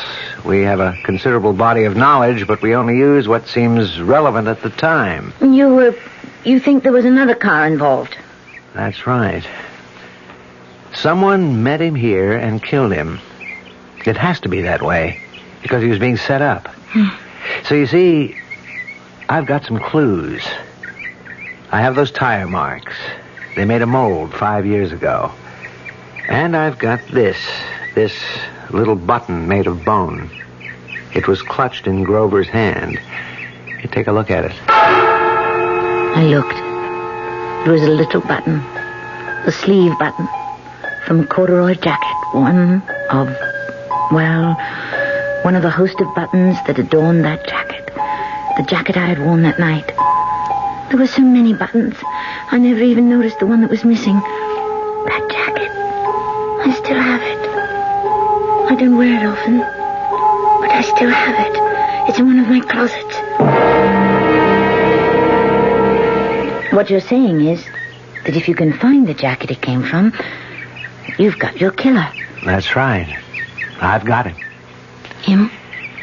Well, it's from a man's type field jacket, very popular about 5 years ago, although lots of people wore them.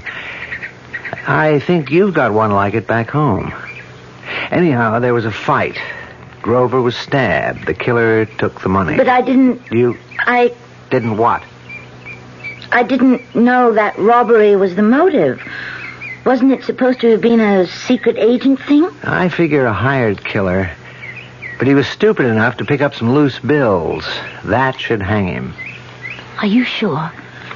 You know what else I've got? I found a witness. There's a little restaurant a couple of miles down the state highway. Certainly, I don't mind telling you the story again. There was this young man who came in here that night. How can you remember so far back? Oh, Mr. Grover was a steady customer, was a good customer, so I remember what happened the night he died. Yes, he was a good customer, but he put ketchup on everything. Anyway, on that night, this young fellow, he comes in, he was wearing a corduroy jacket and denim pants. Why did you notice him? Well, you see, he ordered a steak, and then he pays with a $10 bill, and there's blood on the bill. Blood? Yeah, so I says to him, this looks like blood. He says, does it? And I says, how did blood get on this bill? And he says, maybe it's blood money. He takes his change, gives me $1 tip, and leaves. Why didn't you tell this to the police? They never asked. Would you believe that this lieutenant here is the first policeman that's walked into my restaurant since it happened 5 years ago? And can you describe him, Hugo? I have never forgotten him. He was a big man, 6 foot tall, about 200 pounds. He had black hair, brown eyes, a big scar on the left side of his chin, and the tip of his left pinky finger was missing. Thanks, Hugo. Oh, no, sir, yeah, don't mention it, Lieutenant. As far as the wife is concerned, madam, if I get up early on election day, I might even vote for you. You would? Why? Oh, I don't know. Maybe that's why. What? Well, you see, you tell the average politician that you're going to vote for him. He shakes your hand. He looks sincere. He says, thank you. You look sort of surprised. You say, why? That is honest. It shows you're honest, and that's something.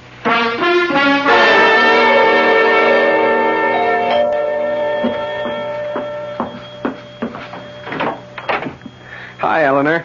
Come in, Tom. Got here as soon as I could. Something wrong? Nothing's wrong. Or maybe everything's wrong. Okay, Eleanor, spill it. I don't care what you have to tell me. I don't care how bad it is. Let's get it out of the way. You carry the thing around with you, Tom. You justify it. You say there was no help for it. It wasn't your fault. Why should you pay for it? But it doesn't let you alone. Whether you admit it or not, it keeps building inside of you, and you feel you just have to tell someone. I understand. Everyone has his own little secret. This isn't a little secret, Tom. Funny, isn't it? Of all the people I know, I feel I can only tell you. What about Ted? No, I can't tell Ted. Does it concern another man? Yes, but not the way you might think. Okay. We had to come to this point, you and I, Eleanor, because, well, we're going places together. I know. Eleanor, 10, 15 years from now, you could become president of the United States. Oh, Tom. Oh, Tom. Thank you. Oh, I needed a laugh. Why are you laughing? Sooner or later, we'll have a woman president. Why not you? Dream on, Tom Caldwell. Dream on. For all of them, it began with a dream. So ask yourself, why not you? You'll be 40ish, even more beautiful than you are now. Wiser, more experienced. Now, what could hold you back? Oh, excuse me. Hello? Darling? Ted, where are you? At police headquarters. I won't be home until late. Can't it wait? No. I have to do it now because I just brought in my prisoner. Who? The killer. You know, the guy that murdered Paul Grover. The man who murdered Grover? Can you be sure? Yeah, I'm sure. We got him cold.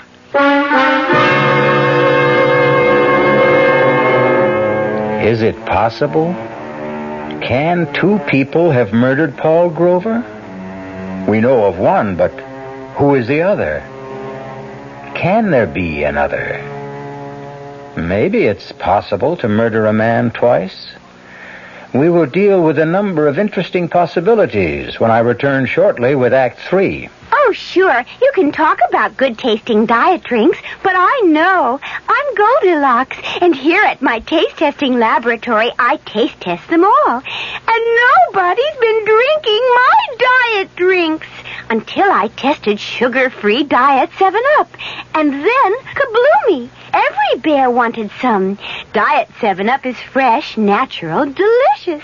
Sugar-free Diet 7-Up. This one's just right. Hello, Amco. My automatic transmission just got automaticing. I was wondering, do you service Chevrolets? Do we service those sensational Chevrolets? Ma'am, Amco has serviced over 3 million automatic transmissions of all kinds. Nearly 900,000 Chevrolets alone. Ooh, Do we service Chevrolets? George, pitch pipe, please. Chevy Nova and Impala and the Bel Air and Camaro and the Chevy too. Oh, my. Yep, we know them. Every Chevrolet automatic make and model on the road today, from the oldest Biscayne to a bright, spanky Caprice. By the way, what sort of Chevy did you say you had? A Chevy Mustang. Well, no matter. Nobody knows your automatic transmission better than AMCO. AA MCO. There are over 500 AMCO centers coast to coast. Consult your yellow pages for the AMCO center near you. AA MCO. AMCO.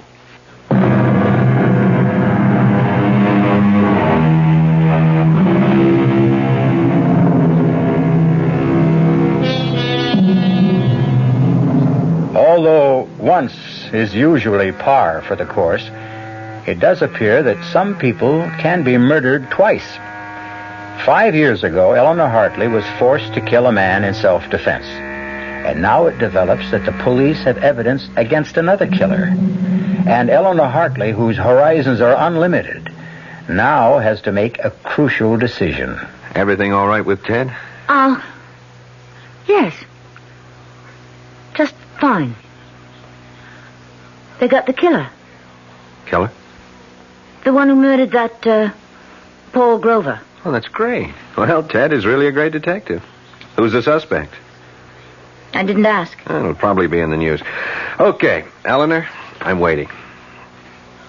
Tom, I don't want to lose everything. Why should I lose everything? You won't lose anything. Don't say that. Is it that bad? Yes. Well, then it'll have to come out. No, it won't. Eleanor, Big Jim is out to get you. He'll stop at nothing. Whatever it is, believe me, sooner or later he'll uncover. No, he can't. No one can. Only I know. Eleanor, there is no way out except the truth. You're wrong, Tom. There's another way out. And at tea tonight. So, the problem is solved. It's settled. It no longer exists. Eleanor, No, Tom. I've pulled myself together. I realize the stakes I'm playing for. It simply will not bother me anymore. You say that so easily. It's a matter of alternatives. What will be best for everyone in the long run? Well, I don't know what it is, but I sure hope you can live with it. I've lived with it for 5 years. I can live with it forever. I'll have to.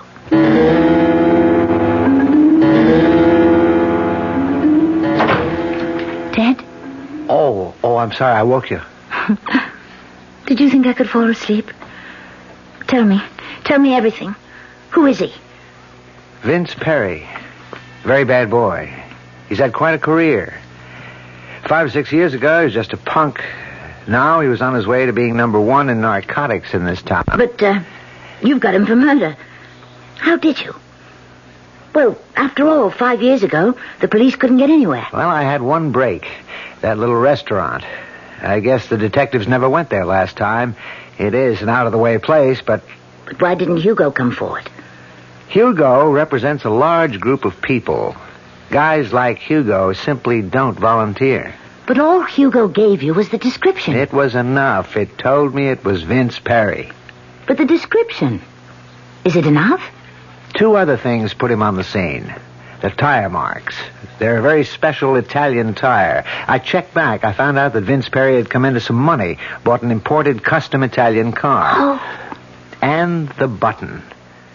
I made the rounds of clothing stores all around his neighborhood. Mm-hmm. Found out where he bought most of his clothes. Guy checked back through his records, and sure enough, Vince had bought a corduroy jacket with that type of button. Will all that be enough? The description, the button, the cast the cops took of the tires 5 years ago. Plus, well, I shouldn't say that. What? Plus the fact he looks like a killer, has a bad reputation. Well, we don't have to worry about him anymore. Why did you say that? Who was worrying about him? Well, I'm sorry. Did I say something wrong? No, let me just swallow this. Now, wait a minute. What's with the pills? I need something to help me sleep. But you never took pills before. I've never been under this kind of pressure before. Well, why should you be under pressure? You don't understand politics. I thought the idea was just for you to get up and tell the truth. It's more complicated. Because you make it more Well, complicated. you don't know what a strain We're fighting. Hurst himself. Do I have to meet him? He's really a very nice guy. He's a thief. Oh, and this morning I've arranged for you to visit Vince Perry. Vince Perry? Yeah, in his cell. Why would I... Calm down. How could you even suggest... Look at it this way. You have to do me a favor because I have to do Charlie Colligan a favor. Who's Charlie Colligan? Who? Your worthy opponent, Big Jim Parkhurst himself. Do I have to meet him? He's really a very nice guy. He's a thief. Oh, and this morning I've arranged for you to visit Vince Perry. Vince Perry? Yeah, in his cell. Why would I... Calm down. How could you even suggest... Look at it this way. You have to do me a favor because I have to do Charlie Colligan a favor. Who's Charlie Colligan? He'll deliver the vote for you in the 4th Ward. This is the kind of politics that I intend to fight. No, my dear, these are the kind of politics that I shield you from. Vince Perry just wants to see you. Why? Well, it'll be a very private meeting. Nobody will even know you were there. Why? Colligan owes him a favor. Do you mean to tell me that if I refuse to see this gangster, I can lose the 4th Ward? It's not that simple, that open and shut. But elections have been lost by 1 vote. Well, let's get it over with.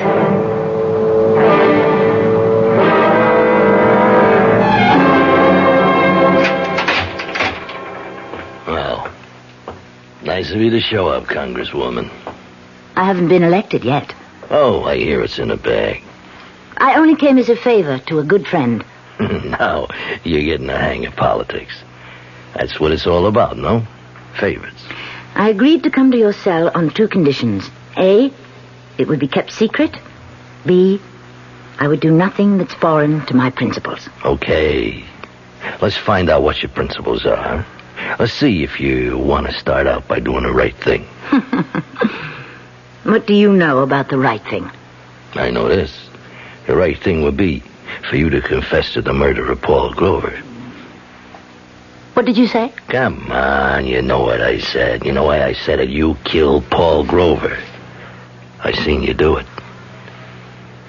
That's a lie. Here's the way it was. Now I get the contract to knock him off. I followed him in my car. I figured I'd bag him after he came out of that restaurant. But first he stops and picks you up. Then, after a couple of minutes, he stops again. So I stopped. I heard it all. I seen it all. I let you go. Why not, huh? You did my job for me. I never forgot what you looked like. You can't prove a word of it. I'm in the spot you were in when he tried to attack you. Now, nobody would have believed you then. Nobody will believe me now. What do you expect me to do? Like I say, the right thing. There's 2 kinds of people, honest folks and thieves. Now, there's a law. The honest folks obey it, period. The thieves break it. I'm a thief. What are you?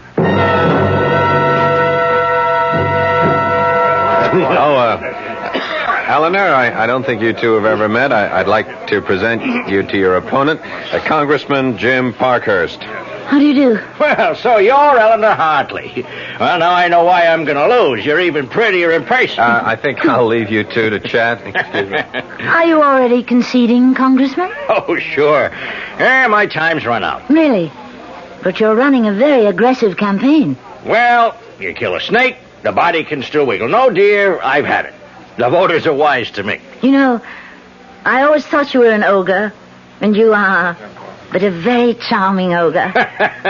Eleanor, let me give you a word of advice. Advice? Best in the world, because it's advice I never followed myself. Now, when I became aware of you for the first time, you broke my heart. How? I saw you as I was, 30 years ago, filled with spirit, sincerity, a desire to find the truth and work for it. Really? Yeah, sounds strange coming from me, doesn't it? Well, just remember, it doesn't happen all at once. You wake up one day and, well, yes, you're a crook. You're dishonest. You betray your constituents. Now, you're not really that bad. My dear, I'm worse. It starts with the first lie, the first deal. That's when you swallow that first tiny drop of poison. Remember that. Have you tasted yours yet?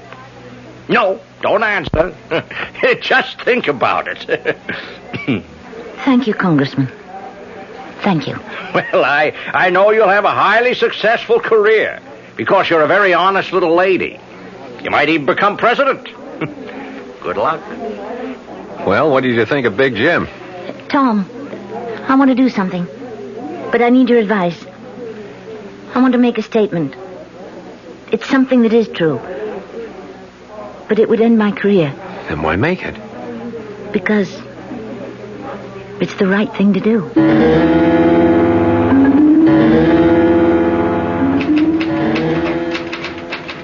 Ted, what are you typing? How was the big luncheon? Oh, the usual. What are you typing? Here, want to read it? To Chief of Detectives, dear Inspector Summerfield, please accept my resignation from the police force. Ted, what's this?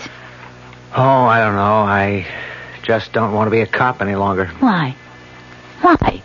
Well, look, you'll be going to Washington. I thought we... Why do I have to be a cop all my life? Why can't I try something else? Because, Ted, for you there is nothing else. Look, let it go. Ted, I love you. I love you, too. What do you want me to do? About what? You know. How long have you known? How long have I known what? When did you first find out that I killed Paul Grover? The first night I got the assignment. You told me about it in your sleep. You were having a nightmare, but you told me. And every night since then, in your sleep, you kept telling me. The button's missing from your jacket in the closet. Why didn't you arrest me? How could I? Why should I? Besides, this is the perfect setup for Vince Perry. He's a rat. We're better off without him. Yes. And Paul Grover would have been killed by him an hour later. Why should your life be ruined? It's better this way. We need you more than Vince Perry. And it was self-defense anyhow. Then why do you want to resign from the force? Because I just made my first deal. I've taken the first drop of poison. Someone else said that to me earlier. I'll stop now before I become the kind of cop I have no use for. Hey, what are you doing? You can't resign, Ted. You're going to make an arrest. No, I won't. I can't. You can. You must. I've taken the first drop, too. And I can't live with it either. Please, Ted. But it'll be the end. No, Ted. It won't. You'll see. It'll be the beginning.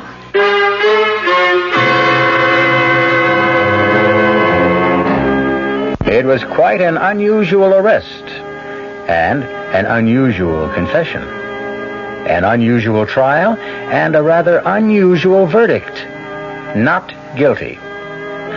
It would be nice to be able to say that she was elected, but no, there is a limit to the unusual. A pity. I'll be back shortly. Hi, Ms. Goldilocks here. Professionally taste-testing diet drinks can be very difficult, but I've just had to bear with it. Then I found sugar-free Diet 7-Up. It doesn't taste like other diet drinks. It's fresh, light, natural, delicious. Sugar-free Diet 7-Up tastes so good that I've taste-tested it hundreds of times, and each time I've given it my seal of approval. Yes, this one's just right. Our cast included Tammy Grimes, Paul Hecht, Robert Dryden, and Earl Hammond. The entire production was under the direction of Hyman Brown. Radio Mystery Theater was sponsored in part by new sugar-free Diet 7-Up. This is E.G. Marshall inviting you to return to our Mystery Theater for another adventure in the macabre. Until next time, pleasant dreams.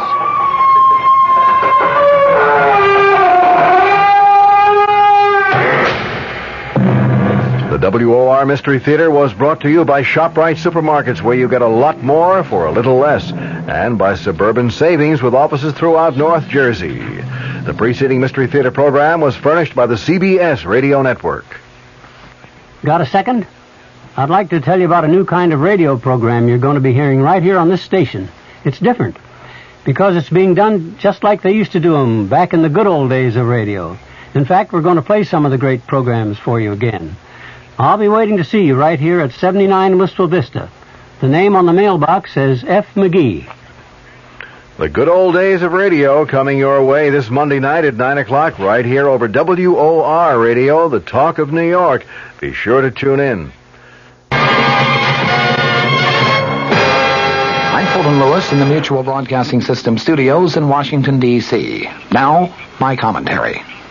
The House Judiciary Committee opened its historic hearing of evidence on the possible impeachment of President Nixon today, and almost immediately it voted to receive the complex and controversial data in closed session.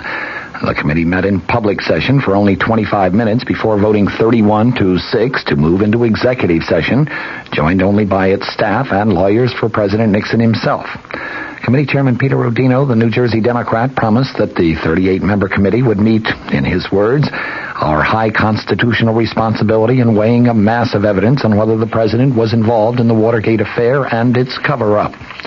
The ranking Republican member of the committee, Representative Edward Hutchinson of Michigan, used the occasion to define his own view of an impeachable offense, which he said must be a violation of criminal law. That is a much stricter standard than other committee members have called for. It is also stricter than that reached in a brief prepared by the committee staff. That brief holds that serious misconduct short of a criminal violation can be impeachable if it subverts the constitution of government processes. In the meantime, Representative John Anderson, the chairman of the House Republican Conference Committee, said today that the country would probably benefit if President Nixon resigned. He predicted his impeachment if Mr. Nixon does not step aside voluntarily. The Illinois Republican gave his views to newsmen shortly after House Republican leader John Rhodes of Arizona said that the president, in Rhodes's words, ought to consider resignation as a possible option if erosion of public confidence bars him from effectively carrying out his duties. Anderson said that he and other Republican congressional leaders have considered going to the president and actually asking him to resign, but he said they have decided to wait until after a House vote on impeachment. Congressman Rhodes, when asked if the Republican leaders might personally press upon the president a suggestion that he quit, seemed to choose his words very carefully as he replied, "I know of no definite plans at this time." Vice President Gerald Ford said today that the Watergate issue has caused a loss of confidence in the federal government, which he said has reached crisis proportions. He added, "The time has come for persons in political life to face the truth and speak the truth. The time has come for persons in political life to avoid the pragmatic dodge which seeks to obscure the truth." Discussing the president's release of the edited transcripts of White House conversations, Ford said, "I believe those documents, painful as they may be, but I believe they will help establish the truth." Ford's schedule included 4 speeches in the state of Chicago and in downstate Illinois today. It's been more than a week now since the president played what one top White House aide termed his highest trump card in the continuing Watergate drama. He, of course, announced that he was responding to a House Judiciary Committee subpoena for 76 Watergate-related tapes of White House conversations by turning over to that panel and, of course, to the public 1,254 pages of edited transcripts of the tapes. Committee Chairman Rodino and Ranking Minority Member Hutchinson would be invited to the White House to hear the original tapes so they could verify the accuracy of the transcripts. As you recall, a tremendous nationwide fanfare accompanied the president's announcement, White House officials declaring that, in their words, the president has made available to the public and to the Judiciary Committee what he believes is the full Watergate story. With that, presidential attorney James St. Clair stated flatly that no further Watergate tapes would be handed over either to the Judiciary Committee or to Special Federal Prosecutor Leon Jaworski. In the meantime, White House Chief of Staff General Alexander Haig made it quite clear that neither he nor presumably any other current presidential aides would answer questions of any congressional investigating panels. Last week, Haig, following the specific orders of President Nixon, invoked executive privilege in declining to give information to the Senate Watergate Committee. To put the entire situation in its proper perspective, I think several aspects must be analyzed. First, why did the president decide to release the transcripts of the Watergate tapes? While it may have been legally proper to completely ignore a subpoena from the legislative branch of government, I think politics obviously decreed that the president had to make some response. His chief advisor suggested, and he agreed, that his own best defense would be a strong offense by releasing the transcripts not only to the House Judiciary Committee but to the entire nation. He would be kicking off a new public relations campaign, one that would be aimed at portraying the president as having nothing to hide, being completely candid about the facts in the Watergate case, and being almost completely cooperative with the congressional panel which is now investigating Watergate in connection with the possible impeachment of the president. Despite assertions of Nixon loyalists, those controversial transcripts do not prove the president's innocence. The important thing to remember, though, is that neither do they prove his guilt. The picture they paint is one of complete confusion, one that is, of course, open to widely varied interpretations, and that, in essence, is all the White House feels is necessary in order to at least temporarily, perhaps permanently, sidetrack the impeachment proceedings. Without further clear-cut evidence of any wrongdoing on Mr. Nixon's part, no fair jury, including the Congress, could possibly find him guilty. The tape transcripts, in and of themselves, do create reasonable doubt as to the president's guilt, and that, of course, is all that is necessary for acquittal under the American system of justice. In this respect, the decision to release the transcripts was probably a very wise decision. What do those transcripts reveal? Well, when read in their entirety, they do not substantiate the president's claim of May 22nd of 1973 that he had undertaken, in his words, an intensive effort of my own to get the facts and to get the facts out. Conversations covered by the transcripts seem more like script writing sessions, a very careful coordination between the president and his chief advisors, Ehrlichman and Haldeman, regarding a plan of action regarding the Watergate case. There is nothing conclusive indicating that they were concocting some plan of action to protect administration insiders who might have been involved in the break-in of June 17, 1972 at the Democratic Party national headquarters. There is nothing conclusive indicating that they were trying to cover up the facts in the Watergate case. Admittedly, there are very, very strong suggestions along those lines, however, and perhaps that aspect of the transcripts has dismayed and disappointed some of the president's principal defenders to date, including Senate Republican leader Hugh Scott and House Republican leader John Rhodes. Even former Nixon troubleshooter, now a columnist, Clark Mullenhoff, was prompted to comment today, quote, "Throughout his administration, he has given the impression of thorough, systematic studies of facts and law, but when Nixon-edited transcripts were published, we find no systematic effort to discover all facts of the Watergate burglary of June 17th. Instead, we find crafty, dishonest efforts to learn what the United States Attorney's Office and the FBI might develop from sources that could not be controlled or coerced into a preconceived scenario. Mr. Nixon made no systematic effort to consult the criminal law experts or the constitutional law experts to determine what the president should do in carrying out his responsibility that the laws be faithfully executed. Instead, we find President Nixon fumbling with only a superficial understanding of the law of evidence and incredible insensitivity to the problems of obstruction of justice." Perhaps the most damaging of the transcripts involves an exchange of March 21st, 1973, after John Dean had told the president of Dean's possible involvement in the crime of obstruction of justice. The president speaks first, talking about your obstruction of justice, though I don't see it. Dean replied, "Well, I have been a conduit for information on taking care of people out there who are guilty of crimes." The president, "Oh, you mean like the blackmailers?" Dean, "The blackmailers, right." The president, "Well, I wonder if that can't be. I wonder if that doesn't. Let me put it frankly, I wonder if that blackmail doesn't have to be continued. Let me put it this way. Let us suppose that you get the $1 million and you get the proper way to handle it. You could hold that side." Dean agreed. The president then asserted, "It would seem to me that that would be worthwhile." Dean commented, "Well, that's one problem."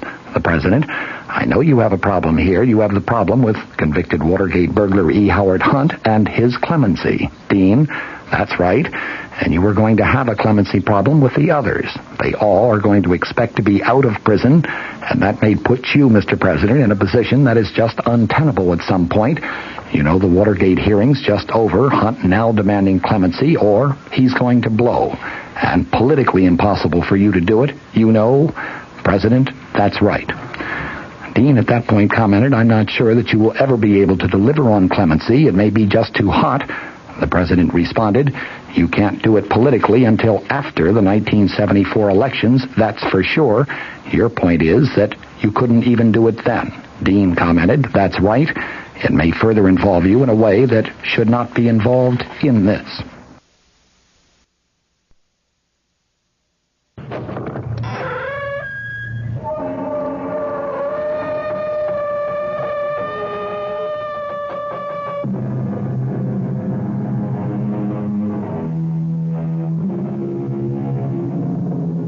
Come in.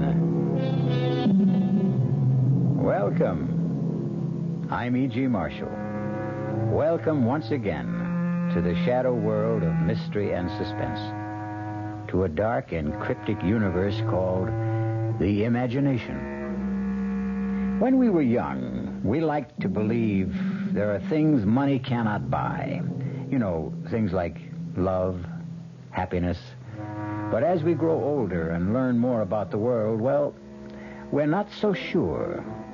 As a matter of fact, many of us even begin to believe that the only thing money cannot buy is a fresh new body and a chance to live another lifetime.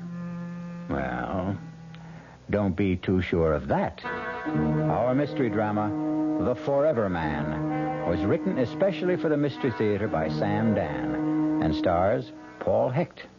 It is sponsored in part by New Sugar-Free Diet 7-Up and Buick Motor Division. I'll be back shortly with Act 1. Great taste in the morning. Kellogg's has that wholesome taste to get you up and grinning. This is Jerry Coffer for Kellogg's Special K. You know, for years we've been talking about the Special K breakfast, a great way to start the day if you have a weight problem. You may have seen or heard our latest commercials, which symbolize the problem of being a few pounds overweight by using this ball and chain. That's the sound effect. But so many people have come to know the Special K breakfast that can help solve weight problems, they sometimes forget that Special K is America's favorite high-protein cereal. It has 8 essential vitamins and iron, and so delicious that lots of folks, kids as well as adults, eat Special K just for the sheer good taste of it. So we don't want you to think that you have to wear a ball and chain to eat Special K. All you need is an appreciation for the finer things of life, a 1-ounce bowl of Special K, 4 ounces of skim milk, tomato juice, coffee, and maybe a little sugar. The Special K breakfast can help you lose weight all by itself, but it really is a good start. America. We're big on that. New York, Denver, Minneapolis, St. Paul, Dallas, Fort Worth. Ozarks 2/3 transcontinental, serving more than 60 cities, all very important to us, and to the millions of people we serve each year. America. We're big on that at Ozark Airlines. Now, go Ozarks Evening Jet at 6:45 to Washington through service to Champaign, Urbana, and Peoria. Right now, Suburban Savings in Northern Jersey is not only offering you a good deal, it's offering you a good deal more for your money. Here's the deal. You can get a top 7.90% effective annual yield on Suburban's limited issue 7.50% savings certificate. And Suburban guarantees it for from 4 to 10 years. Minimum deposit $2,500. Early withdrawal prior to maturity is subject to a substantial penalty. What's the big deal about Suburban's big deal? Plenty. For one thing, Suburban compounds interest continuously from day of deposit paid quarterly. So you not only get interest on your savings, you get interest on the interest. And Suburban offers you the highest interest rate allowed by law. So you couldn't find a better deal anywhere. Come into any Suburban savings office in Northern Jersey and get a good deal and a good deal more. 7.90% annual effective yield on Suburban's limited issue, 7.50% savings certificate. In Bayonne, Edgewater, Elmwood Park, Emerson, Hackettstown, Morris Plains, Nutley, Paramus, and Sparta, North Jersey.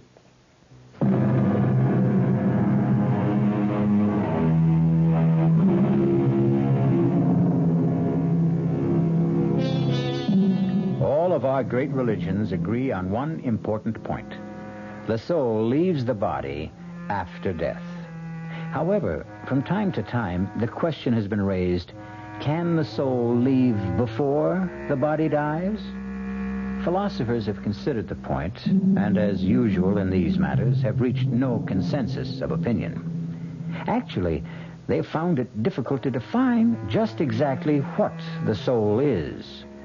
Well, we're about to meet a young man named Jackson Hanley, who will soon become intimately concerned with the problem, even though no one has ever accused him of being a philosopher. He has, however, often been accused of other things, which is why our story opens in what is a rather familiar locale for Jack Hanley, a police station. Well, if it isn't an old and reliable customer, Jack Hanley, the cop fighter himself.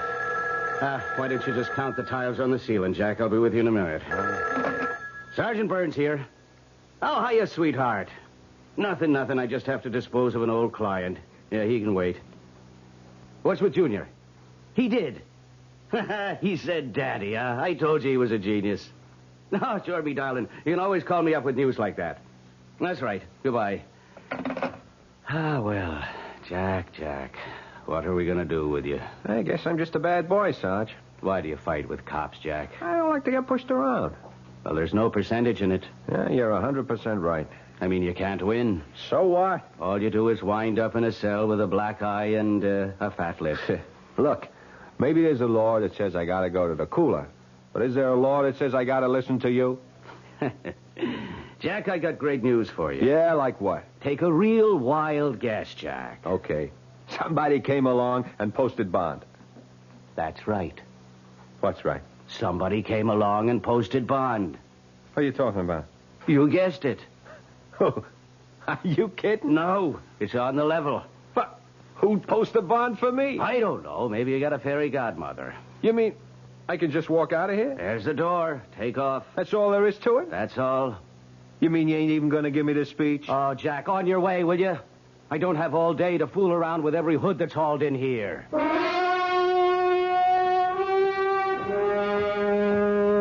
Mr. Hanley. Who are you? How do you do? My name is Fraser, Leroy Fraser. Yeah? What can I do for you? Not nearly as much as I can do for you. How'd you know my name? Oh, I know quite a bit about you, Mr. Hanley. Yeah? Oh, yes. Matter of fact, I posted bond for you this morning. Oh. Why? Would you believe I'm a wealthy old man who likes to do good deeds? No. Then why do you suppose I did it? You want something? Excellent. You, Mr. Hanley, are a realist. No illusions. Exactly the man I'm looking for. To do what? First, to take me somewhere. You drive a car? Oh, but of course you do. You even race cars when you can.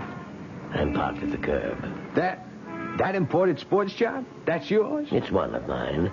One of my cheaper cars, I might add. Gee, I never saw one like that outside of a magazine. Are you afraid to drive it? Hand over the keys.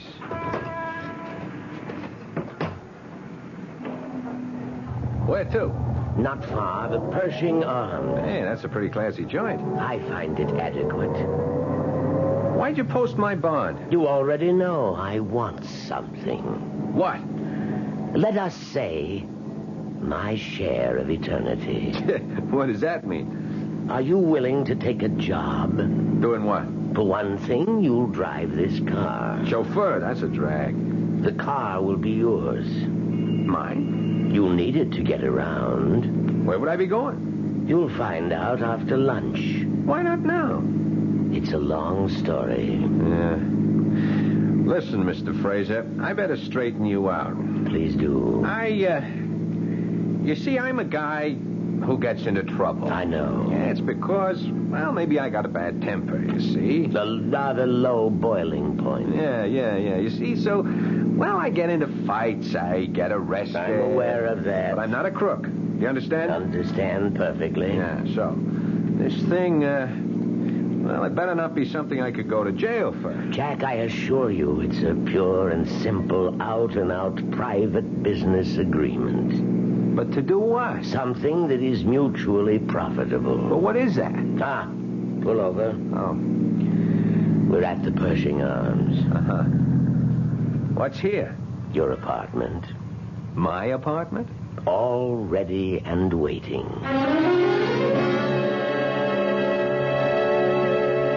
Well, I hope the place is satisfactory. Yeah, it's okay. It's okay. Hey, wait a minute. Come over here and look. What a magnificent view of the park. Yeah, but hold on. We got some things In to the straighten. kitchen, a freezer stocked with steaks. Yeah, that's fine, but A listen. splendid hi-fi and stereo. A liquor cabinet. Sure, that's all very nice, Fraser, but... But what, Jack? What is all this about? I promised to tell you after lunch. Well, why do I have to wait? I'll see you at my place at 3 o'clock. Hey, now, wait a minute. Where are you going? To my apartment. I have a duplex down the hall. I thought we were going to have lunch. I always eat alone. I'd forgotten. You'll need money. Money? For expenses. Oh, yeah. Hey, what kind of expenses? 300 should see you through the next couple of days. Do you 300? agree? Well, On second thought, let's be safe and make it 5. 5. Let's see. 50, 100, 2, 3, 4, and 500. There you are. Enjoy lunch. But, Mr. Fraser, I got to know what I'm getting into. Is it bad so far?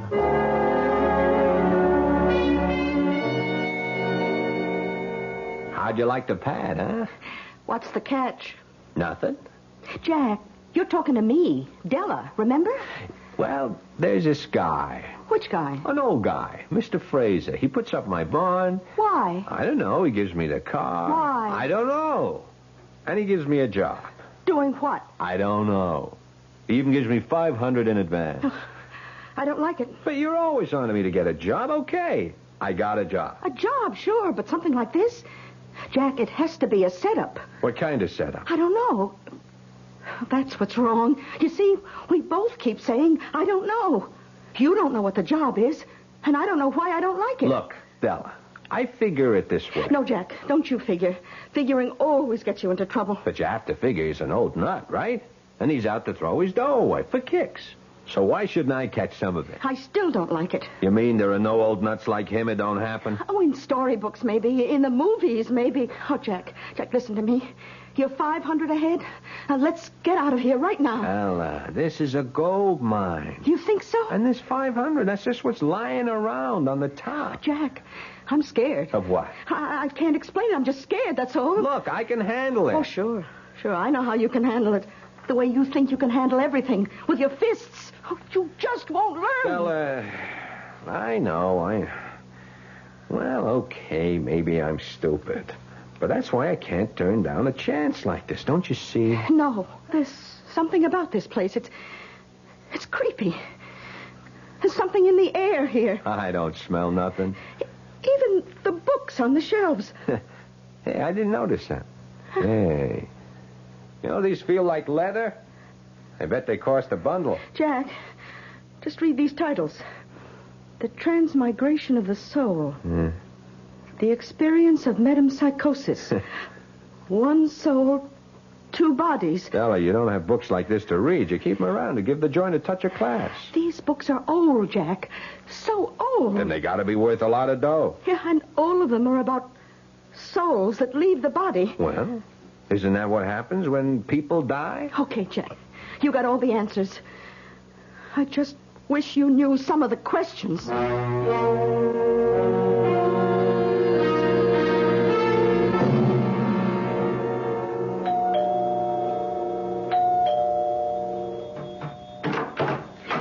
Oh, you must be Mr. Jack Handley. Come in. Now, I'm going to confide in you, because you look like an honest young person. Who are you? Oh, I'm Mrs. Toomey, Mr. Fraser's housekeeper. Oh, shh, let's not make a sound. Why? What's up?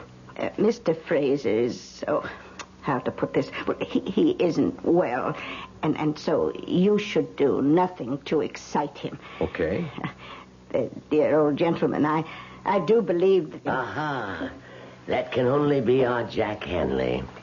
Here it is, 3 o'clock. And here you are, right on time. Mr. Fraser, you promised the doctor to take a nap. And I did. Also to take a pill. And I shall. Now, Mrs. Toomey, excuse us. Oh, yes, sir. I hope you and the young gentleman have a most agreeable afternoon. Well, Jack, ready to go to work? I'm ready to be told what the work is. What do you want? I want to make you rich. Why? One step at a time. You asked me what I wanted. I told you. Why is another question, and tomorrow is another day. Okay. Did you know that you are now the owner of a Mark 9 Borghese Fratelli? Here are the registration papers made out in your name. Surprised? Why? I told you the car was yours. Yeah, but I thought just to Now, please sign these documents. What kind of documents? Merely applications for bank accounts, Jack. Now, Jack, take that suspicious look off your face. You filled out cards like these before. Well, what kind of bank account? I said I wanted to make you rich. Therefore, I intend to give you a rather large sum of money. Now, do you want to carry $500,000 around in cash? $500,000? And that's just the tip of the iceberg. Obviously, you can't carry it around in your pocket, can you? Well... of course not. So we put it in the bank, in your name. Mr. Fraser, I don't want to get you all upset, but look, I have to know why. Is that what's bothering you? Yeah, that's what's bothering me. How do I know you ain't setting me up, huh? Jack, I assure you that I am a completely reputable businessman. Yeah, sometimes they're the worst kind. Look, it all comes down to this. What do you want? That's a fair enough question, I suppose. Jack, I want your body. Hey, wait. I want your body. And in exchange, I'll give you mine.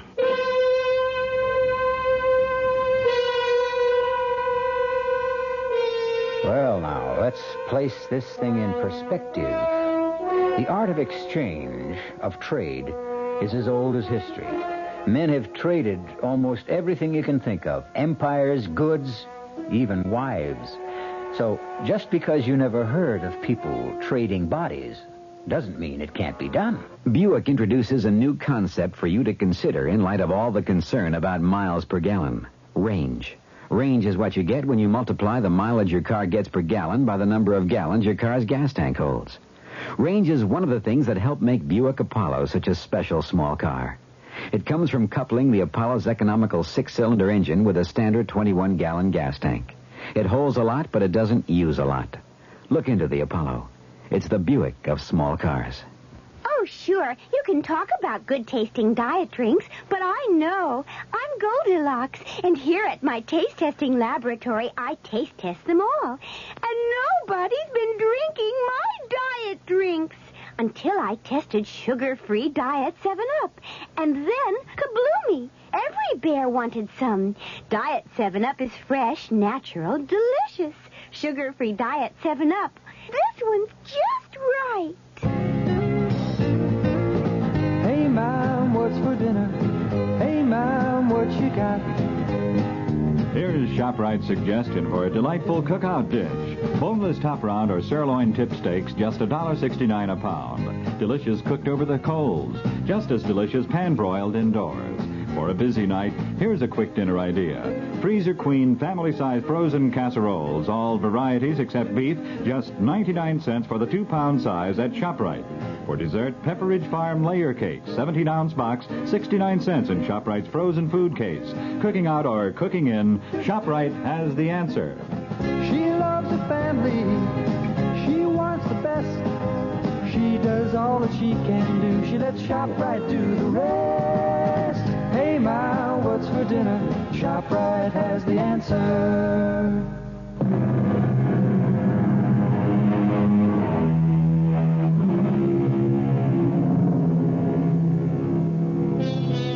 Well, here's an offer you might not get every day. Say you're a young man of about 28, tall, strong, attractive, and a frail, elderly gentleman offers you a fortune to exchange bodies with him. What do? Laugh? Edge away quickly? Notify the men in the white coats? Jack Hanley has just received such an offer. But he's still sitting there because the old man has already put his money where his mouth is. I become you. You become me. But how could that happen? Let us say it could happen. So, you're saying I become a sick old guy who's going to kick off in a couple of years, and you get a whole lifetime? Jack, you're 28. You've been in serious brawls. You've been arrested for breach of the peace. You've cracked up several cars. How long do you think you can live? 2 years? 3 years? Your luck has run out. You'll die, and your body will go to waste. What are you giving up? A lifetime? No. A few years, maybe months, perhaps even days. You can't afford to turn me down, Jack. But what you're saying, it's impossible. Let me worry about that. This way, you're guaranteed 2 to 3 years of a life of luxury. But how could you and me exchange bodies? It would be a sort of transplant. No dice. None of that operating room for me. No surgery. That is no physical surgery. This would be psychic surgery of a sort. What are we even talking about it for? The whole thing is crazy. It's a joke. Well, then the joke would be on me, wouldn't it? But I'm willing to take the chance. You are, huh? I'm willing to enter into a verbal agreement with you. I agree to place at least $500,000 in your name, in return for which, on demand, you permit me to take over your body. Do you agree? It could never happen. I need your agreement. But I don't believe it. Whether you believe it or not, you have to state the following if you want all this money. You must say... Yeah. I agree to the exchange of bodies with Leroy Fraser. But it is crazy. I must have the statement, or we have no deal. Okay. If it'll make you happy, I agree to the, exchange of bodies with Leroy Fraser. With Leroy Fraser. Okay. Well, now, that's in order. So, what about this job? The job? Yeah. Oh, don't you see? Your job is to enjoy life until such time as you are required to surrender your body. Oh.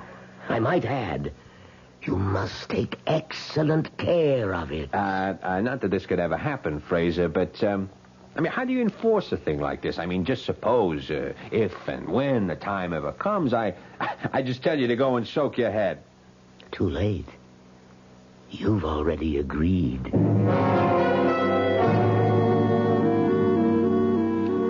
How do you do? My name is Mr. Soames. Do you need help? Yeah, I'm Hanley, Jack Hanley. Hanley. Did you say Hanley? Yeah. Oh, please, sit down, sir. Oh. Have a chair. No, not this one. This one. Oh. Here, sir. Okay. This is so much more comfortable. A cigar? No. I just wanted to check on Check? By all means, sir. Check us, inspect us, audit and balance us constantly. We will measure up to your highest expectations. We are honored that a man of your standing should have chosen our bank. Oh, yeah. I just wanted to make sure that the account... The account, sir? Yeah, that there is an account. Oh, yes, indeed, sir. The account in your name has been opened, and it's in perfect order. You will find us your kind of banking institution.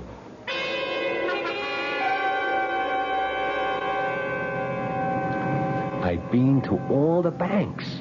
You know how much it adds up to? $590,000. Well, say something. What do you want me to say?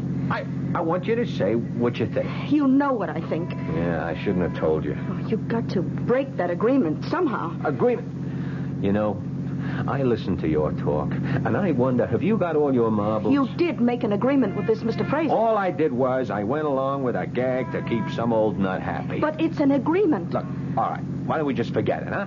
Okay. You know, I think I've figured out a way you can break it. Who wants to break it? Don't touch the money. Don't take a nickel that's in the banks. Now, how much of the $500 did you spend? Now, look here. And give him back the car with a full tank of gas. No. This baby is mine, all mine. Oh, please, Jack. You know where we're headed tonight? Meridian Oval.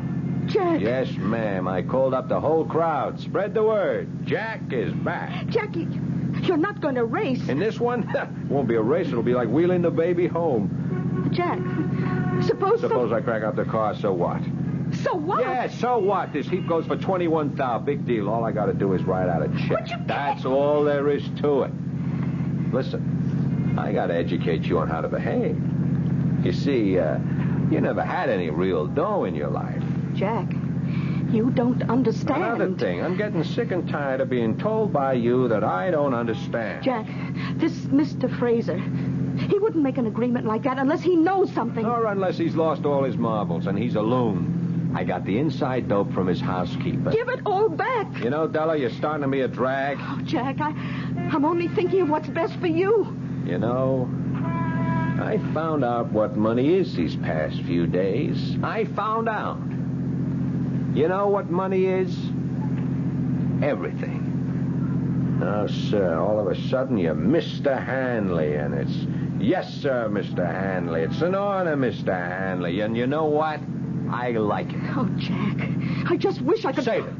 Now, just ask yourself a question. All the time we've been running around together, you were smart, I was dumb. Is that the way you wanted it? What are you talking about? Were you looking for the kind of setup where you call the shots? I only tried... You need a guy who's a dummy so you can be the wise one? Oh, Jack, if I've been making the decisions, it was only because I wanted... It was only because you wanted to. You were against this from the first minute. You didn't even know what it was, and you were against it without even knowing why you're against it. Well, I'm still against it. What are you stopping for? So you can get out if you don't like it.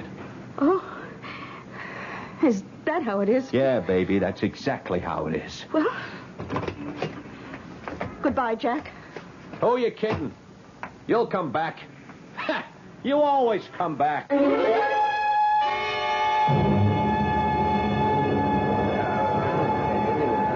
Jack, where'd you get them wheels? What do you say, Jer? What are you trying to do, blow us all off the track? I see the word is out, huh?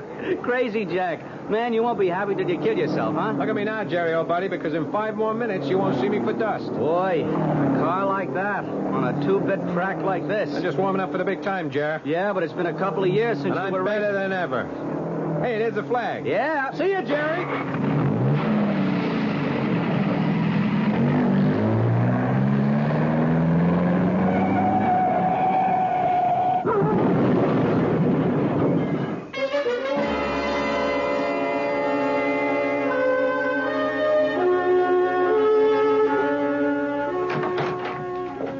Well, hello, George. George? Do I look like somebody whose name would be George? Oh, yes, yes. The voice is different, but there's the same kind of spirit she had. She? Who? George. George Sand. And who was George Sand? A friend of mine.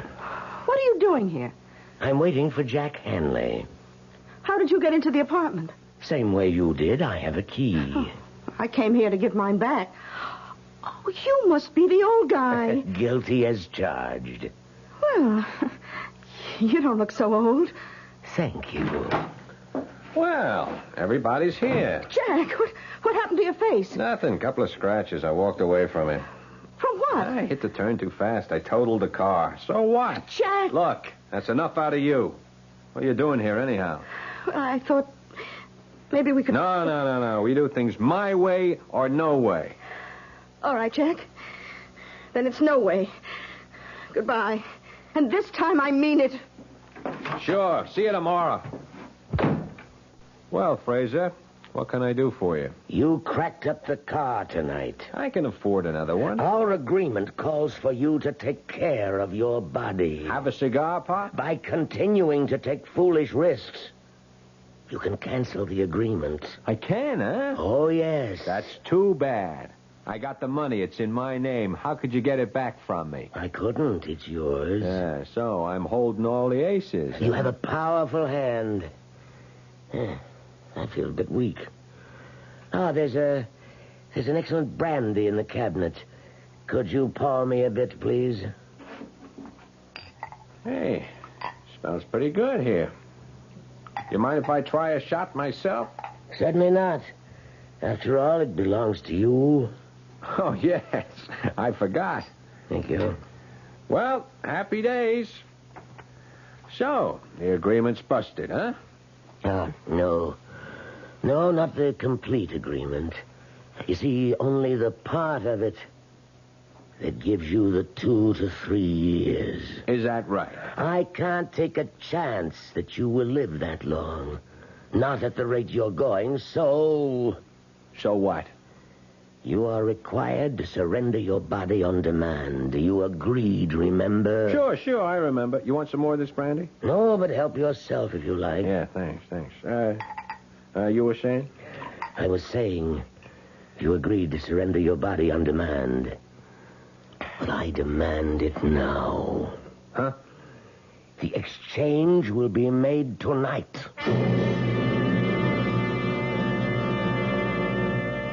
There is a vital essence, a special quality, a unique consciousness that makes up the individual core of each of us. Is this essence, or soul, as some would call it, transferable? Mr. Leroy Fraser has bet close to $1 million that it is. Give your hand to a friend. Give your heart to your love, But give your allergy to contact. Allergy is our business, too. We know pollen. And we know that any of the 12,000 quarts of air you breathe each day may contain enough pollen to make your eyes itch, make you sneeze, and drip. We also know an ingredient that helps block pollen's bad effects. It's the antihistamine most prescribed by allergy specialists. It's an ingredient in contact. Give your hand to a friend. Give your heart to your love,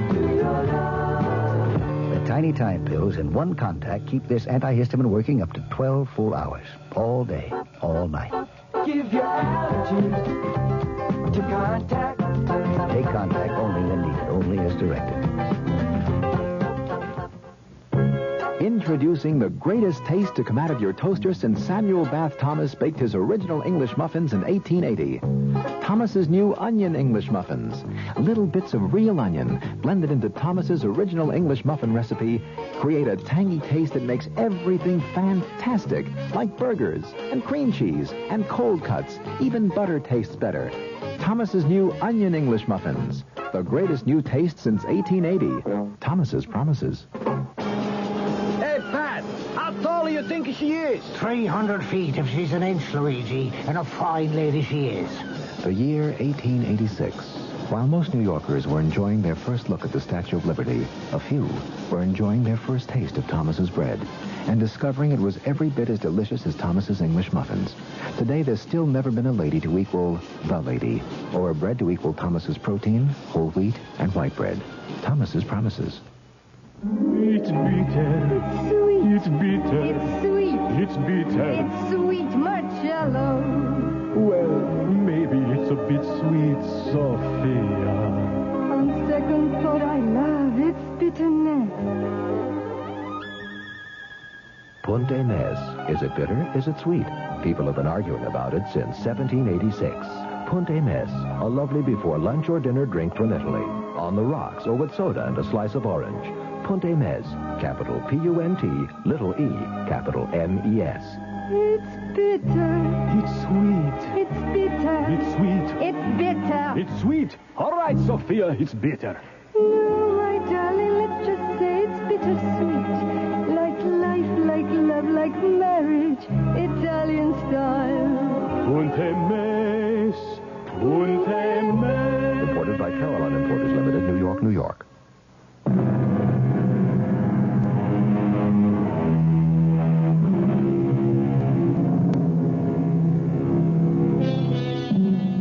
Leroy Fraser and Jack Hanley have an agreement.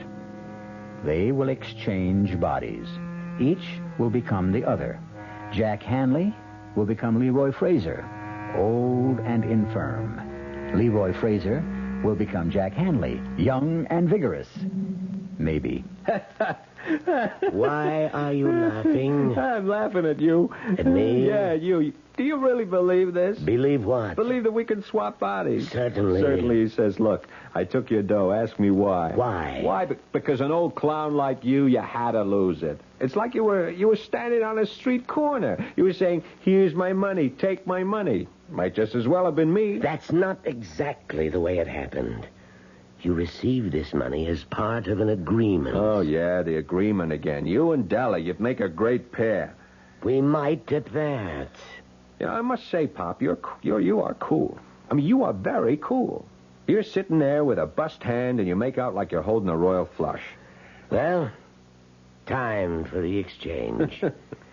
It will be over in a minute. All the crazy ideas. What makes you so sure you can do it? Well, you see, I've done it before. You what? Oh, yes. Many times. Who are you kidding? Nobody. I'm serious. You're the one who keeps insisting this is a joke. Okay. Enough is enough. Look, I'm tired. I want to go to bed, so take off. Come on, Fraser, beat it. Look, don't make me throw you out of here. Try to get up, Jack. Huh? Just try to get up. Oh, I feel kind of dizzy. What did you do? We have an agreement, you and I. We have an agreement. No, don't say that.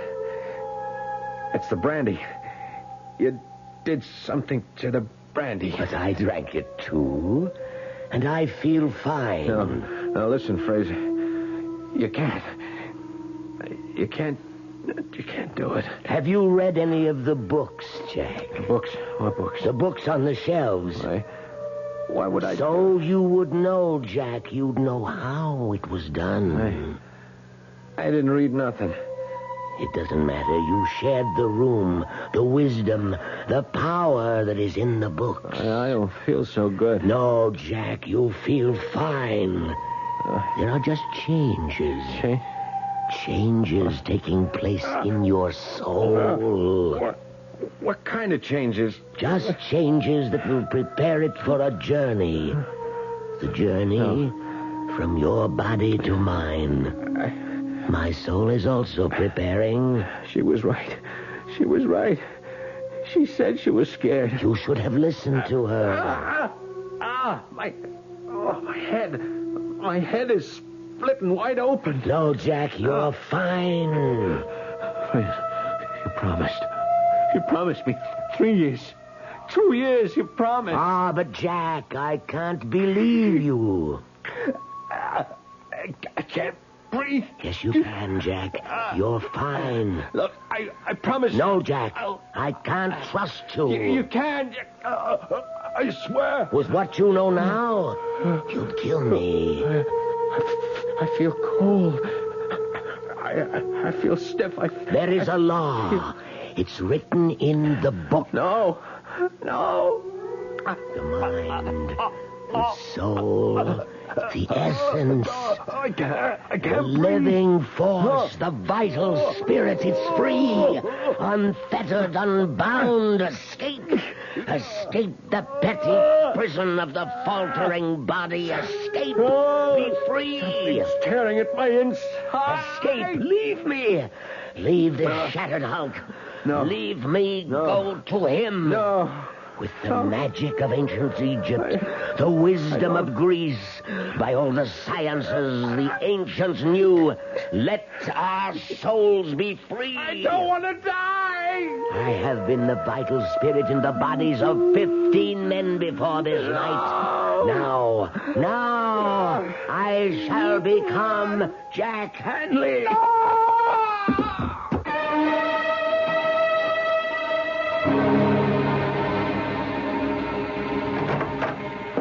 Well, and how are you this morning, Mr. Fraser?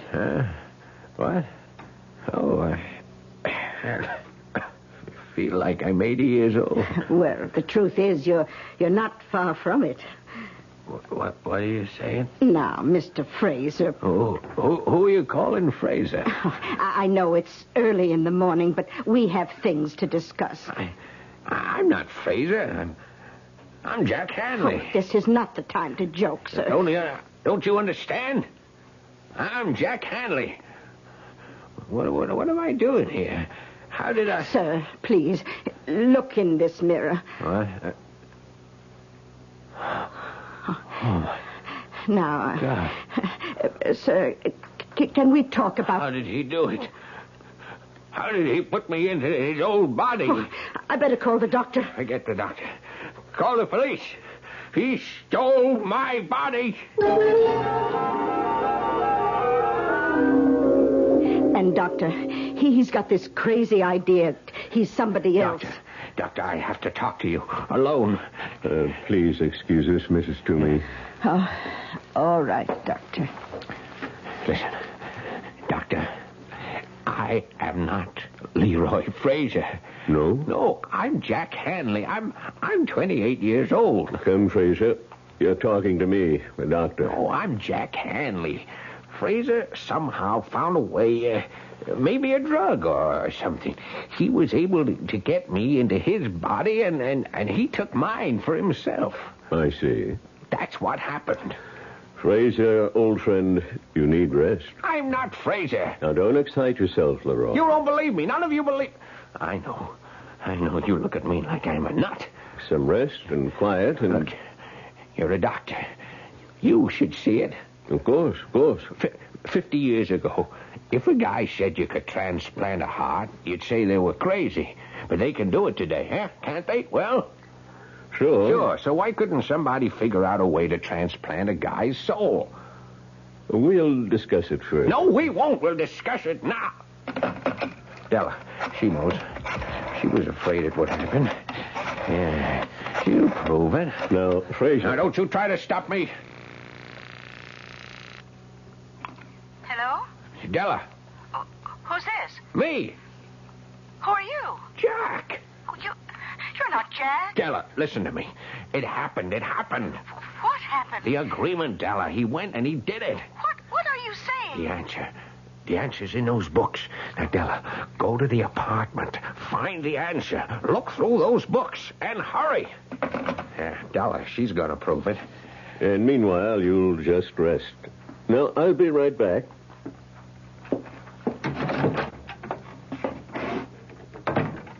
How is he, Doctor? Well, we'll have to get him to a sanitarium. Whatever gave him the idea that he's a young man? A delusion. A not uncommon delusion. A yearning for better, happier times. Should we get him ready to travel? Yes, go in and help him dress. I'll make some telephone arrangements. Oh, certainly, Doctor. Mr. Fraser? Mr. Fraser? Oh, Doctor, he's disappeared.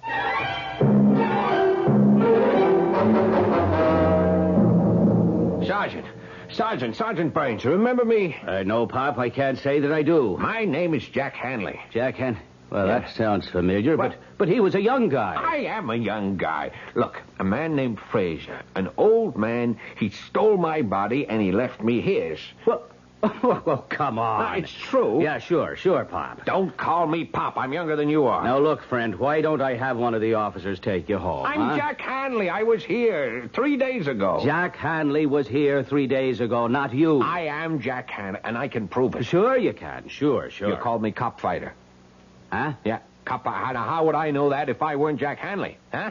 If I were some old man, how would I know that? Well, it's... And another thing, how would I know that your wife called? Well, while you were talking to me. What? Your wife. She called, huh? She said your son had just said daddy. Now, wait a minute. How would I know that, Sarge? Now, look, Burns, you're a cop. Well, you're a great guy, and you're the only chance I got. Well, what do you want me to do? Come over to the pad. Della's there. She'll show you the books. I'll show you the brandy, and I'll prove to you how it was done. Della can prove it. Now, come on. Come to the apartment with me.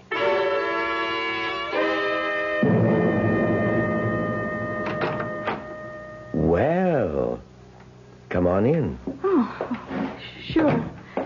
Sorry about last night, Della. Who are you? Yeah, Della. And, honey, I've been doing a lot of thinking. Have you? About what? Oh, about you and me. Yeah? And? Well, you couldn't be too angry with me. How do you know? You wouldn't have come back here this morning. You want to know why I came back here? Why? I got a phone call from Fraser. Fraser? Why would Fraser call you? Oh, it was kind of a crazy story. What did Fraser say? Would you answer a question first? Sure. Do I still remind you of George Sand? Oh. Well, do I? Yes. More and more every minute. I looked her up. Her name was Amandine Dupin. You could be right. What do you say we get out of here? Where are we going? I don't know. But we're both 28, and it's a long, long trip.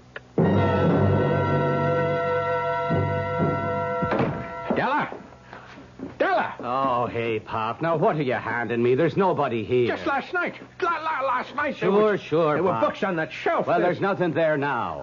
Oh, there you are. Oh, thank heavens you're safe. Ah, ma'am. Now, this old gent claims... Sergeant, I'm surprised at you. Oh, excuse me. Yes. Yes? Oh, for you, Sergeant Burns. Oh, thank you. Yeah? Oh, you checked the banks?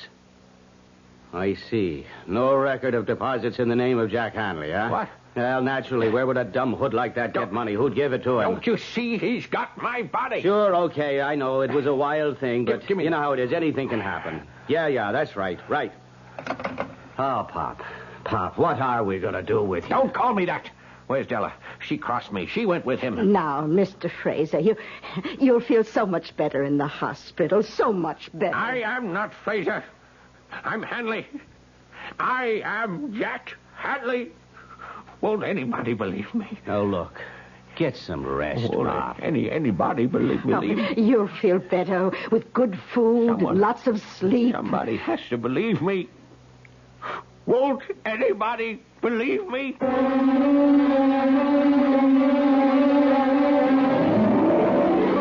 As he sits there, Leroy Fraser, or if you prefer, Jackson Hanley, he sits there in his room in a faraway sanitarium, and he keeps asking the question of everyone who will stop to listen. So far, no one believes him, or is willing to admit it. All I can admit right now is that I'll be back in just a few moments. When you drink beer, do you tilt the glass for long, hearty swallows? Or just tip it and sip it? Well, sipping's the thing for wine. But Budweiser beer is a hearty drink, brewed for zest and character. The best way to enjoy Bud is to drink it. Not chug-a-lug, just man-sized beer drinker swallows. That's when that famous Budweiser taste, smoothness, and drinkability really come through.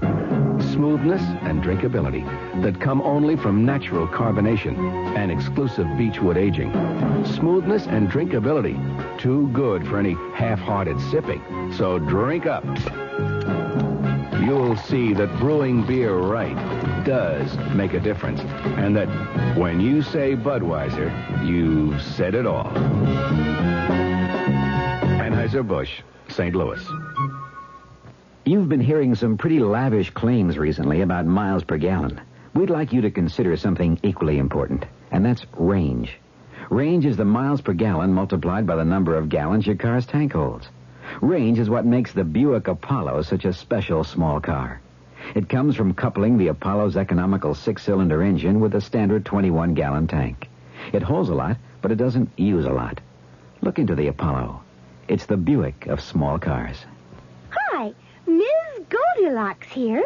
Professionally taste-testing diet drinks can be very difficult, but I've just had to bear with it.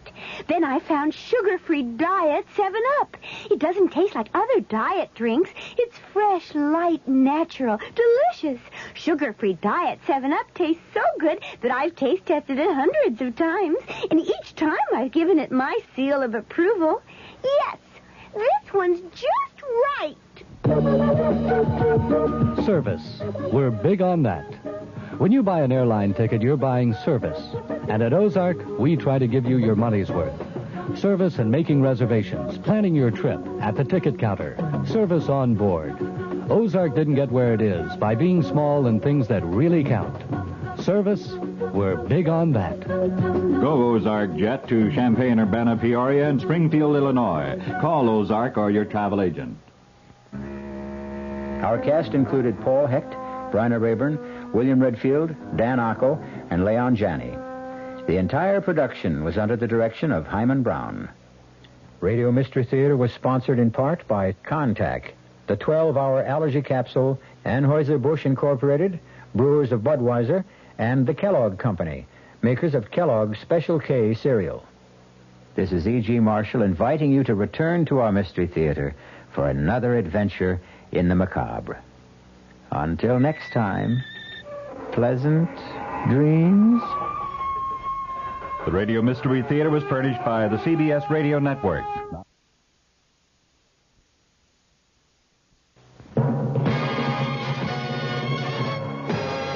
I'm Fulton Lewis in the Mutual Broadcasting System studios in Washington, D.C. Now, my commentary. Senate Watergate Committee Chairman Sam Ervin disclosed today that White House Chief of Staff General Alexander Haig testified for more than an hour and a half during midday, answering questions about the use of a $100,000 payment made by representatives of multimillionaire Howard Hughes 4 years ago to the president's close personal friend, Bibi Rebozo. On May 2nd, you recall, General Haig had been asked virtually identical questions by the same Watergate panel. On that occasion, he produced a letter from the president directing him to invoke executive privilege and declining to answer any questions. Mr. Nixon, during the interim, though, decided to waive that executive privilege, but only as it applied to questions regarding the Hughes contribution. The funds in question regarding that contribution were returned to by Rebozo to Hughes in the spring of 1973. Rebozo has contended that the money was given back intact and had never been used for any purpose. Its interest in that issue was a major factor in prompting the Watergate Committee today to vote unanimously to extend its life to June 30th. Another reason for the extension is that the committee wants to eliminate from its final Watergate report any findings of individual guilt or innocence in the Watergate matter. An earlier preliminary staff report includes such findings and has been widely criticized because of that fact.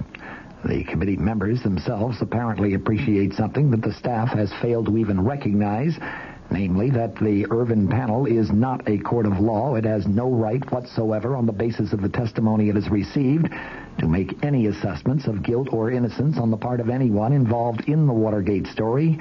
Such assessments can be made only in a judicial proceeding where the accused are given the right to cross-examine their accusers.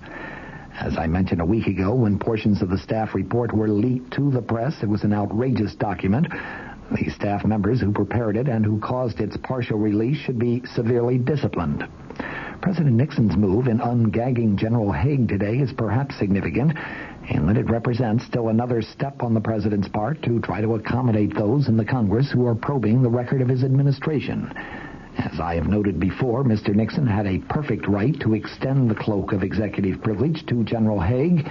It is, of course, precisely the same cloak which many former presidents have used on many occasions for the same purpose. You recall President Eisenhower used executive privilege time and time again as a means of preventing his administration officials from cooperating in the slightest with the late Senator Joseph McCarthy's probes into subversion in government back during the 1950s. The House Judiciary Committee voted 37-1 today to subpoena 11 Watergate tapes that President Nixon has refused to provide for the committee's impeachment inquiry. By top-heavy votes, it also subpoenaed schedules of the president's daily meetings and conversations during 4 periods of time. It set a vote for tomorrow on subpoenas for tapes of 66 presidential conversations dealing with other matters that the Judiciary Committee has under investigation. The vote on the Watergate tapes, supported by all committee Republicans except the ranking committee GOP member, Michigan Representative Edward Hutchinson, it was a direct challenge to the president, who, of course, notified the committee last week that he would give it no more Watergate materials. The subpoena calls for the subpoenaed materials, the tapes, to be turned over next Wednesday. The 11 conversations covered by the new subpoena deal with plans for bugging Democratic headquarters, conversations a few days after the Watergate break-in, and efforts to get the CIA to limit the FBI investigation of the break-in. That's as far as Chief Counsel John Doerr has gotten in his presentation of evidence to the committee, which he resumed after the vote on the subpoenas today. Doerr said as he proceeds through the House panel's Watergate evidence, he is going to request additional subpoenas for tapes that the White House is still withholding. The committee requested 76 Watergate conversations last April 19th, of which the 11 that were subpoenaed today are part. The subpoenas the committee will consider tomorrow cover 46 conversations believed to relate to the president's decision to increase milk price supports, 20 conversations believed connected with settlement of a government antitrust suit against ITT. It took 4 votes to approve the subpoena for the president's daily schedules, 1 for each of the time periods covered. Indiana Republican Representative David Dennis, who objected to 3 of them, forced the separate votes. Those votes ran 36-2, 32-6, 29-9, and 32-6, all in favor of the subpoenas. Doerr said the committee should see who Nixon met with and talked to during the specified periods so that it can determine whether it wants to request some specific conversations. The periods covered by the subpoena are April through July 1972, which Doerr said was critical to the Watergate planning and break-in, February through April 1973, which covered the White House investigation of the affair, July 12th through 31st, which he said was the period before and after the existence of the White House taping system became known, and October 1973, during which time the president fired Special Prosecutor Archibald Cox. In contrast to the request for subpoenaing the daily schedules, which Iowa Republican Representative Wiley Main called a fishing expedition, no one spoke against the subpoena for the Watergate tapes. Hutchinson, the ranking Republican member, did not take part in the discussion, but he has stated on several occasions in the past that he is going to consistently vote against any subpoena because he opposes a confrontation between Congress and the executive branch. New Jersey Democrat Representative Peter Rodino, the committee chairman, said the committee was not seeking a confrontation, but was after the truth. Several members questioned Doerr as to whether he knew tapes existed for the 11 conversations that the committee has subpoenaed. Doerr responded, "We are reasonably satisfied that they do exist." In other related developments, former presidential appointment secretary Dwight Chapin was sentenced today to 10 to 30 months in prison, that for lying under oath about political dirty tricks in the 1972 campaign. He was the second high-ranking former White House aide of President Nixon to be sent to prison. Chapin, who had pleaded for leniency in a written statement to U.S. District Judge Gerhard Gesell last week, made no statement to the judge today. His attorney said that he would appeal Chapin's jury trial conviction this Friday. The judge allowed the 33-year-old Chapin to remain free without bond until that appeal is disposed of. He said he had given a great deal of thought to Chapin's case, and he said, "Your resort to swearing falsely cannot be condoned." Chapin was convicted by a jury on April 5th of 2 counts of making false statements to the FBI regarding political trickster Donald Segretti. He could have been sentenced to 5 years in prison and a $10,000 fine on each count. From the Mutual Studios in Washington, I'm Fulton Lewis.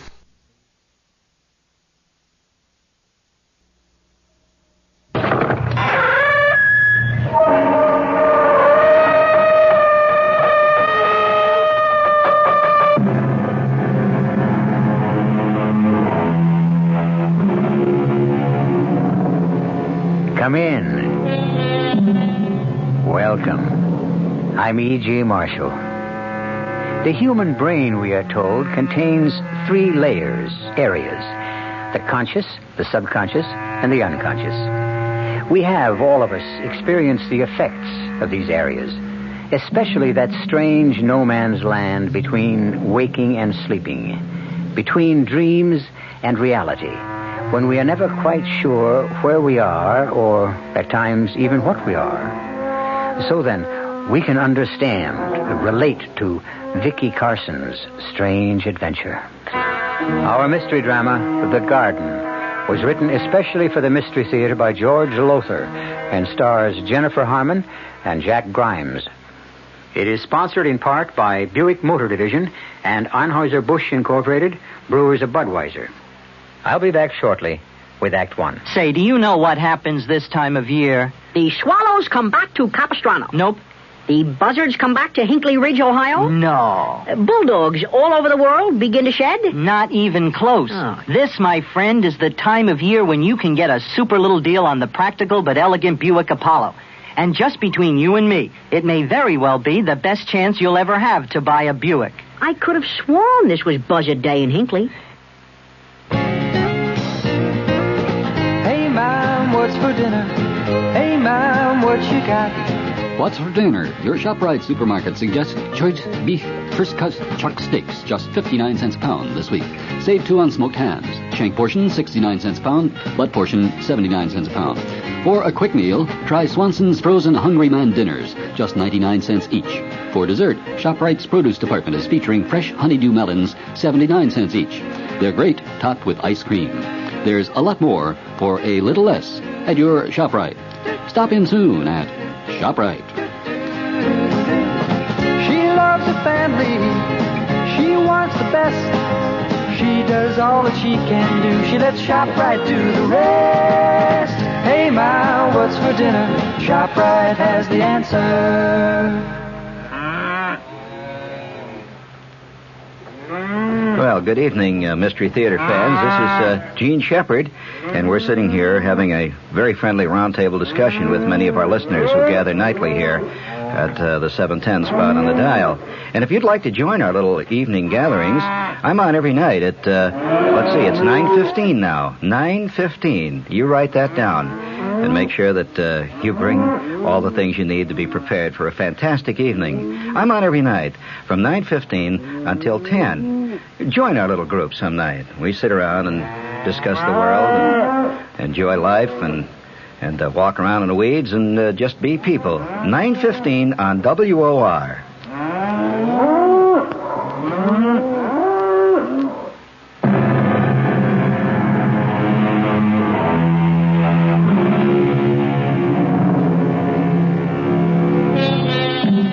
I think I may say without fear of denial that man has thought more about life and death, particularly death, than about any other subject in the world. Some say that death is the end of us. Others that it is a rebirth. Others, well, no matter, for no one really knows. Or perhaps they do. Perhaps at least 2 people know. Vicky Carson and Jack Gibbons, who... But enough. Let them, not I, tell their story. Oh, where am I? How did I get into this terrible place? This forest, this jungle. Help me. Please, someone help me. Hello? Hello? Hello? Who are you? Where are you? There's such a fog, I can't see. Keep calling. Keep saying something, anything, so I can follow the direction of your voice. Oh, yes. Well, say something. I don't know what to say. Anything. Say it. Oh, damn, I'm caught again. These blasted thorns. You hear me? Say something, anything. A poem, a prayer. A prayer? Oh, all right. I don't know any prayers. Wait, I know. Now is the time for all good men to come to the aid of their country. Okay, keep saying it. Yeah, now is the time for all good men to come to the aid of their country. Now is the time for all good men to come to the aid of their... Okay, that's enough. I've reached you. Oh, you poor man.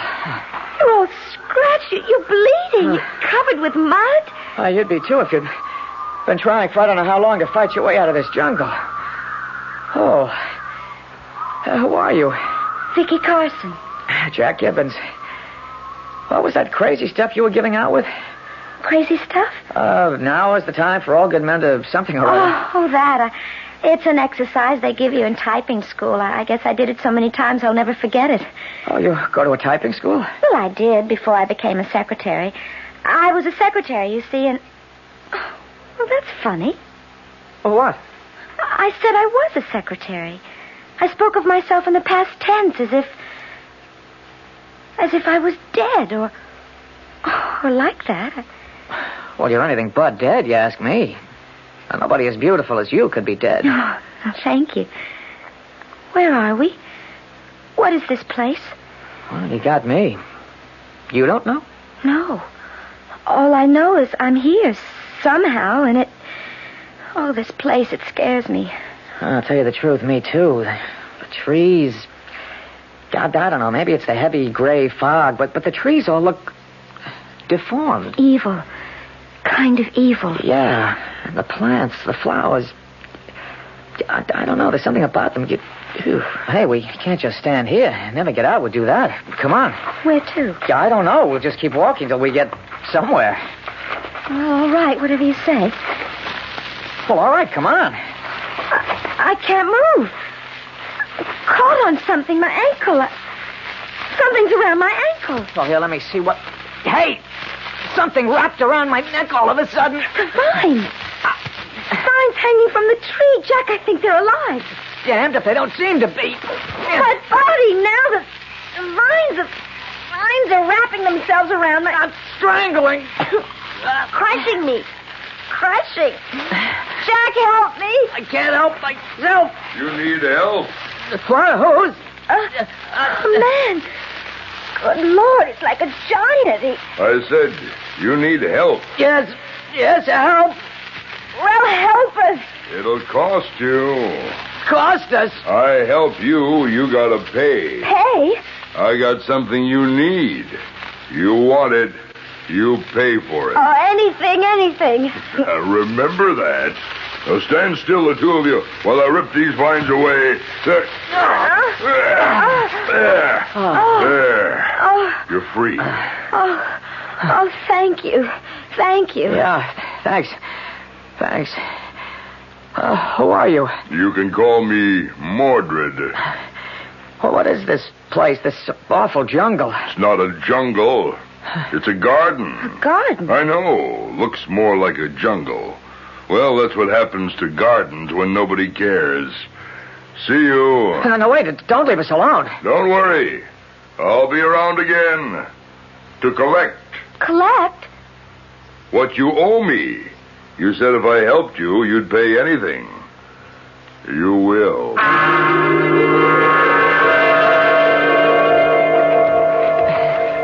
Jack. Oh, Jack, can't we rest a little? No, Vicky, we gotta keep moving. Gotta find a way out. If only that man, that ugly giant of a man, hadn't left us. Oh, I'm glad he did. The guy frightened me. Come on now, don't lose your nerve. After all, you're not alone anymore. I'm here. Oh, and I'm grateful for that. Believe me, Jack, listen. Yeah, I hear it, too. Sounds. Whatever it is, it sounds lovely and charming. Come on, let's see if we can locate it. Oh, Jack, not so fast. Slow down. Yeah, it's hard to breathe. It's bad air. Thorns are catching my dress. The vines are tangling my feet. Okay, we'll take it slow. Easier. Is that better? Oh, much, thanks. Aim to please. I can't get a pulse, Doctor. Jack, listen. Doctor, I tell you, I get no pulse at all. Did you hear that? The music? No, a voice. A voice that said something about... Jack, I remember. Hey, cool it. You remember what? Something about an operation, a serious operation. Whose? I think mine. Yeah? Well, let's keep moving. We'll never get to where that music... Now what? I'm sorry, but my feet I'm stepping in it. Oh, it's like mud. Hey, too. Now, what in the... Mud? More like glue. Oh, quicksand. Quicksand? It is. I'm sinking. Oh, it's deeper and deeper. I'm sinking. What do we do? What do we do? I don't do anything. Oh, Jack. Huh? There. A woman. Just be still a moment. Don't move. Vicky, she's the most beautiful... Now, come toward me. We can't move. Yes, you can. Move slowly. There's no hurry. I can move. So can I. But it's amazing. And don't talk. Save your energy. You haven't much left. Oh, that's it. That's right. Oh, and here you are, safe and sound. I don't know how you did it, but... Oh, thank you. Not at all, Vicky. Not at all. For a moment there, I thought... How do you know my name? You're surprised? Well, yes, after all, we've never met. Oh, but we have several times. Well, I don't remember ever... Perhaps you don't recognize me. Who are you? What's your name? Whatever you please.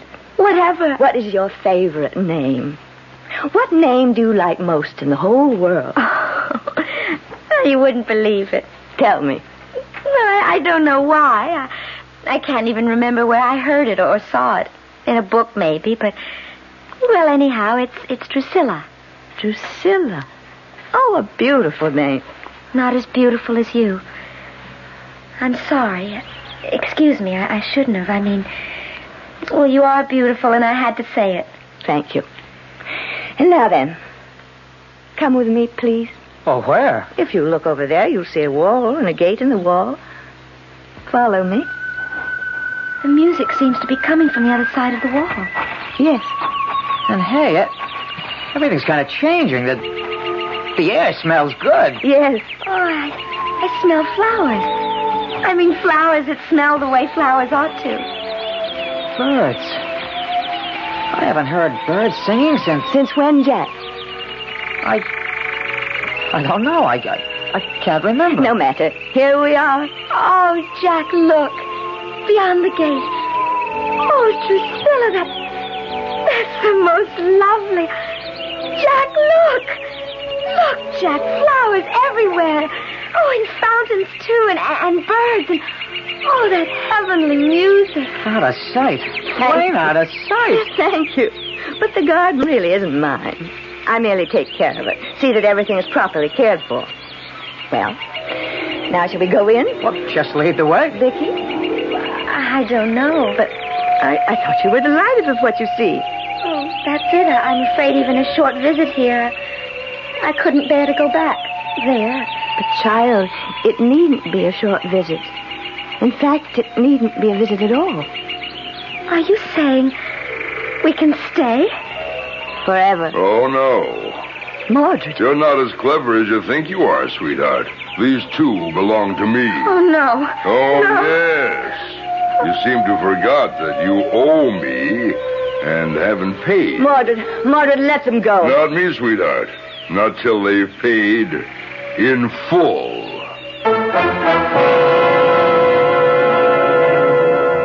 How strange the tricks the human mind can play. Is it some sort of dream Vicky and Jack are going through? A vast gulf, a bottomless abyss, lies between the conscious and the subconscious. We'll perhaps learn precisely in which of these realms Vicky and Jack are having their strange experience when I return shortly with Act 2. When you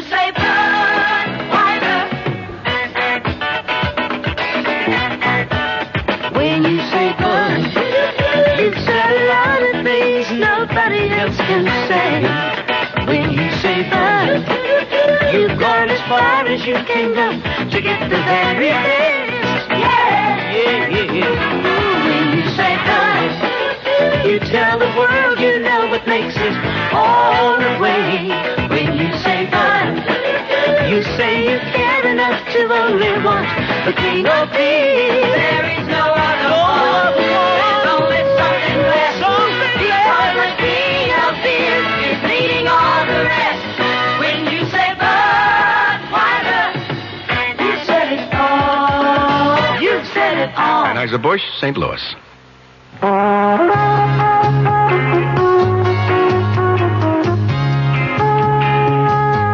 Suburban Savings in northern New Jersey would like to set you straight on savings. Straight off, Suburban offers you the highest interest allowed by law. A big 7.90% effective annual yield on Suburban's 7.50% savings certificates. And Suburban guarantees it from 4 to 10 years. Minimum $2,500. Federal regulations allow premature withdrawals on savings certificates, provided prescribed federal penalties are adhered to. Of course, Suburban also has a whole selection of other savings plans that keep your savings headed in the right direction, straight up. Why not head straight over to your nearest Suburban Savings office, conveniently located in Bayonne, Edgewater, Elmwood Park, Emerson, Hackettstown, Morris Plains, Nutley, Paramus, Sparta, and Wayne, and let them set you straight on savings.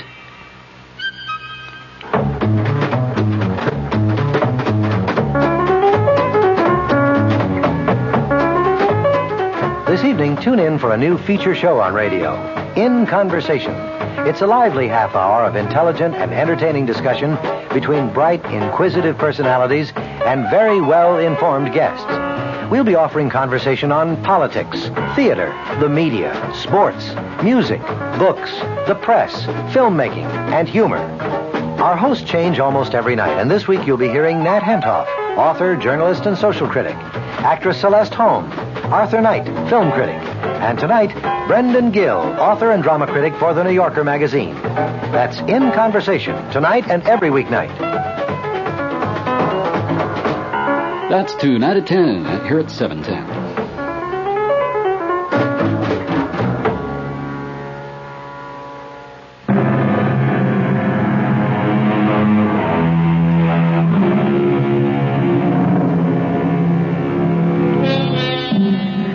Vicky Carson, wandering about in a strange and evil garden, unable to say how she got there, meets Jack Gibbons, and they in turn meet a giant of a man, Mordred, as vile and ugly as the garden itself. Later, to their relief and delight, they meet a lovely woman named Drusilla, who invites them into another garden, a garden of such beauty that they beg to stay in it. They owe me, these two. They're going back with me till they've paid in full. Oh, no, not back there. Not to that awful place. Mordred, please let them stay with me. You know better than to ask that. Please, Drusilla, please save us from going back. My dear Vicky, I cannot. But you must. I can't bear it to go back to that horrible place. Child, you must. You see, the Garden of Death is... So that's what it is. The Garden of Death. And he, Mordred, is death. He is death. Vicky, child, listen to me. Enough talk. Come on, let's go. Wait. What are you going to do with them? 2 of them. How do you intend to make them pay? I don't see it's any business of yours, but since you ask, I need someone to do the heavy work. Another slave? If that's what you want to call it, I can use him on the treadmill. He'll be able to ease my burden in many ways. As for her, I can use her to make life more pleasurable in quite another way. Drusilla, no. Please don't let him take me back to the Garden of Death. I can do nothing to prevent it. Jack, save me. Protect me. Vicky, if I could. But I'm no match for Mordred. He could break me in 2. Funny you should put it that way, Mr. Gibbons. That's exactly what I intend to do.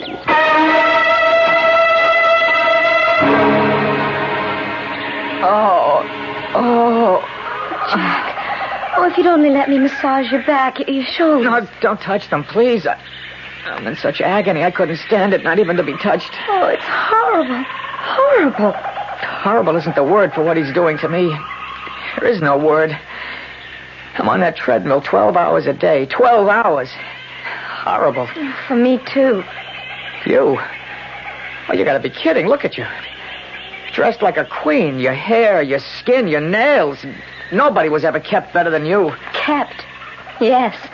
Like a prize animal. And me like a dog.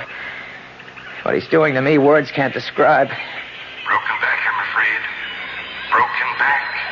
Oh, car accident. I'm remembering. Car accident? What car accident? I don't exactly remember, but don't remember. Was I drunk?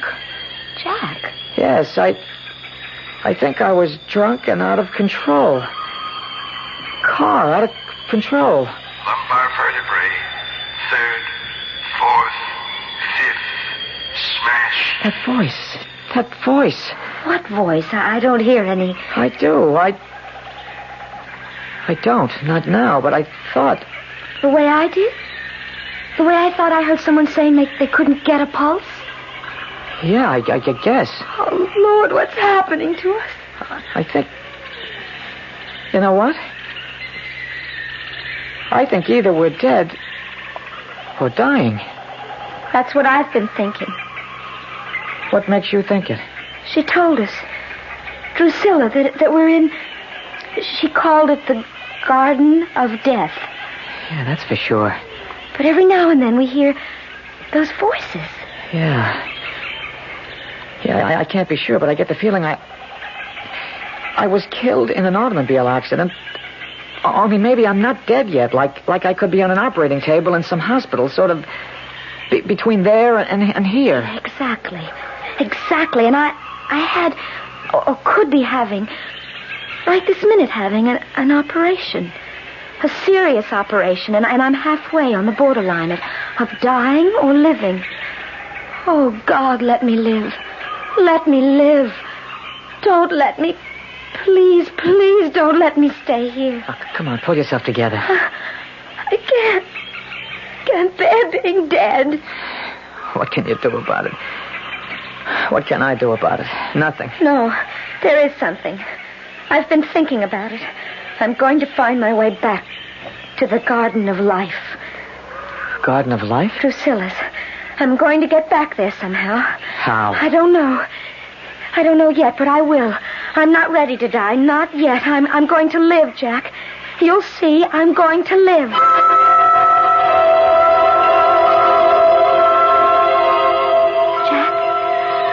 Jack, wake up. What is... What? Shh. Don't wake Mordred. And don't talk. Listen. Jack, I found a path to the Garden of Life. You found... Come with me. Come.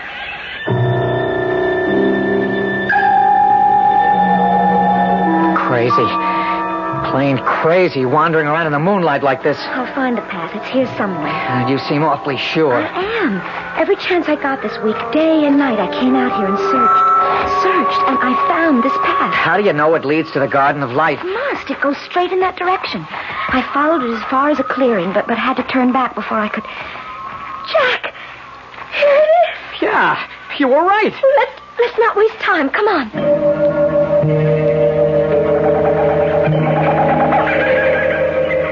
Where is it? Where is it? You said the clearing. Not far now, not far. I hope. What have we got ourselves into?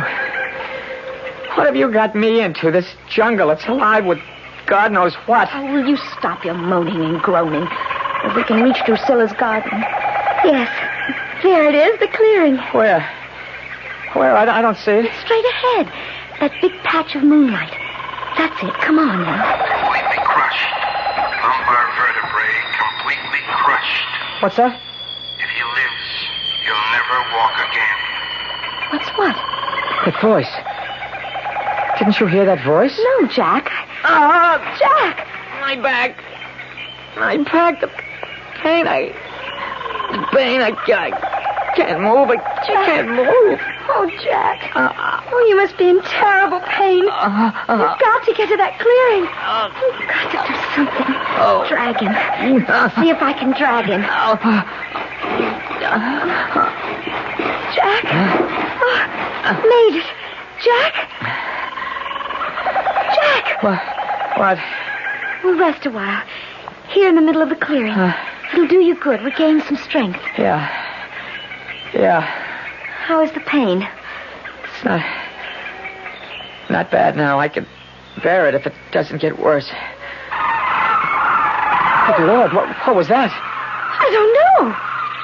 Shadows in the trees, flitting in the trees, huge shadows. Birds. Big birds, monstrous. Jack, I'm scared. Oh, they're coming out of the tree. Heaven help me, I've never seen such birds. Such giant birds. They're going to kill us. That's what they're going to do. Kill us. Oh, no, they're coming for us. They're clawing at us. Their beaks, they'll tear us to shreds. Leave them alone. I command you, leave them alone. Drusilla, go. Drusilla. It's Drusilla. Oh, thank God. Are you all right? Oh, yes, thanks to you, yes. What are you doing here? How did you find this place? I found a path. We followed it. What is this place? It has no name. It's just an area, space between the two gardens. Mordred's and mine. Neutral ground. What are you doing here? She wanted to get to your garden. Well, so did you. Don't blame everything on me. Blame? There's no blame in wanting to be in my garden. Only a fool would want to remain in Mordred's. Oh, you think so, do you? Mordred. Priscilla, don't let him take us back. Please don't. Softly, child. Softly. I'll do what I can. Which is nothing at all. They're mine, these two, and they will remain mine. Get up, you. On your feet. I can't. I'm in terrible pain, awful pain. I don't give a damn how much pain you're in. On your feet. No, must you kick him? None of your business what I do to him. I can make it my business. You know that. I've done it more than once when your brutality has become too much for me. Oh, shut up. Go back to where you belong.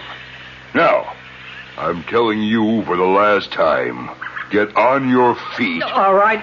All right. And you, sweetheart, get going. No, I can't go back. Oh, yes, you can. Oh, please. Mordred, enough.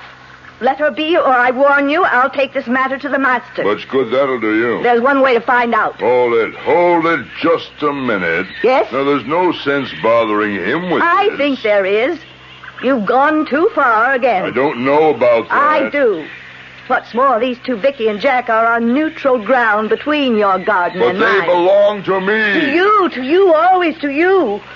Will you never learn I have as much right as you? Can't you get it through your stupid, greedy head that it's pointless to argue like this, wrangle like this? It always ends the same way. If you mean compromise. What else would I mean? You take one, I take one. Yes. I don't know.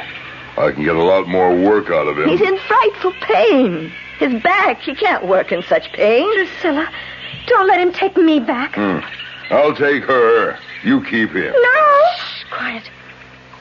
I want to think about this for a moment, Mordred. Nothing to think about. I've decided. It's my decision, not yours. You had first choice last time. You can't blame a guy for trying, huh? Okay. Which one do you want? Which one? That's the question. Which?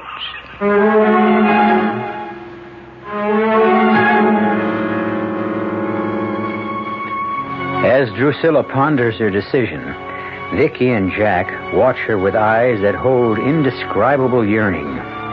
For one, it will mean life. For the other, death. Which, then, will be the lucky one? The one Drusilla will choose to return with her to her garden. We'll know the answer when I return shortly for Act 3. Excuse me, sir, but do you know what happens this time of year? Right on, pal. I happen to know that right about now a freak blizzard falls on Dumont, New Jersey, and they're snowed in for the rest of the summer. Happens every year. Nope. You see, what happens this time of year is that you can get a particularly good deal on what is perhaps the most luxurious mid-size car on the market, the mid-size Buick Century Regal. Well, what good's a car when you're hopelessly snowed in? Well, that's a point. And now, with another story of mystery and intrigue, here is Commander Neville Putney to keep you in anxiety. And what's this story about, Commander? Well, it concerns a middle-aged business executive named Fremont Witherton, who, after spending his entire career with the same firm, returned home one evening with his dreams suddenly shattered. Is that you, Fremont? It's me, Erica. Fremont, you look so peaked. Erica, I've been fired. That new plant manager, he's been trying to cut me out, and today he succeeded. Well, you don't need to give me that hangdog look. Just go out and get another job. I'm through, Erica. I'm 58 years old. Nobody will hire me for half the salary I've been making. My only hope is to kill the plant manager. Fremont, I hate rough stuff, but if you've decided, your Roscoe's upstairs in the trunk. You load it, and I'll warm up the getaway car. Hey, young man, how about that for a story? Well, that was a dilly, Commander, but you just can't leave us this way. How did it all come out? Time's up for now, but tune in, Bob and Ray, on WOR 3:15 to 7, and maybe you'll find out. There is no mystery about the morning when you come rambling with gambling. Good evening, mystery fans.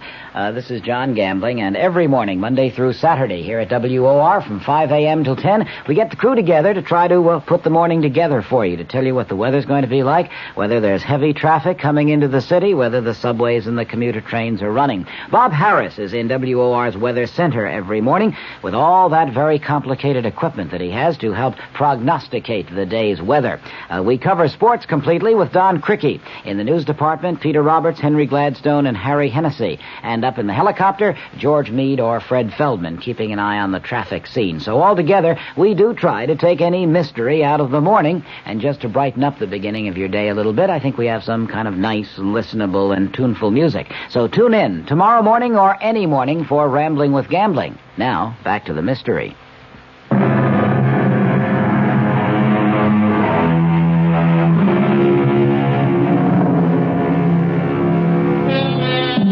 Why is life so full of troublesome decisions?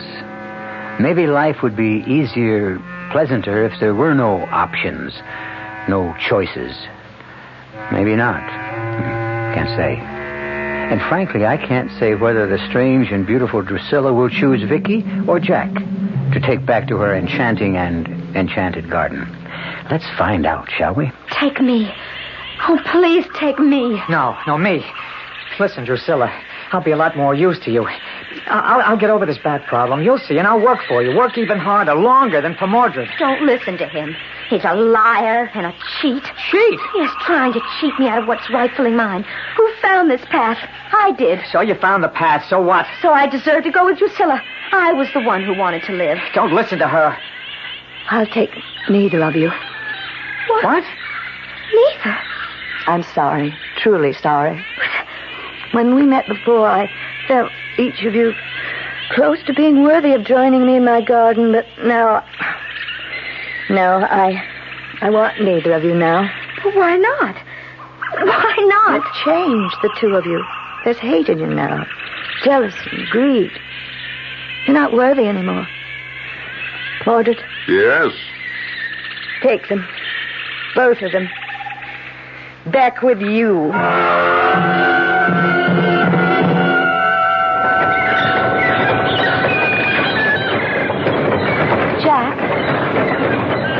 Jack, you hear me? I know you do. What do you want? Stop that thing a minute. I can't. It's a treadmill. You get on a treadmill, you stay on it. For some reason. Well, can you hear me? Listen. Drusilla was right. We've become greedy, selfish, full of hate. When it comes to hate, believe me, I am full of it. That's what I want to talk to you about.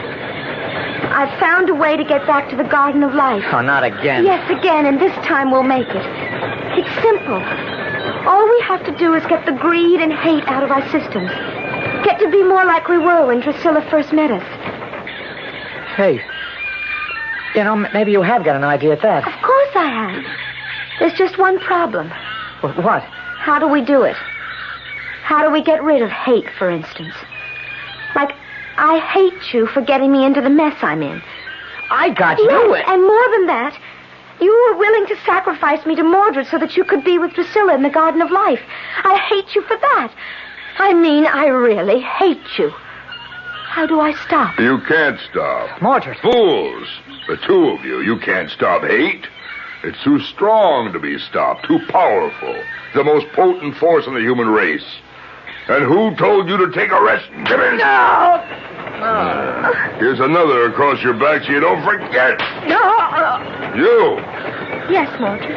Come to me in an hour. Yes, Mordred. I could only stand up to him. I didn't have his back. I had more strength. God, how I hate him. I do, too. And I must stop it. You can't stop it. Give him his due. He's right about that. There's nothing more powerful than hate. I wonder if there isn't. Now, you just go right on wondering. I hate the sight of you.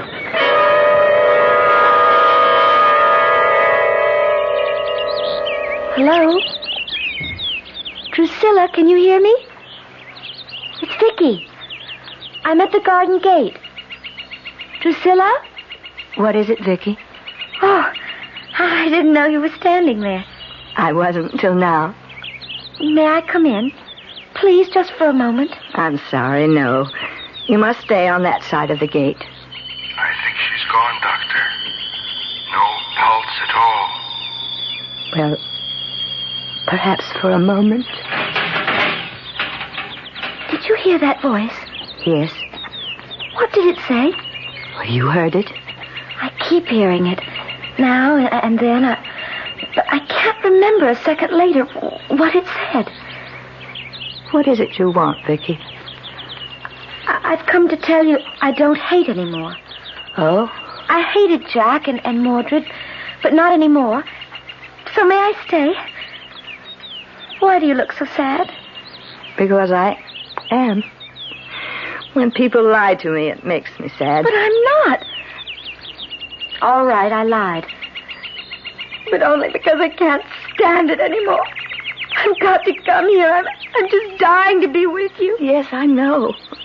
But I can't have you in my garden until you've put hate out of your heart. I can't. I've tried. I keep trying, but I can't do it. Not alone, no. But I am alone. No one in your world is alone. They just forget who's with them. Always. Who? God. God? You've heard of him, I think? Well, yes, but... But what, child? How do you get in touch with him? Easily. Just think of someone else for a change. Do something for someone else. I don't understand how. There's nothing to understand. Just do it. Massaging the heart is doing it, Doctor. I'm getting a pulse again. You must go now. That voice. I heard it again. So did I. Go now. Quickly. But I don't want to go. Oh, I can't go, not back to Mordred and Jack and all the awful things back there. Drusilla? Gone. Oh, why couldn't you let me stay? Why?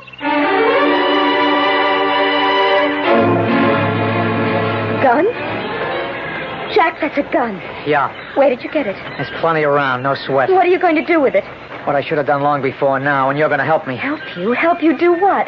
Kill the dirty, rotten swine. Kill? Mordred? I don't know why I never thought of it before. I guess he had me so scared the thought never crossed my mind. But it has now. It's the one way, the only way of getting free of him. And you want me to help you? Well, you will, won't you? Jack, that's murder. I'd call it justice. It's murder. It's killing someone. It's taking a life. You can't do that. Oh, yes, I can. Jack, listen to me.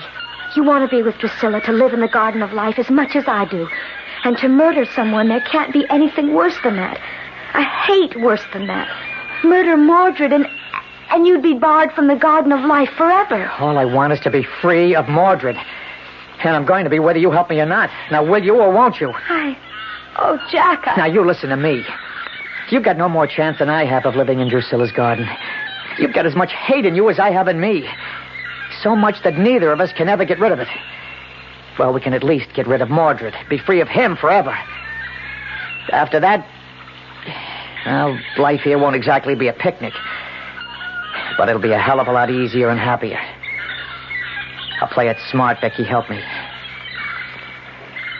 Vicky. All right. What do you want me to do?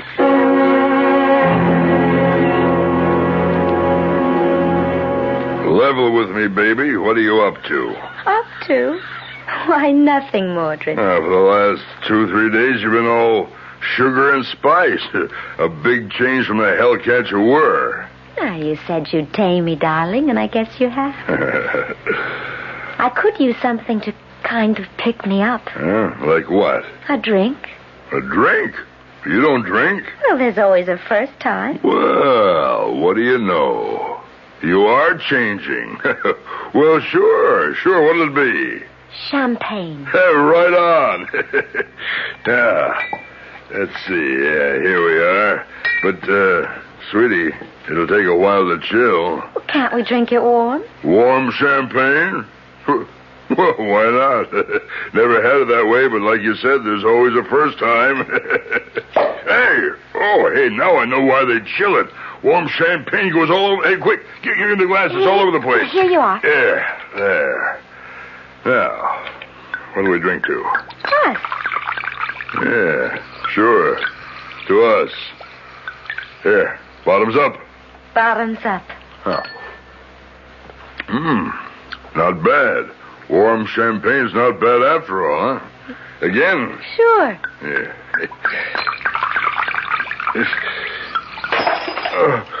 Mildred! What's happened? I don't know. All of a sudden I feel weak and dizzy. Hey, what have you done to me? The glass. You put something in my glass. The room's going around. I feel sick. You won't be feeling sick long, Mordred. Gibbons, what is this? The gun. You're going to kill me. Oh, you figured that out all by yourself? That's real smart of you. Oh, played me for a sucker, didn't you, doll? Suddenly all sweetness and light, and I fell for it. Mordred, I'm sorry. What are you sorry about? Got this rotten pig right where we want him now. No, don't, Jack, don't. Vicky, you're a fool. He gets it, and he gets it now. No! Oh! Vicky! Oh, my God. It's all right. Oh, it's better this way. Better? I shot you. You threw yourself in front of him. Yes. Why? Why did you want to save him? Not him. You. From murder. From a sin of hatred you might never be forgiven. I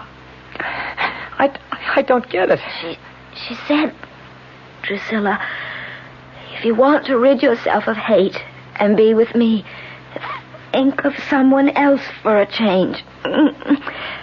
Do something for someone else. Vicky! Drusilla? Come, Vicky. Come now, child. She's gone, Doctor. No question now. Come, my dear. Come. Yes. Yes, yes, I'm coming, Drusilla. I'm coming. Drusilla. Oh, Drusilla. There now. There. Hush. Rest a bit, rest. Don't even try to move. Just rest here in my arms for a little while. I'm here. In your garden at last. Yes? I did something for someone else. I lost the hatred that was in me. Sorry, Doctor. Her heart just couldn't take it. Boy, don't worry about it. You've heard it for the last time. Now, would you like to see the garden? But I do see it. Only a part, a small part. Oh, but nothing could be more beautiful than this. The flowers. Oh, I've never seen such gorgeous colors. And the fountains are like quicksilver shining in the sun. And the birds, they're so beautiful. Oh, nothing could be lovelier than this. You'll see. Come. Vicky, why do you turn back? Jack, can't he come too? No, he's not ready, I'm afraid. But he will be one day. He'll join you here. But first, life must teach him all he needs to be taught. Life? Until life teaches him? Child, life on earth is a school. That's all it is. You go to school again and again until you learn all you need to know in your heart now to join me here. But you sound as if a person has to die before coming here. True. You are, to use your word, dead. But all this unbelievable beauty, this incredible loveliness, it must be the Garden of Life. No. You were in the Garden of Life, a garden filled with corruption, hatred, greed, every vile sin a human being can create. But you've at last escaped into my garden. the garden of death. Then you must be. Yes. Who else, child? Who else?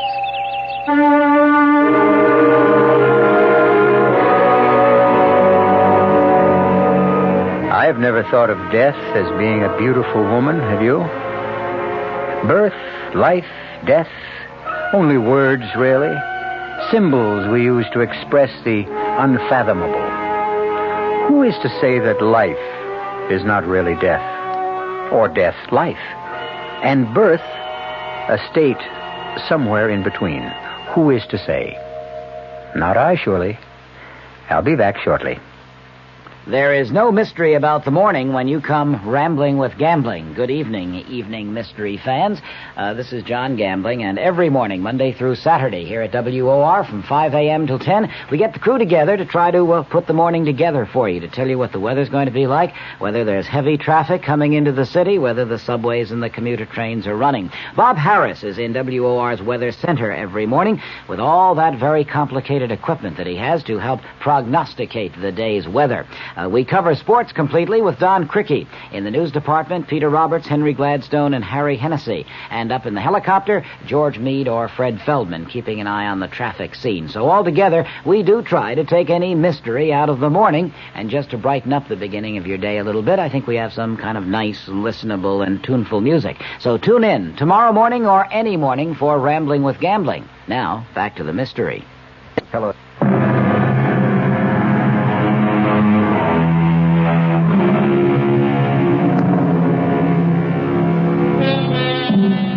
I really don't know that there's much I can say. You heard, and what you heard has surely given rise to thoughts you may not have entertained before. As I said at the outset, there are those who believe that death is not death, but birth. That indeed what we call life is in itself a death we go through to find the reality of life. I wish I knew for sure. Our cast included Jennifer Harmon, Jack Grimes, Nancy Coleman, and Joe Silver. The entire production was under the direction of Hyman Brown.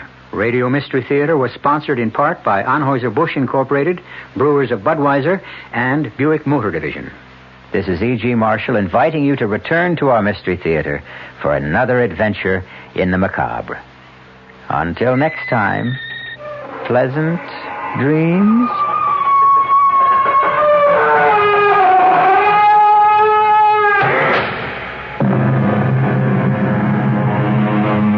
Tonight's WOR Mystery Theater was also brought to you in part by ShopRite Supermarkets, where you got a lot more for a little less, and by Suburban Savings, with offices throughout North Jersey.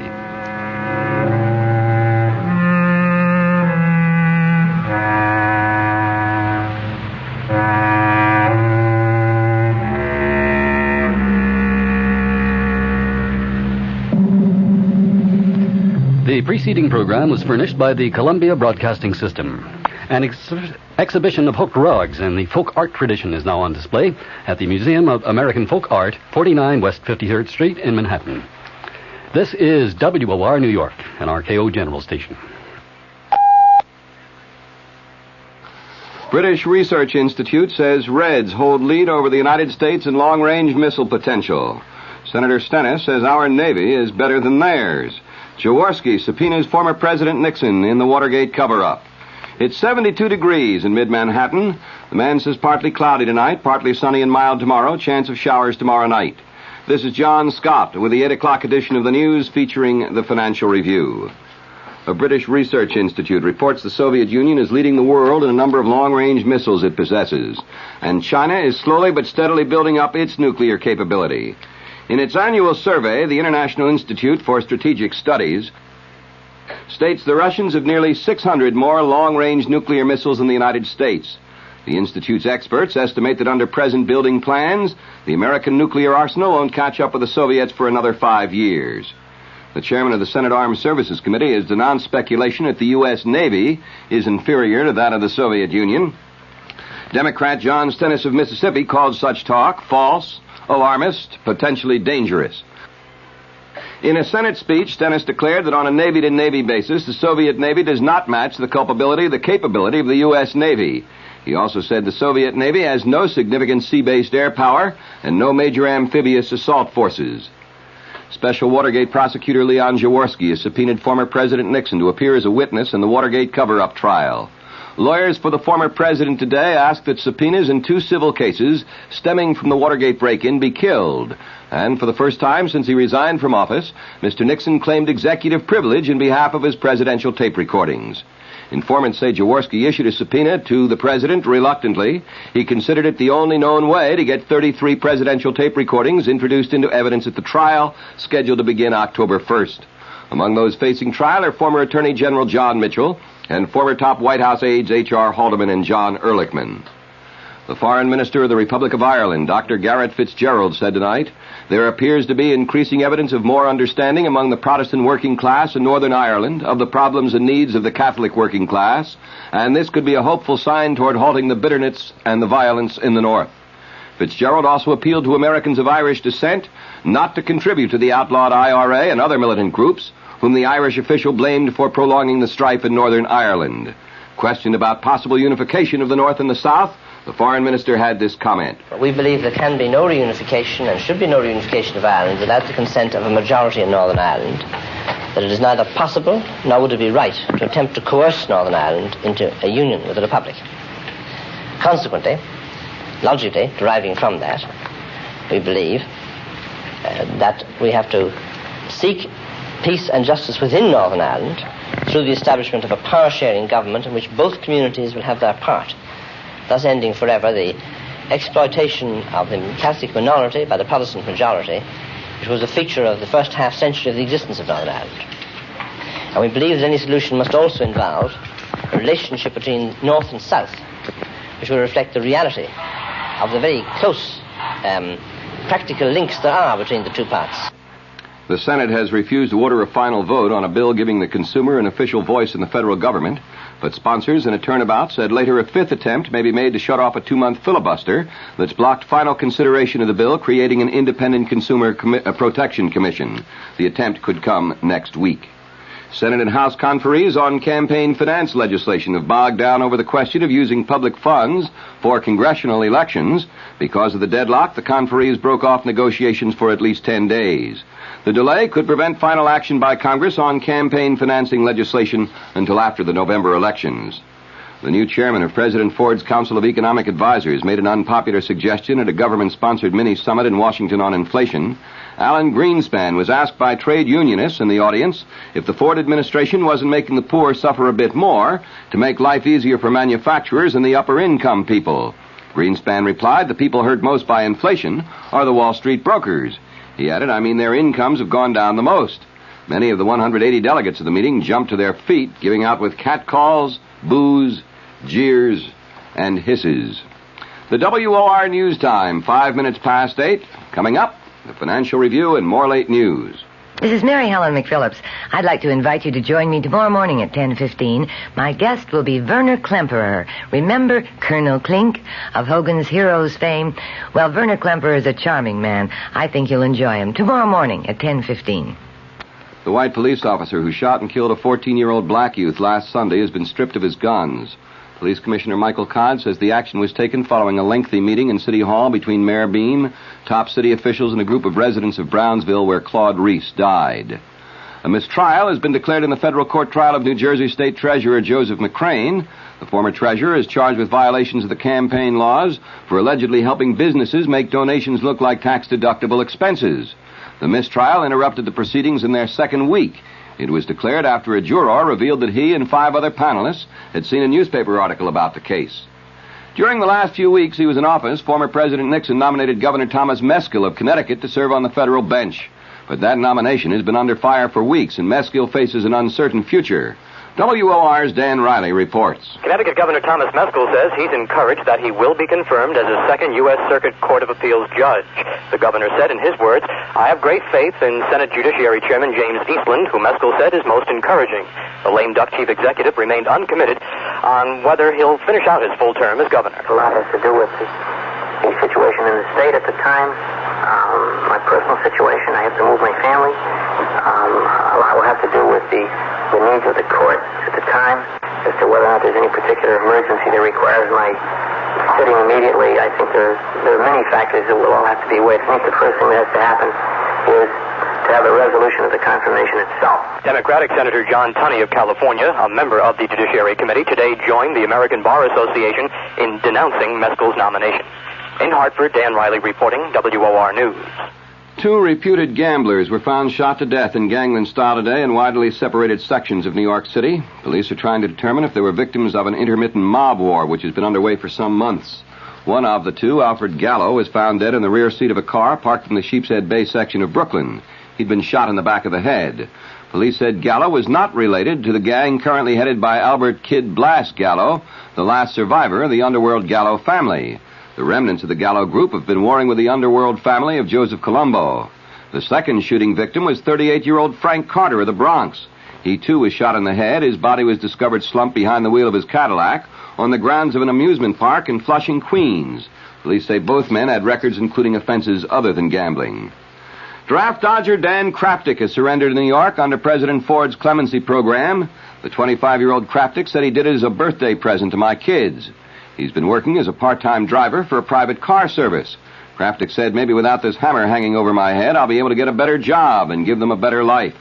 He reported to authorities today, which was his 3-year-old son's birthday.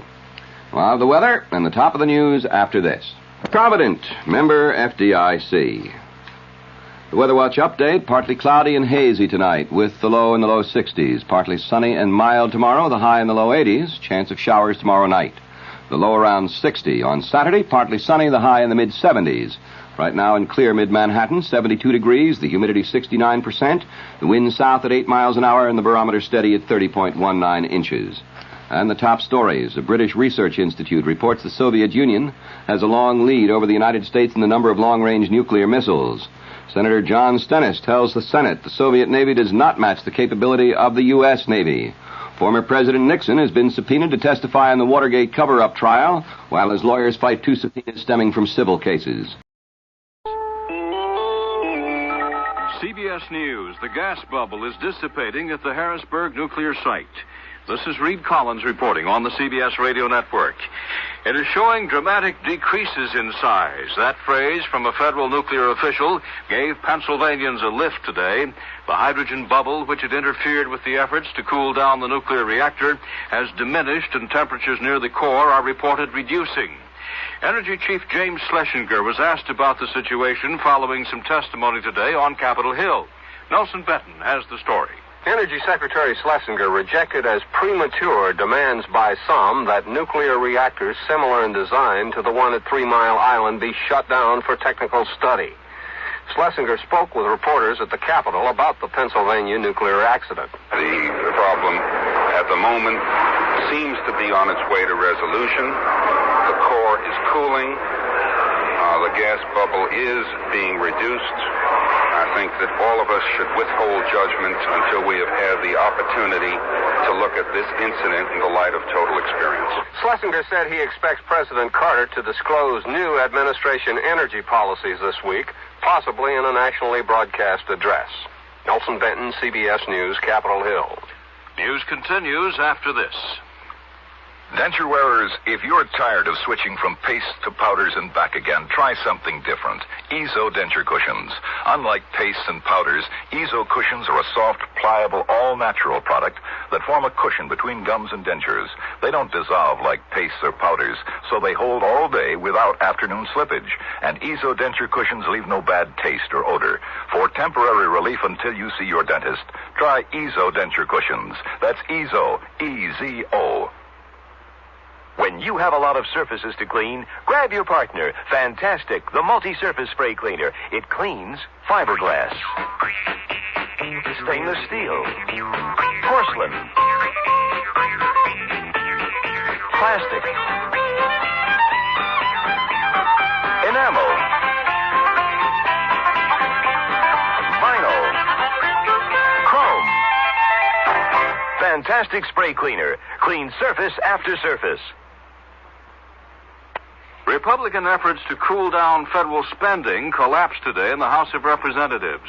Treasury Secretary Blumenthal wrote a letter to the House Speaker warning that some $8 billion worth of Social Security checks already in the mail would bounce unless Congress approved a new and higher debt ceiling and did it right away. Treasury sources also were saying that Blumenthal had ordered a halt to the mailing of the income tax refund checks. The House, faced with the possibility of a mini default by Uncle Sam, quickly abandoned the argument over balanced budgets and sent the ceiling raiser to the president's desk. With the Teamsters and the truckers at odds, thousands of auto workers are being put on short shift. At GM and Ford plants, an estimated 48,000 assembly line workers were sent home early today. The truckers began shutting down when the Teamsters announced they would strike the firms selectively. Fire destroyed a boarding house in Farmington, Missouri today, and authorities say at least 25 people were killed. The dead included some elderly and some mental outpatients from a nearby state hospital. A fire official says the roof of the place collapsed, trapping many of those in their nightclothes. 9 persons had died in a boarding house fire in Connellsville, Pennsylvania, and most of these victims were elderly. Several persons, 4 of them policemen, were in intensive care in Dayton, Ohio today after a prisoner in the jail set fire to a padded cell, padded with a plastic-coated material that filled the place with smoke. Tanzanian planes bombed Ugandan targets again today, and reportedly they hit the industrial city of Jinja, causing panic there. Reports from the area say President Amin entered Jinja shortly after the bombing, calmed the residents down, and declared that that would be the place for his last stand. More news in a minute. I'm confused. What do doctors recommend for pain today? Doctors' number one choice is the pain reliever in Anacin. Doctor's number one choice? A recent report shows the ingredient in Anacin was recommended 5 million times last year for pain of headache, backache, minor arthritis, and muscle aches. Anacin is strong, a combination of medical ingredients free of stomach upset for millions. So the ingredient in Anacin is the doctor's choice. Doctor's number one choice. Get Anacin. Use only as directed. Boy, I love beef ravioli. Chef Boyardee beef ravioli. It's a real Italian meal with taste appeal for all your family. Why do I love it? Because my whole family loves Chef Boyardee beef ravioli. Delicious meat-filled macaroni pies, smothered in a rich tomato sauce. It's still less than 35 cents a serving when I buy a large-size can from Chef Boyardee. Boyardee. Oh, boy! On Wall Street now, the Dow Industrial Average is down 7.54, the volume 24.5 million shares. Atlantis, the lost city, has been found once again. A Russian scientist says it's right where Plato said it was, west of Gibraltar, out on the Atlantic Ocean. There are flat-topped mountains 300 to 600 feet below the surface. This according to the professor Aksianov, and among them are ruins which he claims a Soviet research vessel has taken pictures of. The professor is writing in a Russian magazine, he himself now said to be out on the scene west of Gibraltar, exploring what he says could be Atlantis. Reed Collins, CBS News. Presents...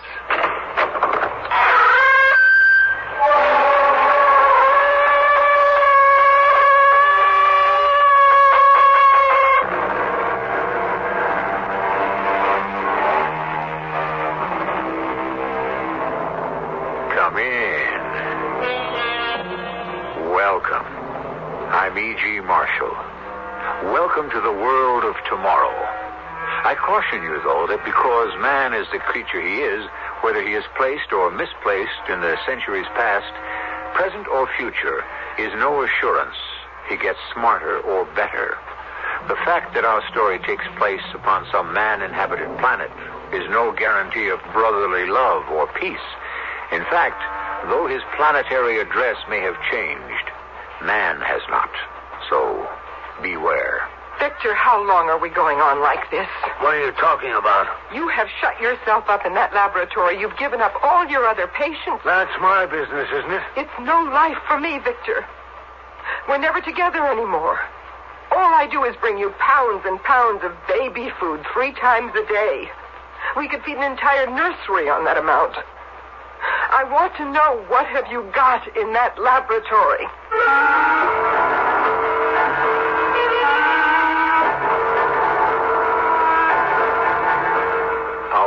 drama, The Permanent Man, adapted from a tale by William Morrow, especially for Mystery Theater by Gerald Keane. Stars Robert Dryden. It is sponsored in part by Contact, the 12-hour cold capsule. I'll be back shortly with Act One. At the drugstore, they told me there's a powerful anti-itch drug I can buy without a doctor's prescription. Now I use Bicozine cream as directed. No more burning, embarrassing itching. No more scratching. Bicozine actually speeds healing. Bicozine cream. What a relief. Now you can soften hard, calloused skin without painful cutting or scraping. Apply stainless Dermasoft cream to your feet as directed. Insist on Dermasoft cream. Join the fun at Olympic Adventure, the world's largest amusement park. Put the kids on the world's biggest Ferris wheel.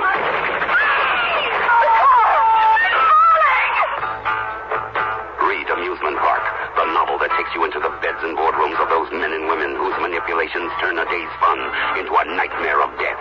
Read Amusement Park by Robert Stewart Nathan and get set for the ride of your life. Amusement Park, now in paperback from Fawcett. Take a walk down the long aisles of the huge Applejack store out west. It's mind-boggling and eye-goggling to see section after section of wines from every point on the globe. Nowhere, and really nowhere in the Rocky Mountain area, will you find the selection offered at Applejack. And this week, Applejack Liquors will receive the largest single shipment of wine from any vineyard in the world to any single retailer, 5 semi-truckloads. These are famous Sebastiani wines, on sale this Thursday, Friday, and Saturday, and only a volume buy of this magnitude can offer you such a large savings. Check Thursday's Rocky Mountain News or Denver Post for a list of varieties and prices. Then put a bottle of California history on your Easter dinner table with Sebastiani from Applejack, a veritable supermarket of palate-teasing potions.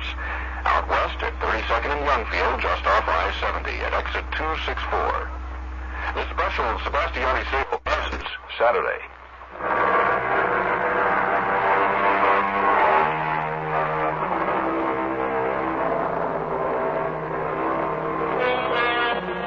It is a lunar year 2120 in a small colony of men living on Neptune. As everyone knows, oxygenated life on Neptune is only possible inside a geodesic dome. And indeed, that was preferable to those early days when Dr. Vigo first arrived and all the dome plates were not yet in place, and everyone had to wear spacesuits carrying their own life support systems. Doc Vigo had arrived on a shuttle in 2099, and let me tell you, the Neptunians were glad to see him. In fact, they had built him his own dwelling right near the spaceport, where everybody and anybody with stellar ills could get to see him. Next. Are you the security police? That's what the sign says. Your papers, please. All in order. You're on the 0300 to Venus? Yes, sir. Have you had clearance from Dr. Vigo? Clearance? Health check. What did you say your name was? Oh, it's Tech. T-E-C-H.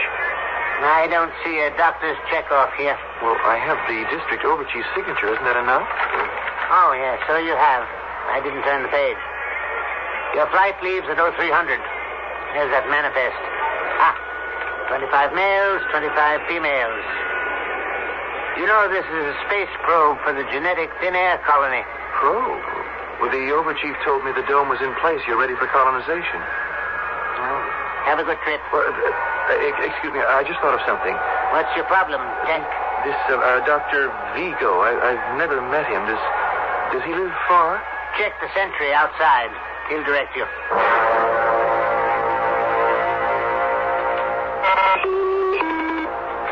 Who is it? My name is Tech.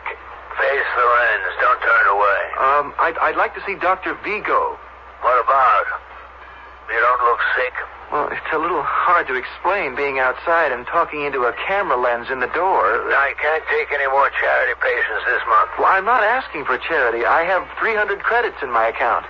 Well, why didn't you say so? Just a minute.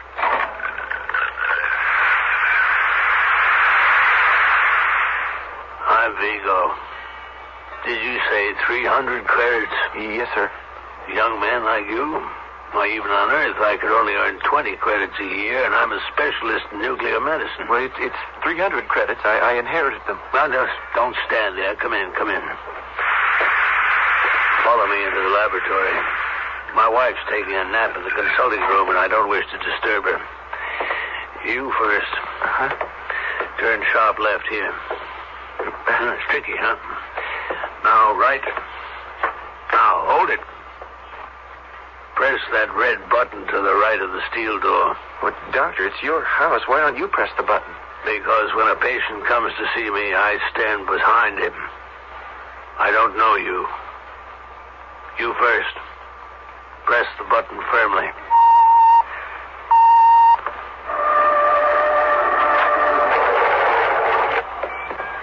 Go to that chair you see facing the marble desk and sit down. Uh-huh. Right. Hey, excuse me while I take a look at this scope. What is it? It's an adaptation of the heat-seek installations. Well, what does it show you? That you're not armed. Doctor, don't you trust me? On Neptune, I don't trust anybody. Well, you're clear. So suppose we find out what's troubling you.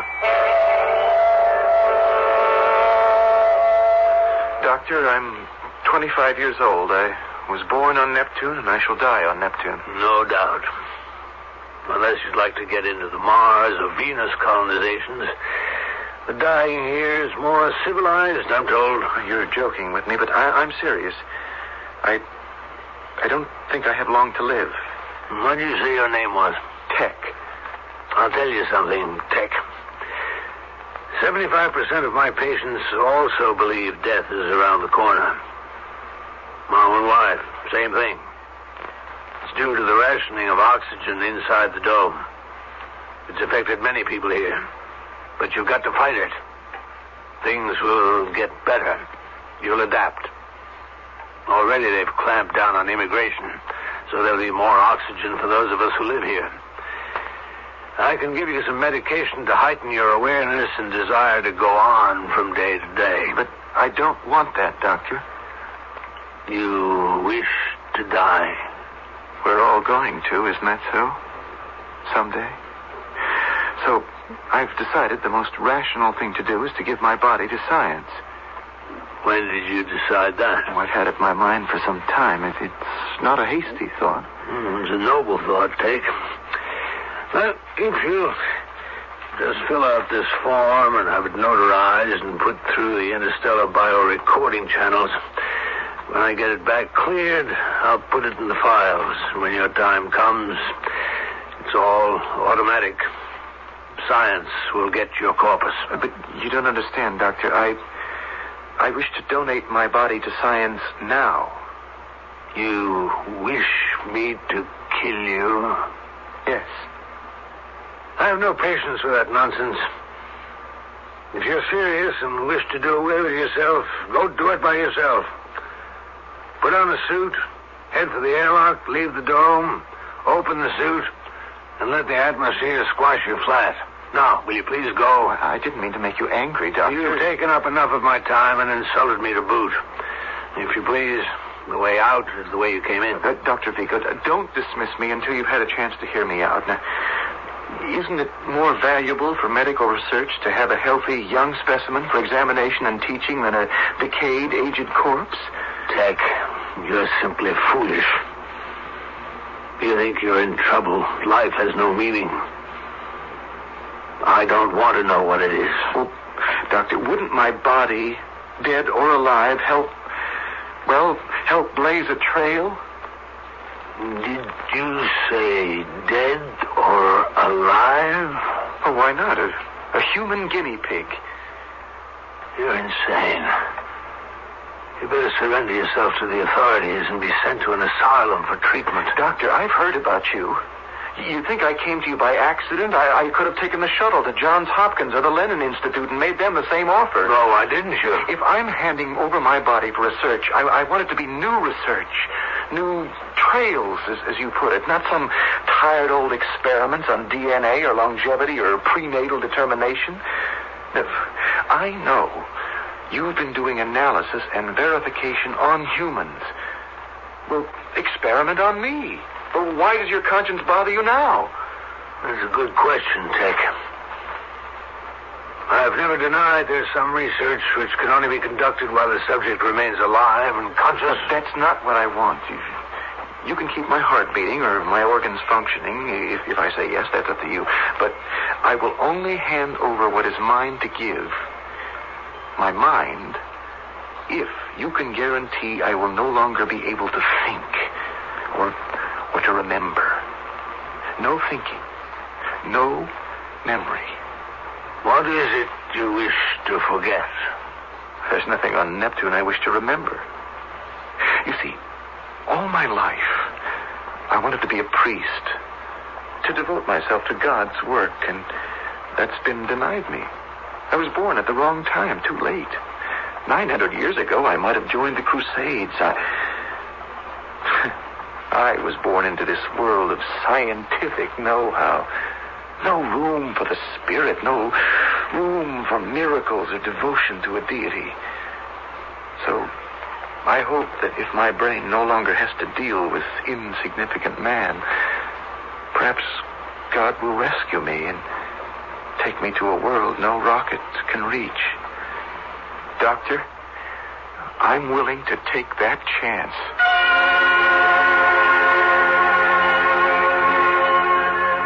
Does anyone know you came here? No, Doctor. You swear it? Yes. But your prolonged absence will cause alarm and lead to a search for you. I've provided against that. Oh? How? I signed up for the new genetic thin air colony. You see, they don't check you off when you enter the space cruiser. I've already been cleared. Oh, there's the cruiser.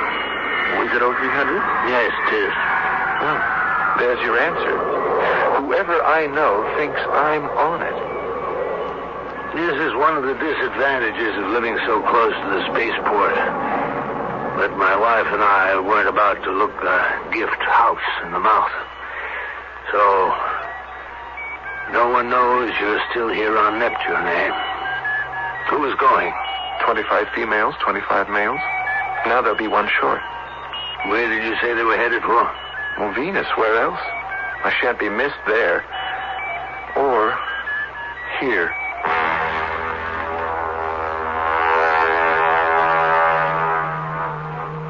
Tell me, how is your heart? No, don't tell me. You wouldn't know. Lie down on that couch and we'll soon find out. Give me your wrist. Are you taking my pulse? Be quiet. 5, 6, 7, and 8. Fine. 85. Quite good. Well, how did you figure that? Count for 6 seconds and multiply by 10.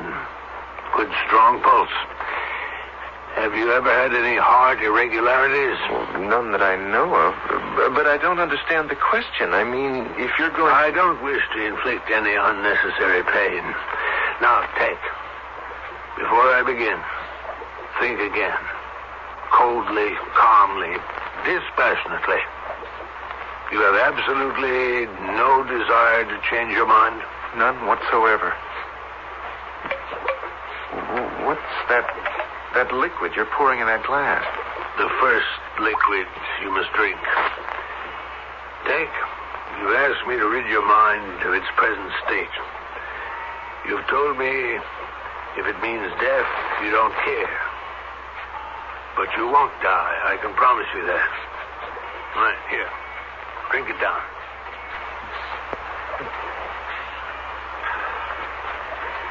Thank you. What if I swallow that? How long will it take to have an effect? 10 minutes. You have reached down from your seat with the gods, Doctor, and have lifted me up to glorious peace and rest. Close your eyes, young man. If you only knew how I have prayed for this moment.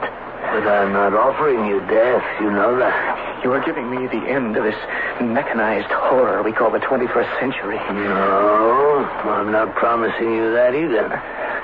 The facts of life on Neptune won't change, only your awareness. Yes, to stop knowing, being aware. Tech, you Your body now belongs to science. Doctor, what can you tell? What shall I be used for? You will be the first human ever to undergo a brain transplant.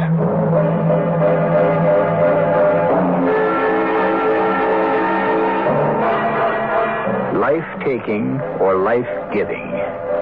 Hippocrates, the first doctor who wrote the code for medical practice in 400 BC, also wrote, "From the brain, and from the brain only, arise our pleasures, joys, laughter, and jests, as well as our sorrows, pains, griefs, and tears." Tech, the 25-year-old 21st century man, can no longer burden his brain with struggles and unhappiness, and soon shall know them no more. I shall be back shortly with Act 2. Take your contact, take it now. Give your code to contact. I'm going to change your mind about nighttime cold medicine.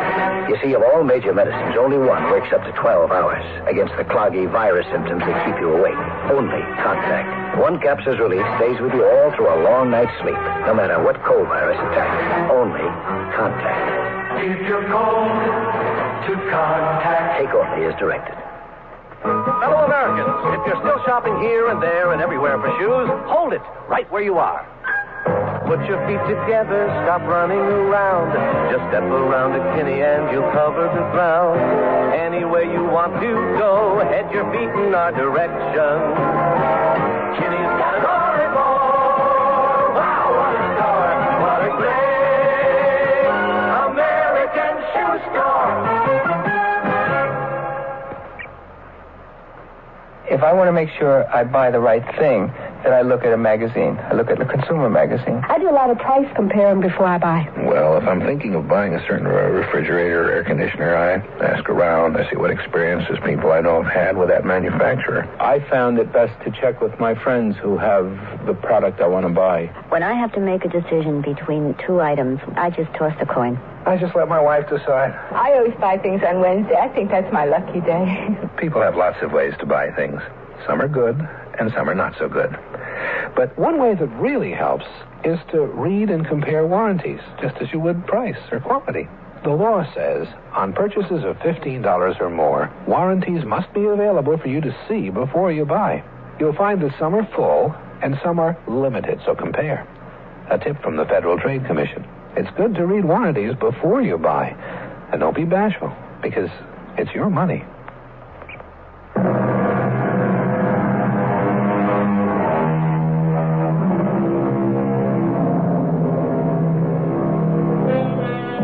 We are revealing life in the year 2120 under a crystal plexiglass dome rising 700 feet at its peak.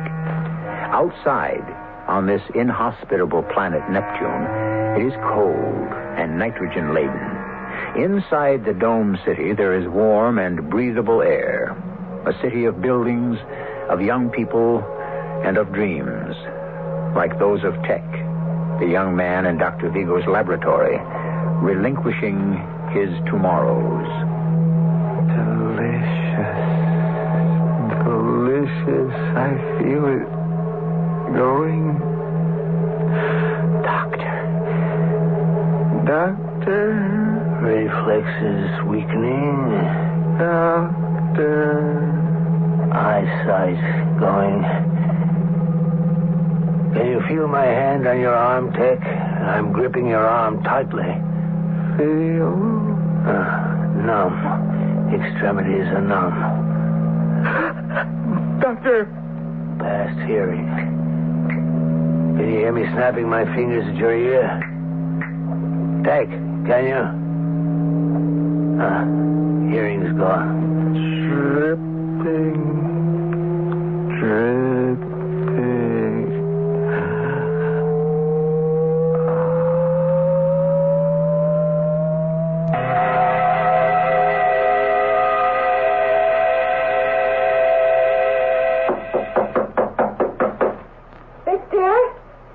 Victor, are you in there?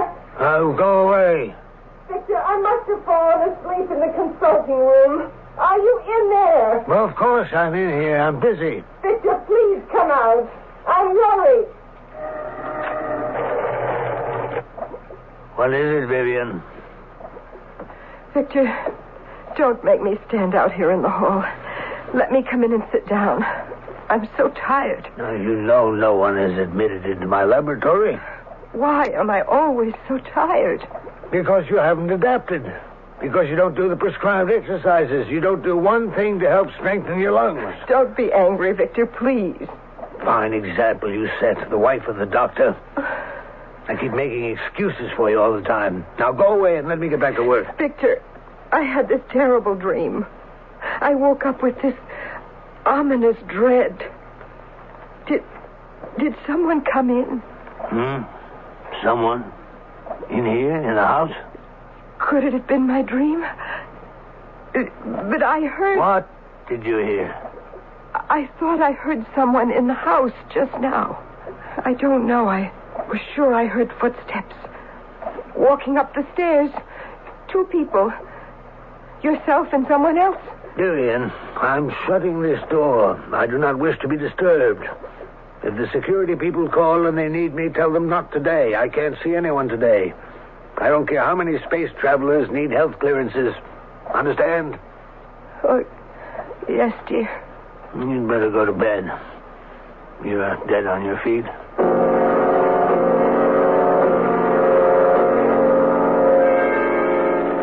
You're waiting to see me, Mrs. Vigo? Yes, sir. Are you the security police for this district? Yes. What's on your mind? May I talk to you privately? This is a little difficult for me, and I... All right, Mrs. Vigo. This way to my office.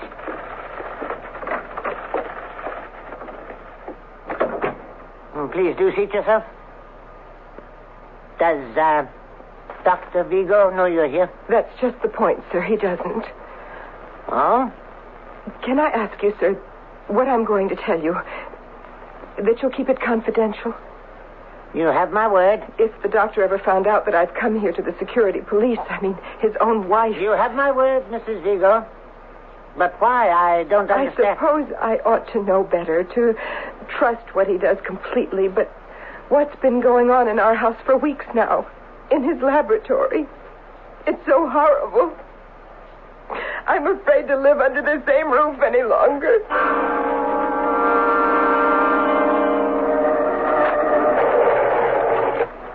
Vivian, where's our dinner? I mean, my dinner. I'm coming. Steps get harder every day. Just hand me the tray as you always do. Here. Oh, so much food I could barely carry it. But nothing spilled. Thank you. Breakfast at the usual time. Good night. Victor? Yes? Now what is it? Victor, how long are we going to go on like this? What are you talking about? You have shut yourself up in there for 2 months now. You've given up all your other patients. You don't give health clearances anymore. That's my business, isn't it? Victor, it's no life. It's certainly no life for me. You've moved into the laboratory. We're never together. I've never seen so much food as I bring up here every day. Baby food, nothing but baby food and sandwiches for you. We could feed a whole nursery of babies on what I carry up here. Are you quite finished with your complaints? Don't you think my animals eat? That's what experimental surgery is all about. You've got to keep them fed and healthy. But I never hear them bark anymore. Victor, there's something going on in there. And I wish you'd level with me. There's nothing going on in my laboratory, so go away. And the next time I ring the bell, I'll expect all the food that's ordered. Good night.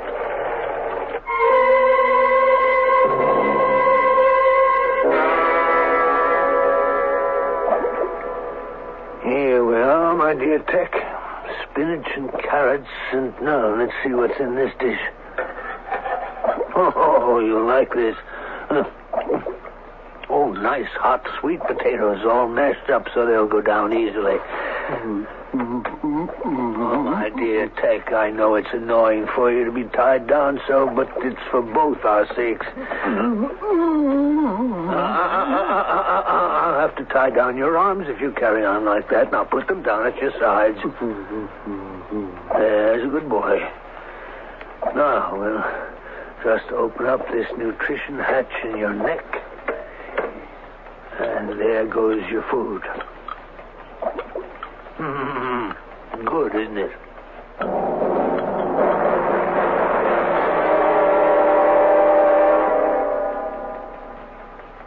The beginning of the 4th month, and I'm very pleased with Tech. When I failed with removing the cerebrum from the dogs, I have succeeded with the human. The dogs became idiotic, but retained their physical senses to some degree. But with Tech, an opportunity of a lifetime, and I have succeeded.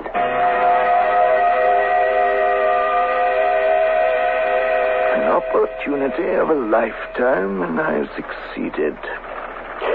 Miss Vigo, you say these are your husband's actual notes? Yes, they are, sir. He had to go out in a hurry this morning, and he didn't lock the door to his office. If it weren't that I was so frightened, I wouldn't have brought them here. Well, where did the doctor have to go this morning? There was a call coming in from Calypso 6. He said he wouldn't be back for a few hours. Please, can you read it and tell me what it means? Well, I'll try. In the cerebrum, the intellect and the affections. In the cerebellum, the senses and the motor forces.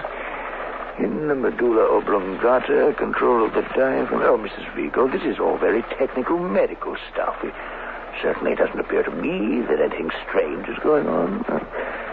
May I suggest you go home, put your husband's notes back where you found them, and forget all about this. He's had a big steel door put in outside the laboratory. The windows where the dogs were kept are all boarded up, and I don't hear them bark anymore. Something he doesn't want me to know about is going on. Oh, I don't doubt it, Mrs. Vigo. Washington wouldn't be calling him on Calypso 6 if his work was to be general knowledge. But, excuse me. Yes, hello, District Chief George speaking. District Chief, this is Dr. Vigo. Yes, just a moment. It's your husband, Mrs. Vigo. How did he know I was here? What can I do? No, calm yourself. He doesn't know you're here. He won't see on the picture phone. I won't switch on the resistant lens. Now, sit quietly. Yes, Dr. Vigo. Are we alone? Well, if you mean just you and I talking, why, yes. Has there been any report into your district office in the past hour about my wife? Your wife, Dr. Vigo? Why should there be? I'm at the Earth Consuls. I've been here all morning. We're waiting for a call through on Calypso 6. I've activated the receivers at my house, but there's no answer. Was that so unusual, Doctor? Couldn't your wife have just gone out? That's just the point. She never goes out. Oh, no, we haven't had any report on her. Well, the reason I was so concerned about my wife is that, I fear she is losing her reason. She imagines things. And I wouldn't want her wandering about the colony, you understand? She might do herself some damage. In an age of space and space travel, of planets connected by jet shuttles and interplanetary ferries, there comes a point where mechanisms are shut down and man prevails. Life, as we are picturing it, may one day exist in the remote regions of distant galaxies. Yet the human element will always remain. Man is man, with the same wisdom and the same failings, telling the same truths and the same lies.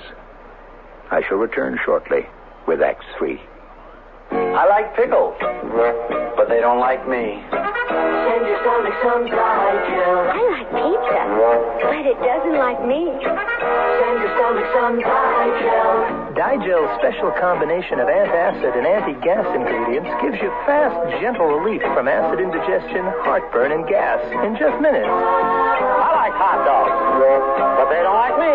Send your stomach some Digel. For occasional use only as directed. Join the fun at Olympic Adventure, the world's largest amusement park. Put the kids on the world's biggest Ferris wheel.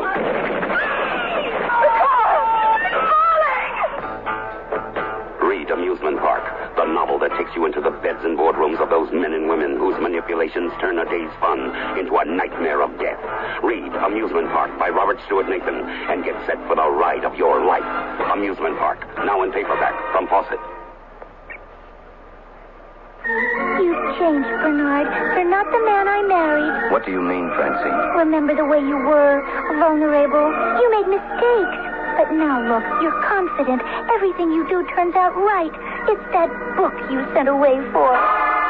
It's just a catalog from the Consumer Information Center. It lists more than 200 federal publications you can send for on building, fixing, eating. Buying, selling, working, playing, living. And more than half of them are free. Yes, Francine, the man you married is gone for good. All right, Bernard. But would you make just one more mistake for old time's sake? All right. For you, I'll just replace that window glass like I used to. Whatever you do, learn to do it better. Send for your free catalog. Just write Consumer Catalog, Pueblo, Colorado, 81009. Francine, send for their publication on First Aid. What was that address? Pueblo, Colorado, 81009.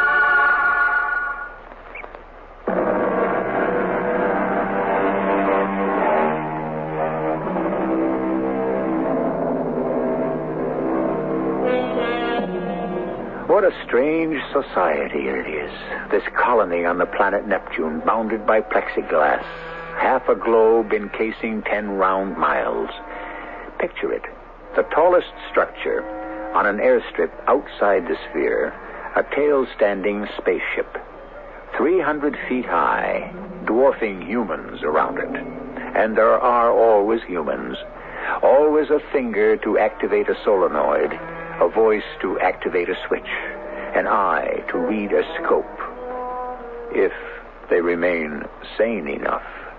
I heard what my husband said, but I don't think you believe him either. He said he doubted my sanity. Well, now, he didn't put it quite that way. Don't you see why he said it? Just in case I might be telling people what I know about his work as I'm telling you. Now, these papers you took this morning from your husband's laboratory... Is he going to miss them? I hope not. And you're quite convinced Dr. Vigo is no longer confining himself to experiment with animals, that somehow he has, let's call it a human guinea pig? I don't know if it's human. It eats and eats. It makes terrifying noises. But he won't let you see what he's doing. Oh, no. My husband gets very angry when I bring up the food trays if I stand in the door too long. And he just said, well, you heard him, that you are imagining things, Mrs. Vigo.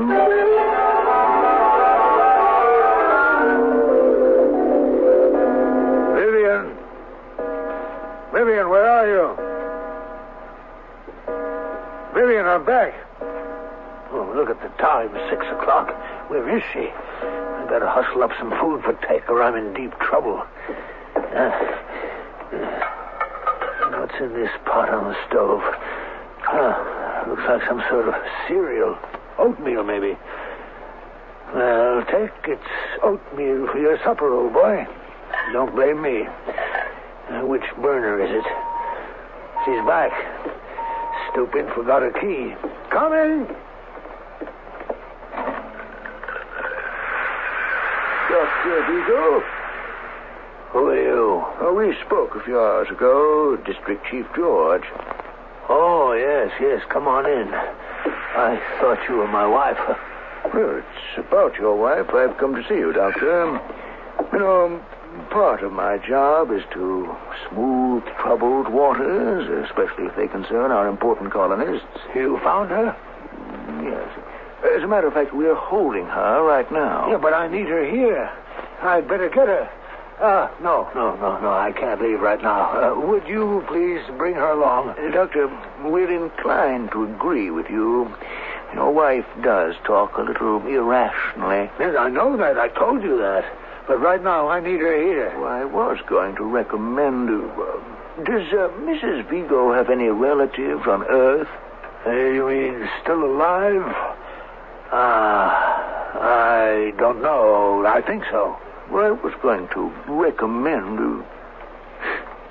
Dr. Vigo, do you smell something burning? Great galaxies, it's the oatmeal.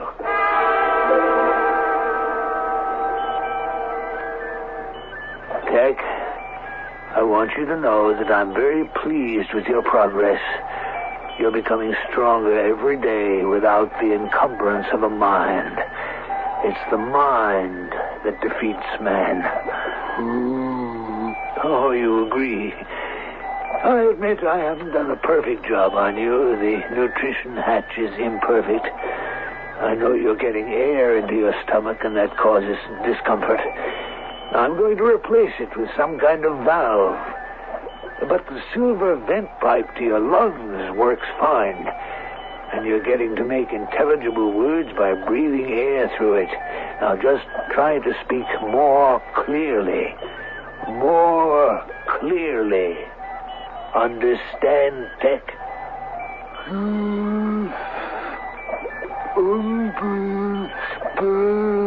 Excellent. I knew you'd master speaking. Purely a matter of sound vibrations and resonance. That metal plate on your chest is your ears. A diaphragm which vibrates to all sounds, voices included.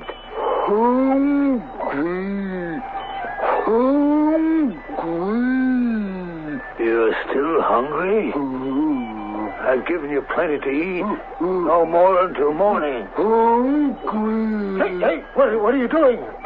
Ted, let go of me. Put your arms down, you big ox. Let go of me. You're squeezing the breath out of me. Stop.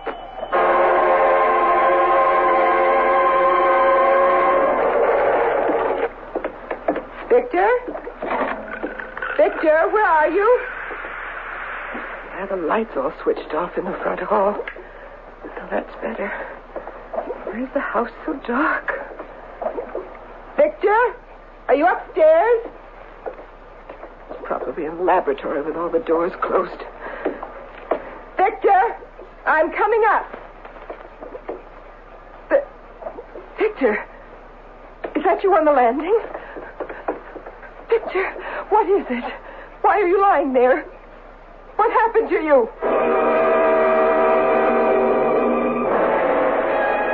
Oh, my poor darling. How do you feel now? I'm all right. I must have fainted or something. You're overworking, that's why. Vivian, will you promise me something? Anything. Oh, Victor. Do you realize this is the first conversation you and I have had together in months? It wasn't about bringing food to the laboratory. And you won't tell a soul until I'm ready? I promise. What time is it? Midnight. I think he's asleep by now. I'm going to show you something, Vivian.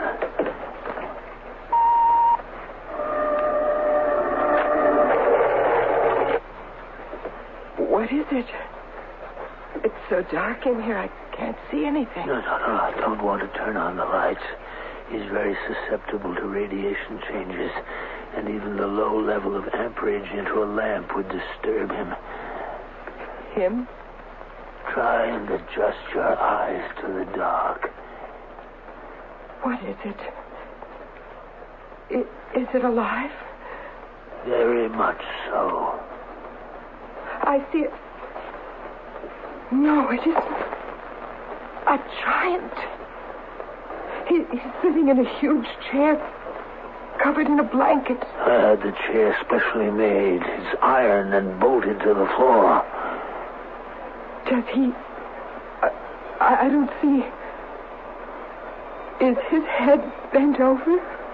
He has no head, and not the kind that you would recognize. But why, Victor? Why? It is the human mind that controls the body. The aging process, the survival process. I have done away with those limitations. I've done a transplant. But what have you put where the head is? Vivian, come closer. Now can you see what I've done? Oh, the poor creature. But why? Why? What's the good of it? Tech is twice the size of an ordinary man.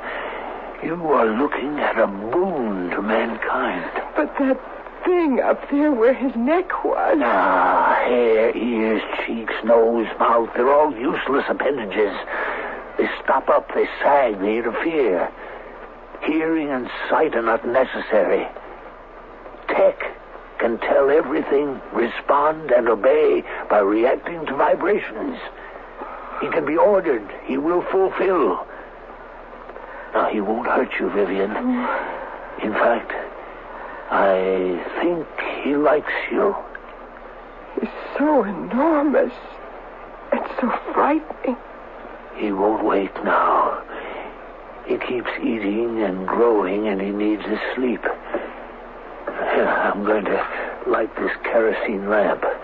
Electrical current wakes him, but fire does not. Now, I'm holding it high. Hear that? Can you hear him?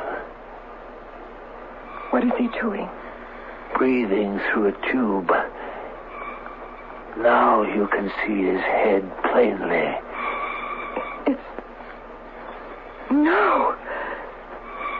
No, a round metal ball on top of his shoulders. And that's all. My research and discovery.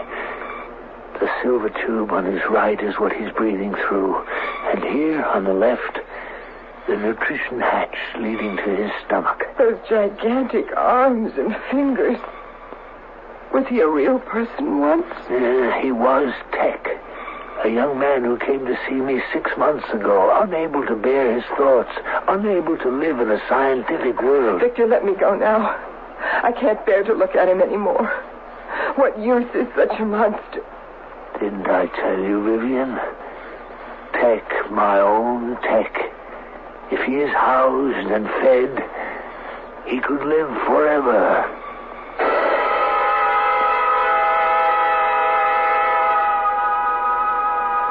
Six months. Tech has an insatiable hunger. He can no longer stand erect in the laboratory, but must hunch over. 11 feet high, 5 feet across. A living machine. I don't know how to stop the growing process. If I cut down on his food, he rampages around and is almost uncontrollable. Tomorrow, I shall put in a code call to Washington on Calypso 6 to tell them that I have created the permanent man. Victor? Yes, it's me. I'm just leaving for the Earth Council. Victor, I don't want to stay in the house alone with it. Let me come with you. You can't. If something should happen, someone has to give the alarm.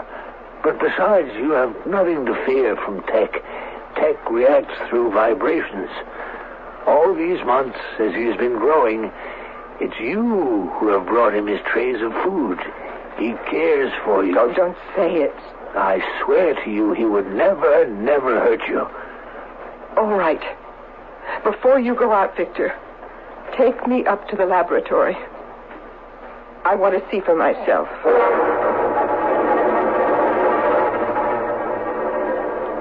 Good morning, Tech. I've brought you Vivian. Good morning. His talking is getting so much better. How are you this morning, Tech? Nice, Vivian. Lady Good. Go on over to him. Hello, Tech. Good Tech. He's putting his arms around me. It's like being folded into a rug. Yeah, I told you he wouldn't hurt you. He is very gentle, sort of cuddling me. Why is he pointing to his head sphere? Trying to tell us something. Yes, Vivian has a head and you have a head. Now put your hands down. Goodbye, Tech. I'll visit you again. You head piece by head good. You too. I think he wants me to have a head like his. That's what he's trying to tell us. Yes. Why, yes. That never occurred to me. He's very fond of you, dear. Victor, why are you locking the door? Sit down, my dear, and let's talk.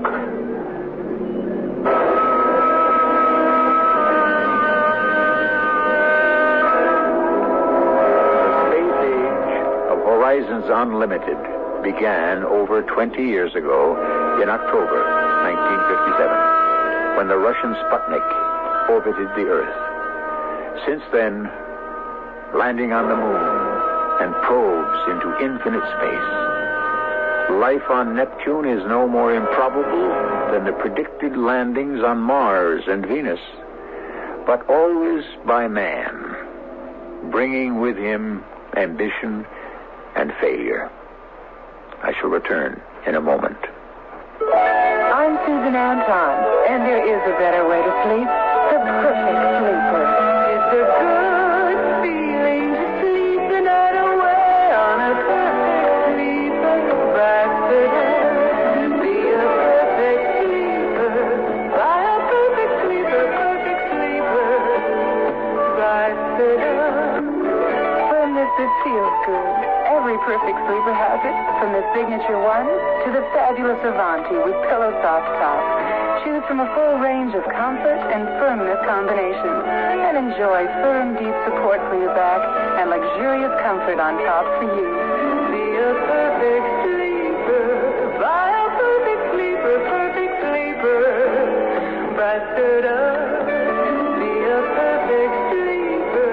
Buy a perfect sleeper, perfect sleeper.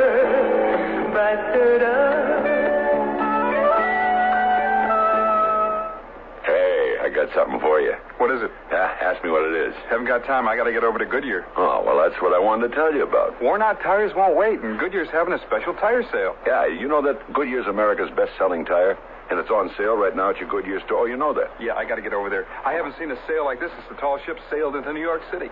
What does that mean? It's April Auto Fest time. This week only, save from 15 to 20% on American Eagle Radial's Goodyear smooth riding flex stem belted tires. See your Goodyear retailer now.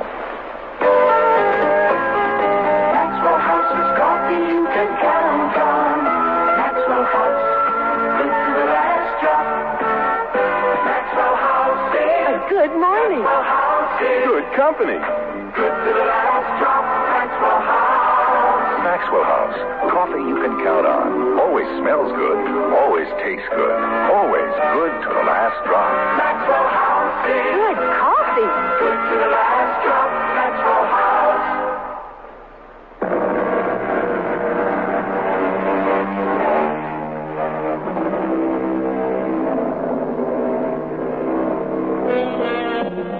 The line separating fantasy from fact becomes thinner and shorter with every passing year. Man is constantly chinning himself on his own dreams, trying to outdo himself, avoiding death, seeking permanence.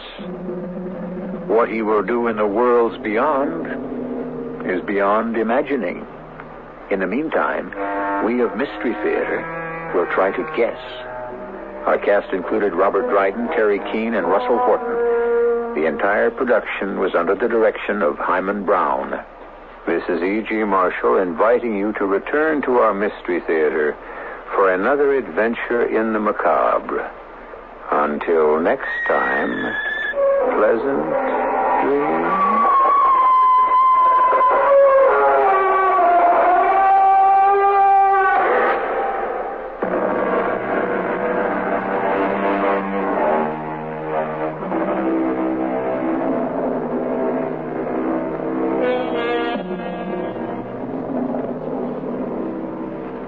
This is the voice of the Rocky Mountain West. Radio 85, KOA, Denver.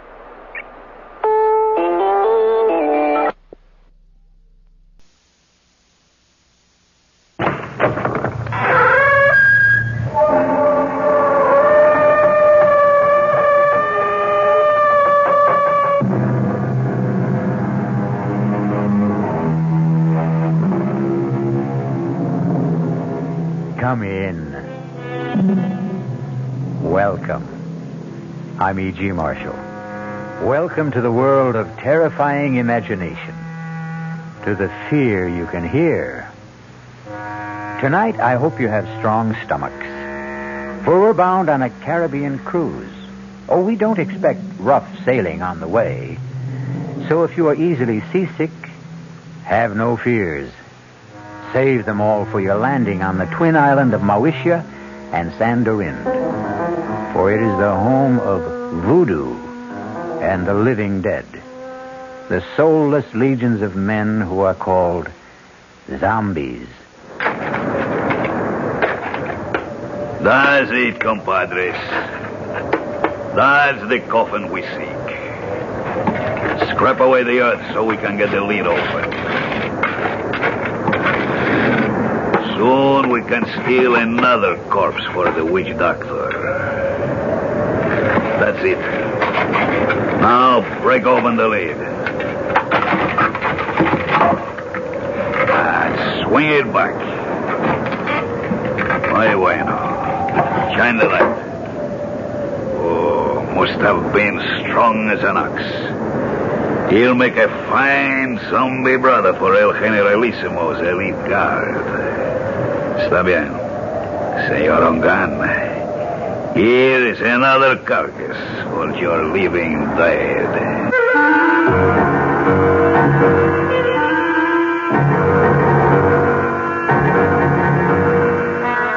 Our mystery drama, The Walking Corpse, was written especially for the Mystery Theater by Ian Martin and stars Tony Roberts.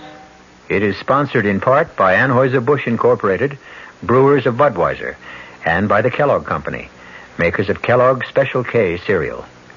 I'll be back shortly with Act One. Breakfast in the morning, Kellogg's has that wholesome taste to get you up and grinning. This is Jerry Crawford for Kellogg's Special K. We've been having some fun in our television and radio commercials by using a ball and chain to symbolize the slight overweight problem common to so many of us. We point out that being a few pounds overweight is just a little more difficult for you. Climbing stairs, just walking around, even sitting down can feel, well, like you're wearing a ball and chain. In case you missed the message, it's this. If you really want to get rid of that extra weight, you really have to work at it by exercising and with sensible meals like the Special K breakfast. A 1-ounce bowl of Special K, America's favorite high-protein cereal, 4 ounces of skim milk, tomato juice, and coffee. Less than 240 calories. Nutritious and, by the way, delicious. So why not begin each day with a Special K breakfast and then keep up the good work? Special K can't help you lose weight all by itself, but it really is a good start. Hey, Mom, what's for dinner? Hey, Mom, what you got? What's for dinner? Your ShopRite is featuring ShopRite or Shenandoah brand Grade A Rock Cornish hens, a real family treat at just 47 cents a pound. What's for breakfast? Listen to these ShopRite values. ShopRite Grade A large eggs, 59 cents a dozen. ShopRite sliced bacon, 1 pound package, 79 cents. ShopRite gray AA butter, 1 pound brick, 69 cents. Crown Top white bread, 22-ounce loaves, 3 for $1. Save on every meal at ShopRite.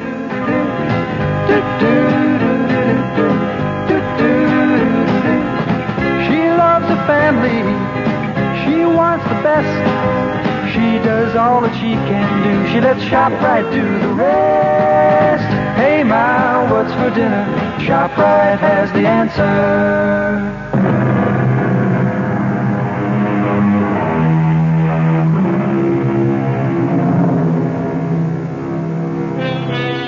The body of a dead person, given the semblance of life, usually for some evil purpose. That is a zombie. The very name itself is calculated to make the flesh creep and the blood run chill. But on a plane headed for Miami, taking them to their honeymoon, nothing could be further from the thoughts of Steve Ramsey and his new wife, Pat. Oh, I can't believe I have you to myself for these few hours, Steve, let alone a glorious 2 weeks. I don't know what the other associate professors go through, but my first 2.5 years teaching parapsychology have laid me out. I can't wait for those hot sands and warm water. Can I serve you a drink, sir? Oh, now that's what I call perfect timing. Why not? One more, and I can fly solo to Miami without the plane. Well, then I'll join you. I can't have you orbiting alone. May I get by, please, stewardess? I'm sorry, sir. Just let me move the cart. Oh, thank you. Chris!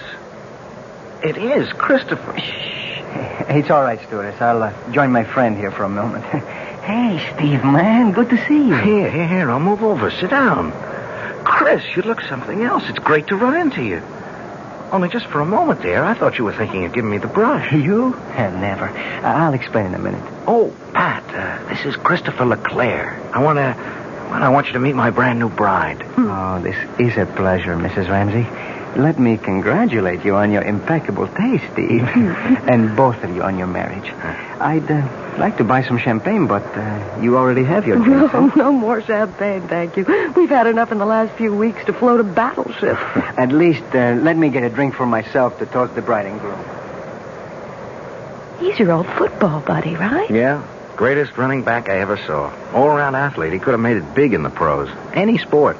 Isn't he a prince or something? And his father is the king of Mawisha. I wonder what's bugging him.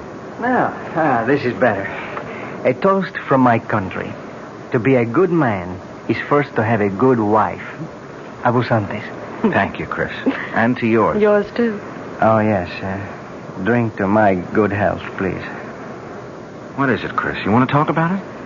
I wish I still had you calling the plays for me, but this is a different ball game. You know about my father? No. What? He's dead. Oh, no. What can I say? Hang in there, man. Oh, I will be tough, all right. Was it recent? The day before yesterday. I didn't see anything about it in the papers. It wasn't in the papers. He didn't die. He was assassinated. Oh, no. Any idea who did it? There is no proof, but I know. Who? Oh, maybe not by his own hand, but at least on his orders. Hernando Trujillo. The Generalissimo? But I thought he was your father's best friend. And my godfather.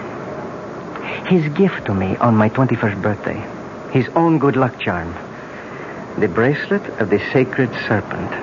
The head, the voodoo symbol of life. The tail, the symbol of death. You see, they are woven together. But then why should he? Because, Mrs. Ramsey, my father gave our people freedom. A freedom the San-Dorindian cannot share. Why not? Because if they had it, they would tear the man who rules them by terror to pieces. So he's planning to move in on Mawisha and annex it. The moment my father's assassination is revealed. A coup d'etat while the people are in confusion with no leadership. That's why I've given up any dream of becoming a doctor and am going home. A private plane will meet me in Miami to fly me to Mawisha. To save time, I took this commercial flight under an assumed name. You think Trujillo might... I was warned just in time. Less than an hour after I left my apartment, a bomb gutted it. I'm a dangerous man to know these days. So, before I do cause any... Oh, my God! Steve, what is it? 2 hoods with machine guns. Looks like a sky. Senores. Ladies and gentlemen. Oh, my God. May I have your attention, please? That's Juan Garcia, Trujillo's hatchet man. What can we do? Nothing. It's me. Everyone quiet.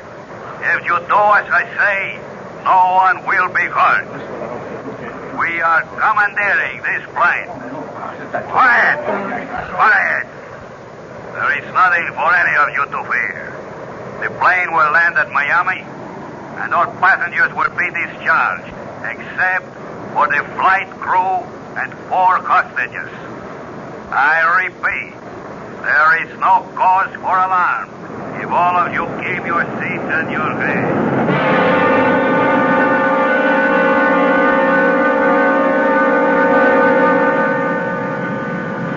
Hold still, everybody. Just follow orders. Anyone who doesn't will be shot. Okay. All right. You 3. Up, point into first class. Look, Garcia. No names. And no wrong moves. My orders are to bring you dead or alive. I was only going to ask that my friends... Your friends can identify you.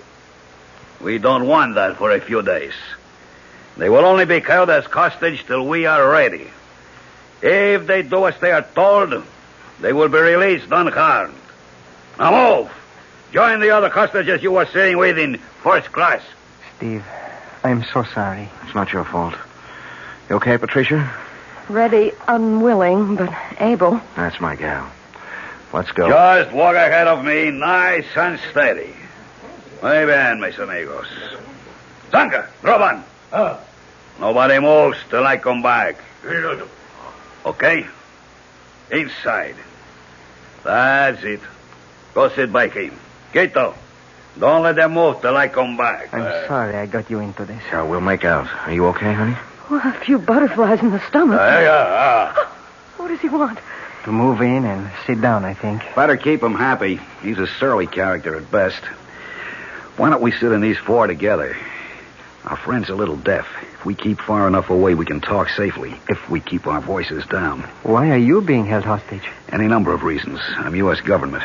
I know who you are. They took a dim view of me for carrying a gun, and they have a pretty good idea of who I am, too. Well, who are you? Hawkins will do. Bill Hawkins. What branch of the government? Well, I think I won't reveal that. I was assigned to see that you cleared the country safely, Your Highness. Someone slipped me a knockout drop in the coffee. That's when I lost consciousness and my gun. You were asleep when I came back. This is Mr. and Mrs. Steve Ramsey. How do you do, Steve, ma'am? Yeah, hi, Hawkins. How do you do, Mr. Hawkins? Any idea what their plans are? Refuel, clear the rest of the passengers out. Then we head straight for San Dorinde. That's the notion. So, the moment they get our friend Christophe here to San Dorinde, he's a gone goose. He'll just drop out of sight suddenly and for good.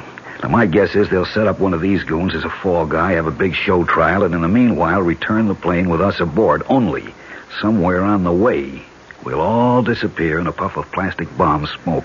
We're just as long gone as the king here. What's the alternative? Distract Ugly there long enough for one of us to disarm him. Garcia and his other boys can only get at us through the narrow passageway between tourist class and here. I can keep them pinned down till you get out the emergency exit. He's a big guy. But I'll admit... Okay, no time to argue. Now, how do we distract him? That's my job. Pat, please, stay out of this. I'm in it just as much as all of you. Watch this. Hey, mister, come here a second.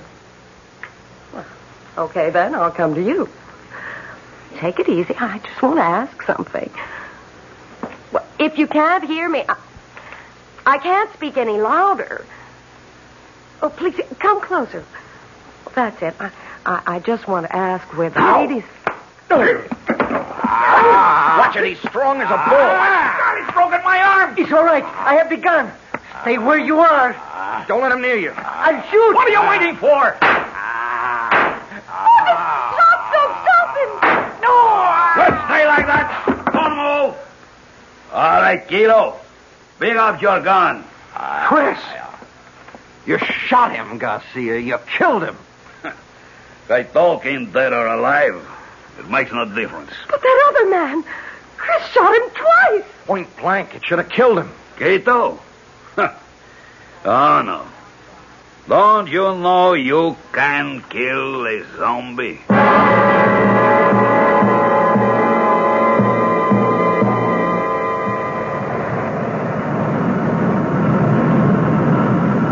We're coming in for the landing now. How's Chris? He's alive, but just barely. If he can just hang on, maybe when we land, a doctor can help him. Too late. Too late for me. Don't give up, Chris. Take snake. What? The snake bracelet. He wants you to... Here. There. Steve has it, Chris. Good. Listen.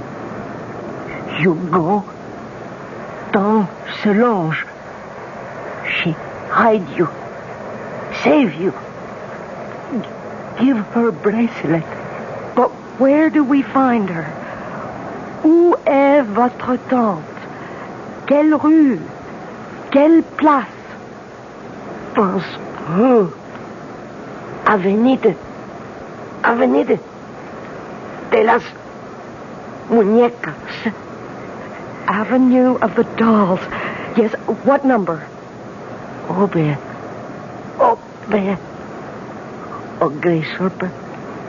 Take me home. Take me home. Don't se loche. Help.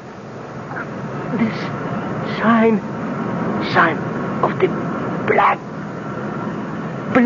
boat. We're about to land. Pretty short runway. Better fasten your seatbelts. I'll get yours for you.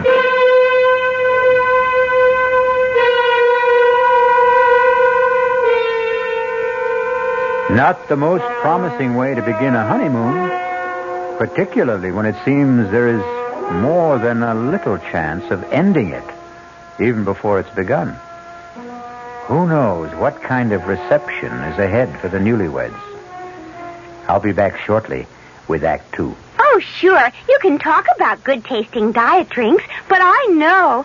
I'm Goldilocks, and here at my taste-testing laboratory, I taste-test them all. And nobody's been drinking my diet drinks until I tested sugar-free Diet 7-Up. And then, kabloomy, every bear wanted some. Diet 7-Up is fresh, natural, delicious. Sugar-free Diet 7-Up. This one's just right. There's a very special deal going on at all offices of Suburban Savings throughout North Jersey. It's called Suburban Special Interest Deal. And you'll be especially interested in these savings you get. A top 7.90% effective annual yield on Suburban's limited issue 7.50% savings certificate. And Suburban guarantees it from 4 to 10 years, minimum deposit $2,500. Early withdrawal prior to maturity is subject to a substantial penalty. Suburban compounds interest continuously from day of deposit, paid quarterly. So you not only get interest on your savings, you get interest on the interest. And Suburban offers you the highest interest rate allowed by law. Here's your chance to get a great savings. A top 7.90% effective annual yield on Suburban's limited issue 7.50% savings certificate. Why not deal yourself into Suburban Savings special interest deal in Bayonne, Edgewater, Elmwood Park, Emerson, Hackettstown, Morris Plains, Nutley, Paramus, and Sparta. There is no mystery about the morning when you come rambling with gambling. Good evening mystery fans. This is John Gambling, and every morning, Monday through Saturday, here at WOR from 5 a.m. till 10, we get the crew together to try to put the morning together for you, to tell you what the weather's going to be like, whether there's heavy traffic coming into the city, whether the subways and the commuter trains are running. Bob Harris is in WOR's Weather Center every morning with all that very complicated equipment that he has to help prognosticate the day's weather. We cover sports completely with Don Cricky. In the news department, Peter Roberts, Henry Gladstone, and Harry Hennessy. And up in the helicopter, George Meade or Fred Feldman, keeping an eye on the traffic scene. So altogether, we do try to take any mystery out of the morning. And just to brighten up the beginning of your day a little bit, I think we have some kind of nice, listenable, and tuneful music. So tune in tomorrow morning or any morning for Rambling with Gambling. Now, back to the mystery.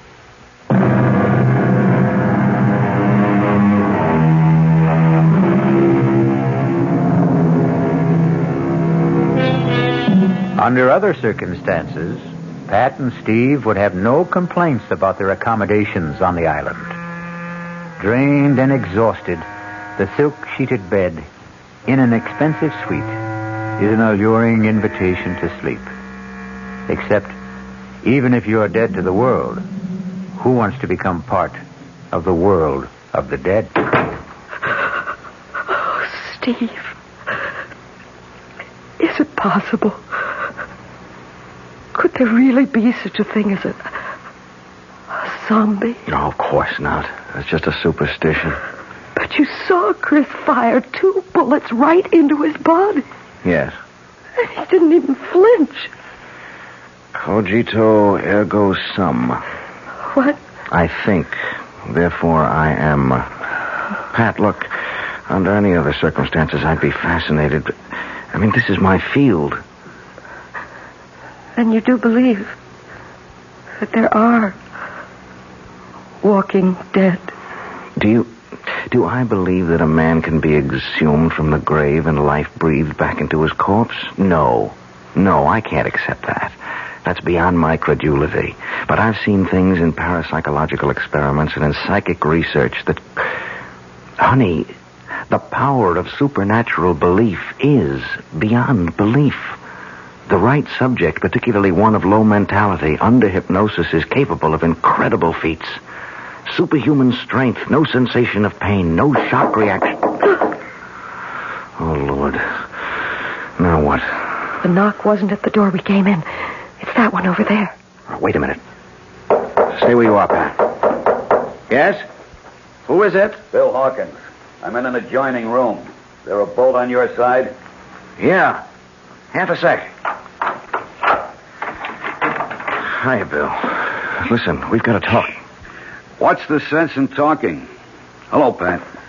Hello, Bill. How's your arm? Feels fine. They did a real good job of patching it up. I just wondered before we all turned in if you had a radio in here. There's one right over there. Good. Mind if I turn it on and see if I can catch some news? Uh-oh. Only one band. Well, let's see what it's got. Hey, I see they provided you with a meal, too. I never even noticed. Pretty good grub. You should try it. I wouldn't touch it. Nor I. Look, I don't see how well. All right, we can cut the comedy now. This place is bugged. The radio ought to block us out. Now, we've got to plan some kind of escape. How? I may have that lined up. It's where to hole out after we bust from here that's got me stumped. I've got a possible answer to that. What? Saint Solange. Who? Chris's aunt. She lives here. Where? Avenue of the Dolls. It's a long, winding street. Any idea where? You know it? Oh, I spent 6 months on Secret Service here before we closed down our embassy.